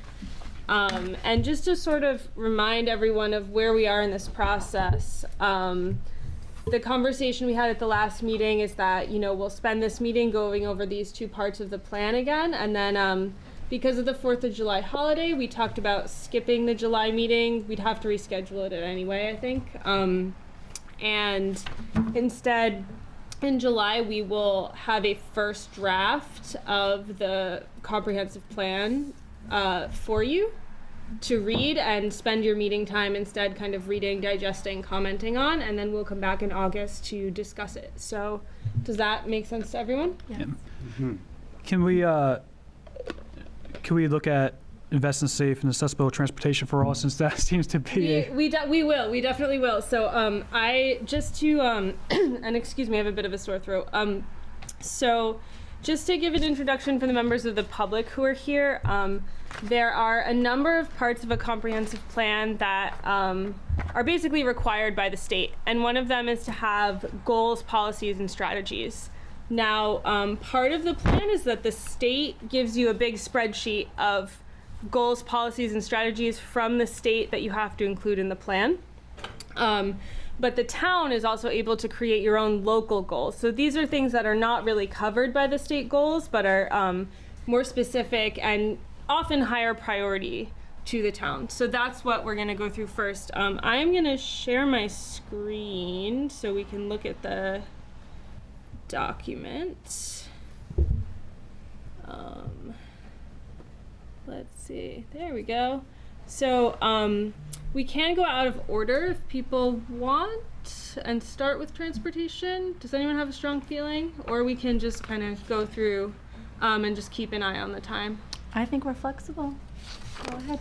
I think starting with transportation, these folks are here on transportation concerns, and let's engage them, keep them engaged, and once we get on to the other topics, they may not have as much need or interest to stick around, but you're welcome to, certainly. Yeah, totally. So Sam, who is online, will kind of walk us through here. So the goal we came up with, which we discussed last week, is invest in safe and accessible transportation for all. And then I'll have Sam walk us through the sort of policies, which are kind of the next level down, and then we can talk about some of the specific action items we have on here.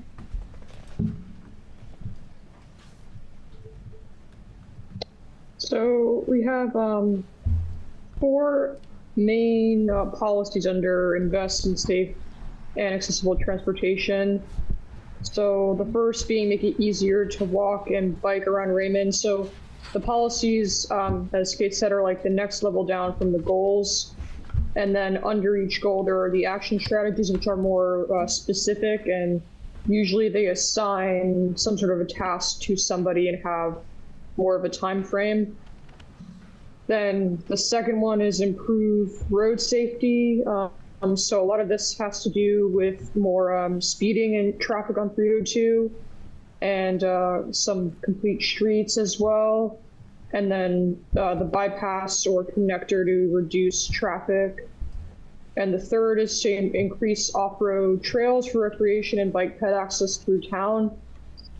So this is more of a partially like transportation, but also partially recreation. So just improving connectivity, how people get places, and making it easier to walk, especially to access like lakes and ponds and open spaces. And then the last one we had here is alternatives to driving. So as you know, Raymond doesn't have public transportation, and so most people drive to meet their basic needs. So exploring different options for that, whether it be rideshare, van pool for seniors, or bringing back the Lakes Region bus, which we recommend here. So as this seems like a very robust topic, I think probably for now, we want to just start with kind of overall impressions of the goals. Do they make sense to people? Could they be like worded differently? Is there anything that we're missing? and just start with that, and then we can get a little bit more specific. Yeah, so we open it up to you now. Yes. I was glad to see that the Raymond Cape Road made it on this list, because we haven't talked about it in a few meetings, but it was certainly something we talked about a little while ago. So I think it's important to keep that on there. I think there's a desire among that neighborhood to have a safer road for non-vehicular travelers. I think overall, a lot of this comes down to is that we prioritize vehicular traffic patterns and not pedestrian traffic patterns. And so this has been happening for a long time, and that's why no one feels safe to walk or ride a bike in town.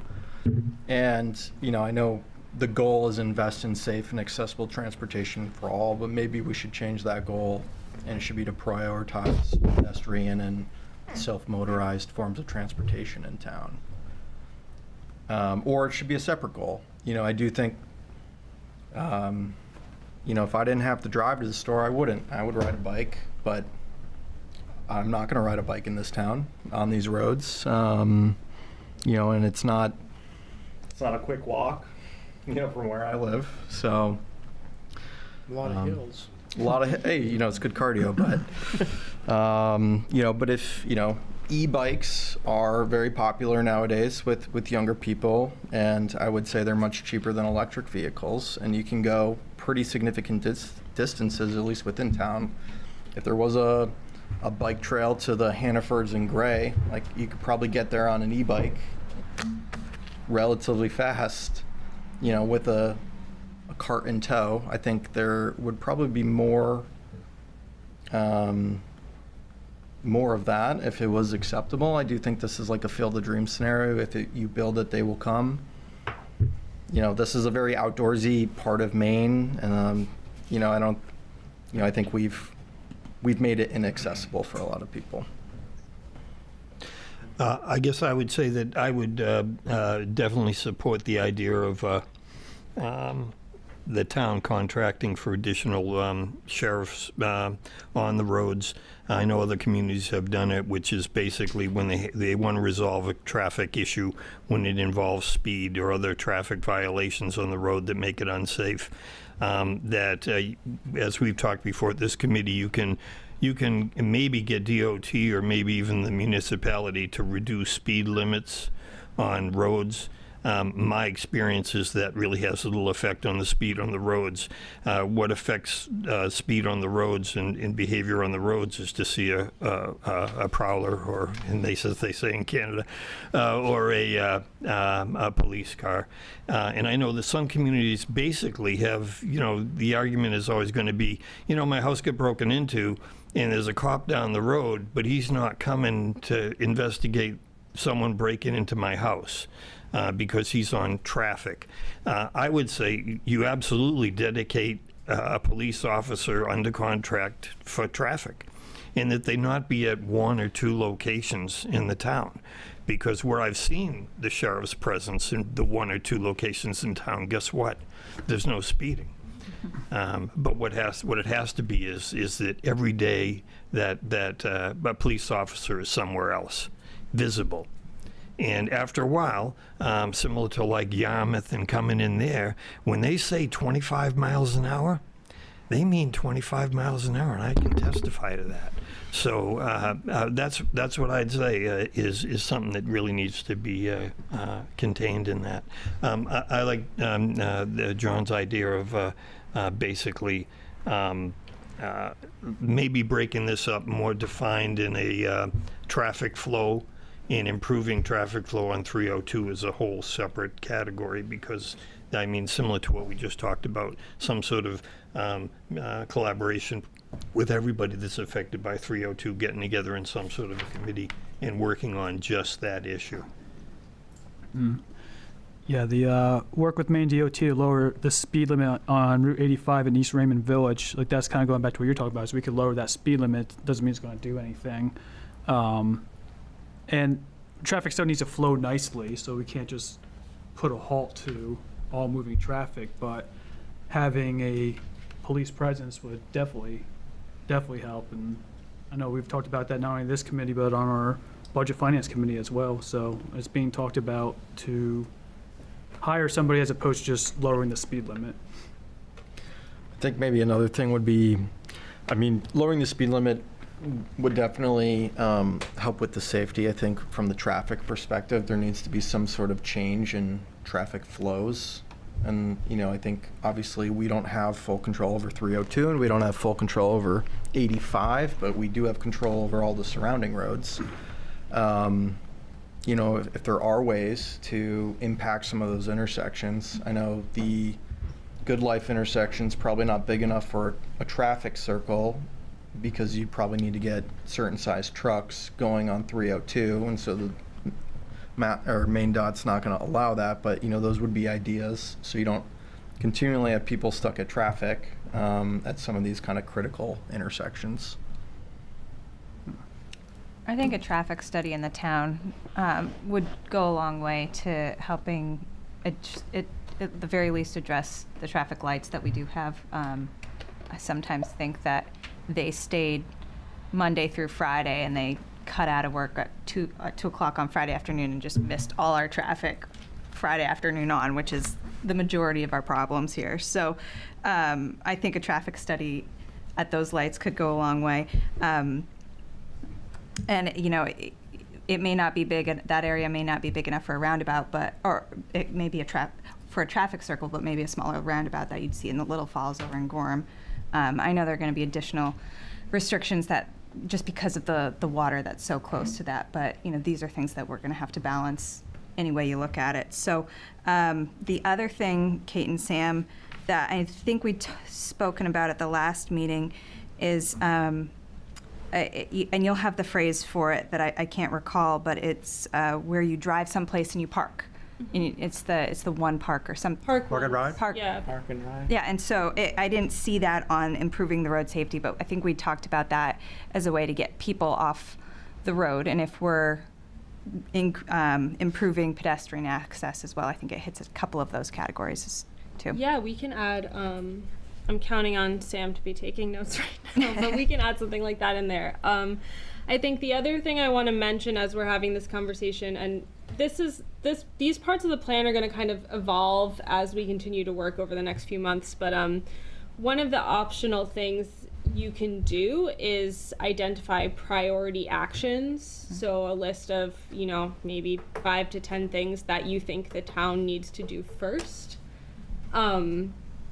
It's optional, so if there aren't, but it does seem like there are some things that keep floating to the top. So, you know, especially this idea, we just said create a 302 master plan. I think we could make that even more specific now, maybe talk about collaborating with other towns.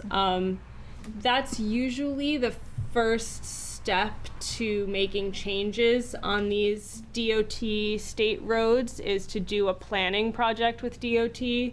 Happily, DOT provides funding for that. But, you know, they want you to sort of start by having like community meetings and bringing in engineers and stuff to identify different possibilities. So that's usually the first step before you can go forward and say, we want a roundabout here and we want a traffic light here. Engage with DOT. So I think that might definitely be a priority action from what I'm hearing from everyone. But establishing a contact with DOT and a relationship to get that information flow moving, and rather than just jumping in with Casco and our neighbors and coming up with a wonderful plan we think is great.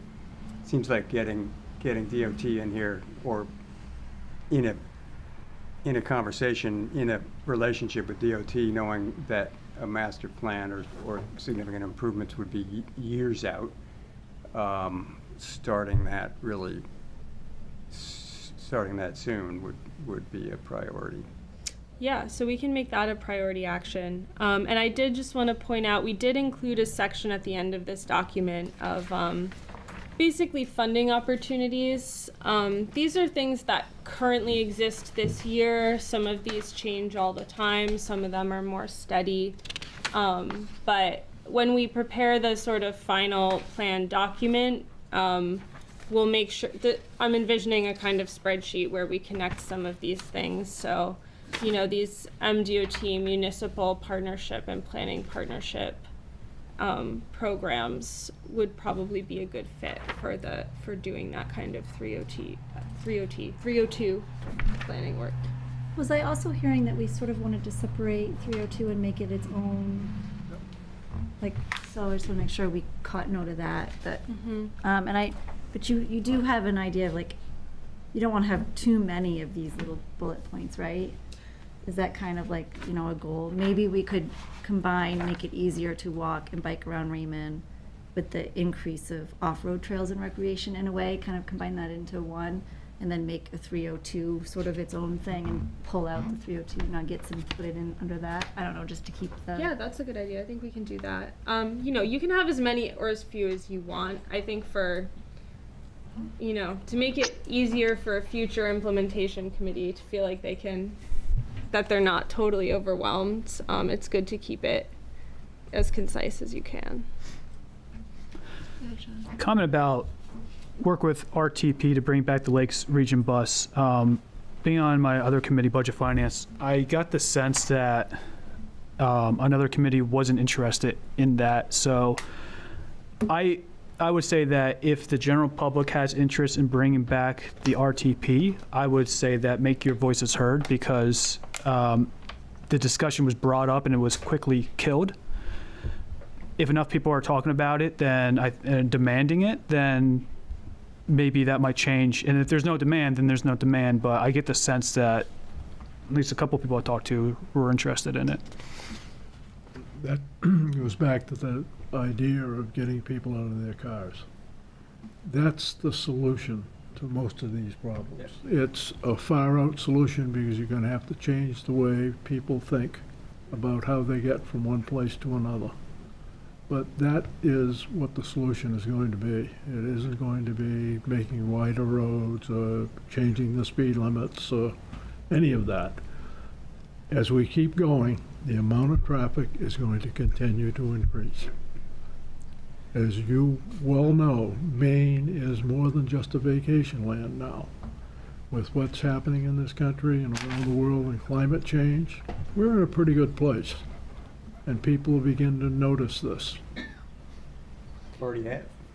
If you look at the sales of homes in a lot of places in Maine, it isn't locals buying them. That's for sure. So traffic is going to continue to increase no matter what we do until we find a solution for getting people out of their cars and getting them to where they want to go in a different mode of transportation. Yeah, Sean, would it make more sense to word that in a way like have a public meeting to see if people want to bring back the Lakes Region bus, something like that? Do we feel like we need more public input before we make it a goal? I think we need to have more public input, and it needs to be heard.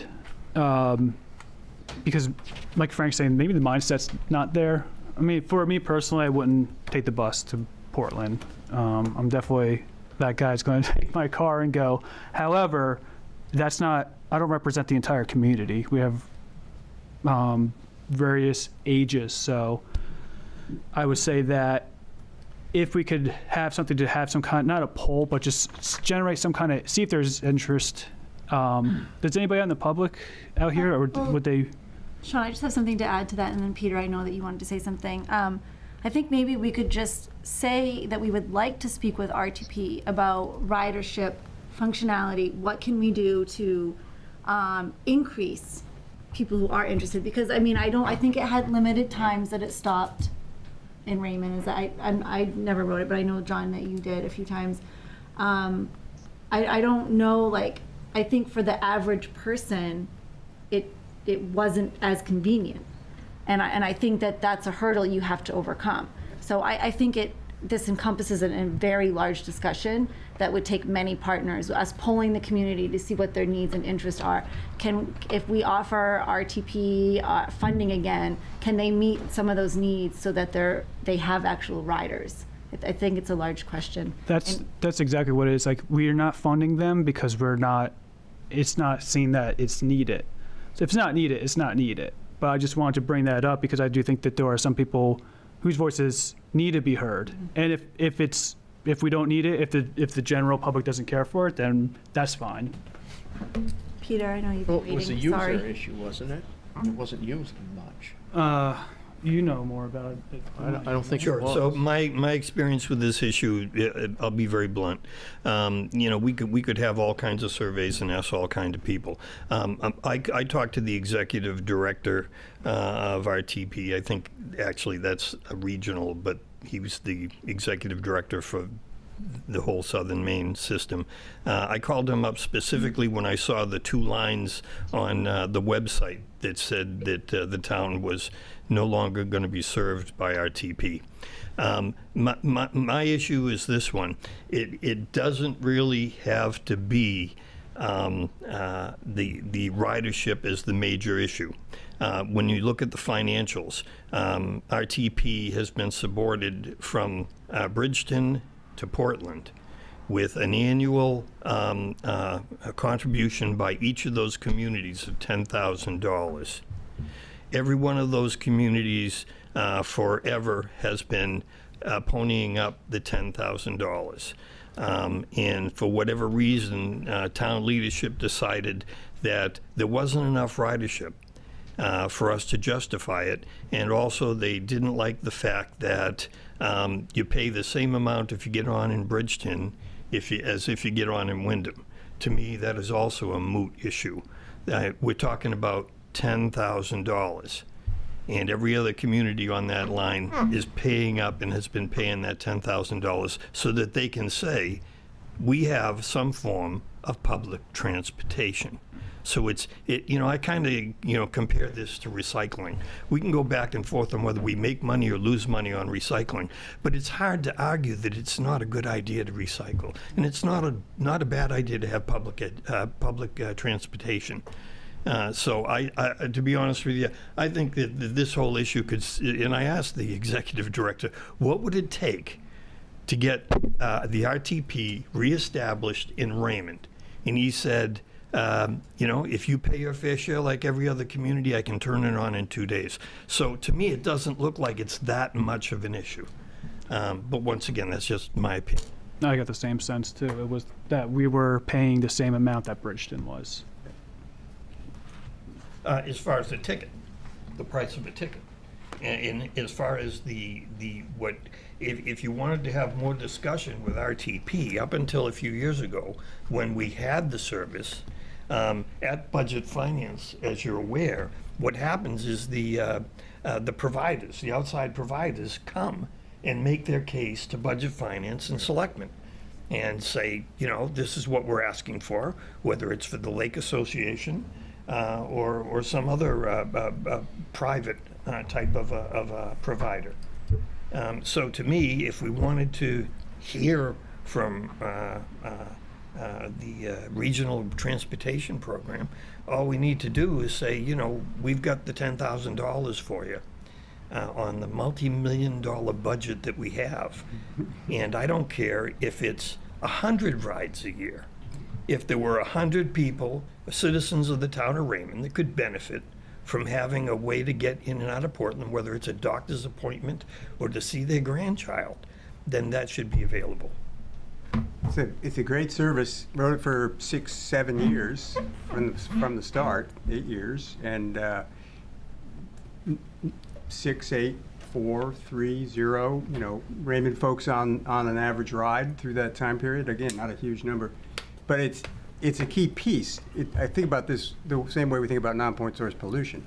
It's an important piece to all this work we're doing on the comp plan. The bus, the 302 planning, working with DOT, the rural space plan. I mean, it's all a piece. As soon as we start taking pieces out of it, our efforts fall short of where we were hoping to get to. And so I'd hope the bus could come back on the table in some form, and that it should be part of it, part of our congestion relief program. I mean, it bings off a couple of key things. Transportation for folks who don't have a license or whatever. There's plenty of items that it provides other than than just transportation for a regular commuter. So, Can we maybe take from the committee, do people want to leave this as is, or do people want to change the wording to, maybe like, do some public engagement to assess if we want to bring it back?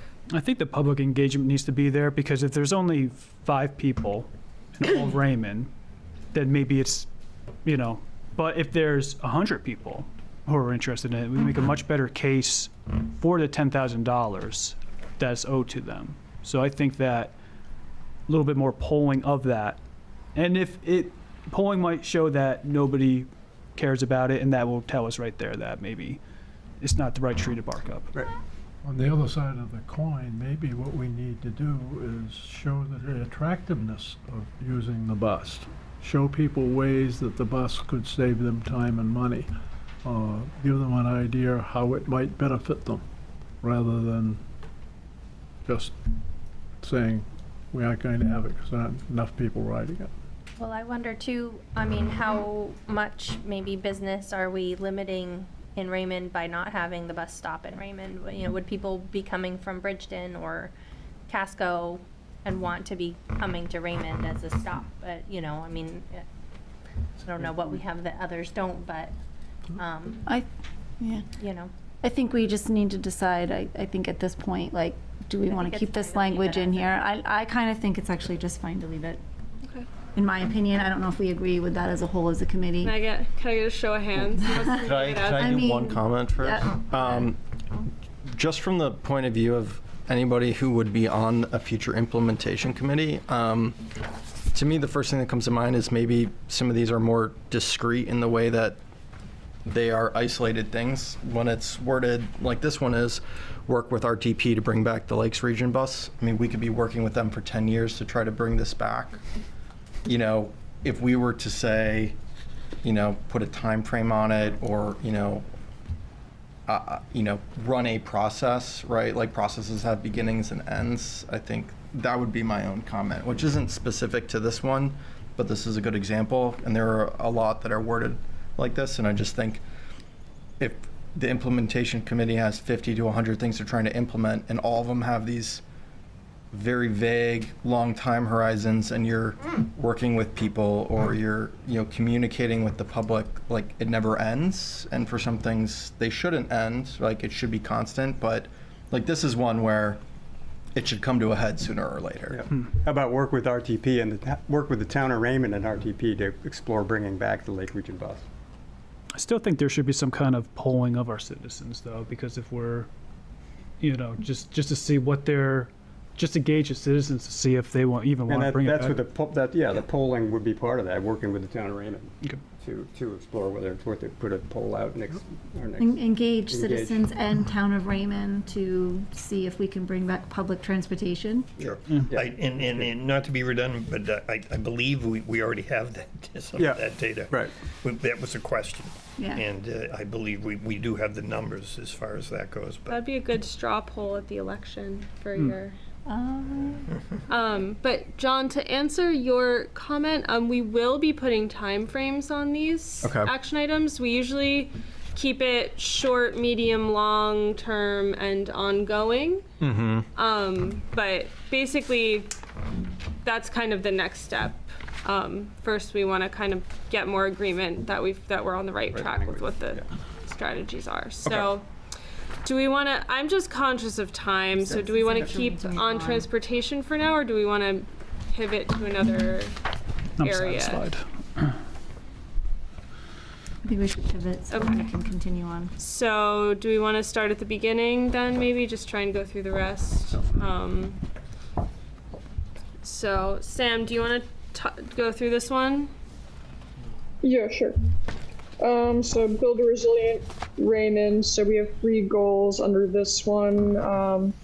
The first being prepare for the impacts of climate change. The second, construct weather-resistant infrastructure.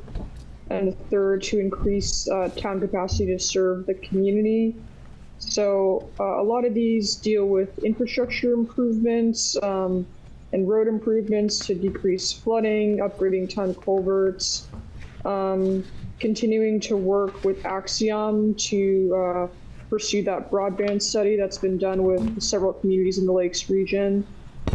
So some of these actions have specific people and assignments, and others are more general that we're looking to refine. So sort of starting with the same thing, if anybody has any general thoughts to start, we can open it up.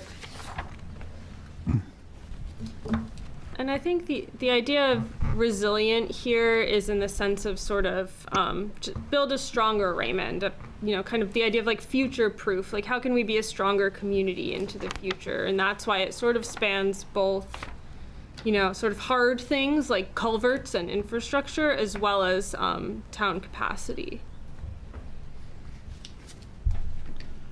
So I'm very familiar with the broadband. We're going to be voting on that this month. But I'm not familiar with Axiom. We might have taken that from an old report. Did we do that, Peter? Axiom. Oh, sorry. That's okay. Yeah, it's found that in a report, but if it's wrong, we can make that correction. Yeah, so keep us updated on how that vote goes too, because we may need to adjust the goal depending on where you are in the process. Yeah, I guess I would say as far as resiliency, and we've got what I think is a crackerjack maintenance department here taking care of the roads and the like. They do look at culverts, but generally speaking, like anything else, that's limited as far as the dollars that are available. I would think that given where the climate is going, drainage off of the roads, which then ties into the road safety and shoulders wearing out and the like, all ties together.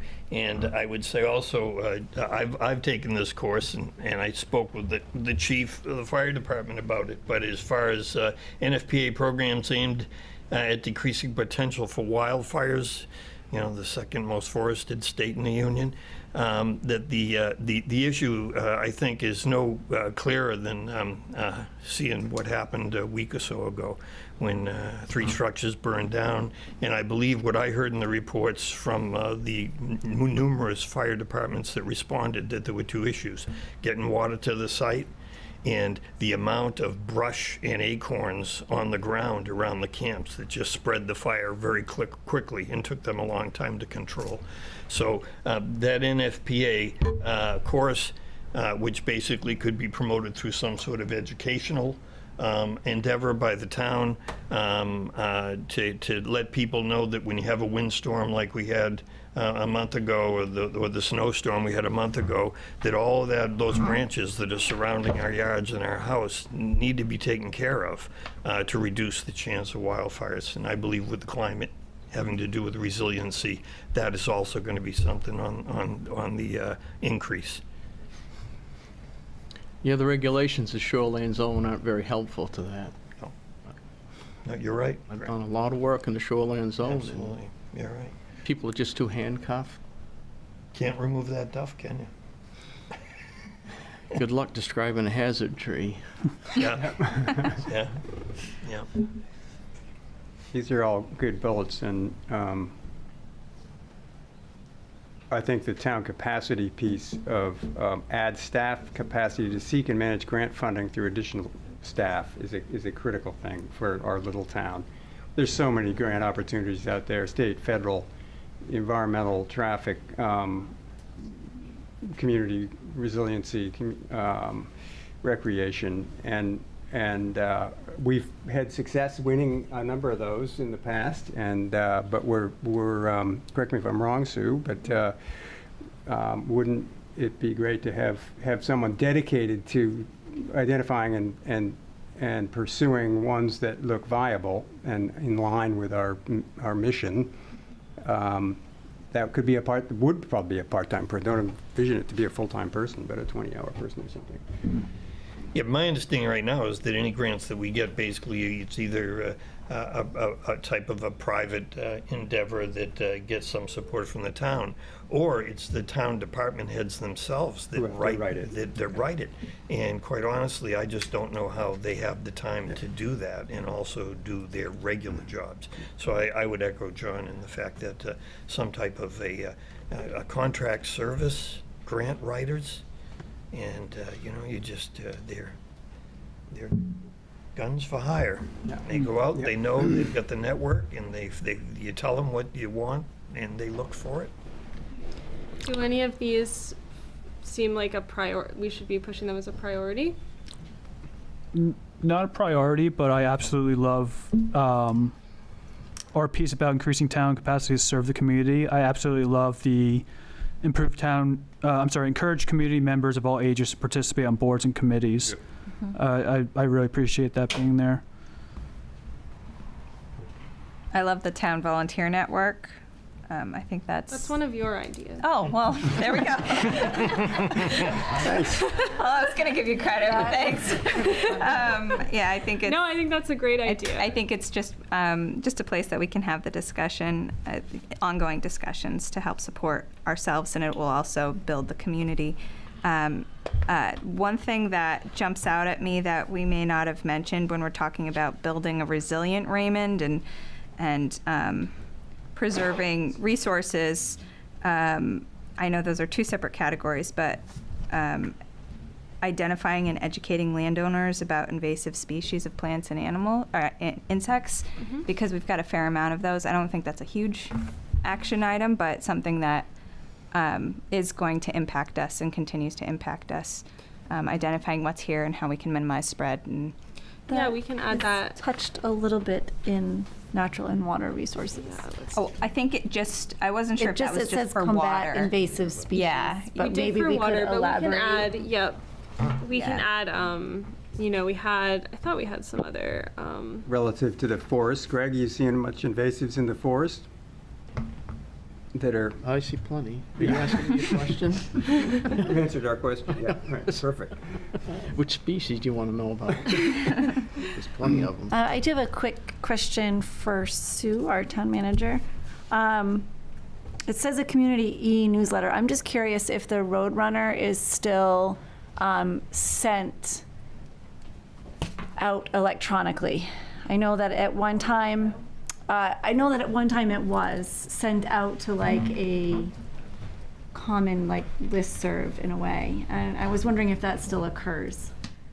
I'm not sure. I might not be saying that correctly, but I think you are, and I don't recall seeing it go out because I was on that list and I haven't seen, and for a seed thing, so I would know when it went out. Okay. And I haven't seen it, so I'll ask Melissa, because that might have been something that kind of just fell off the shelf. Maybe with change of staff. Change of staff. Yeah. Okay. Yeah. I just was curious because I didn't know if we were already doing that, but that's a concern. That means we're definitely not doing it the right way. Yeah. Like if nobody knows that it's actually happening, then we need to really improve upon that. Yeah. Yeah, but the Roadrunner is still happening. It's going in once a Right, but I just didn't know if it was still being. But I don't believe it's being sent pushed out. out electronically anymore. Okay. So I'll check on that tomorrow. Thank you. Thank you, Sue. Are we ready to move on? Okay. Yeah, so natural resources. This is definitely something that was obviously going to be a goal here. So I will say there are a lot of state required goals regarding natural resources that we didn't duplicate here. So the state does have some goals about promoting tax opportunities for woodlot owners and some educational things for landowners about easements and things like that. So those will be in there as sort of state goals. So I think so the top one is conserve most important natural resources. Then we have a bullet about water quality.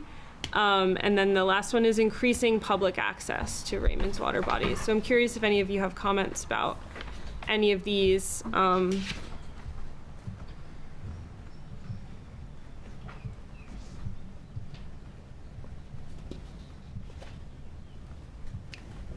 Increase public access to water bodies, yeah. Yeah, I'd say that one of the priorities I would say would be, as far as water access, would be looking at Panther Run and the Mill Street Dam. I know that they just started reconstruction on the dam, inland fisheries and wildlife. Would have been wonderful had we been able to coordinate that when they were down there rebuilding the dam, but once again, that might be something that in the future, when they're doing maintenance or other changes to the dam, we could also partner with inland fisheries and say, well, how about giving us some sort of a better public access? In the meantime, certainly I would support that as a high priority. As far as, I don't know how much more easily doable as far as easements are concerned, and talking to property owners about, we'd like to put this boat ramp, and besides, it's the state that really is going to decide if they will put a boat ramp there, and so that becomes more of a complex issue.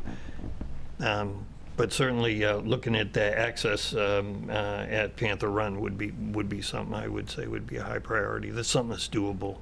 Sure, somebody's already asked this and I've clearly forgotten it, but the state is the one who maintains that boat launch? That's my question, I guess. Is that correct? Yes.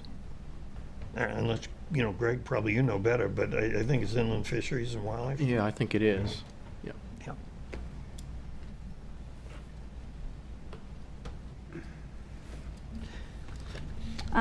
I personally don't have much to add on this. I think it covers it. I would echo Peter, and I would just comment on kind of the first bullet, that kind of general public access, maybe on those three bodies of water. I mean, I do live on Raymond Pond, but that pond cannot support more than 1 or 2 motorboats at a time unless you're in a pontoon boat. And I haven't been to Notch Pond or Double Pond, and then I looked them up on the map before this meeting, and I would think it would make sense to have, if this was to remain here, have some sort of restriction on the type of vehicle that was going into those bodies of water. Non-motorized. Yeah, we can make that more specific. I think we were not envisioning a boat launch there. We were envisioning just a public access easement that people can go to the shore, go swimming, or go fishing or something. But I do echo Peter's sentiment that trying to buy an easement from a current landowner, I don't know if that should be a goal from the implementation committee for this, but just from a pure resource standpoint, although we do talk about it in, trying to work with other landowners for conservation purposes. So I will leave it at that. The last point that's on this section too talks about improving the hand carry boat launch at Panther Run, but over on Crescent, well, there's land I believe that the town owns between Crescent and Panther. What's the name of that river? Tenny. Tenny River. That could, I think, be included in this as well to increase public hand carry access or something. I'd second that. And I've had experience carrying a 16-foot canoe down with a 14-year-old boy and down that dirt slope, and it's a challenge, that's for sure.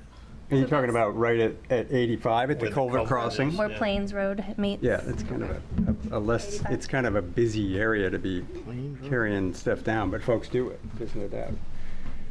Or even if there were parking there for accessing Crescent Lake Beach, We can make basically a similar bullet to the one about Panther Run for the Tenny River, right? And we'll confirm with you that we got the intersection right. Tenny. I guess I wonder whether... Well, the Boy Scouts on Yeah, it's Boy Scout land, and but I wonder whether that's the best place at 85 at the bottom of that hill to try to stuff more cars and have more people hauling boats in and out when we have a public ramp right 200 yards down the road that is certainly busy on holiday weekends and most weekends, but kind of consolidating our efforts to maybe, in the spirit of public access to waters of the state of Maine. Sure. I would think we'd want to kind of have that all happen right at the existing beach, and maybe it's a little improved parking down there. and traffic, maybe some traffic management, maybe slowing things down a bit. I do approve of the new signs that are up there. If anyone has noticed, there's new like pedestrians or something 25 zone, or it's a big yellow sign now. Cemetery, there's the Tenny River. So are you talking about Crescent Lake? Yeah, specifically. I see. Between Crescent. Yes, so there's a public beach at Crescent Lake, and it's very busy. There's a lot of traffic down there, and there's sort of almost a blind corner too when you're coming from one direction, where all of a sudden you go around a corner and then there's tons of boats backing into the boat launch, and there's people walking around, and, you know, children, families, kids crossing the road. It's very hectic down there. Okay. And there is people park on the shoulder there, which makes it a little bit more difficult. And I guess also we wouldn't want to establish someplace where any type of boater is going to circumvent the inspections and end up with invasive. And that's what would happen at the culvert if we had folks launching, even though those are largely hand carried boats. So should we have it say improve the safety of the Crescent Lake boat launch area? Okay. Safety and parking. Okay. 14 acres. Yeah. Sue, do we own 14 acres on Plains Road on Tenny River? It's a cemetery there? It was 7. Yeah, is it 14? Riverside Cemetery. Yeah. That would. Waterfront. It's got quite a bit of waterfront on Tenny River. I don't know what kind of quality it is, but.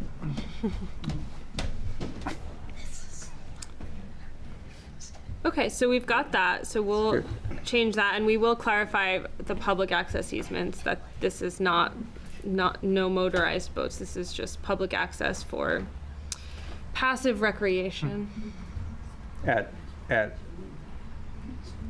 Raymond, Notched, and Nubble? Yes, for our smaller ponds. For the smaller ponds? 'Cause, Yes. Yeah. Yep.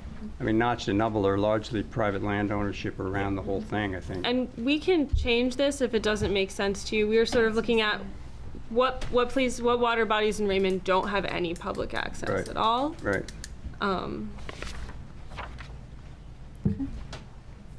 So we can kind of put a pin in that and come back to it later too, if people want to think about it. All right, and then, so the last big goal is strengthen Raymond's sense of community. So these are all goals around kind of building community in Raymond. So we have small businesses, village character, supporting residents of all ages, and more generally, community connection.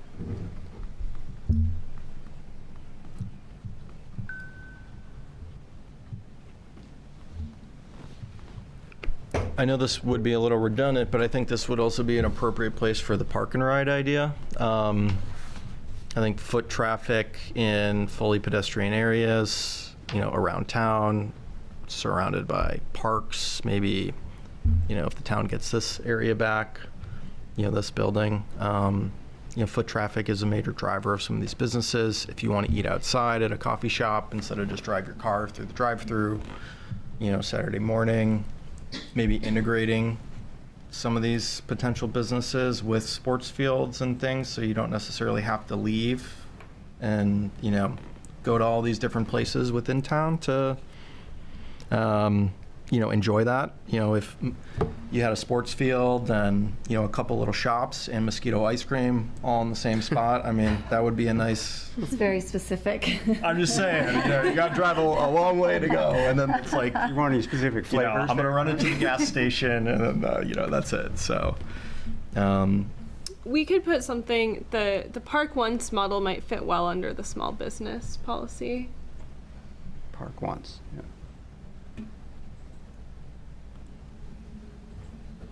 I think to create more opportunities for community connection, obviously develop a master plan for the reuse of Jordan Small School.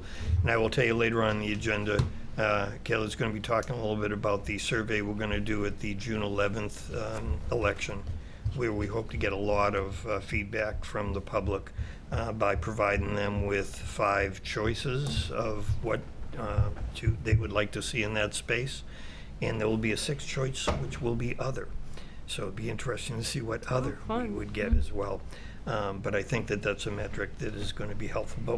But definitely, it just makes sense that if you want to start establishing community, what does it mean? It means something in common, right? It's community, and that means a place where people gather, whether it's to be able to have a meeting in a space that's comfortable and can accommodate even overflow crowds, or nobody shows up at all.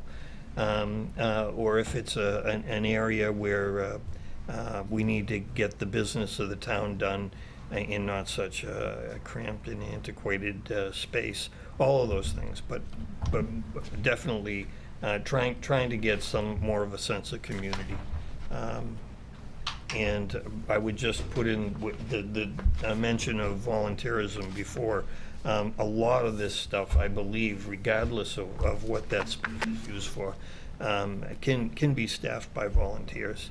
I've seen it in other communities. Once they have a space, then it's like, yeah, I can volunteer for that.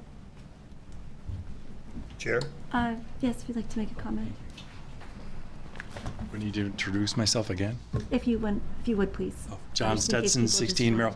So Peter, something you talked about before, I think in other meetings, and this is not unrelated to 302. When you go down to support residents of all ages, it says amend ordinances to allow more varied housing types across all residential zoning districts. With how congested 302 is, you've advocated, I believe, in some way, shape, or form, not only with Jordan School, but also having the town own some property up here. I mean, one of the things that I believe you said was inevitable was that there was going to be a need for affordable housing. So does it make, is that something that's being discussed, is where that would be located? Well, yeah, you sound like a very informed individual, and I can tell you that it's actually the state mandates affordable housing for communities. Right. The communities have chosen either to do it or not. Is that part of the vision you have with Jordan School and having this area up here be walkable and there's fewer issues with traffic? When we discuss a future land use plan, which is next on the agenda, we're going to actually be talking about East Raymond as... I look forward to hearing what you say. Sure. Kate, I actually had a question about that bullet. Yeah. It's under support residents of all ages. And then it is a fairly broad general statement, which if it's just placed there, it could be taken out of context, because I know that we're targeting so many other different parts of the plan in relation to this specific bullet. So maybe to make it more specific in conjunction with, and then refer to that part of the plan, just to make sure we're not creating something that has a life in and of its own in this particular bullet. Yeah, we can think more about how to word this. I think that the target here is that most of Raymond is you can only build a single family home. So the idea here is not that we need to radically change the way things happen in Raymond, but it's that, maybe it's okay to build a duplex in the same place you can build a single family home, or even 3 units in something that looks like a single family home. And that would allow both for seniors to stay in place and for younger people to move to Raymond. So, but yeah, we can refine that. Should we move on for now, and we'll revisit this in our next meeting? Can I just say that North Star has done a great job in capturing basically what this committee has been gathering information, and for the public here, just to be aware that these goals and strategies and the like, while this is a very, very good committee with a lot of great ideas, a lot of what these goals came out of was basically our mission statement or our vision statement, and that was informed by surveying the community on what your priorities were. All right, yes, moving on. Okay, should we talk about future land use? Now, again, this is just sort of the first in a series of discussions we're going to have about this. We're going to continue to refine this over the next few months. I will start by bringing up our draft future land use map. So Raymond is long and skinny, so we're gonna have to zoom around in order to see it. But what we've drafted here, and I'm gonna kind of give you a few questions about it, is we have a 302 growth area that avoids touching the shoreline but spans kind of the existing commercial district where there's infrastructure.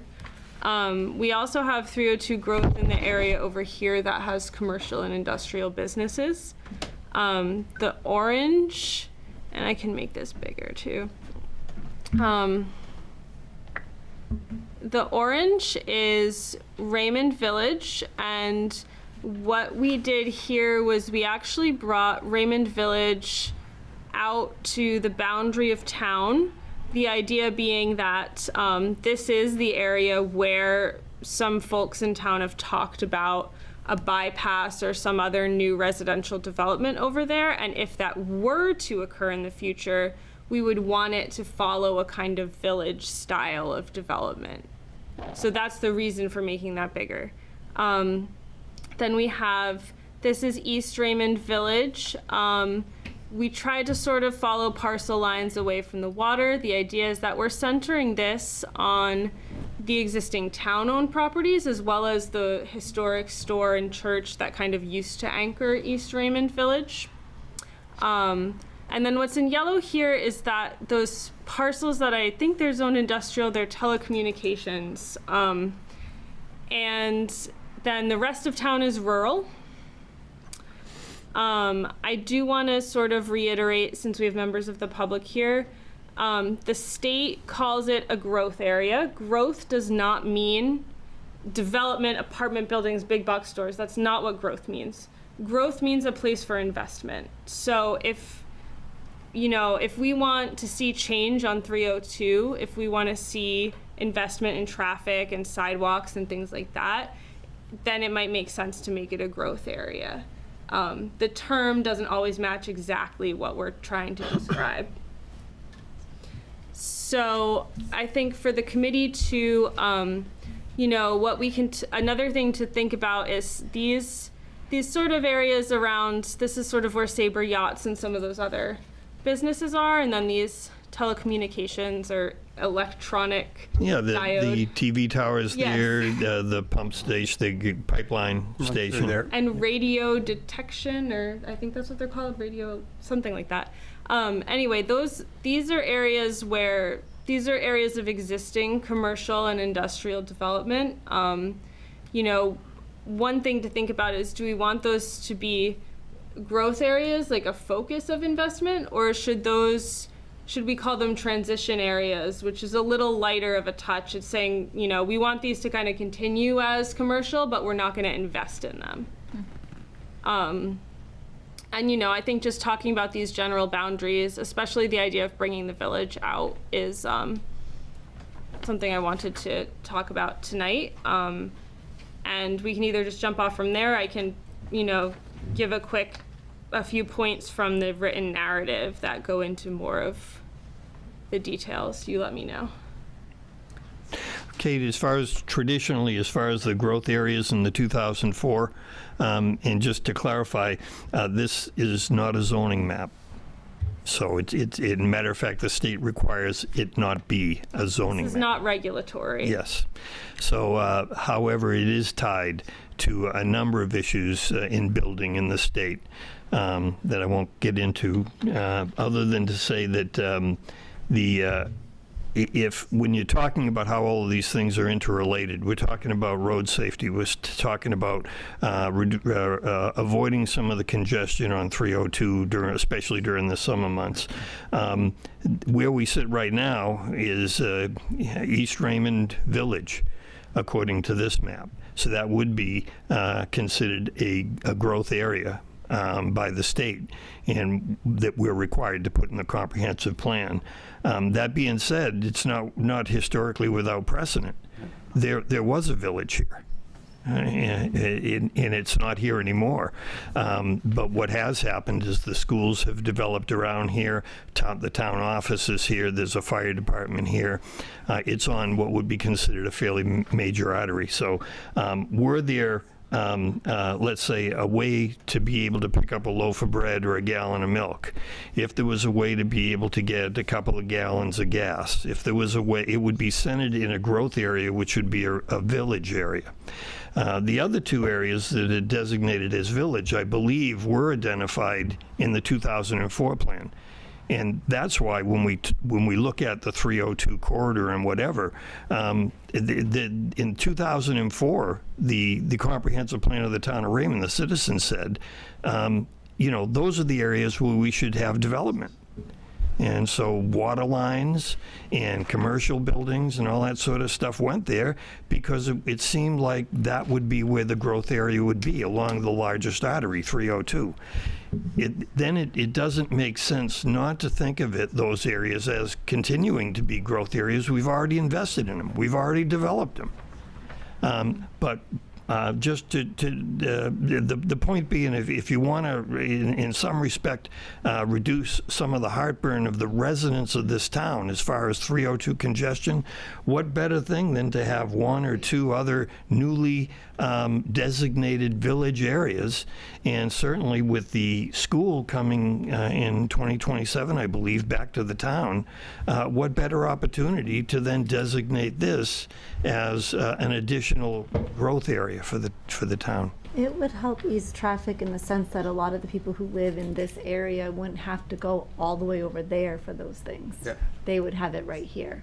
So that would do a lot to ease, or at least or a lot of people who live here, they're like traffic woes. I agree with Kayla, and I think as John has mentioned, I think some of the people in this committee, it's you reduce the traffic congestion one car at a time. Mm-hmm. So, I mean, I believe that's how we're going to have to proceed. I don't know that there's any other way for a quick fix other than to take all of these things and put them together, because they're all interrelated.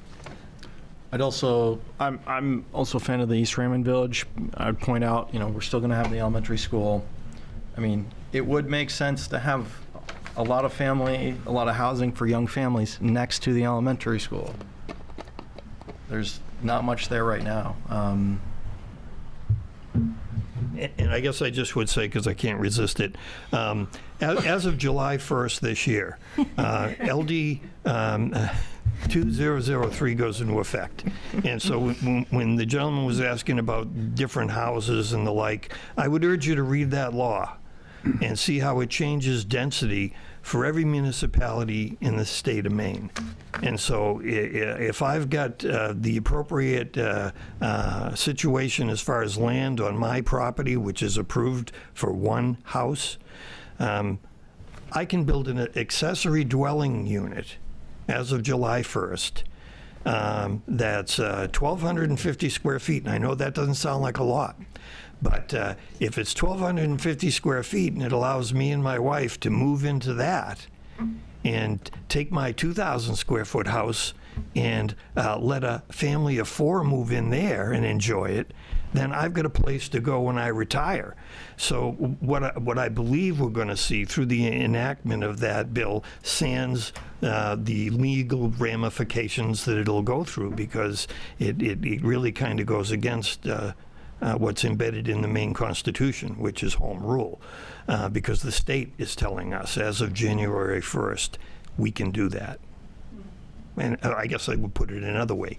We can't stop that from happening. In this draft, I do appreciate the paragraph regarding Route 302 and that the investment would be to improve the corridor. So I appreciate that being in there.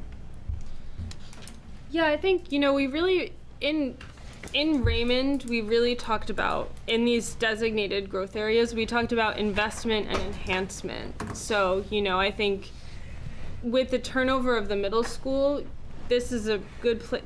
This might make sense to be a growth area, so you can direct investment here. Same with Raymond Village, same with 302, in order to fix it, we need to direct investment there. So that's sort of the thinking behind these. I think I'm curious about some of, if we want to, about some of those other sort of on the west side, if those should be growth areas or transition, from your opinion. On the west side, are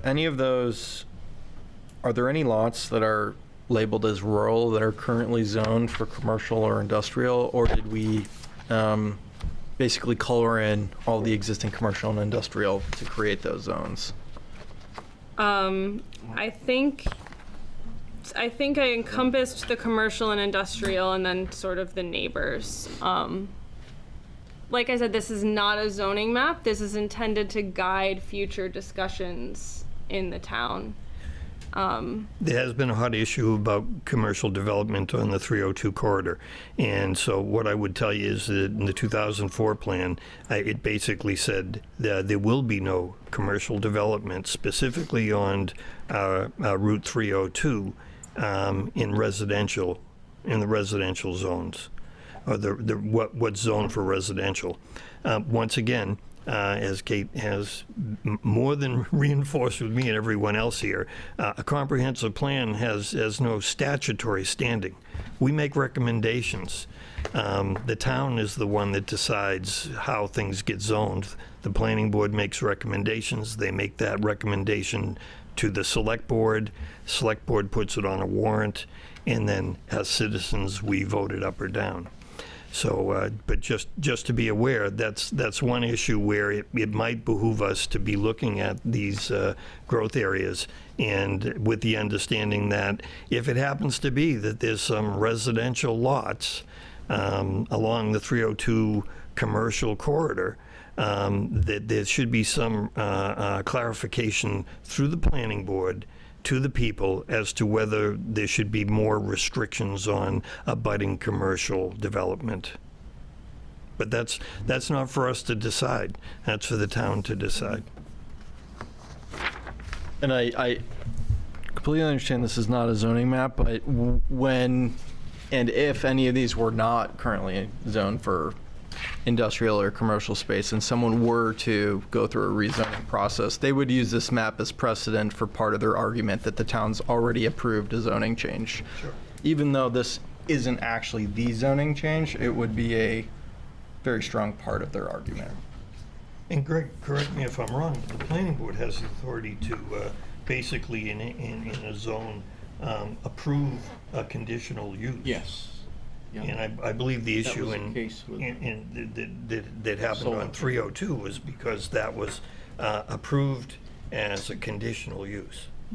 So I think the question on the western end, both of 302 and the radio tower area, is does the town want to encourage more commercial or industrial growth in those areas? We've heard a lot from people about balancing the tax base through more commercial businesses in Raymond, or do we sort of want to let those kind of continue as is? Because then maybe they don't need to be growth areas. Well, I believe that the areas we're talking about are within our TIF, so there is a revenue opportunity if in fact that was developed, because that money could then be directed towards development in the town. Once again, if I understand it, that TIF would need to be renewed in like 2030. Yeah. I think it's good economic development policy anyway. You would want to encourage some of that, but as far as public feedback, we've heard a lot of focus on small business. Well, there was a lot of pushback recently on that solar project that was trying to go in along 302, but kind of maybe directing it towards this telecommunications growth area or an industrial sort of a area seems like it would be less impactful on the public as a whole if it were, delegated towards an area like that. And I believe, Kate, you talked about this area also potentially being like cluster developments, and is that something that also can take place in that area? In which one, Peter? That would be in the industrial area there, I don't think we said that for the Telecommunication. telecommunications. No? I think I kept that pretty simple because I know it's in a TIF. So we just said, there are existing commercial areas compatible uses. So we're thinking commercial uses that don't generate a lot of traffic. So, you don't want like a warehouse there. That would generate a lot of truck traffic. That's not what the town wants to see, but some kind of compatible telecommunications or sort of light industrial kind of use might be appropriate there, especially because of the TIF. Yeah. But all these uses are already, they're already zoned for all these uses, I guess is kind of my point. Like, we're making this a growth district, but to me, like, the growth is areas that we need to partner with the state on certain either improvements, or we are looking to encourage different types of development that currently exist there and that they're zoned for. So like East Raymond, this is all rural, I'm assuming, most of it, and if we wanted a sewer or if we wanted any sort of water investments, those would be things we could partner with the state because they have to be in a mandated growth area. All this industrial, all the scenarios we've just talked about are things that they can already be built there. Yeah. And they don't really necessarily need any town investment, and they don't need any state investment. These would be private businesses coming in. And I guess, to me, the growth areas today mean one thing in the state's mind, but the state will also use these growth areas to mandate future changes like LD 2003 and things we can't control. And I think that the more growth areas we have, we're potentially we'll have more problems. And I think we should just be smart about where we're putting the growth areas. So I'm hearing like the telecommunications would be more not looked at as a growth area, but as a peripheral area, or what's transition. There's a term transition we can use, which basically says it's not a rural area, but it's not a focus of investment so either. as John's saying, really, it's status Yeah. quo. Yeah. So people can still improve it and build whatever they want to build there. Right. Yep. And then with the sort of western part of 302, I'm open to, that was sort of one we weren't totally sure where the consensus came down on. Do we want more Sabre yachts, or do we want to just kind of let them keep doing what they're doing and not focus on that? Well, I have Sean, maybe this is a question for you. For budget finance, do you know how much the commercial revenue of the tax base is compared to the residential base? And if we even doubled the commercial revenue, would that make a dent? I can add, I think we have a meeting tomorrow, I believe. Oh. So I will get you that information. If I can, it should be available. There's obviously just a lot of residential in town. A lot of it's pretty high end, being lakefront property. We're talking about already somewhat occupied industrial and commercial spaces. If we were to, even by an order of magnitude, double or triple that, is it? I don't know the numbers. So I just tell you, I did hear some interest as far as the western part of 302, as far as a growth area being one where there is some interest. I have heard from residents of Raymond Cape, as far as similar to the idea of the East Village here being established. Would be great if they could, get a tank of gas or a loaf of bread or a newspaper or whatever, maybe a coffee shop or a restaurant. We didn't have to wait 2 hours to get a seat, and so that would be why it could be used as a growth area. As a village growth area. A village, in other words, another village. Growth area. Another peripheral village area. In one of the maps from our meeting had a little island of village at the, I'll call it at the juncture of Raymond Cape and 302, right? Yep. And it seems like that's a good model to hold on to, of having that little village for the Raymond Cape folks and others, just to and the industrial already goes out close to the line there, but so that village area would probably have to come back down, whatever it is, Hawthorne Road or something, wherever it would be, another patch of orange over there. We'll take a look at it, and I think we'll take a look also at Casco's comprehensive plan, which I think designates a growth area right over here. Yeah. I think their plan was based around a number of villages. I don't remember how many. They might have 4 or 5, but I believe this was one of them. Were they calling it a village growth area? Because that's how Raymond's different from everyone. We've got village growth area. I think they were just calling them villages. Villages? All right, we'll have to talk with Casco then. If I could make a quick comment, Jackie, I think you were saying where the yellow is, solar. Is that what you were thinking? Was that your comment? Yeah. I just want to make one comment about that piece. That's the yellow piece that's south of there. That is so close to Thomas Pond, which is the exact issue that we just ran into with this past solar project. So I would say that just to be aware of that south thing. I don't think that Industrial uses close to the pond are kind of challenging. Are they environmentally? Is that what the challenge is, or is it just that the last place where they were looking to put that solar farm was just really, it says on the other side of Thomas Pond. Now, that yellow block right now is basically running to the same issue. So I would say that we want to be careful about putting solar there because that is right by Thomas Pond Terrace. So. And so I think, Greg, correct me if I'm wrong, but they could, according to the ordinance that we have right now, they could put a solar farm there right now. Yes, they could. So it's zoned for it, it can be used for it. I think the question is more, as far as environmental impact, is to rely on our planning board and the citizens of the town to say, well, we need an ordinance that's going to provide appropriate buffer. That we, and then rely on the state to provide such things as environmental protection.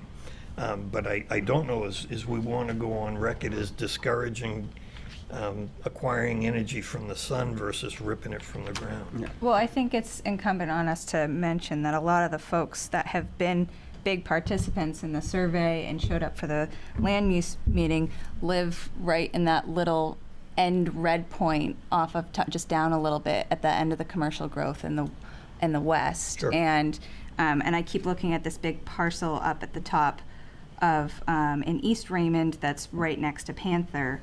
I think, and then to John's point, where they're going to be looking at the planning board will be looking at this to assess what we are recommending for growth areas and potential zoning changes. So I think we need to be really thoughtful about what parcels are included in the neighboring parcels that are next to the areas that we do want to encourage growth. I also, quick anecdote, I do believe that those solar developers pointed to the 2004 comprehensive plan in their argument for why it should be allowed. So, Yeah, well, the plan is this plan is the underpinning of all legal authority that the ordinances of the town have.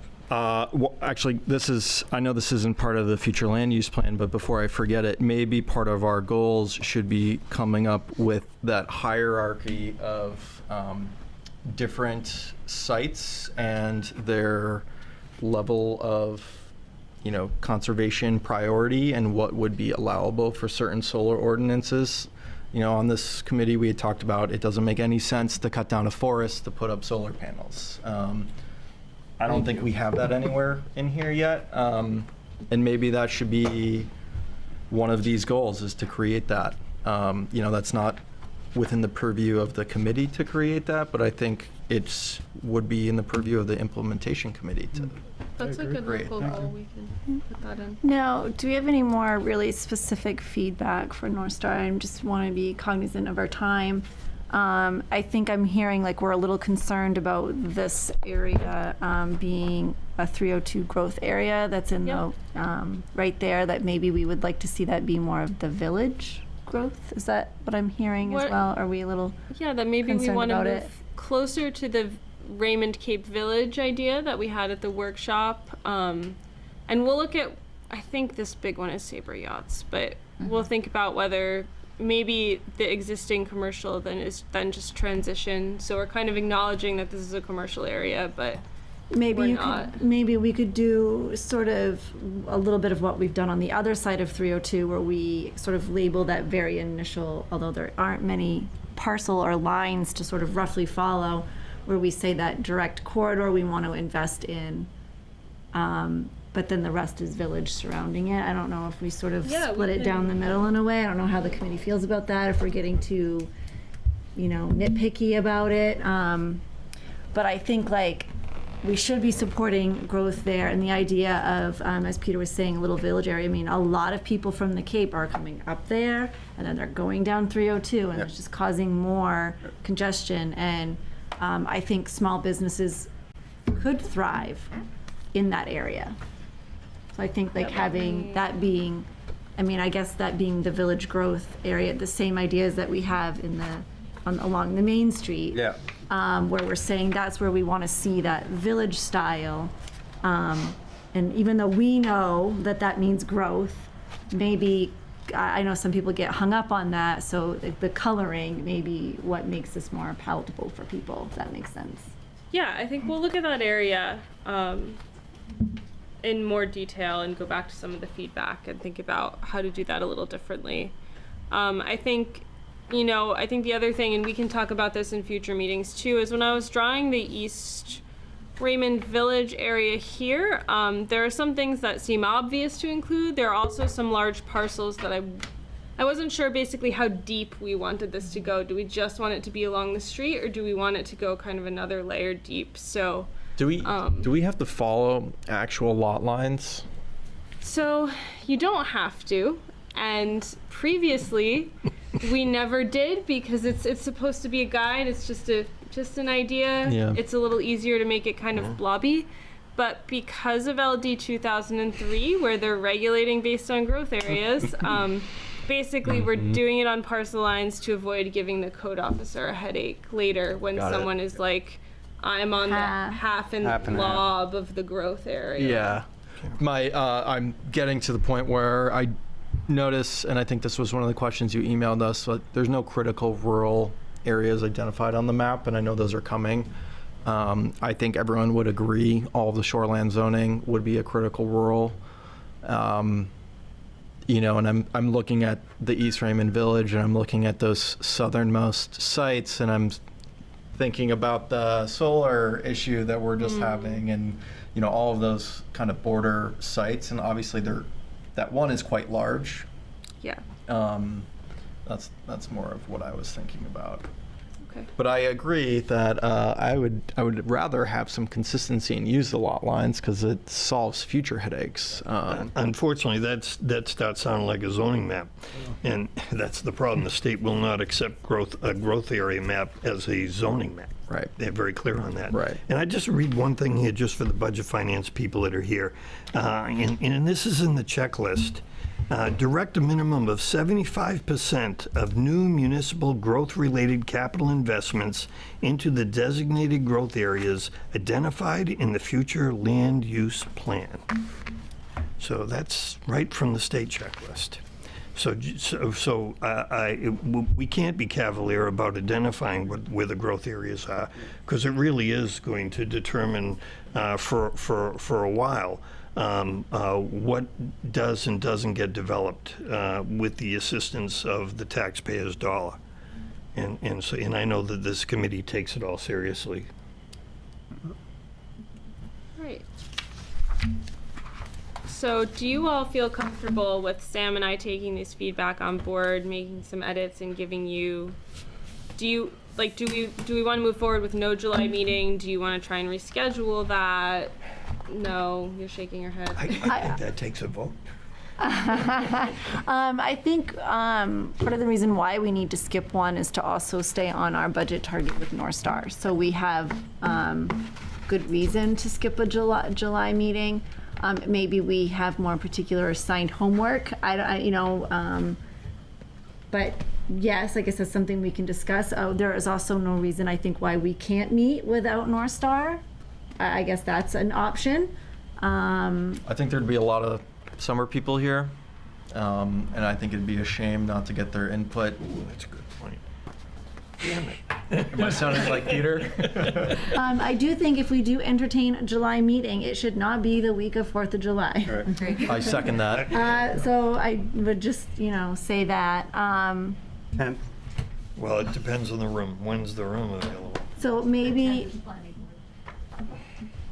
So I think if the consensus is we'd like to have a meeting, we're going to have to do it as our own, and then we would have to decide, well, what is it that we're going to discuss in that meeting to be productive? without North Star. So like, I think it would be important for us to have like a legit reason and, you know, concrete reason that we're gonna be here and things we're gonna discuss. That would be my second ask. Well, will we have the draft of the first draft that we could maybe give comments on a couple of the chapters internally and then give them to you? Depending on what week you have the meeting, I think that's If we had it reasonable. a little like in the second half of the month. Second half of the month? Yeah. Would that give look you at enough it. time to give us a draft? Because I think without something like that, for us to look at and maybe do more nitty gritty stuff and talk through a little bit more. Yeah, and I would just say, Kayla, it seems like we've got plenty to review over the months coming anyway. Yes. Until August. So I mean, I'm fine either way. Okay. Let's take a rough show of hands then. I see no other way to do this. Who would like to have a July meeting to go over the draft plan? Well, it depends on what week it is.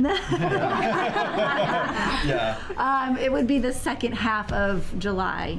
That's the best I can give you. If I'm here, I would come to it, but I'm getting a lot of wavering Likely here. not to be here myself. I mean, no one's really raised their hand.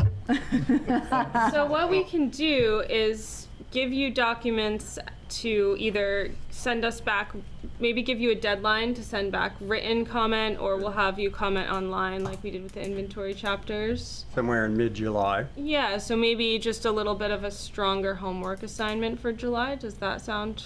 That sounds manageable, and then we're And back an at August it. meeting will still capture some of the summer traffic. Okay, that was a rough, barely consensus, but I think we'll take it. Momentum. Because I'm not sure, I feel like Unanimous consent. yeah, we want it, but we don't really, I get the sense. So we've got about 10 more minutes, hopefully. So next on the agenda is our public outreach efforts for the upcoming election. So Peter had asked me to he was gonna give me some material and then I was gonna magically create another, hopefully will be a second successful pom-pom survey.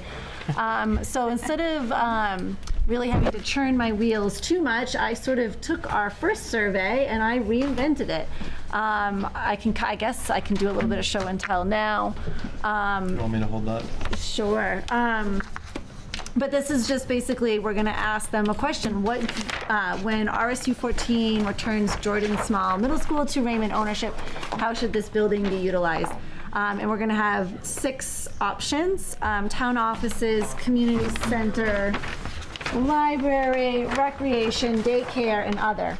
I'm going to take my little labels and I'm going to put them on my infamous mason jars. And they're going to be set up on the table with pom-poms.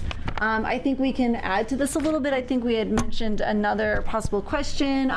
The other, I'm going to have, I think the best thing to do would be to have little blank sheets of little pieces of paper that they can write their other on and stick in the mason jar in lieu of a pom-pom. But it'll be pretty simple, straightforward, not too much work. And again, I sort of just took what we already did and applied what Peter sort of directed me to. So I'm hoping that as a team, we have a consensus with this. But now would be the time to speak up if you have any big changes you'd like to see or How many things you'd like pom-poms to you do. get? I mean, I've ordered 900 and Walmart sells them by the hundred, so I can always make sure we have plenty. But I think like we went through 900 or so responses during a November election. Correct. I don't know, but typically the June elections have a lower turnout. Sue, is that typically correct? I was hoping 900 would be enough. If we feel like we are really super popular, which I think we are, Kayla, I correct certainly me if can I'm wrong. invest more in pom-poms. Did we give 3 choices? We gave 3 choices. Yeah. So this can be handled any different way. And I'm sure that the people who are, ultimately this will be up to the people who are standing there sort of manning this. Do we want to give them, you know, like we did last time where we said, take 3 pom-poms. Three pom-poms, that's the give it your choice. I know Peter had mentioned maybe ranking it.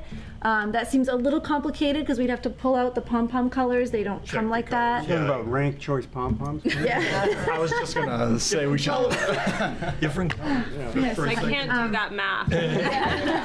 So, I mean, but I think just, you know, we could go with the 2 choices, and if it seems like we're running out of pom-poms, we give them 1 choice. I don't know, like, what's your most you could popular also choice? pull, I mean, you could at some point pull the pom-poms out and tally Do them a quick and count start and throw the over. pom-poms back in. In fact, I think we actually did do that. We did We did do that for the November election when we did this last, where we tallied and pulled some out. I mean, I think like myself, I would vote for like 5 of those options. I So, honestly, Have a blend. I mean, in all honesty, I have to be honest with you. When I look at this, the other is going to be all of the above. I mean, if I look at this and in Or all sell it. honesty, yeah, or sell it, we'll take the cash. I mean, because I just think it's a large enough building to do most of these things in there. To be honest with you. You know, it's all to scale. I mean, how big do you want to do it? And, you know, I mean, we could have a library that rivals all other we libraries. could, if the town's priority is a Yeah. big library. Yeah. But so I guess just real quick thoughts and comments on this approach.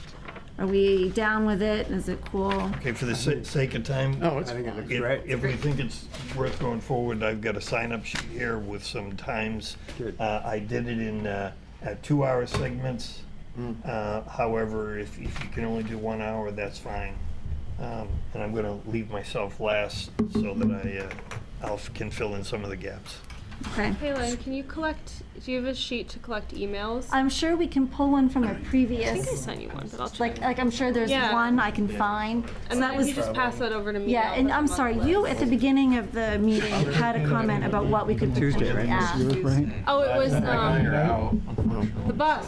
Do you take the bus? Would Oh, you take the would bus? you take the bus? Yeah.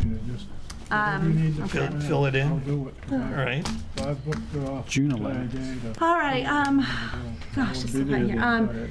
Next is, just a reminder, our next meeting date is August 7th of 2024. And just to recap, we are not going to have a July meeting, but we will have very specific homework. I do like the idea of giving us a document that we comment on online that worked really well for the inventory chapters. So next, comp plan committee comments. Do we have any tonight? Just a real quick one.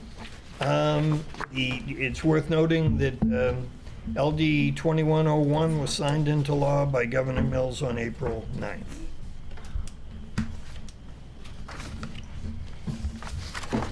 So that's basically the law that increases the penalty for shoreland abuses. It's up to and including putting liens on the property.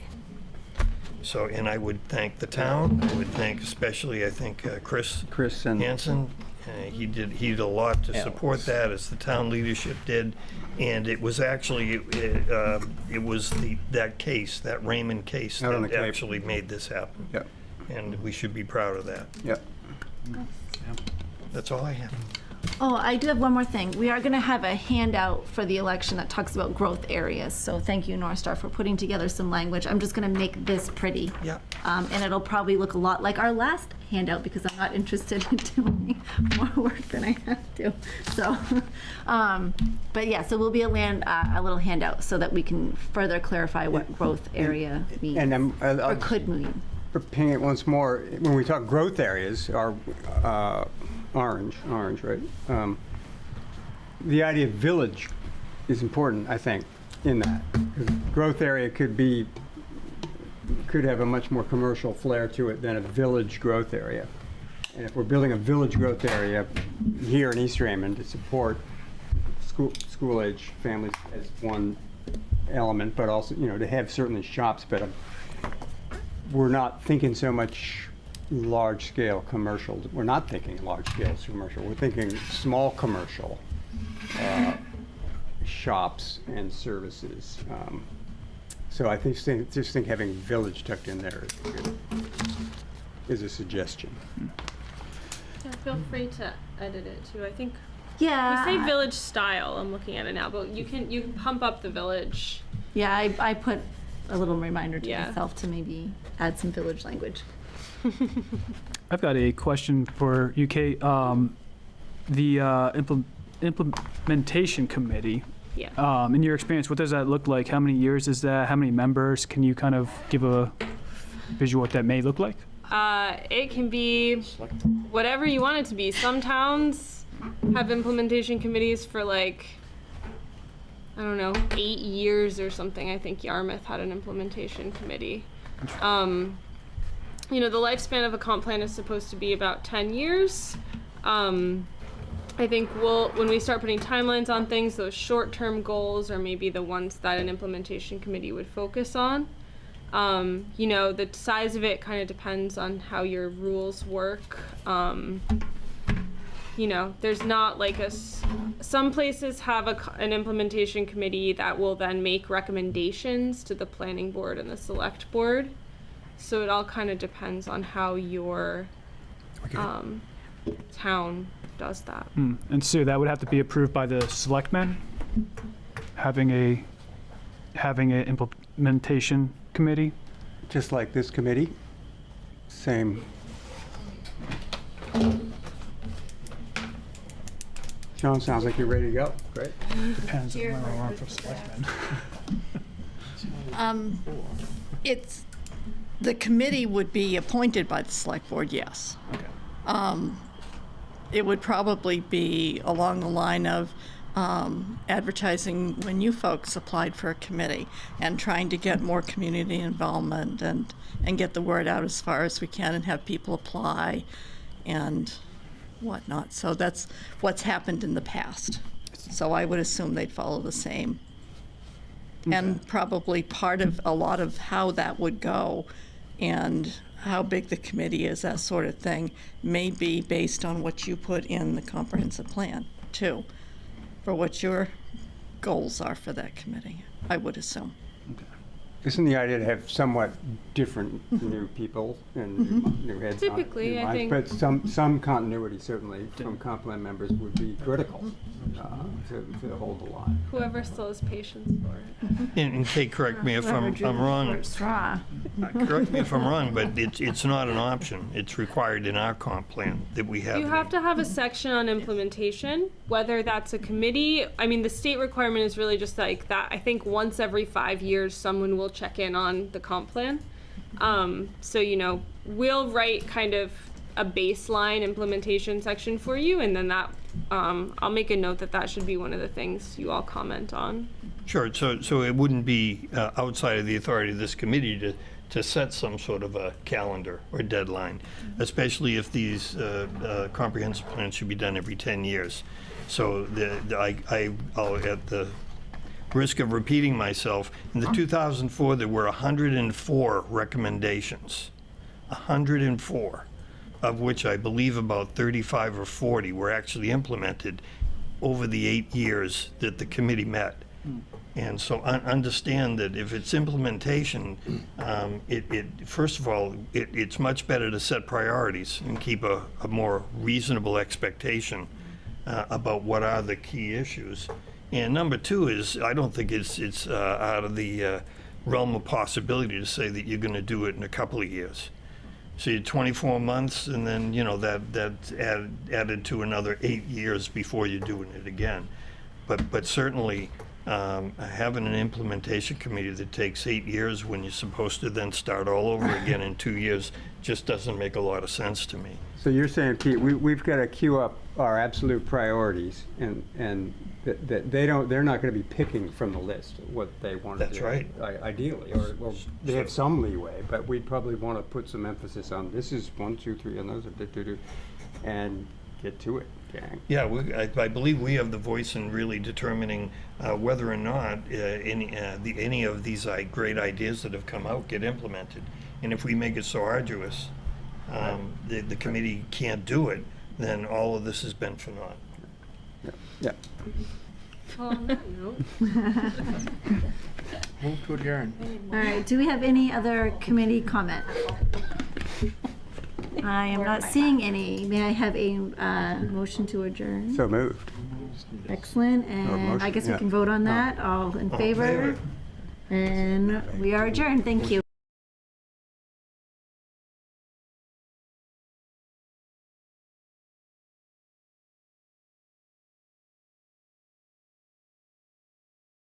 Okay, call the meeting to order. I'm trying to remember the agenda. I didn't open it up. First thing was about the warrant. It's consideration of approving special town meeting warrant for June 20th, 2024 meeting. The special town meeting that was held on at the June 7th select board meeting needs to be repeated as the ad was sent to the newspaper. No, the ad that was sent to the newspaper did not make it into any edition. And one of the requirements of updating the TIF agreement is to have the meeting noticed at least 10 days prior in a newspaper. That's very specific in the ordinance. I mean, Okay. Can I have a motion? So moved. Second. Been moved and seconded. Any discussion? Sam, are you on there somewhere? Yep. He's on, but he's frozen. Okay. You do have a quorum with the three of you. All right. Yep, okay. Everyone in favor? Aye. Aye. Aye. Okay, motion passes. Next item was an executive session. Yes, consultation between the select board and their attorney pertaining to the legal rights and duties of the select board pursuant to MRSA 1 subsection 4056E. So moved. Motion. Do I have a second? Second. We are now in executive session. Nope, you gotta vote. You Second. gotta vote. Okay, so the recording is beginning again. Okay, all in favor of executive session? Aye. Aye. Okay, we are now in executive session. Okay, so now I'll.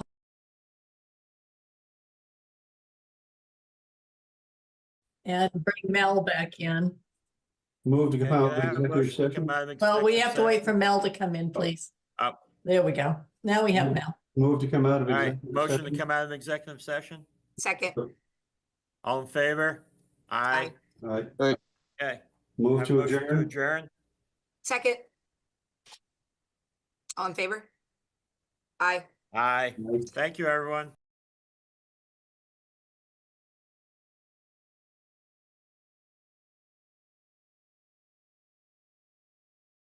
Good evening and welcome to the June 12th, 2024 Planning Board meeting for the Town of Raymond. The Planning Board will come to order. The board does have a quorum. We'll start with roll call. Mike Richmond.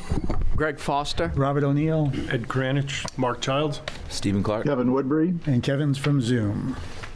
This is a public proceeding unless the board specifically votes to go into executive session. You have the right to hear everything that is being said and to look at all the exhibits that are presented. Please notify the chair if you are unable to see or hear.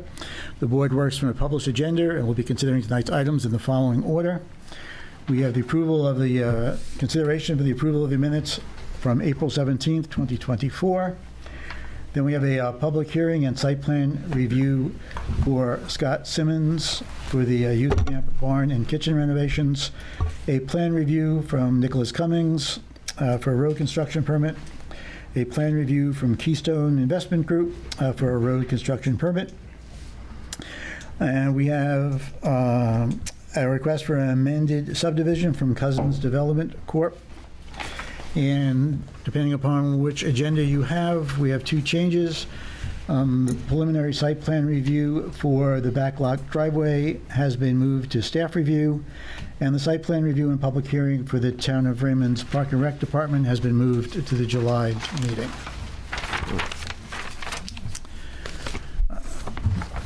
In each instance, the burden is upon the applicant to demonstrate compliance with the provisions of the applicable ordinances or state law. All persons speaking, including representatives of the applicant and members of the public, are asked to stand at the microphone, state their name, address, and affiliation with the application. All persons speaking shall address the chair. Any conversations must be held in abeyance until after the board has formally adjourned. After the board votes on the merits of each application, it will prepare a written notice of decision. Because the notice of decision may substantially affect any appeals rights, and also as a matter of courtesy, the board asks that those attending the meeting with regard to a specific application not leave until the board has completed its discussions. Appeals from adverse decisions must be filed with the Superior Court or as otherwise provided by law within 45 days of this board's decision. Also, to be certain that you preserve your individual rights to file such an appeal, you must be certain that the board records evidence of your appearance this evening. All right.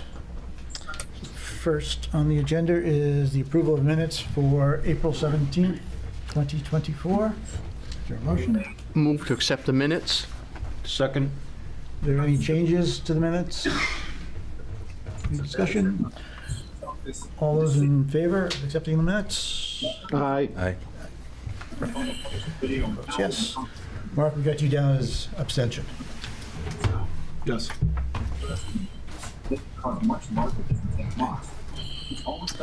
Next is our public hearing and site plan review for the youth camp barn and kitchen renovations. Jim, you want to start us off? Sure. Mr. Chair, planning board members, this project is before you this evening for site plan. It's also located in the LRR2 zone, thereby qualifies as a shoreline zoning permit. The property is located at 85 Plains Road. The overall holdings of the property is approximately 76 acres. This was before the planning board last month. And they came back with the revisions we required. I know the fire department may have some comments, but overall, we were very satisfied with the improvements. The only request we would have, maybe for additional documentation, was just to document the impervious coverages that have been installed since 2005, so in the future we can track changes against DEP regulations. Otherwise, this is merely for improvements, or expansion for a kitchen area of approximately 1,333 feet, and they've made some internal revisions for circulation of deliverables and access to that provision. Overall, we think it's a very simplistic application. I know the planning board did have a walk, and I don't know if the board wants to discuss those. The site walk? Yeah, but anything I may have left out, the applicant is more than probably willing to fill in, and I think this is ready for approval if the board wants to review it that way. Okay, so our first step then is, from your recommendation, you consider the application complete? I do. Any discussion on the board as far as the completion of the application? If not, we need a motion to deem the application complete. I move to deem the application complete. For second? Second. Any discussion? All those in favor? Aye. Votes yes, application is complete. Before we do the public hearing, would the applicant like to discuss what the presentation is, or any changes? You don't need to go through the whole reasons behind. Good evening. My name is Garth Altenberg. I'm the director at Camp Tamanis, 85 Plains Road here in Raymond. It's an exciting time at camp. Tonight is our first evening of staff training with counselors arriving today. I have a good team covering for me. And a week from tomorrow, we open for our 107th camp season. So I'm here tonight to discuss our revised application for our barn and kitchen renovation since we were last here on April 17th. A few updates since then include we have submitted a new building plan that features a reduction in square footage of about 200 square feet to bring us under 4,800 square feet in line with the town ordinance. Our new application addresses turning radius concerns. We had a site visit with you on May 6th to address groundwater and runoff issues there, and we received a permit from the state fire marshal on May 13th as well, so have that in hand as well. As you know, our plan includes significant life safety improvements, including increased egress capacity, the addition of fire extinguishers throughout, the addition of lit exit signs, the addition of emergency lighting, the addition of a remote monitoring fire system, and dedicated fire suppression system cooking hood for our kitchen. We've also met with Inspector Wayne Jones with the fire department and also received a fire department memo that addresses a few remaining issues from their perspective. We want to start the project on August 12th. Just like a school, we need to have our facilities ready for when our students, or in our case, our campers, are present. So starting on August 12th provides just enough time to complete the project for our June 2025 opening with virtually no room for delay. This step here is really the most important step before we start construction on a project that has been in the works for over 2 years now. We're very excited about the significant investment in our facilities for our small nonprofit camp.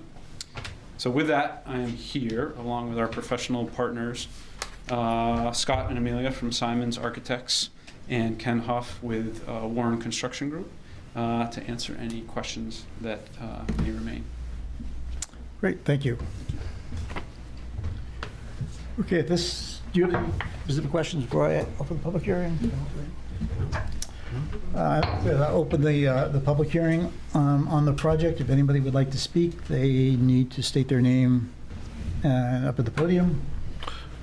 Mr. Chair, at this time, do you also want to recognize that we did receive 3 correspondence about the project? Did you get that? I didn't get to that yet. Okay. Thank you. Sir?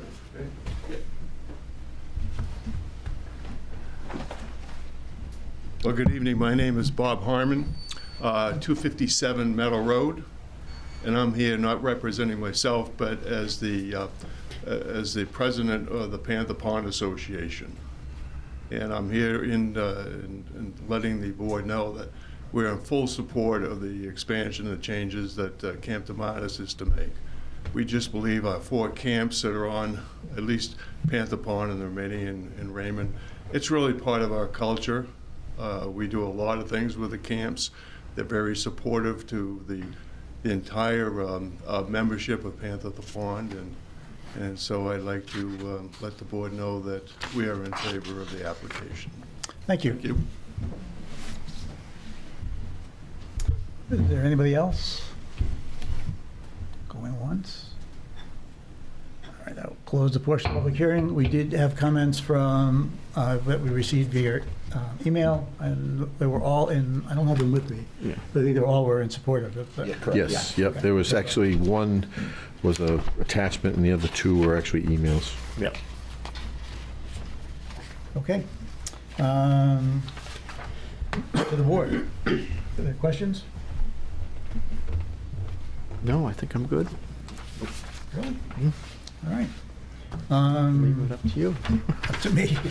Let's see, to the applicant, are you, the DEP stuff that Jim talked about, are you okay with that? Whoever the engineer? Yeah, all we're looking for is just to document whatever new impervious coverage is, just put it on the site plan, so we just have a document of, because it's kind of a rolling, a cumulative amount of impervious. So in the future, if you do something, we just know what's been done. And that's since 2005? Correct. And I think this has only been the change you've had since then, so really just need to document what this one was. Okay. I guess the only other thing is any change to exterior lighting, then that's in the plan. If you would come back to the town to make sure that they know what the changes have been or were proposed. With that, so the plan is both, I think we're under both under shoreline and site plan. Correct. I think we will do it in one step, if that's okay with the board. Any problems? Yep. Okay. Then I will entertain a motion. I move to approve the application for Camp Tomatis expansions and renovations as submitted. Second. Second via Zoom. Do we need to add the DEP thing as a condition? You can. I have full faith that they'll. Yeah, I agree. Okay. Any other discussion? Mr. Chairman. Oh, from the sorry, fire department. I forgot about you. Thank you. How could I forget about you? The volume for me is awful low, so it's hard for me to hear you folks. We have met with the team from Camp Tomatis. There's only 2 issues that we want to make sure are addressed. One is there's a road that runs alongside the building where the new ADA ramp is, and just wanted to make sure that the width they're showing is 8 feet, and would ask that that's increased to 10 feet. And then the second item is to work with us to provide access to an on-site water supply for fire protection. And those are the two items that we have. Wait, when you say work with you on on-site water supply, what do you mean? So the original thought was to, in lieu of the sprinkler system, which they've reduced the size of the building so they don't have to meet that. Per our adopted code, NFPA 1, we still look at making sure that we're providing enough water supply for fire protection. And we were originally looking at an access road down to Panther Pond, but there is concerns that, because of shoreline issues, that we wouldn't be able to get that access road down so a fire truck can draft out of the pond. So if we had an access road, that would at least get us down to within 50 feet and then provide a device that would allow us to draft out of Panther Pond, we would be a long way towards meeting the fire protection requirements for the additions to this building. Do you know where the nearest dry hydrant is to that building? I'm sorry, what the Do you question? know where the nearest dry hydrant is to that site? Is there one nearby? Yeah, so that's the one on Plains Road down near Kingsley Pines. That one currently is not in service. It's broken and needs to be repaired. And the flow that we're able to get out of that hydrant doesn't meet the fire protection requirements. If we fix that dry hydrant and we repair it and then have an access to Panther Pond, we would be able to meet those requirements. So that's what we're looking for.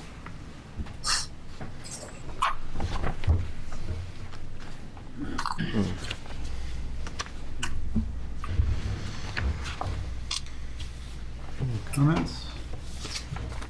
Wayne, did I hear you say you needed to get within 50 feet of the pond? Is that what you said? Right. So there's a device that's made that's called a turbo draft, and that it's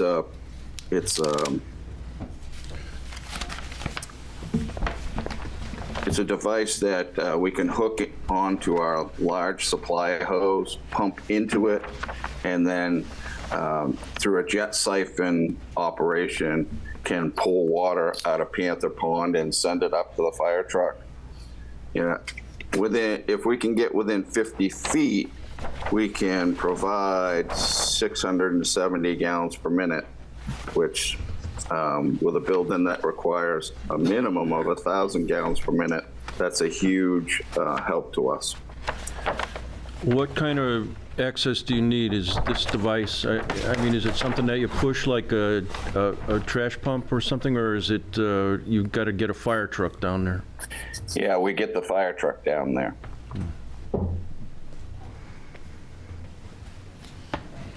Yeah.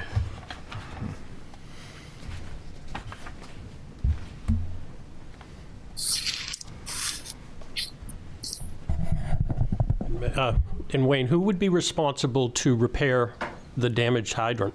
How does that work? So we're responsible for doing that currently. Okay. We have it on the schedule with Public Works to make those repairs, but that hasn't been done yet. Once it's repaired, then we got to test it to make sure that it's still able to, we can still draft from it. With the damage, we see damage above the ground. Don't know what happened to the pipe that's buried beneath the ground, so we're hoping that it's just the pipe above. If it's down below, that means digging it all up again.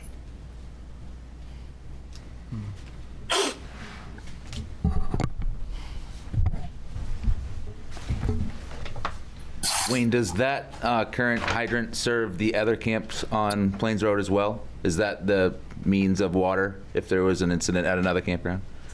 Yeah, that's the closest water supply we have to those other camps on Plains Road. Yes.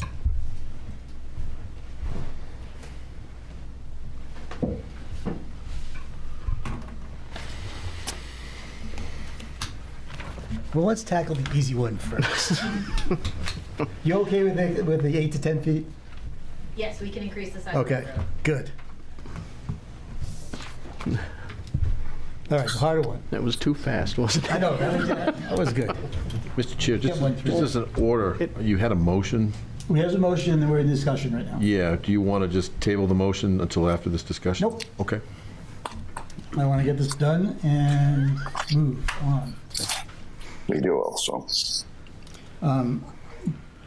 For my feelings, everyone, is that I don't want to build another road with more impervious surface going down into a pond. I mean, I just don't, I think we gain something with water protection, but we lose a lot for over the long run for water quality. So that doesn't seem to make any sense. Right. I agree. And on top of that, I don't think, if there is a dry hydrant that is available, and then the town's responsible for maintaining that hydrant, I don't think it's fair to make the applicant then do something. Oh, not because at all. The town or not. Especially, it should be prepared now. Right. It sounds like your question. Yeah, that's an issue. That's our issue. Yeah. Just a question for Wayne. If that other device can be implemented within 50 feet of the lake, can that be dropped into the existing pond on Plains Road? Where the dry hydrant is, you mean? Yes. It can, but my concern there without doing measurements is the actual lift that we have, because lift also is not only is distance a restriction on flow, but so is lift. So from the surface of the water to the intake of the fire pump, that's what's measured to determine lift, and I don't know what that number is right off the top of my head.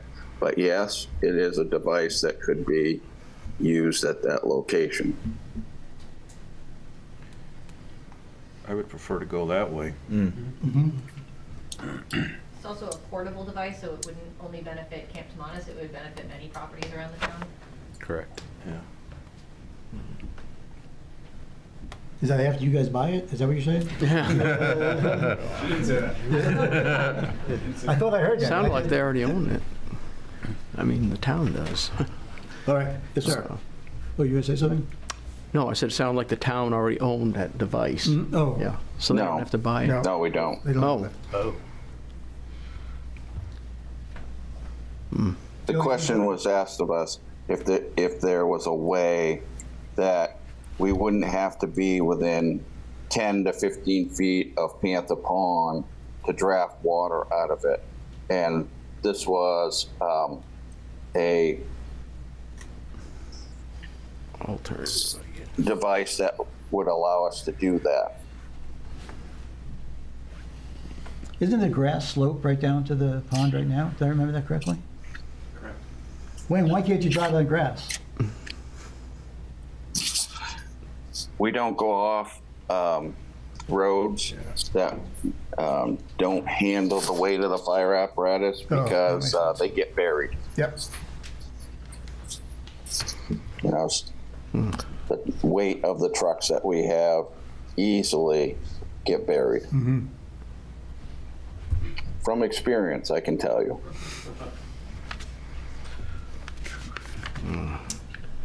Okay, so there is a motion on the table that has been seconded for the approval of the application as submitted. The applicant has agreed to modify that, the road area about the, around the road ramp from 8 feet to 10 feet as requested by the fire department. Do you want to do anything with the fire department's second request? Not like we'd be until doing- I wouldn't support that until they go and repair the dry hydrant and investigate whether this draft pump would be able to function in the location where the dry hydrant is. You know, rather than put it all on the applicant, I think the town has a little responsibility for fire safety too.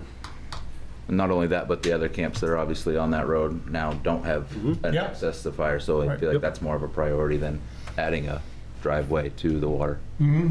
Yeah. I agree. Agreed. Agreed. You agree? Kevin, wherever you went to?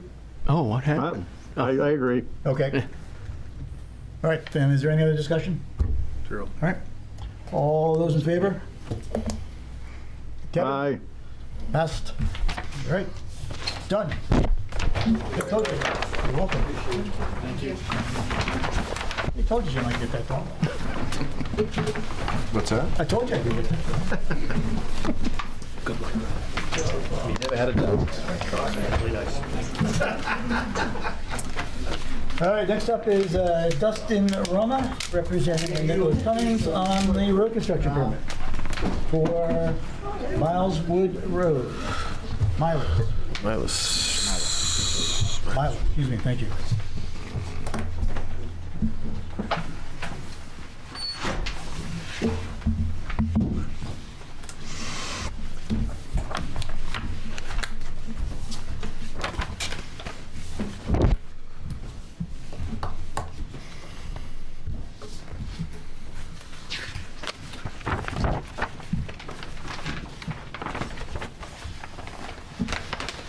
Go ahead, Jim. Mr. Chairman, this is before you for a private road application. The property is located off Roosevelt Trail, Route 302.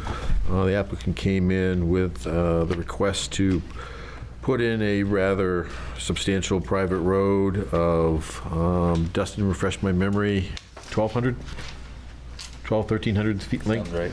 15 linear feet.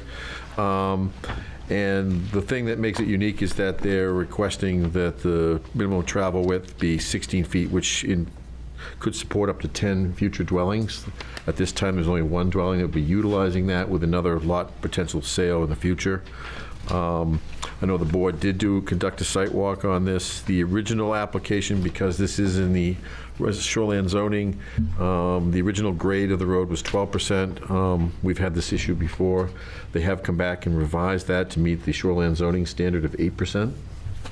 There has been some discussion going back and forth with the necessity for a second hammerhead, and I don't know if Wayne is prepared to discuss where the fire department is on that, but it does exceed the maximum length, so it could require 2 hammerheads. Overall, the other question was, and I've had some conversations with Dustin, it doesn't appear that this requires a DEP that will be under 20,000 square feet of new impervious. However, just like the last application, we want it documented on the plan so that in the future, if somebody comes along, extends that, they'll have to be responsible to get a DEP permit. And then I think the only other thing that we had was question about just on the power utilities, or is it going to be overhead or underground? I couldn't find anything in our street standards that mandates it's underground. However, if it were a subdivision, we would. So that's up to the board and the applicant how they want to discuss that. Ideally, you know, we've seen substantial power outages this winter, so it probably would benefit them as well as others to be underground. But again, I can't find any specifics under this particular application. Okay, so with that, I'll turn it back to Dustin if he wants to add anything to the app. On your notes there, do you recommend that the application is complete? I would deem it complete, yes. Right. We have a motion to get us going and start us off. I would move that the application for Miley's Woods Road application be complete, is complete. Is complete. Second. Is there any discussion? All those in favor? All right, complete. All right, Dustin. Thank you. You're welcome. So DM Roma, Dustin Roma with DM Roma Consulting Engineers, here representing the applicant for this project. And when we had the opportunity to attend the site walk with the planning board, we kind of looked at those areas that were slightly in excess of the 8% slope that we ended up revising the grades to. So we've got a little bit of work on site just to reshape some areas to take a little bit of that grade off in that one steep spot. Dustin, we're having a hard time hearing you. I don't know if it's the the volume needs to be turned up in the back room or. Yep. Yeah. I can speak up slightly too. I think it's grabbing me a little bit better now. Here we go. Kevin, I've been having trouble hearing everybody. All right, I'll lean right in. I think she can turn it up in the back room. Okay. So, yep, we've revised the plans to, as Jim said, reduce that slope. We had, I think the plans that are dated May 8th do have that intermediate turnaround at Station 7 +0 that's basically right at the top of the hill. There was already kind of a wider gravel area there that exists that will just kind of formalize into a turnaround area. The plans currently show just a single no parking sign at the end of that turnaround, as well as at the end of the turnaround at the actual end of the road. In talking with fire department, they've requested additional signage just to make it clear that there's no parking around those turnaround areas. So we're certainly willing to comply and add the additional signage that the fire department has requested. There was a question just about establishing a road maintenance agreement for this roadway, even though it currently just serves access to the one home there in the back, and then the kind of splits off to another driveway. The intent is that they would build another house in there. So we we'll provide that homeowner's documentation. I think Wayne said he'd like to have an opportunity just to review it before we record it to make sure he's happy with the language that's in there for enforcement of no parking and things like that. So we'll get a copy of that to Jim and Wayne and make sure they're comfortable with it before we get that recorded, and then that would be referenced in the deeds for any conveyances that could happen in the future that have access to this roadway. And then Jim also just requested that we add the impervious lot area to the plans just as an accounting measure so that it's clear how much area is being created as this project, so that any extension of the road or future development has a kind of a starting point to go from, just to account for that going forward in the future. So I believe that's it. So certainly if there's any questions, happy to answer them.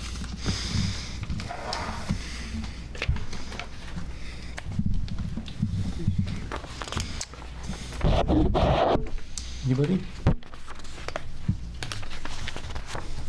Some of us have questions. Pretty straightforward.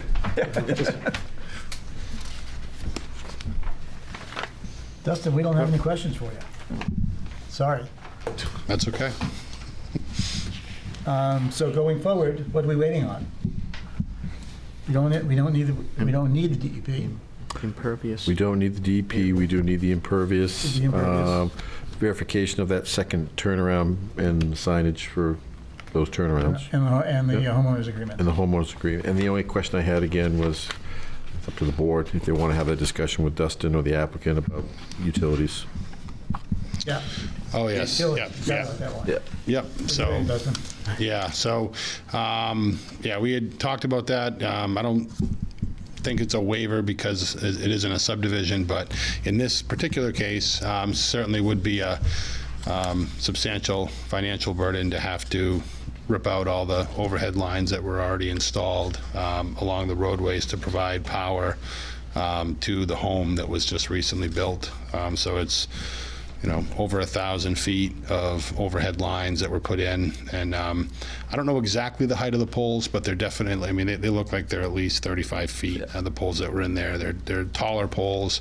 There was ample clearing that's been done because the road was in a cut situation through some of those hills. They had to slope the side of those embankments back, which are going to be sloped back even more, so that before they're loamed and seeded, so that they have a more gradual slope. So we've got some more trees to cut along the top of the embankment there. So there is a very wide swath of trees that were cut through there for this roadway, so certainly the potential for them coming down with tree damage and all that is a little more minimal than if it was a very tight roadway that needed a lot of limbing. So we would request that the overhead lines would be allowed to stay. The services into each of the individual homes, the home that was built there now, or the two homes, they have underground power to the buildings. So the services into the buildings are all underground. It's just overhead primary to get to the point that it goes into underground secondary. So that'll stay. So services to any new buildings would remain underground, but they would be off of the overhead primary. So serving is to future development will all be underground. Is that what you're basically saying? Yeah, the services into any additional dwellings would be underground. All right. And if So I- sorry. No, but we could put that on the. Yeah, we can put that on the plan as a note. Yep. I just wanted Dustin, I think I understand how the drainage is going to work, but I just wanted Dustin to kind of review with the board how you're addressing runoff from the new impervious surfaces. Yep, so what we did is basically maintaining the drainage patterns that's there now. So this isn't a road that basically starts at a high point and goes all the way down to one point discharge at the end of the road. There's multiple locations along the way where water is collected and then discharged through culverts. So those culverts will have riprap aprons on either side. And again, just by maintaining those drainage patterns through the site, it's going to mimic the drainage conditions that exist there today. We're a substantial distance away from Sebago Lake, and because of the zoning of the property, the 3-acre zoning, there's a very substantial area of buffers that remain on this property, and where the road kind of cuts through the center, there's going to continue to remain substantial buffers kind of around the rear and perimeter of any of these lots as they continue to be developed. So you've got reasonable stormwater controls that'll be implemented post-development for this. Mr. Chair, the only reason I bring that up is that without, and it's their prerogative to do it this way, but without formal buffers on there, if this road were to get extended in the future and were to go to the DEP, those buffers would have to be declared. That's all. So Okay. it's kind of a preventative thing. If they wish to put those in now, it might save them a heartache if they decide to extend this, because they're right up against the threshold for a permit. Okay. So the recommendation would be to put them on the plot? Is that what you're saying? It's their decision right now, but I would probably recommend that they do that, to prepare them. I mean, you look at the amount of land left there, there's probably a high probability that it could be extended for future lots, so that's the only. Yeah, I mean, what I envisioned is that if this road were to be extended, where we've got that kind of the little pond thing on the side there, and we have areas where the water just kind of collects in these crossings, we most likely would probably build some sort of a stormwater feature like a filter pond or something like that, in the event that we would just collect the water and treat it that way. So that would be, because the applicant is continuing to own this land, if they were to split off and sell any lots utilizing the road, they would just have to make sure they retain enough areas to be able to build those in the future. So I guess that'd be our... Right now, it's one ownership, but if they start doing the 5-year split-offs, they may back themselves into a corner. But that's, again, it's their prerogative. We're just trying to be proactive. Okay. Are there any other questions? Do we need to have a separate motion to allow the utilities to remain overhead? I don't think you do, because as I mentioned before, in the private road standards, I could not find anything for that, but I think it should be noted, the condition that the applicant has agreed to should be noted on the drawings. So if there is additional lots in the future, we're underground from the last. If they come in for a formal subdivision, they'd have to go underground from that point. I mean, they'd be grandfathered to wherever the terminus is now. All I'm saying is that they've agreed to go primary overhead services underground. Should just be noted on the drawing. Okay.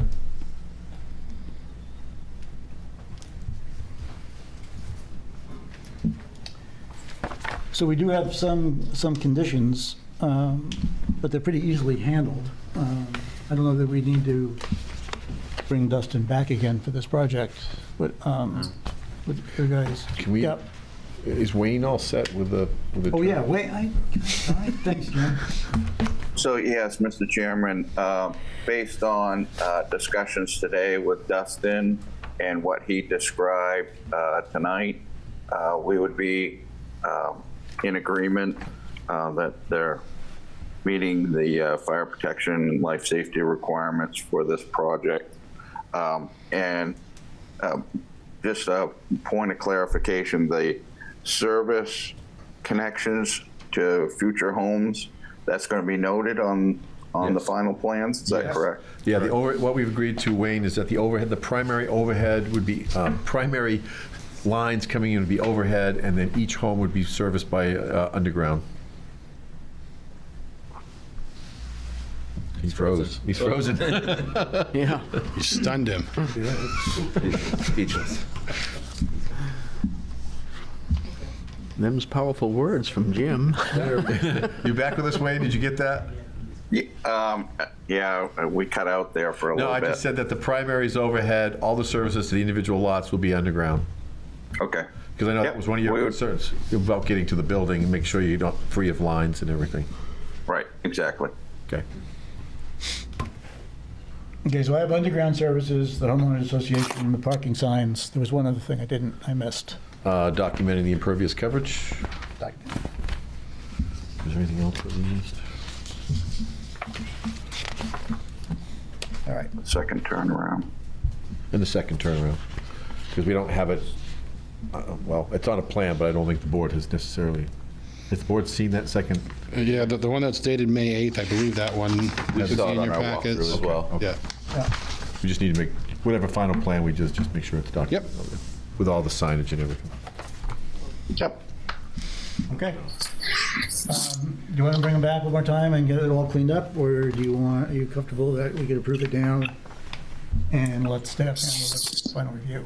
Yes, sir. So, sorry. Go ahead. No, go ahead. I was just gonna say, so if you want, you can make it a condition, they just have to come back, we have to sign this plan anyway. Right.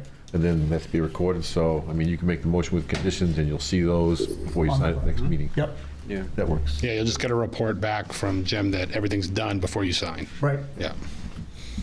Does that sound good to everybody? Preliminary, yeah. All right. And need a motion. Tell you what, I'll just do it. I got it all written down here.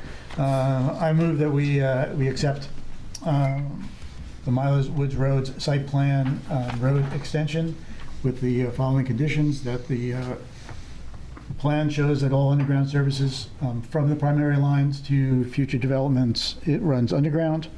That there's a homeowners association that is approved by staff. Parking signs are noted on the plans and in place. Impervious documentation of the impervious service, and the second turnaround as shown on the May 8th plans. Is there a second? I second. Second? Yep. Did I capture everything? Yes. Did. Yep. Yep. Yes, Jim? Yes. Captured. Okay, any discussion? All those in favor? Aye. Kevin is a yes. Passes. All right, thank you. I appreciate it. You're welcome. You just flip the board? Yeah, I got another one.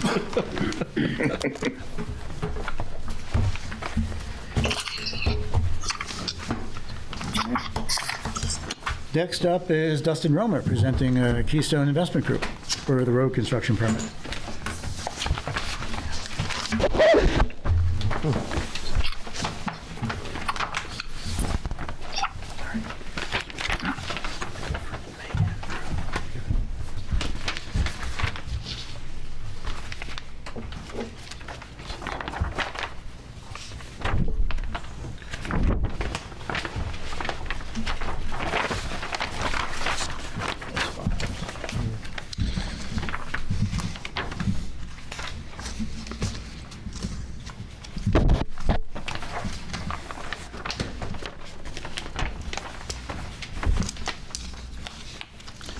Jim? Thank you, Mr. Chair. This project before you again for a private road extension of the, this extension would be for the Alfred Mann Drive. This was part of the Panther View Ridge subdivision, the first section. Now this goes through a backland that's not part of that subdivision, but the applicant wishes to create frontage so that there can be an outsale of a lot and there'd be a transfer to an abutter. I believe you did host a site walk where you had some discussion about relocating the turnaround. As such, we have seen the new plan. I don't know if the board has had that document yet, but they have updated the drawing just recently to show the new turnaround further at the extension of the road further into the, call it private land, further up the hill to an area that was more level. Before the turnaround was on an area that was very steep. And we had concerns in our memo that that wouldn't be sufficient for the fire trucks to turn around on such a steep slope. So they have redrawn the private road to include that turnaround further in on a more level area, which is more satisfactory.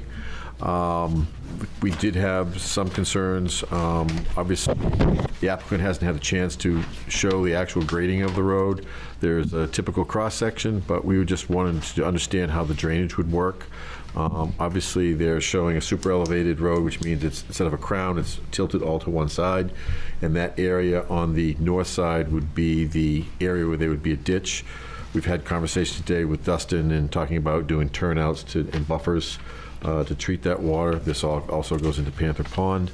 And then I guess it would just be a matter of whether Wayne's had an opportunity to look at the actual turnaround itself to make sure that it meets the requirements. I believe it will. It's the same general geometric design that we've had on others, but we just have to make sure that all the features are there.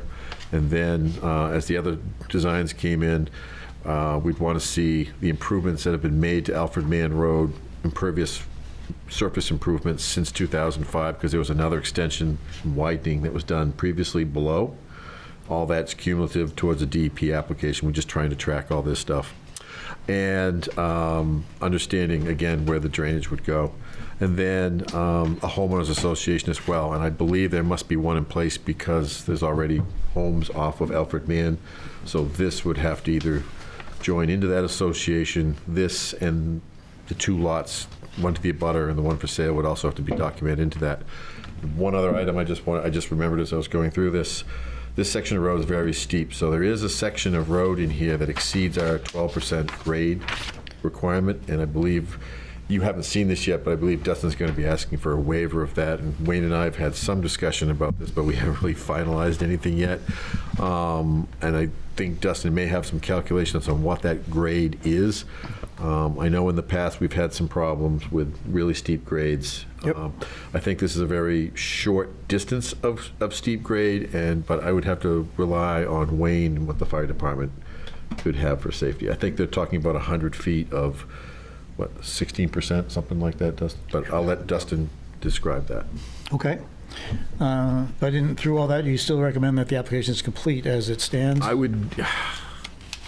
Seems like it's a little. Well, we've got a new plan, so, and you haven't seen that. Yeah. So I don't know if the board's comfortable with deeming it complete because you haven't seen it yet. Right. Okay. Go ahead, Dustin. Sure.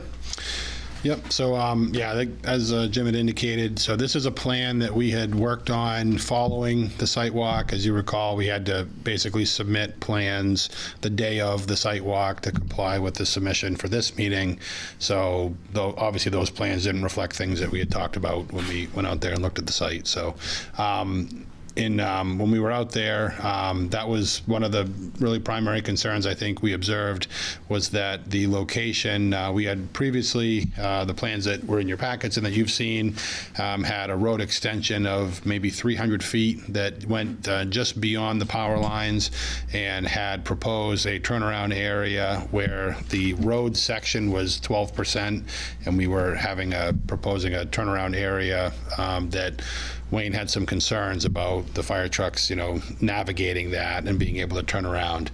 So we continued to walk up the hill beyond the power lines, and where essentially just before the end of the existing pavement, there was a nice kind of widened, flattened area that was, already utilized for kind of a turnaround shoulder area.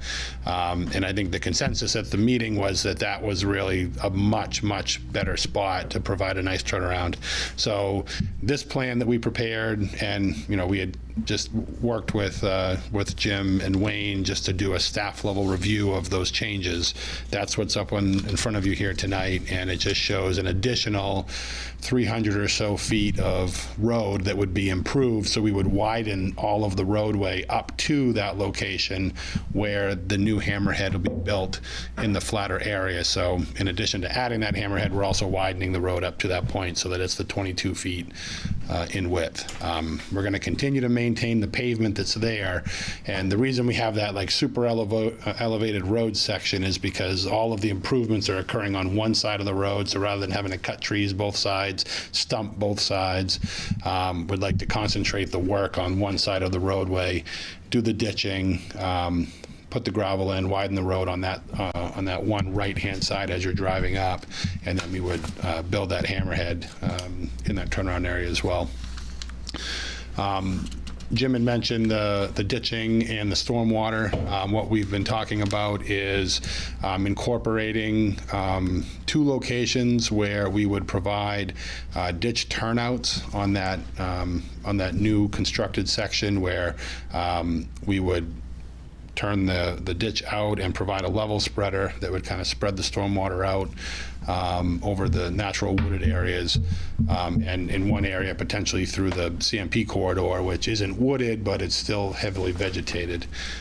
So we would need to add those locations to the plans and actually show the grading along the ditch line so that you could see how the water would travel down the ditches and just get conveyed out into those 2 level spreader areas. We've also moved the overhead power line slightly down the hill. Previously, we were showing it going all the way up into the overhead CMP corridor there, so we've shortened that distance up a little bit.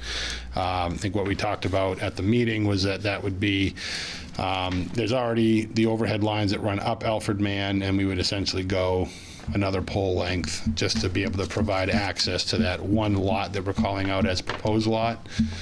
The other 2 lots, one is being shown as retained land and the other is being shown as being conveyed to an abutter.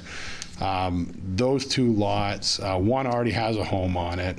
The second lot will have a home built in very close proximity to the other home that's up there, and those are way up on top of the hill, and they get their power from the 302 side, from Oak Ledge subdivision. So there's no proposal to extend the power beyond this point. If additional development were to be proposed at some point that's closer to the end of this road, they would run the power underground from that pole. So we wouldn't propose any additional overhead lines beyond what's just the short extension that we've got here. Wayne's requested additional signage, as we talked about with the last project, around this hammerhead, so we're in agreement to providing that signage there. We did, after the site walk, we surveyed the location of the improvements that were built on that duplex that's just before these improvements that are being proposed. So we've got the driveways, that building, as well as the well for that property survey located, and we've added the existing easement area around basically where it was approved and where it was made part of those previous plans. The area that was to be constructed as a hammerhead turnaround is basic. It's all sandy. It's not built up to a suitable standard that would be like a gravel turnaround like we would that we're proposing to build here. So we've talking to Wayne, and we've agreed to build that hammerhead out as it was originally contemplated, seeing that the one that's there now is really a driveway for the duplex. So there needs to be some potentially some rocks placed in between that driveway and where this hammerhead would be, with some signage, just to guarantee that people are aware that there's no parking to be permitted in that turnaround area. So that hammerhead will be completed and will remain, and then there'll be an additional hammerhead up at the new end of the roadway. The existing deeds that are there do reference a road maintenance agreement. We did formalize one when we did the subdivision, or when we did the road extension for that duplex lot, but that will need to be further expanded for any development that would access this road extension. So we'll go through and give a good summary of kind of where things stand as far as that road maintenance agreement is concerned, and if there needs to be one kind of master agreement put together that summarizes those and deals with the extension of the road, we'll propose something there that staff and the board can review. I think that's what I had for my notes. So we'll turn it back over to you and answer any questions. Thanks, Dustin. Your first plan, the road improvements end around 9+30. Your revised plan, how far does the station go? Yeah, it's about 12, I believe. 250 feet roughly. Okay. So is that where you're encountering the 16% grade? It's in where you extended it? So it's just beyond where we cross the pole line. So it's about station 10. Yep, about 950. It was right there. Yeah, it's 950 to 1050. You can see in this profile here, if you've got good eyes, but you can see visibly kind of where it just steepens up for about 100 to 120 feet in length. And then it substantially flattens out going into that turnaround area. So we've got basically a 12% slope all the way up till we hit the power lines, and then it goes up into about a 16% slope for about 120 feet, and then flattens out to very, 4 or 5% where the turnaround is. It's not uncommon for roads to have short segments of steep slopes like that, is provided that there's ample space on either side of those to kind of, so you just kind of have to make your way up through a couple of those steep areas. But certainly would have to, would look for Wayne's comments on if he feels that there's going to be any issues with that. Dustin, is this basically a driveway right now to this house? Yeah, currently it's built as a paved driveway that goes up to a single-family dwelling that has an in-law attached to it. So it's the applicant for this project. They live there and an in-law. So it's one dwelling. It's one dwelling. Is that? So is that a back lot now? I mean, the dwelling that's there now is on a separate lot that doesn't have, it's essentially a back lot. It's a back lot. Yeah. Is that section of driveway, does that meet our private standards? Do you know? Yeah. Base and everything? I mean, yeah, I don't have any test pits or anything like that show what it is. I just want to, I mean, it looks like a nice road, but we should just verify the base depths are there. Of the existing sections. Yeah. Yeah. So that, and if they're not, what are they, and will that require a waiver, or would we require that to be upgraded? Yeah, and that's what I was wondering. If this is a driveway and this is a back lot, then are we dealing with a back lot to basically homes off of the driveway to a back lot? Well, you're converting it to a private road. We're converting it to a private road. Now, this is, what he has right there is a private road standard. Right, so the development then cannot be off of that, past our developed road, right? Past the private road? Am I correct in that? That's where you're developing it to private road standards. Yeah, the reason we're building it to a private road standard is we're trying to give this very large back land frontage on a road. So, because currently it just, has access over this. So you essentially would have frontages for 3 lots. The lot going to the abutter, the lot retained, and the lot for sale. Is that correct? I think you'd yelled at.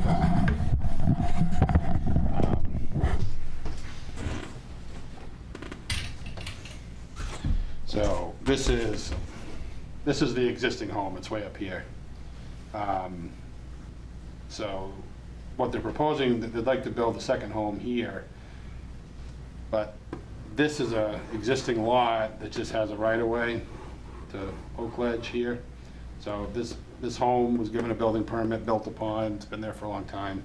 But this lot has no road frontage. So Right. we're kind of rectifying that by, we're gonna convey all of this land to this parcel so that it has frontage now on this new road that's being built. So now this retained land piece. Oh, it's gonna be also one have lot. frontage. Okay. This will stay, yeah, this piece here will stay one, and it'll have frontage on this new road. Right. This back lot will now be a conforming lot with frontage. Oh, I see. I'm sorry, I missed that. So this is the cutoff down here. Yeah, and then the It's gonna piece. run Is along being the whole conveyed, line and okay. come up. So this chunk is gonna be just conveyed to this lot. So Okay. now this home will have its frontage back here. Okay, thanks, You have the Justin. one lot on the opposite And from then the. we're creating just one lot over here. Yeah, I think I missed that. Yeah. Oh, everybody did. Oh, Maybe Jim did. yeah.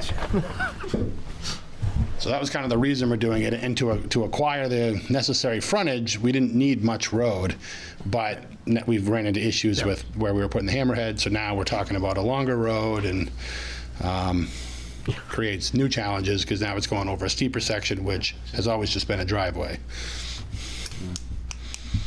Wayne,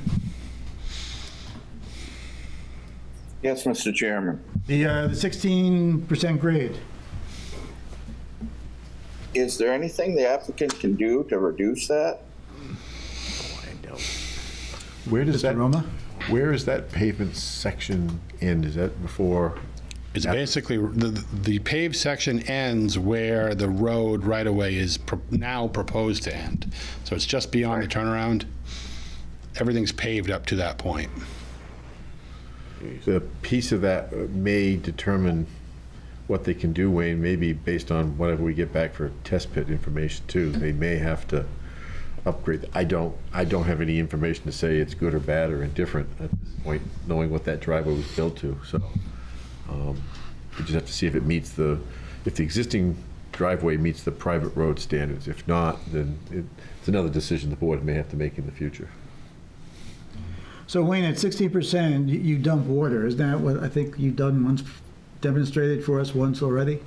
It's frozen again. Is that true? Stumped him again. To demonstrate for the board the challenges that we have. You know, it would be the same here. I know it's only a 100-foot section, and that's why I was inquiring if anything could be done. So that's where we're coming from.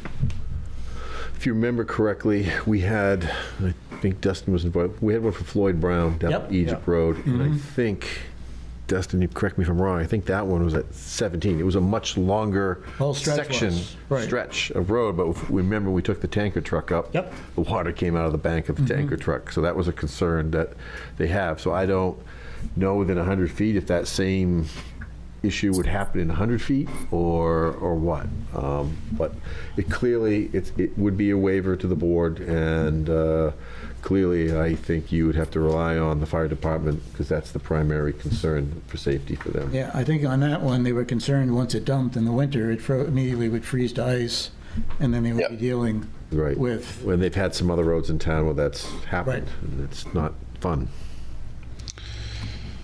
Yeah, I mean, I guess. Mr. Chairman, if the board went ahead with a waiver for this grade in this section, we would just want it recorded somewhere that if we were unable to navigate that hill because of the grade, that's understood by all the parties.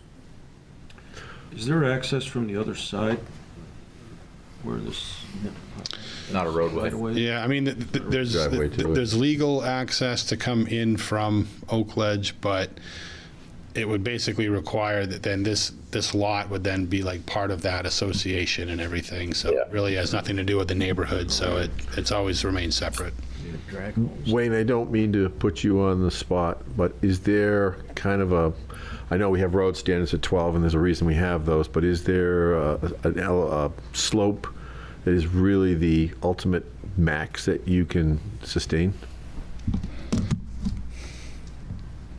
Sitting right here right now, I don't have a good answer for you on that.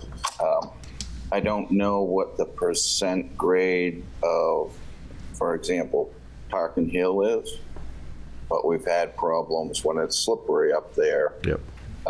Navigating, as an example.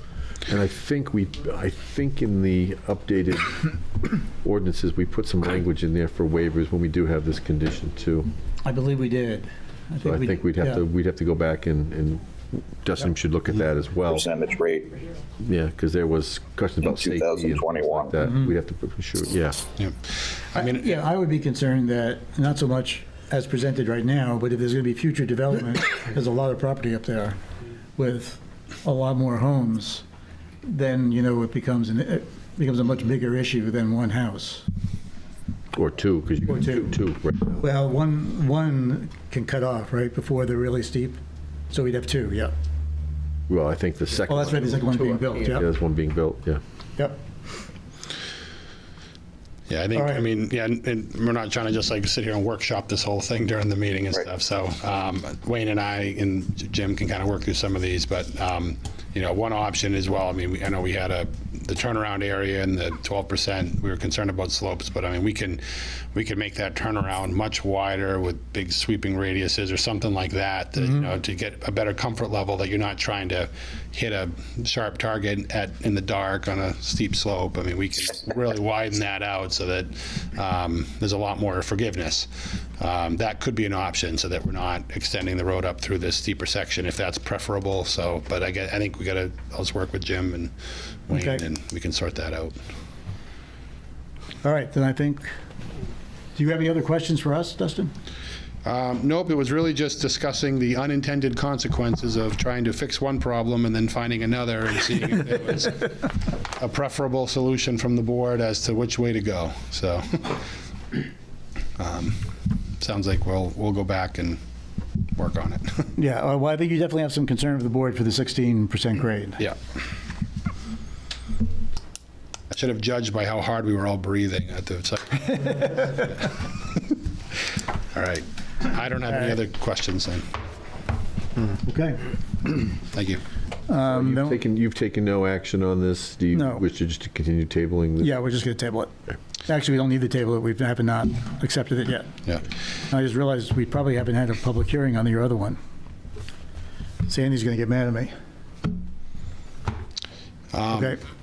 If we wanted to try and work through this and potentially come back in July, is there the ability to make an application, not today, obviously, for the next meeting? Is there any grace period as far as making or submitting this to you, or just so we don't? You mean for the July meeting? For the July meeting at this point to make some of these changes, or? Yeah, Sandy, when's your cutoff?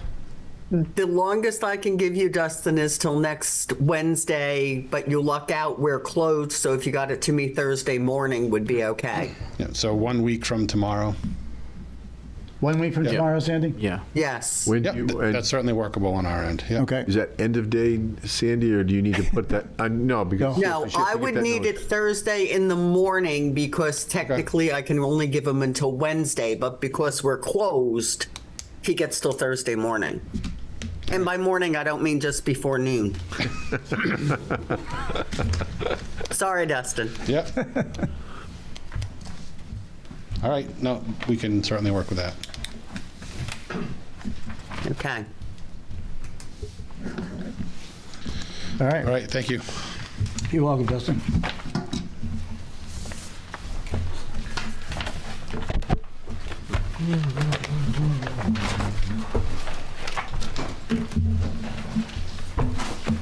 All right, next is a Cousins Development Corp. for amended public hearing and an amended subdivision for a wire requirement for underground power to overhead, underground power to overhead lines.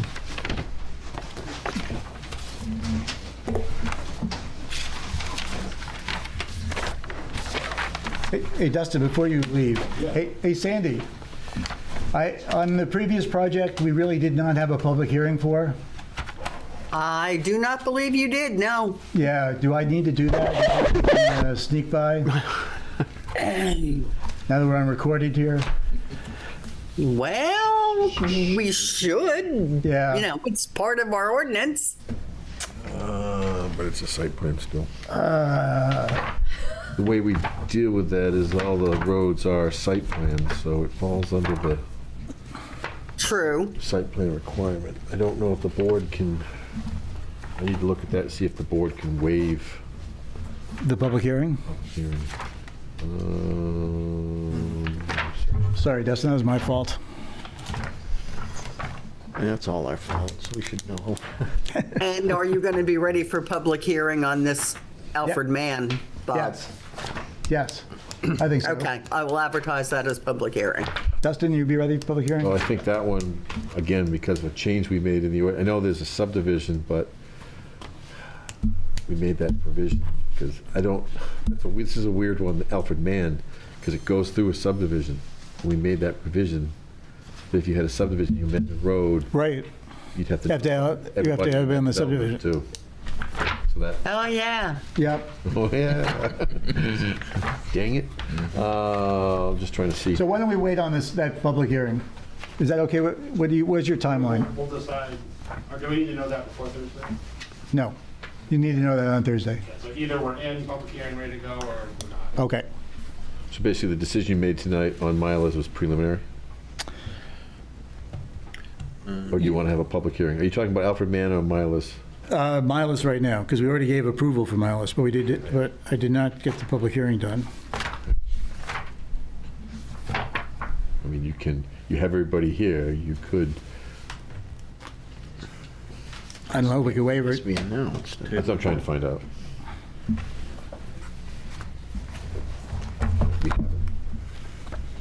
What section would that be under? Site plan is under Article 9, right? Sorry. It's all right.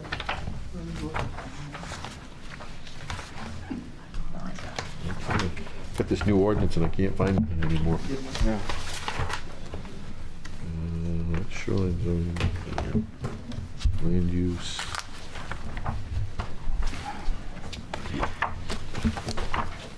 So Dustin, your plan right now is to bring the Mylar for signature the next meeting for this project, right? You're coming anyway. So, Jim, why don't we just advertise it? I doubt there's going to be any, you have not heard any of the butters, have you, from? No. Yeah, I don't. So it'd be basically a public hearing and then kind of a consent agenda items and no presentation or anything? No. Just in case. Because we should stick to the plan. Don't worry about it, Jim, we'll just do it. Sandy, just advertise it as a public hearing for the next meeting. Both of them? Both of them. Oh, no. Well, Milas Woods right now, and you and Dustin are going to decide on Alfred Mann on Thursday. You know, we've deemed. Okay. We haven't deemed it complete. We have not. Yeah, so I get you. Yeah. I mean, we could do that at the same meeting, but. Right. The question would be, are we confident that it'll be ready for? Yeah. Okay, Dustin, you got the plan, okay? Yep, yeah, that's right. So like for site plan, is it a requirement you always have to have a public hearing? I know for subdivision we do, but I don't know if I don't really care, I just. It says right in here, prior to taking final action on any site plan review application, the planning board will hold a hearing to afford the public the opportunity to comment on the application. I don't see any waiver. Yeah, I didn't think so. I don't think we have the capacity to waive that. Okay. So we have to, the only thing you could do. I don't think it'll change anything. Yeah, the only thing you could do is just make a motion to rescind the approval you made earlier, just as protocol. Because you've made a motion to accept that. Right, and we have accepted it. Well, you've accepted it and you also gave it approval. And we gave it approval. So technically, you should rescind the approval until you have the public hearing, just as protocol. Absolutely. Why don't we just modify on a friendly amendment the approval pending a public hearing? Well, I still think that, you know, not that it's going to be appealed, but I think if it went through a appellate process, they would say you preemptively approved it without public comment. All right. Who made that motion? I did, I believe, didn't I? Sandy? Sandy, who made the motion to approve it? Hang on, I gotta find it in my notes. It was going so well, too. Yeah. It was. Did I make it? I did? Yep, you did, Bob. Yes. Oh. All right. Oh, yeah, you did, 'cause, yeah, you had all the amendments. Yeah. The conditions. All right, so I move that we rescind the approval of the, which one are we talking about? Of the Miles Wood Road construction permit following public hearing. A second. All those in favor? You guys say no now. Okay. All right, it's approved. Yeah, so now you just have to come have a public hearing and you can do this again. Yeah. Maybe we can knock out some of those conditions, Dustin. That would be nice. That's one way to look at it. Thank you, Sandy. You're welcome. All right, now we're up to Cousins Development Corp.'s the waiver requirement for the underground power. Okay, Mr. Chair, this is before you. This was, I don't even know the date when this was approved, but it's an old subdivision. Long time ago. Long time ago. The engineer of record is no longer in business. So this applicant has purchased the remainder of Tenny Hill Estates. Is it Tenny Hill Estates? Yeah, Tenny Hill Estates. On the original subdivision plan that was recorded, it required that the utilities be underground, as was the standard for all subdivisions. Due to some, I'll call it restraints, the applicant did put overhead up to what's Lilac Lane, which is the spur road that has like 2 or 3 lots on it. They ran it overhead to that, but then they ran it underground up Lilac Lane. They wish to further continue the overhead up Tenny Hill Lane, and I think we may get into a situation similar to what Dustin just had, where they may be willing to go underground for services. Yeah, we can, yep. There's ledge on the bottom section, but when the slope goes up higher, it's not as bad, so we can go underground from that pole that we're proposing to go on the extension, Tenny Hill Road extension, up. From there to the houses, we can go underground, kind of like Dustin just said. And this one has been out there for a long time. Oh, yeah. I know Chris and I have been, working with Derek, prior to Derek, some other developers have looked at that. So the road is in, and it has been constructed. Now they're getting ready to put the utilities in. It would be somewhat disruptive required to go underground. And to his point, there are sections in there where there's knobs of ledge. Mm-hmm. Which makes it difficult to put underground. We'd be blasting and everything. So, and plus CMP wouldn't let us put. They wanted another pole like 6 feet away from the last existing one that's there. And knows who he is. Oh yeah, I'm sorry. Yeah, you gotta tell us who you are. Thanks. Oh, sorry, I'm Derek. Right. So yeah, the pole that's there that fed the first house in phase 1, to go from there underground.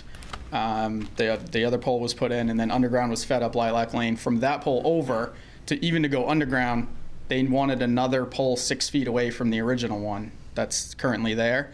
So instead of putting, for one, it looks dumb, and for two, we just did the max, whatever it is, 200 feet out, and the pole would be there, and from there we go underground. But instead of having a pole 6 feet away, we would rather get the full 200 and then feed those underground from there. So your request is just to eliminate one pole and go an extra 200 feet overhead before you go underground? Yes. Yeah. Okay. Well, if you go 200 feet, does that serve all the remaining lots? No, I mean, I don't really want to have to come back, so maybe to where the turnaround is on there, the subdivision requires the last turnaround is another, maybe one pole further than that, and then from there it's back driveways. It's not actually the road anymore, so I don't think there's any requirement past there. So I think Tenny Hill Extension was what we were asking, if we can stay overhead on Tenny Hill Extension and then go underground to all the houses from there. There was, and I did forward it, I didn't bring a copy of it, but there is a plan within that old set that had shown where the electrical services were supposed to be. In the original? In the original subdivision set, plan of sets, there was a plan, it was an electrical layout plan that showed that it was all to be underground. But 2 of those are where we hit ledge, so. yeah.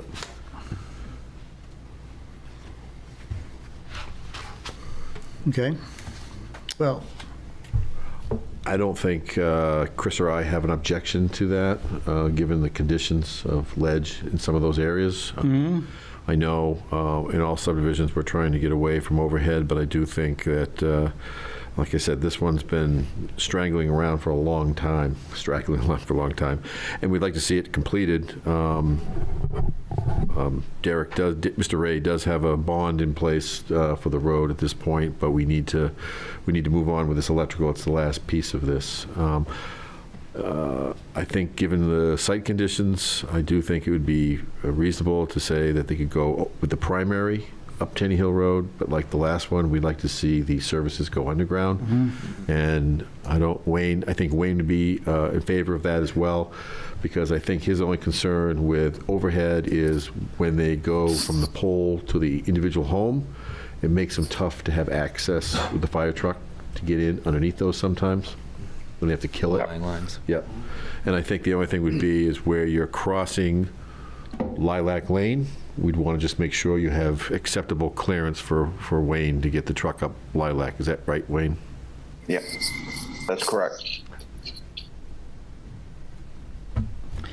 That one's already in place to feed those other ones up there. Right. And they've been up there to inspect that, so. Yeah, it's just crossing to keep going up Tenny Hill Road, though, across Lilac. It doesn't cross. It's on that left side of the road the whole way, so the power wouldn't cross back over Tenny Hill Extension. No, but it would cross over Lilac. It's already done that. It crosses over Lilac, Oh, okay. go underground, and goes up Lilac underground. All right. So that one's already currently in place after those. Did they run the line on that yet? Yep. Oh, okay. Yeah, that feeds the. Oh, that feeds Lilac. Number 6. Yep. I'm looking at the waiver requirements just to make sure. So, and I'm not sure, and Page E1, Chair. I'm on, does that have a page? Article 9, 30 DAC 8.3. The need for a waiver is based on unique circumstances relating to a specific site and development application, and that these conditions would not be expected to be encountered elsewhere. So again, I would say that the condition would be ledge. Yeah, I'm not sure what D, the granting of the waiver in other situations would not have the effect of amending the ordinance requirement. Exactly. Sure what that refers to. At any rate, I have no objections to it. I'm just, I think we need more specifics from you as to the granting of the waiver just for our records. We had some complications beyond our control, such as ledge, CMP requirements, and so on, doesn't quite fit the requirements of the ordinance for the waiver. Okay. The ledge doesn't. Bob, we got doesn't do a that? person with a question with their hand up. Yeah, wait. Kevin. No, Luke has a question. I was waiting to tell him when they stopped talking. You want me to unmute him, Bob? Who are we unmuting? Mr. Irvine? Who is Mr. Irvine? I don't know. And no, don't unmute him. Somebody on Zoom. Okay, because he's had his hand up for a while. All right, all right, unmute him. Okay. Stand by to mute him. Right? Mr. Irvine, you can speak.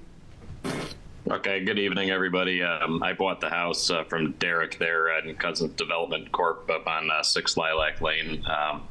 I got an abutters notice here mailed to me by the town of Raymond. I think I pretty much understand what Mr. Ray is looking to do there, but I mean, my number one concern here is that I don't have to look at utility poles out my front window, but it doesn't sound like, based on what Mr. Ray just said, that that's going to be an issue. Is that correct? Yeah, not even close. Luke, if you go out your driveway and go down Lilac to Tenny Hill, and if you took a left that is where the poles go on the left-hand side, feeding the rest of the subdivision. Okay. Yeah. That was my number one concern there. Based on the notice I received there, it's a little bit vague there. It just says lot 18, and obviously they're all lot 18-C- and then a number. So I assumed it applied to all of the, different lots. But I don't have any further objections as long as I don't have to worry about looking at that out my front window. Okay, you're good. It's way on your backside, over the hill, down through the woods. That's kind of what I figured based on what you were saying, but I was just curious. So that's why I joined, and that's why I wanted to ask the question. So Derek, back to my hang-up is that CMP requirement is not a basis for granting a waiver. And that's what you're requesting, part of what you're requesting. Yeah. So the ledge is the most important thing. Right. The other one was more aesthetics. In the subdivision, I'm trying to sell the lots, and it looks very silly to have 2 poles 6 feet apart. So that was one. Yeah, but unfortunately, looking silly is not a waiver requirement. Yeah, no, I know. Yeah. And that's why the ledge as well as that. Yeah. But that's kind of what your 2 options were: putting the pole in normally up 200 feet or 6 feet away. So mine was. What you're getting is he needs to update his waiver request to say, yes, for the purposes of underground conditions, makes it unfeasible to put the underground power in. Correct. And then please explain exactly what you're going to do there. Yeah, one more pole overhead, and then you go underground. Yep. I didn't really know what. Did you guys get the email? The email was the first one. I thought that was the requirement for the application, and then I added that formal request afterwards because Right, but I think what we need is the explanation one that I have. Right. Well, this has to be the way the written waiver has to be updated for what the chairman said. But then I think the other thing would be helpful is the plan that I sent you showing the underground layout. Even if you could just mark on that and give the board copies so we understand exactly where you put the poles. Yeah, it could be hands. Yeah. Yep. No, that's easy. Yeah, and I don't think the board. Let me just get a feel here. You guys have any problems with it? No, that was my only concern was what was addressed a minute ago was if it's going to affect any current home there that was purchased, thinking that it would be underground. That was all. Yeah. Everybody can't do that. Everybody that's already there that is sold has underground power to their house.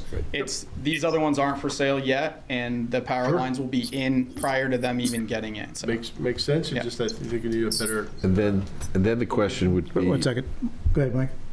Well, I'm just not familiar with the road. I just was wondering what's the condition of the trees and limbs where you're proposing these overhead lines? Is this a risky situation for?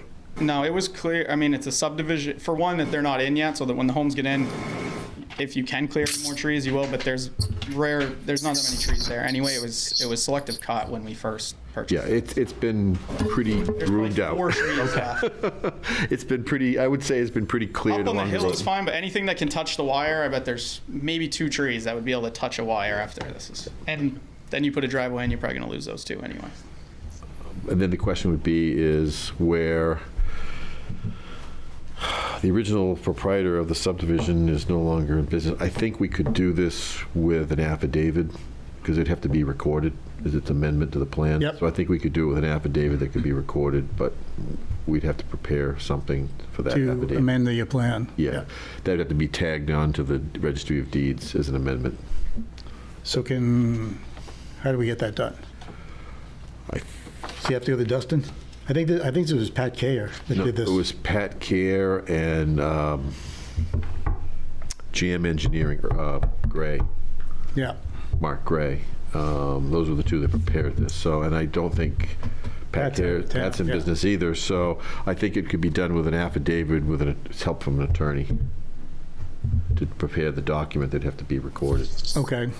And then the board signs that affidavit, and then it gets recorded and attached to the subdivision plan that's on record. Is the applicant responsible for that? Or? Yeah, the applicant would be responsible, not the town. The applicant's responsible. But I just want to make it clear to Derek what would have to be done. Because I don't think we can get the plan back. But it's such a minor, it's just a note change really on the plan. Yeah. So. See, nothing's ever easy, Derek. Well, maybe Dustin could whip it out for him. That's where I would start. Yeah, I don't know. Right? Just a well, you're working with somebody else's plan, so I don't know if we can, I don't know if there's an electronic version of that plan out there is what I'm getting at. Yep. Somebody'd have to get the actual CAD drawing to modify it. So I think it'd be just easier to amend the note with an affidavit. Okay. But he may just want to talk to his attorney or whoever he's using to record, because this will have to be signed and recorded and change. Did you catch all that? Yep. Okay. So I think, I don't think the board has any objections to granting the waiver. It's just you have to clean up the request, conformance, and then you have the documentation for us to sign to modify the plans. Okay.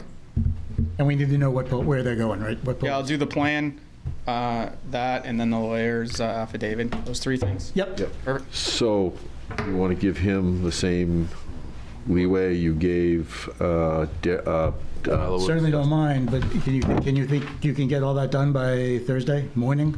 I can get my part done. The attorney is Yeah, and I don't think we need to have we don't need to have the final affidavit, because obviously the board has to sign that. But if we could have a draft or just, I think the most important part is getting the plan done. Then we can deal with the affidavit afterwards. Yeah, I agree. We can do the affidavit as a condition, and we'll have to sign it and come back anyway. Next Wednesday, you said? Or Thursday? You got Thursday morning. Okay. Early. I'll do Tuesday. Yeah. I'm not a big... You want to do Tuesday? I'll do Tuesday. I don't know. Say that you there Tuesday? Yeah, next Tuesday, yeah. All right, there you go. Check me. Unless there's an election I don't know about. Thanks, Derek. Thank you. All right. I think that's it. Yep. That is it. Is this people in the audience? Are they here for? You guys here just Moral support. Just watching. All right. How'd we do? Great. Oh, One of the agendas, there was a letter that I had written. oh yeah. Thank you. I think there was fire suppression. Oh, yeah, I know. Thanks. I do have that. It didn't even make it into a folder. Regarding the mandatory sprinkler system. Thanks. And is that correct? Is that what you're... Yeah. Okay. Wayne, did you get a copy of the letter? Yes, I do. What do you think?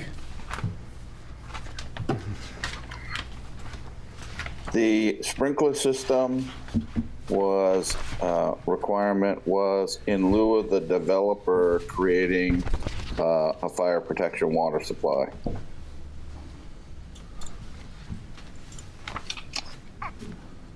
Did you hear me, Mr. Chairman? Yeah, I'm sorry. Okay. Yeah, I'm trying to think of the, where is this? What? Woodstone Way. It's Woodstone Way. It's off Cape Road. Yeah.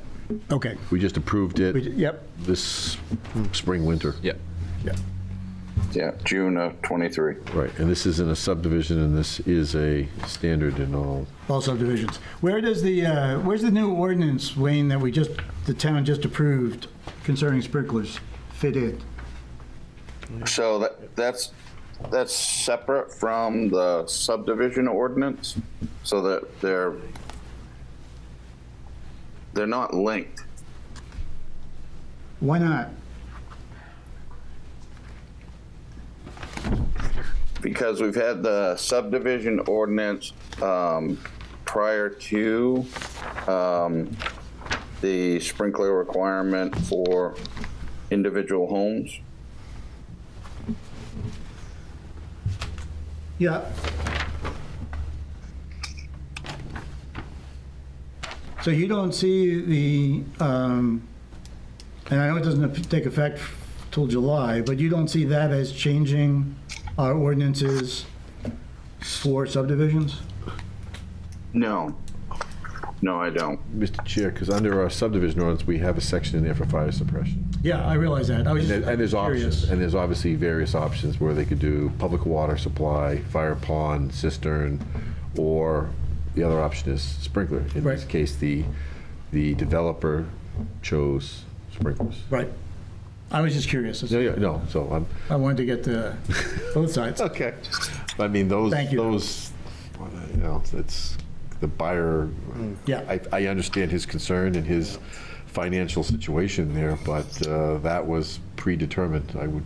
When the application, right. With the And in place when you bought the property. Right. I don't know, we've never waived that to my knowledge. either for subdivision or individual. Do you remember? You've been on it a while. No. Yeah. Keep phrasing. Mr. Historian, have you? What's the question? About when this? Somebody give him a Snickers.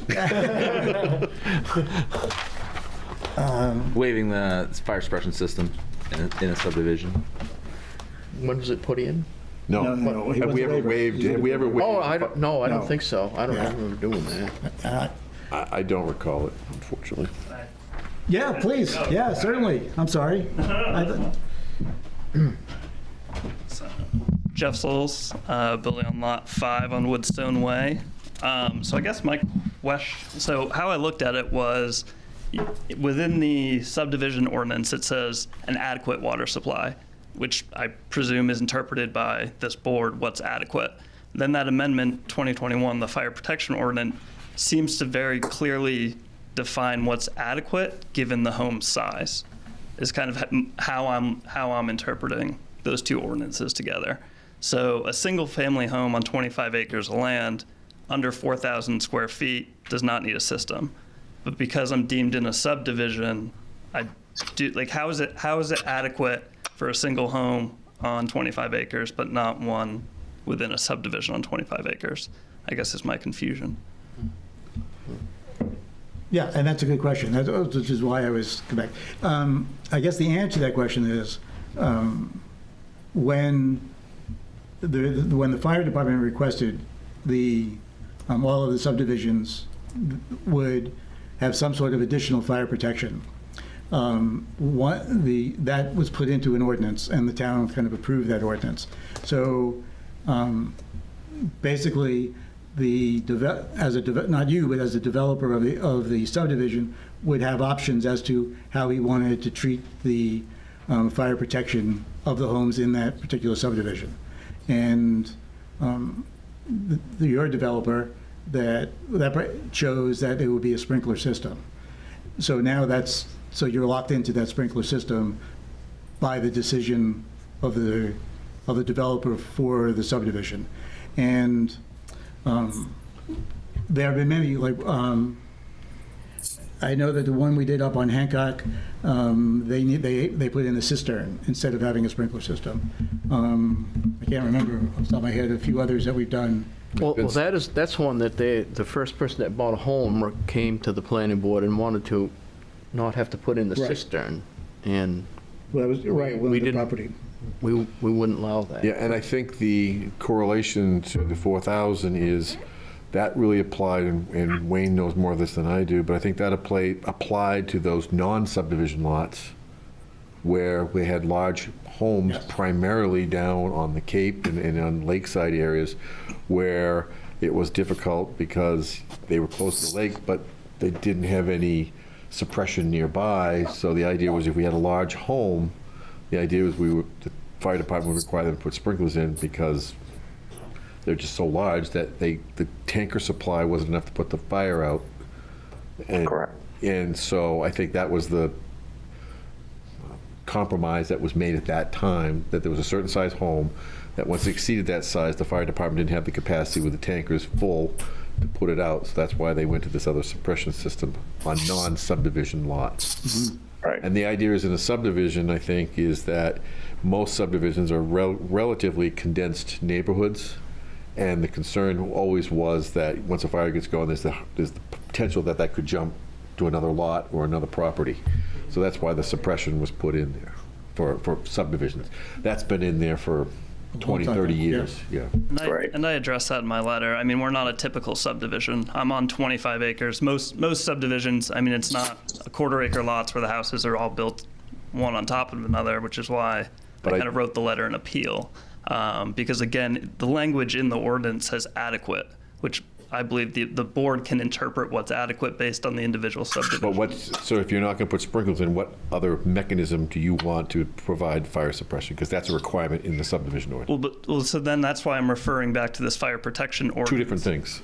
No, I know, but it gives you the definition of what would be if just a home built on a single lot, it's adequate. If you're under 4,000 square feet, the fire department can handle it. I don't see where the difference is just because I'm within the subdivision. That's all. Yeah, and unfortunately, I totally hear you, and it doesn't make relevant sense, but the fact is that that's a subdivision requirement, and this board doesn't have the authority to. We can't waive that. You can't waive that. Okay, so the word adequate doesn't, take it up. within the ordinance isn't applicable. Correct. Well, under the subdivision ordinance, sorry. Right, and that's where I was reading that word adequate from. I mean, that. I think it's adequate for the interpretation for the subdivision, right? In determining what kind of fire suppression is going to be used. Correct. Okay. Not adequate for a particular home within the subdivision. Is that?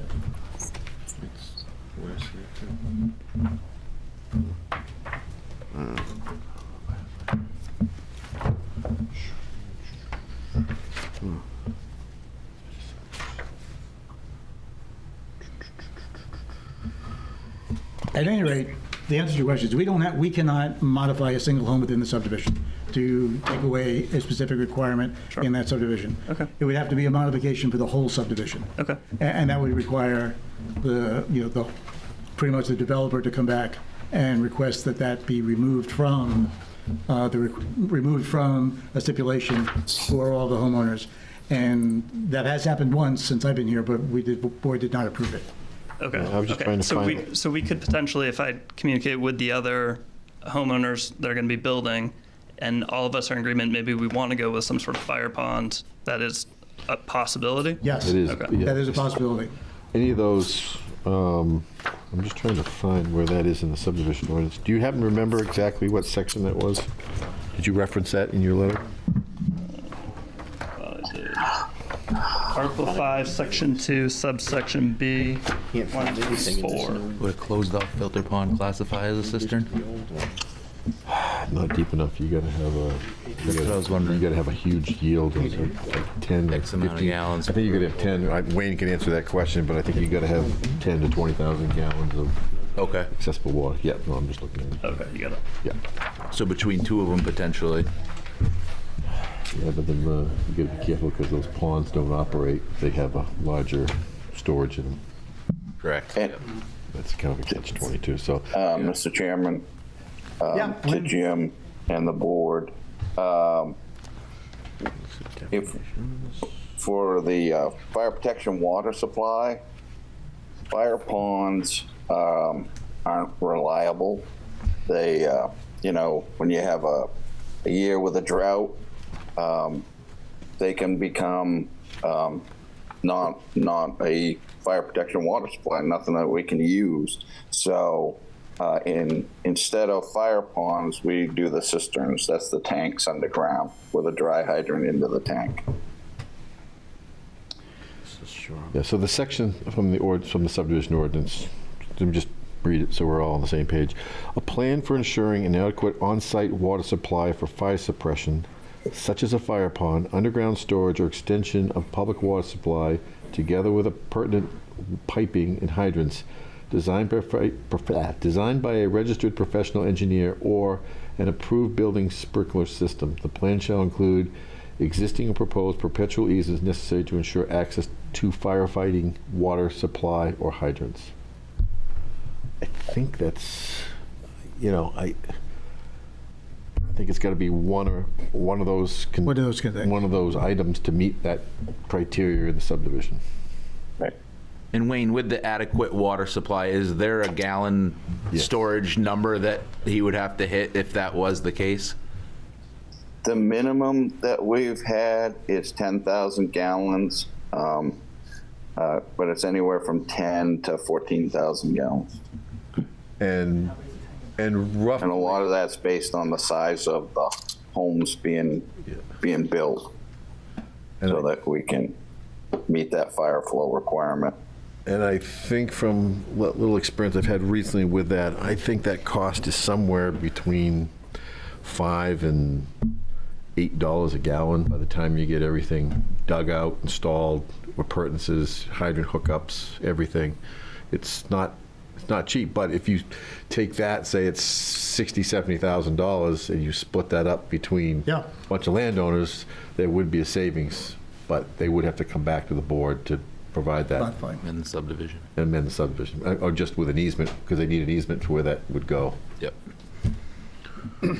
So it is an option. How many lots are in there? 5. 5. 2,000 piece. Yeah. One of the lots is exempt, so there's 4. Yeah. Right. You're getting closer to that 15,000 number again. Well, no, it's like 19 and a 5-week delay. It's something you guys can definitely explore, but it would be, to the chairman's point, it would have to be something, the whole subdivision would have to be addressed. For future, I mean, I don't know how I'd go about, urging some sort of amendment, maybe the planning board's adopting the fire protection ordinance and replace, I mean, that subdivision ordinance hasn't been touched since the late 90s.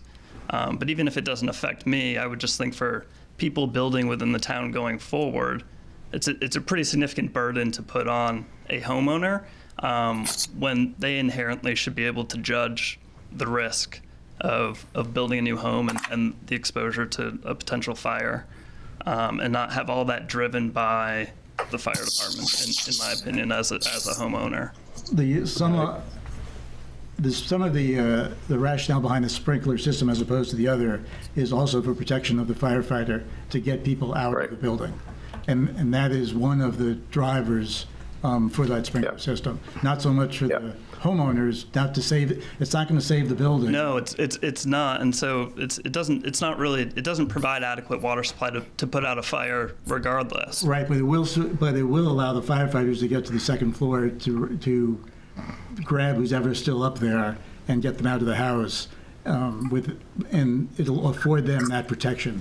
And that is one of the reasons, that was the primary reasons way back there in the 90s or 80s, whenever it was put in, that it was approved. Right, and I think that, Wayne, I think it's based on the number of units served, or isn't there a certain, the volume? Because I've seen that volume in different communities be anywhere from 10 to 30,000, and I don't know, is it NFPA rating or how that works out? Yeah, it's based on the fire flow potential for a fire in a building.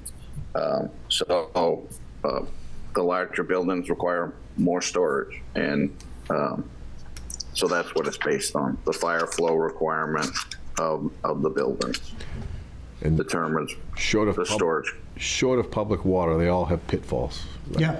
Yeah. So public water is the ultimate thing, and unfortunately, we just don't live in a community where it's readily accessible at all locations. No. But as you saw tonight with another one, and fire ponds and cisterns are expensive too. But, I mean, if you had a large subdivision and you had 10 lots in there, maybe the cistern is a better economic choice, but that value gets turned into the price of the lot when it's sold. So, maybe it's not 20,000, maybe it's 8,000, but. Plus there's ongoing maintenance too. And that's always. There's absolutely ongoing maintenance. Yeah. Now we know where unaffordable housing comes from. Right. It's an oxymoron. Yeah. It really is. Sorry but. No, it's fine. Yeah. Thanks for reminding me, though. All right, now I think we are done. Unless, Jim, do you have anything for us? I don't believe we have anything new. I'm not aware of anything. Chris isn't on, but I'm not even aware of anything that's forthcoming. Introduce himself? Yeah, I'm going to do that right. Would you like to introduce? Yeah, this is Brett. And Winkin. nothing came in today, folks. Thanks, Andy. This is Brett Winkin from my office. Brett is kind of assisting me with some of the planning duties through Sebago. The goal is obviously to bring him up to speed, and whether he takes over full-time or part-time, it's just nice to have a backup. So all the burden's on me. So Brett's coming along. He's doing a lot of the office hours with Chris, 1 day a week in the afternoon. So Brett, this is the board. Board, this is Brett. And, he may, in nights where I have conflicts, Brett could definitely take over and hopefully guide him through as hostile as I have. Brett has planning background? Brett, yeah, go ahead. Brett, why don't you just tell us? I do, yeah. Go. So recently moved here from the state of Ohio. Oh, wow. Went to the Ohio State University, graduated with a degree in urban planning, background in architecture as well. I'm not an architect, but architectural studies. And then I worked in the local government in Central Ohio for about 3 years. Last fall, my wife and I decided to make the move to Maine for her schooling, and we're loving it. Great. Well, welcome. Yeah. He's more qualified than I am. I didn't want to say that. Well, I knew you wanted to. So. All right, anything else? Anybody got any questions? Sandy, we okay?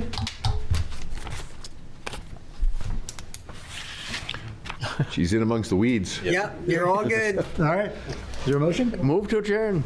Second? Hold on. Can I say one thing? Oh, yeah. Laurie Wallace, Public Rock Road. Do we formally acknowledge in the planning board minutes that the application has been withdrawn for the Allen Solar project? We don't. A withdrawn project is withdrawn. How does the public find out? Nothing more. Wyndham Eagle. Nothing more. Yeah, nothing. It's not approved. It's dead. Okay. Yeah. It's that There's simple. no communication at a meeting that it's. No, nope. Thank you. The board has been provided a letter, and that is on public record, but email's on public record, so at this point, we're no further reviewing it. All the third-party reviews have stopped. Everything is dead in the water. So if they wish to enact that, I think they'd have to provide a new application at this point. At this point, they'd have to, yeah, at this point, it'd be a whole So they'd have to application. start over if they wanted to. I did note on the website that it was withdrawn. Okay, Yeah, thank you, thanks, Sandy. Sandy. Thank you. You're welcome. My motion's still there. Oh, yeah, I'll second it. All those in favor? Done. Aye.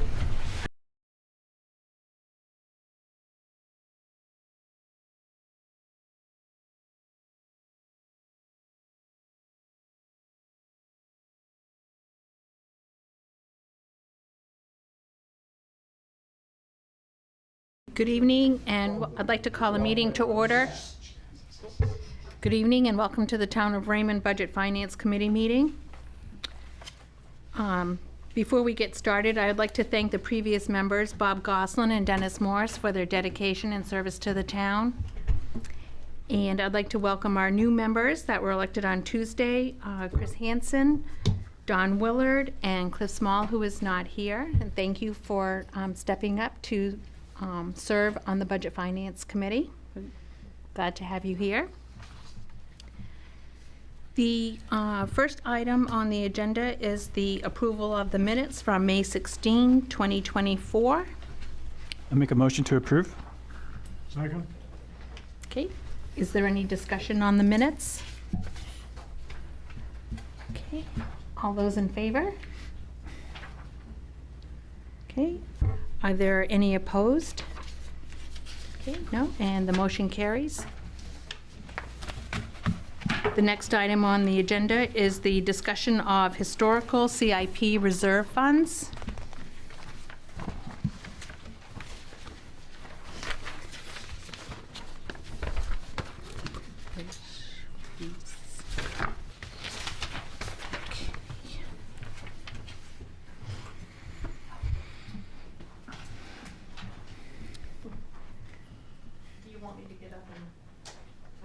Yes, that would be great. Thank you, Sue. I wasn't sure how you wanted to discuss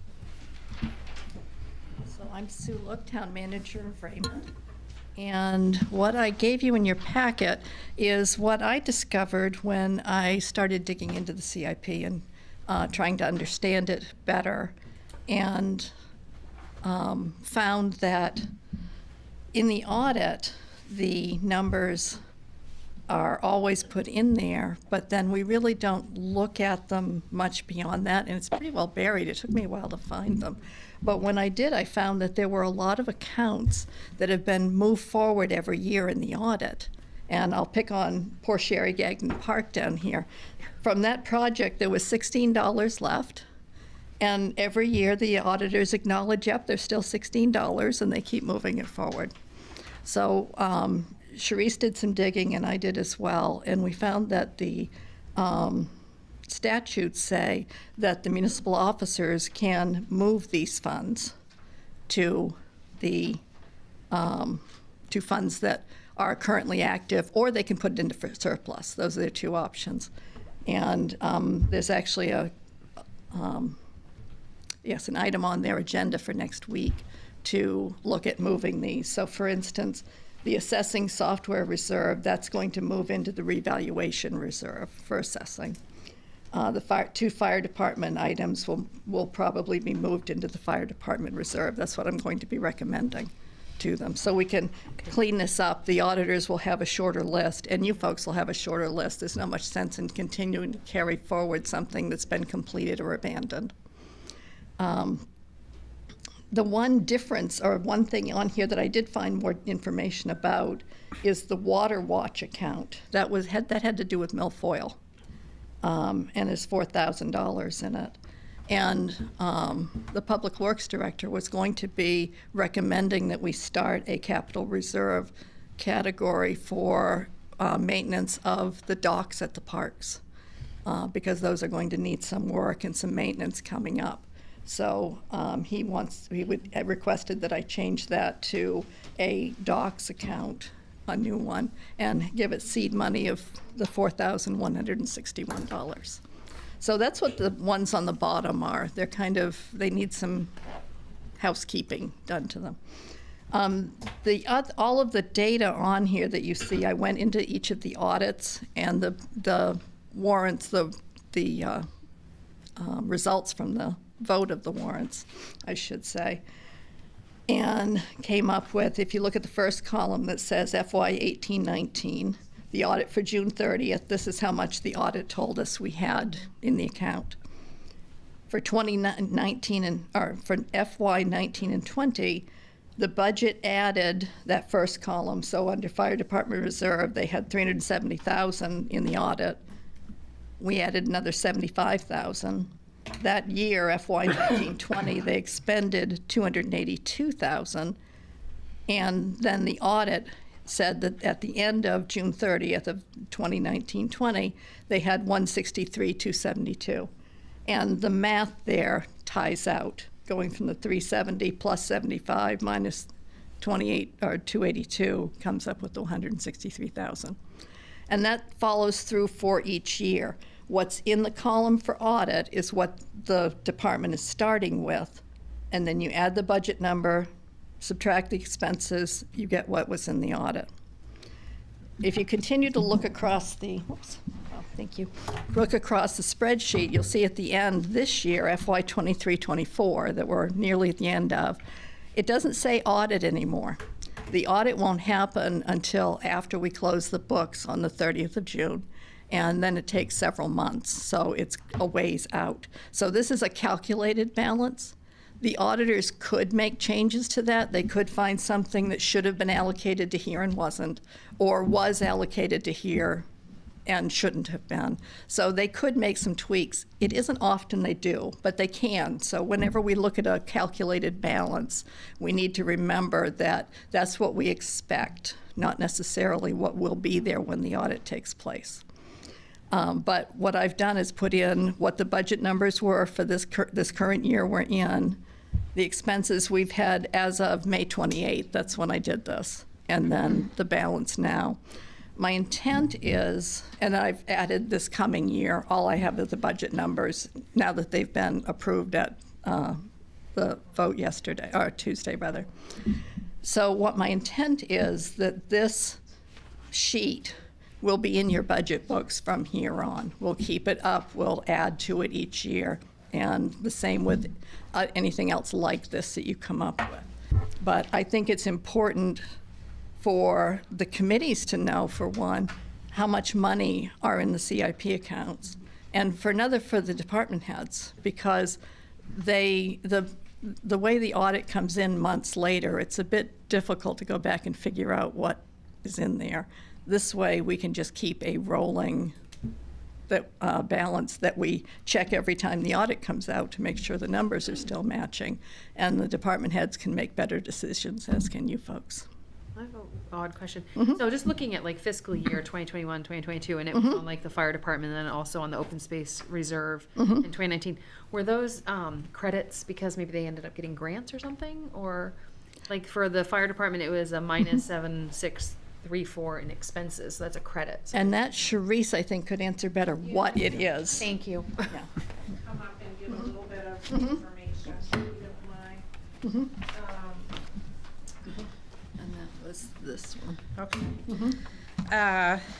When I came in, September of 2021, the fire chief, Bruce Tupper, they had requested to set up a reserve account for crash incident revenues. We have medical reimbursement services that would bill the personal automobile insurance companies, and if we collected money, they called it crash revenue. So for a while, that was flowing through, not so much that particular account, but just in reference down bottom, the fire department review fees. So some of that balance is actually the crash report revenue, but it hasn't been credited. As you can see, there hasn't been any activity since, it was the same right through FY23, FY24, until it's audited. Those are going into the general fund revenue under fire department review fees. And the way we get our report from Sean McPherson at Medical Reimbursement Services is that there's no, I don't know, I can't distinguish what's crash, what's not. I know we took in $6,525 in fiscal year ending 17 and 18, and since then, the little bit of money that we had been receiving for crash revenue has been going into the general fund. However, to talk about back to the fire department reserve, the expenditures, there may have been, some small fire department equipment purchases out of that, not necessarily specific. The reason that it's funded at $75,000 and has for I don't know how long, but many, many years, the primary purpose of it was for ambulance replacement, but it is titled Fire Department Reserve. So we could certainly look up those expenses to see what they entail, if you want more detail. Oh, no, I was just wondering how it seems like, you go from 282, which is fine for the expenses, and then 95, and then you end up getting a credit of 7,600. And I'm like, oh, that's, yeah. I didn't know if it was like a grant or something that. Well, it could have been, but typically we have to record grants separately. Okay. The auditor needs to track the total amount of grant revenue that we receive in the event that we need a single audit at the end of the year, if the amount should get to $750,000. But I do know, because I've only been here almost 3 years, the FY23 expenditures is when they purchased the rescue pumper truck. So we took a lot of money out of the reserve to purchase that, and then financed, $489,000. I think the warrant article said up to $500,000. So that's what that big expenditure is. Okay. Thank you. Yeah, because like I said, open space reserve, I'm like, yep, they got a credit of that, so they must have gotten, some like. They got some money. They got some money, okay, perfect. But the detail could certainly be, looked into, Yeah. if you like. No, thank you. Sure.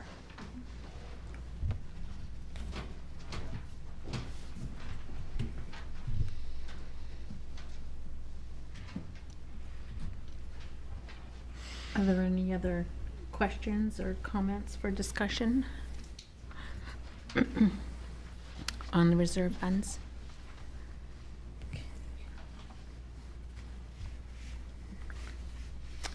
I am wondering if it would be possible, when we do the budget for Public Works and for the fire department, if we could have a column put in that shows for the next year what's in the reserve for whatever Yes. particular expense would be, so then we could see what's I've already added been that. set aside? Yeah, I've been working on that. So on all the things that you asked for in your email, I had already done. Oh, okay. Yeah. Oh, all right. Thank you. Okay. If everyone is all set with the reserve funds, then we will move to the next item on the agenda, which is the discussion of expense revenue summary reports.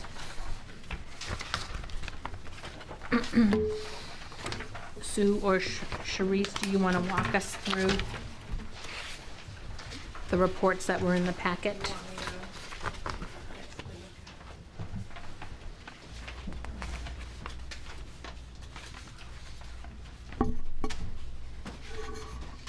So this was quite early in generating, and there have been some revenues credited since it was generated on May 31st. And I can certainly send an updated report to you folks for the period ending May. And those are the ones that we have to wait for it's the monthly journal entries that we do. But those are primarily revenues that would affect auto excise for one, boat excise would be another, and medical rescue billing. Joe's recreation programs that get, the registrations that get paid by credit cards, those are monthly journal entry, and it's part of my bank reconciliation process that I'm now downloading the statement.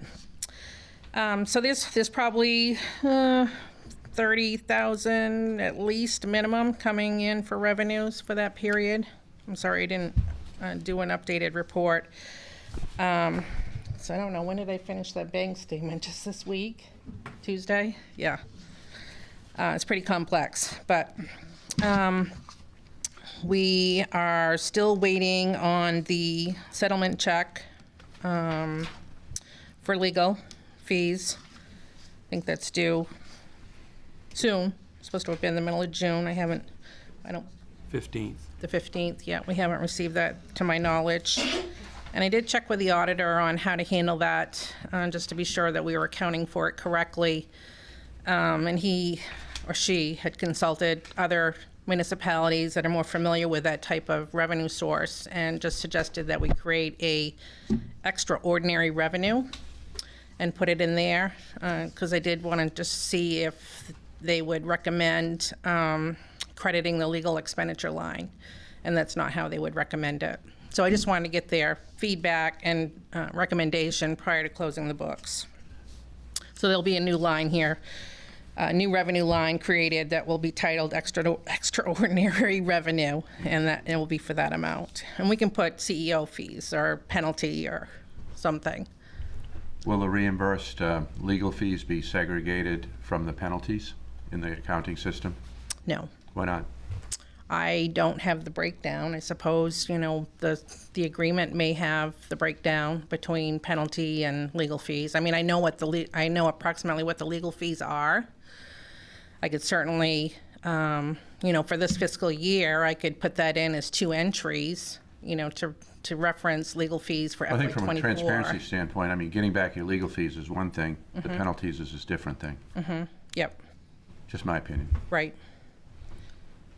So, in consultation with the auditing firm, they just suggested to put in the extraordinary revenue. I can certainly make detailed entry as to the amount for legal fee reimbursement, although it won't be credited to the legal fee expenditures. Going around the community, when I was talking to folks about things, people seem to think that the total, which is a reimbursement in large part of the legal, is the penalty. That's not right. Not the case. But anyway, that's just my concern. Right. Yeah. So that was discussed at length at mediation, and it is broken down in the consent agreement as to what the legal fees were. At that time. At that time, and what the proposed penalty was. But what people need to realize is that those legal fees, reimbursing them is a penalty, for one, because he's being penalized for the work he did and paying for it. There's also the restoration plan. So when we did the negotiations for this consent agreement, it was as a package, because if we broke it down, it would appear that they're getting less of a fine than what people anticipated. But when you add in the restoration fees of over $500,000 probably, plus you add the $450 roughly in legal fees, that's a big penalty, and it still sends a message that this gentleman that did this work, he's paying his his fair share of it, all of it, and we'll have a product at the end where it's restored to the best of its ability to the natural state. So in mediation, it was discussed that we could have broken that out, but we just did it to keep the violators still in the room and not walking out. This is how we dealt with it. And at the time, the former chair of the select board was in agreement with it. I was in agreement with it, and our legal 2-3 lawyers were also in agreement. It was a very complicated case because of the bankruptcy of one of the violators. We had two contractors and a landowner with 2 different parcels of property. So this is a very complicated case. Don and I were involved in this for almost, 3 years? And this is, to me, a good resolution. I'm not speaking to the resolution. I understand I'm that. speaking to the accounting. But I think in accounting-wise, however she puts it in the books, with a note, would probably be very appropriate. But I'm just trying to explain, because we're on TV, I want the public to know that this was discussed, hashed over, this was the best deal we could get. We wouldn't have done any better if we went to court. And if you go to court, there's the potential you won't get legal fees, A. 2, we would have incurred many more years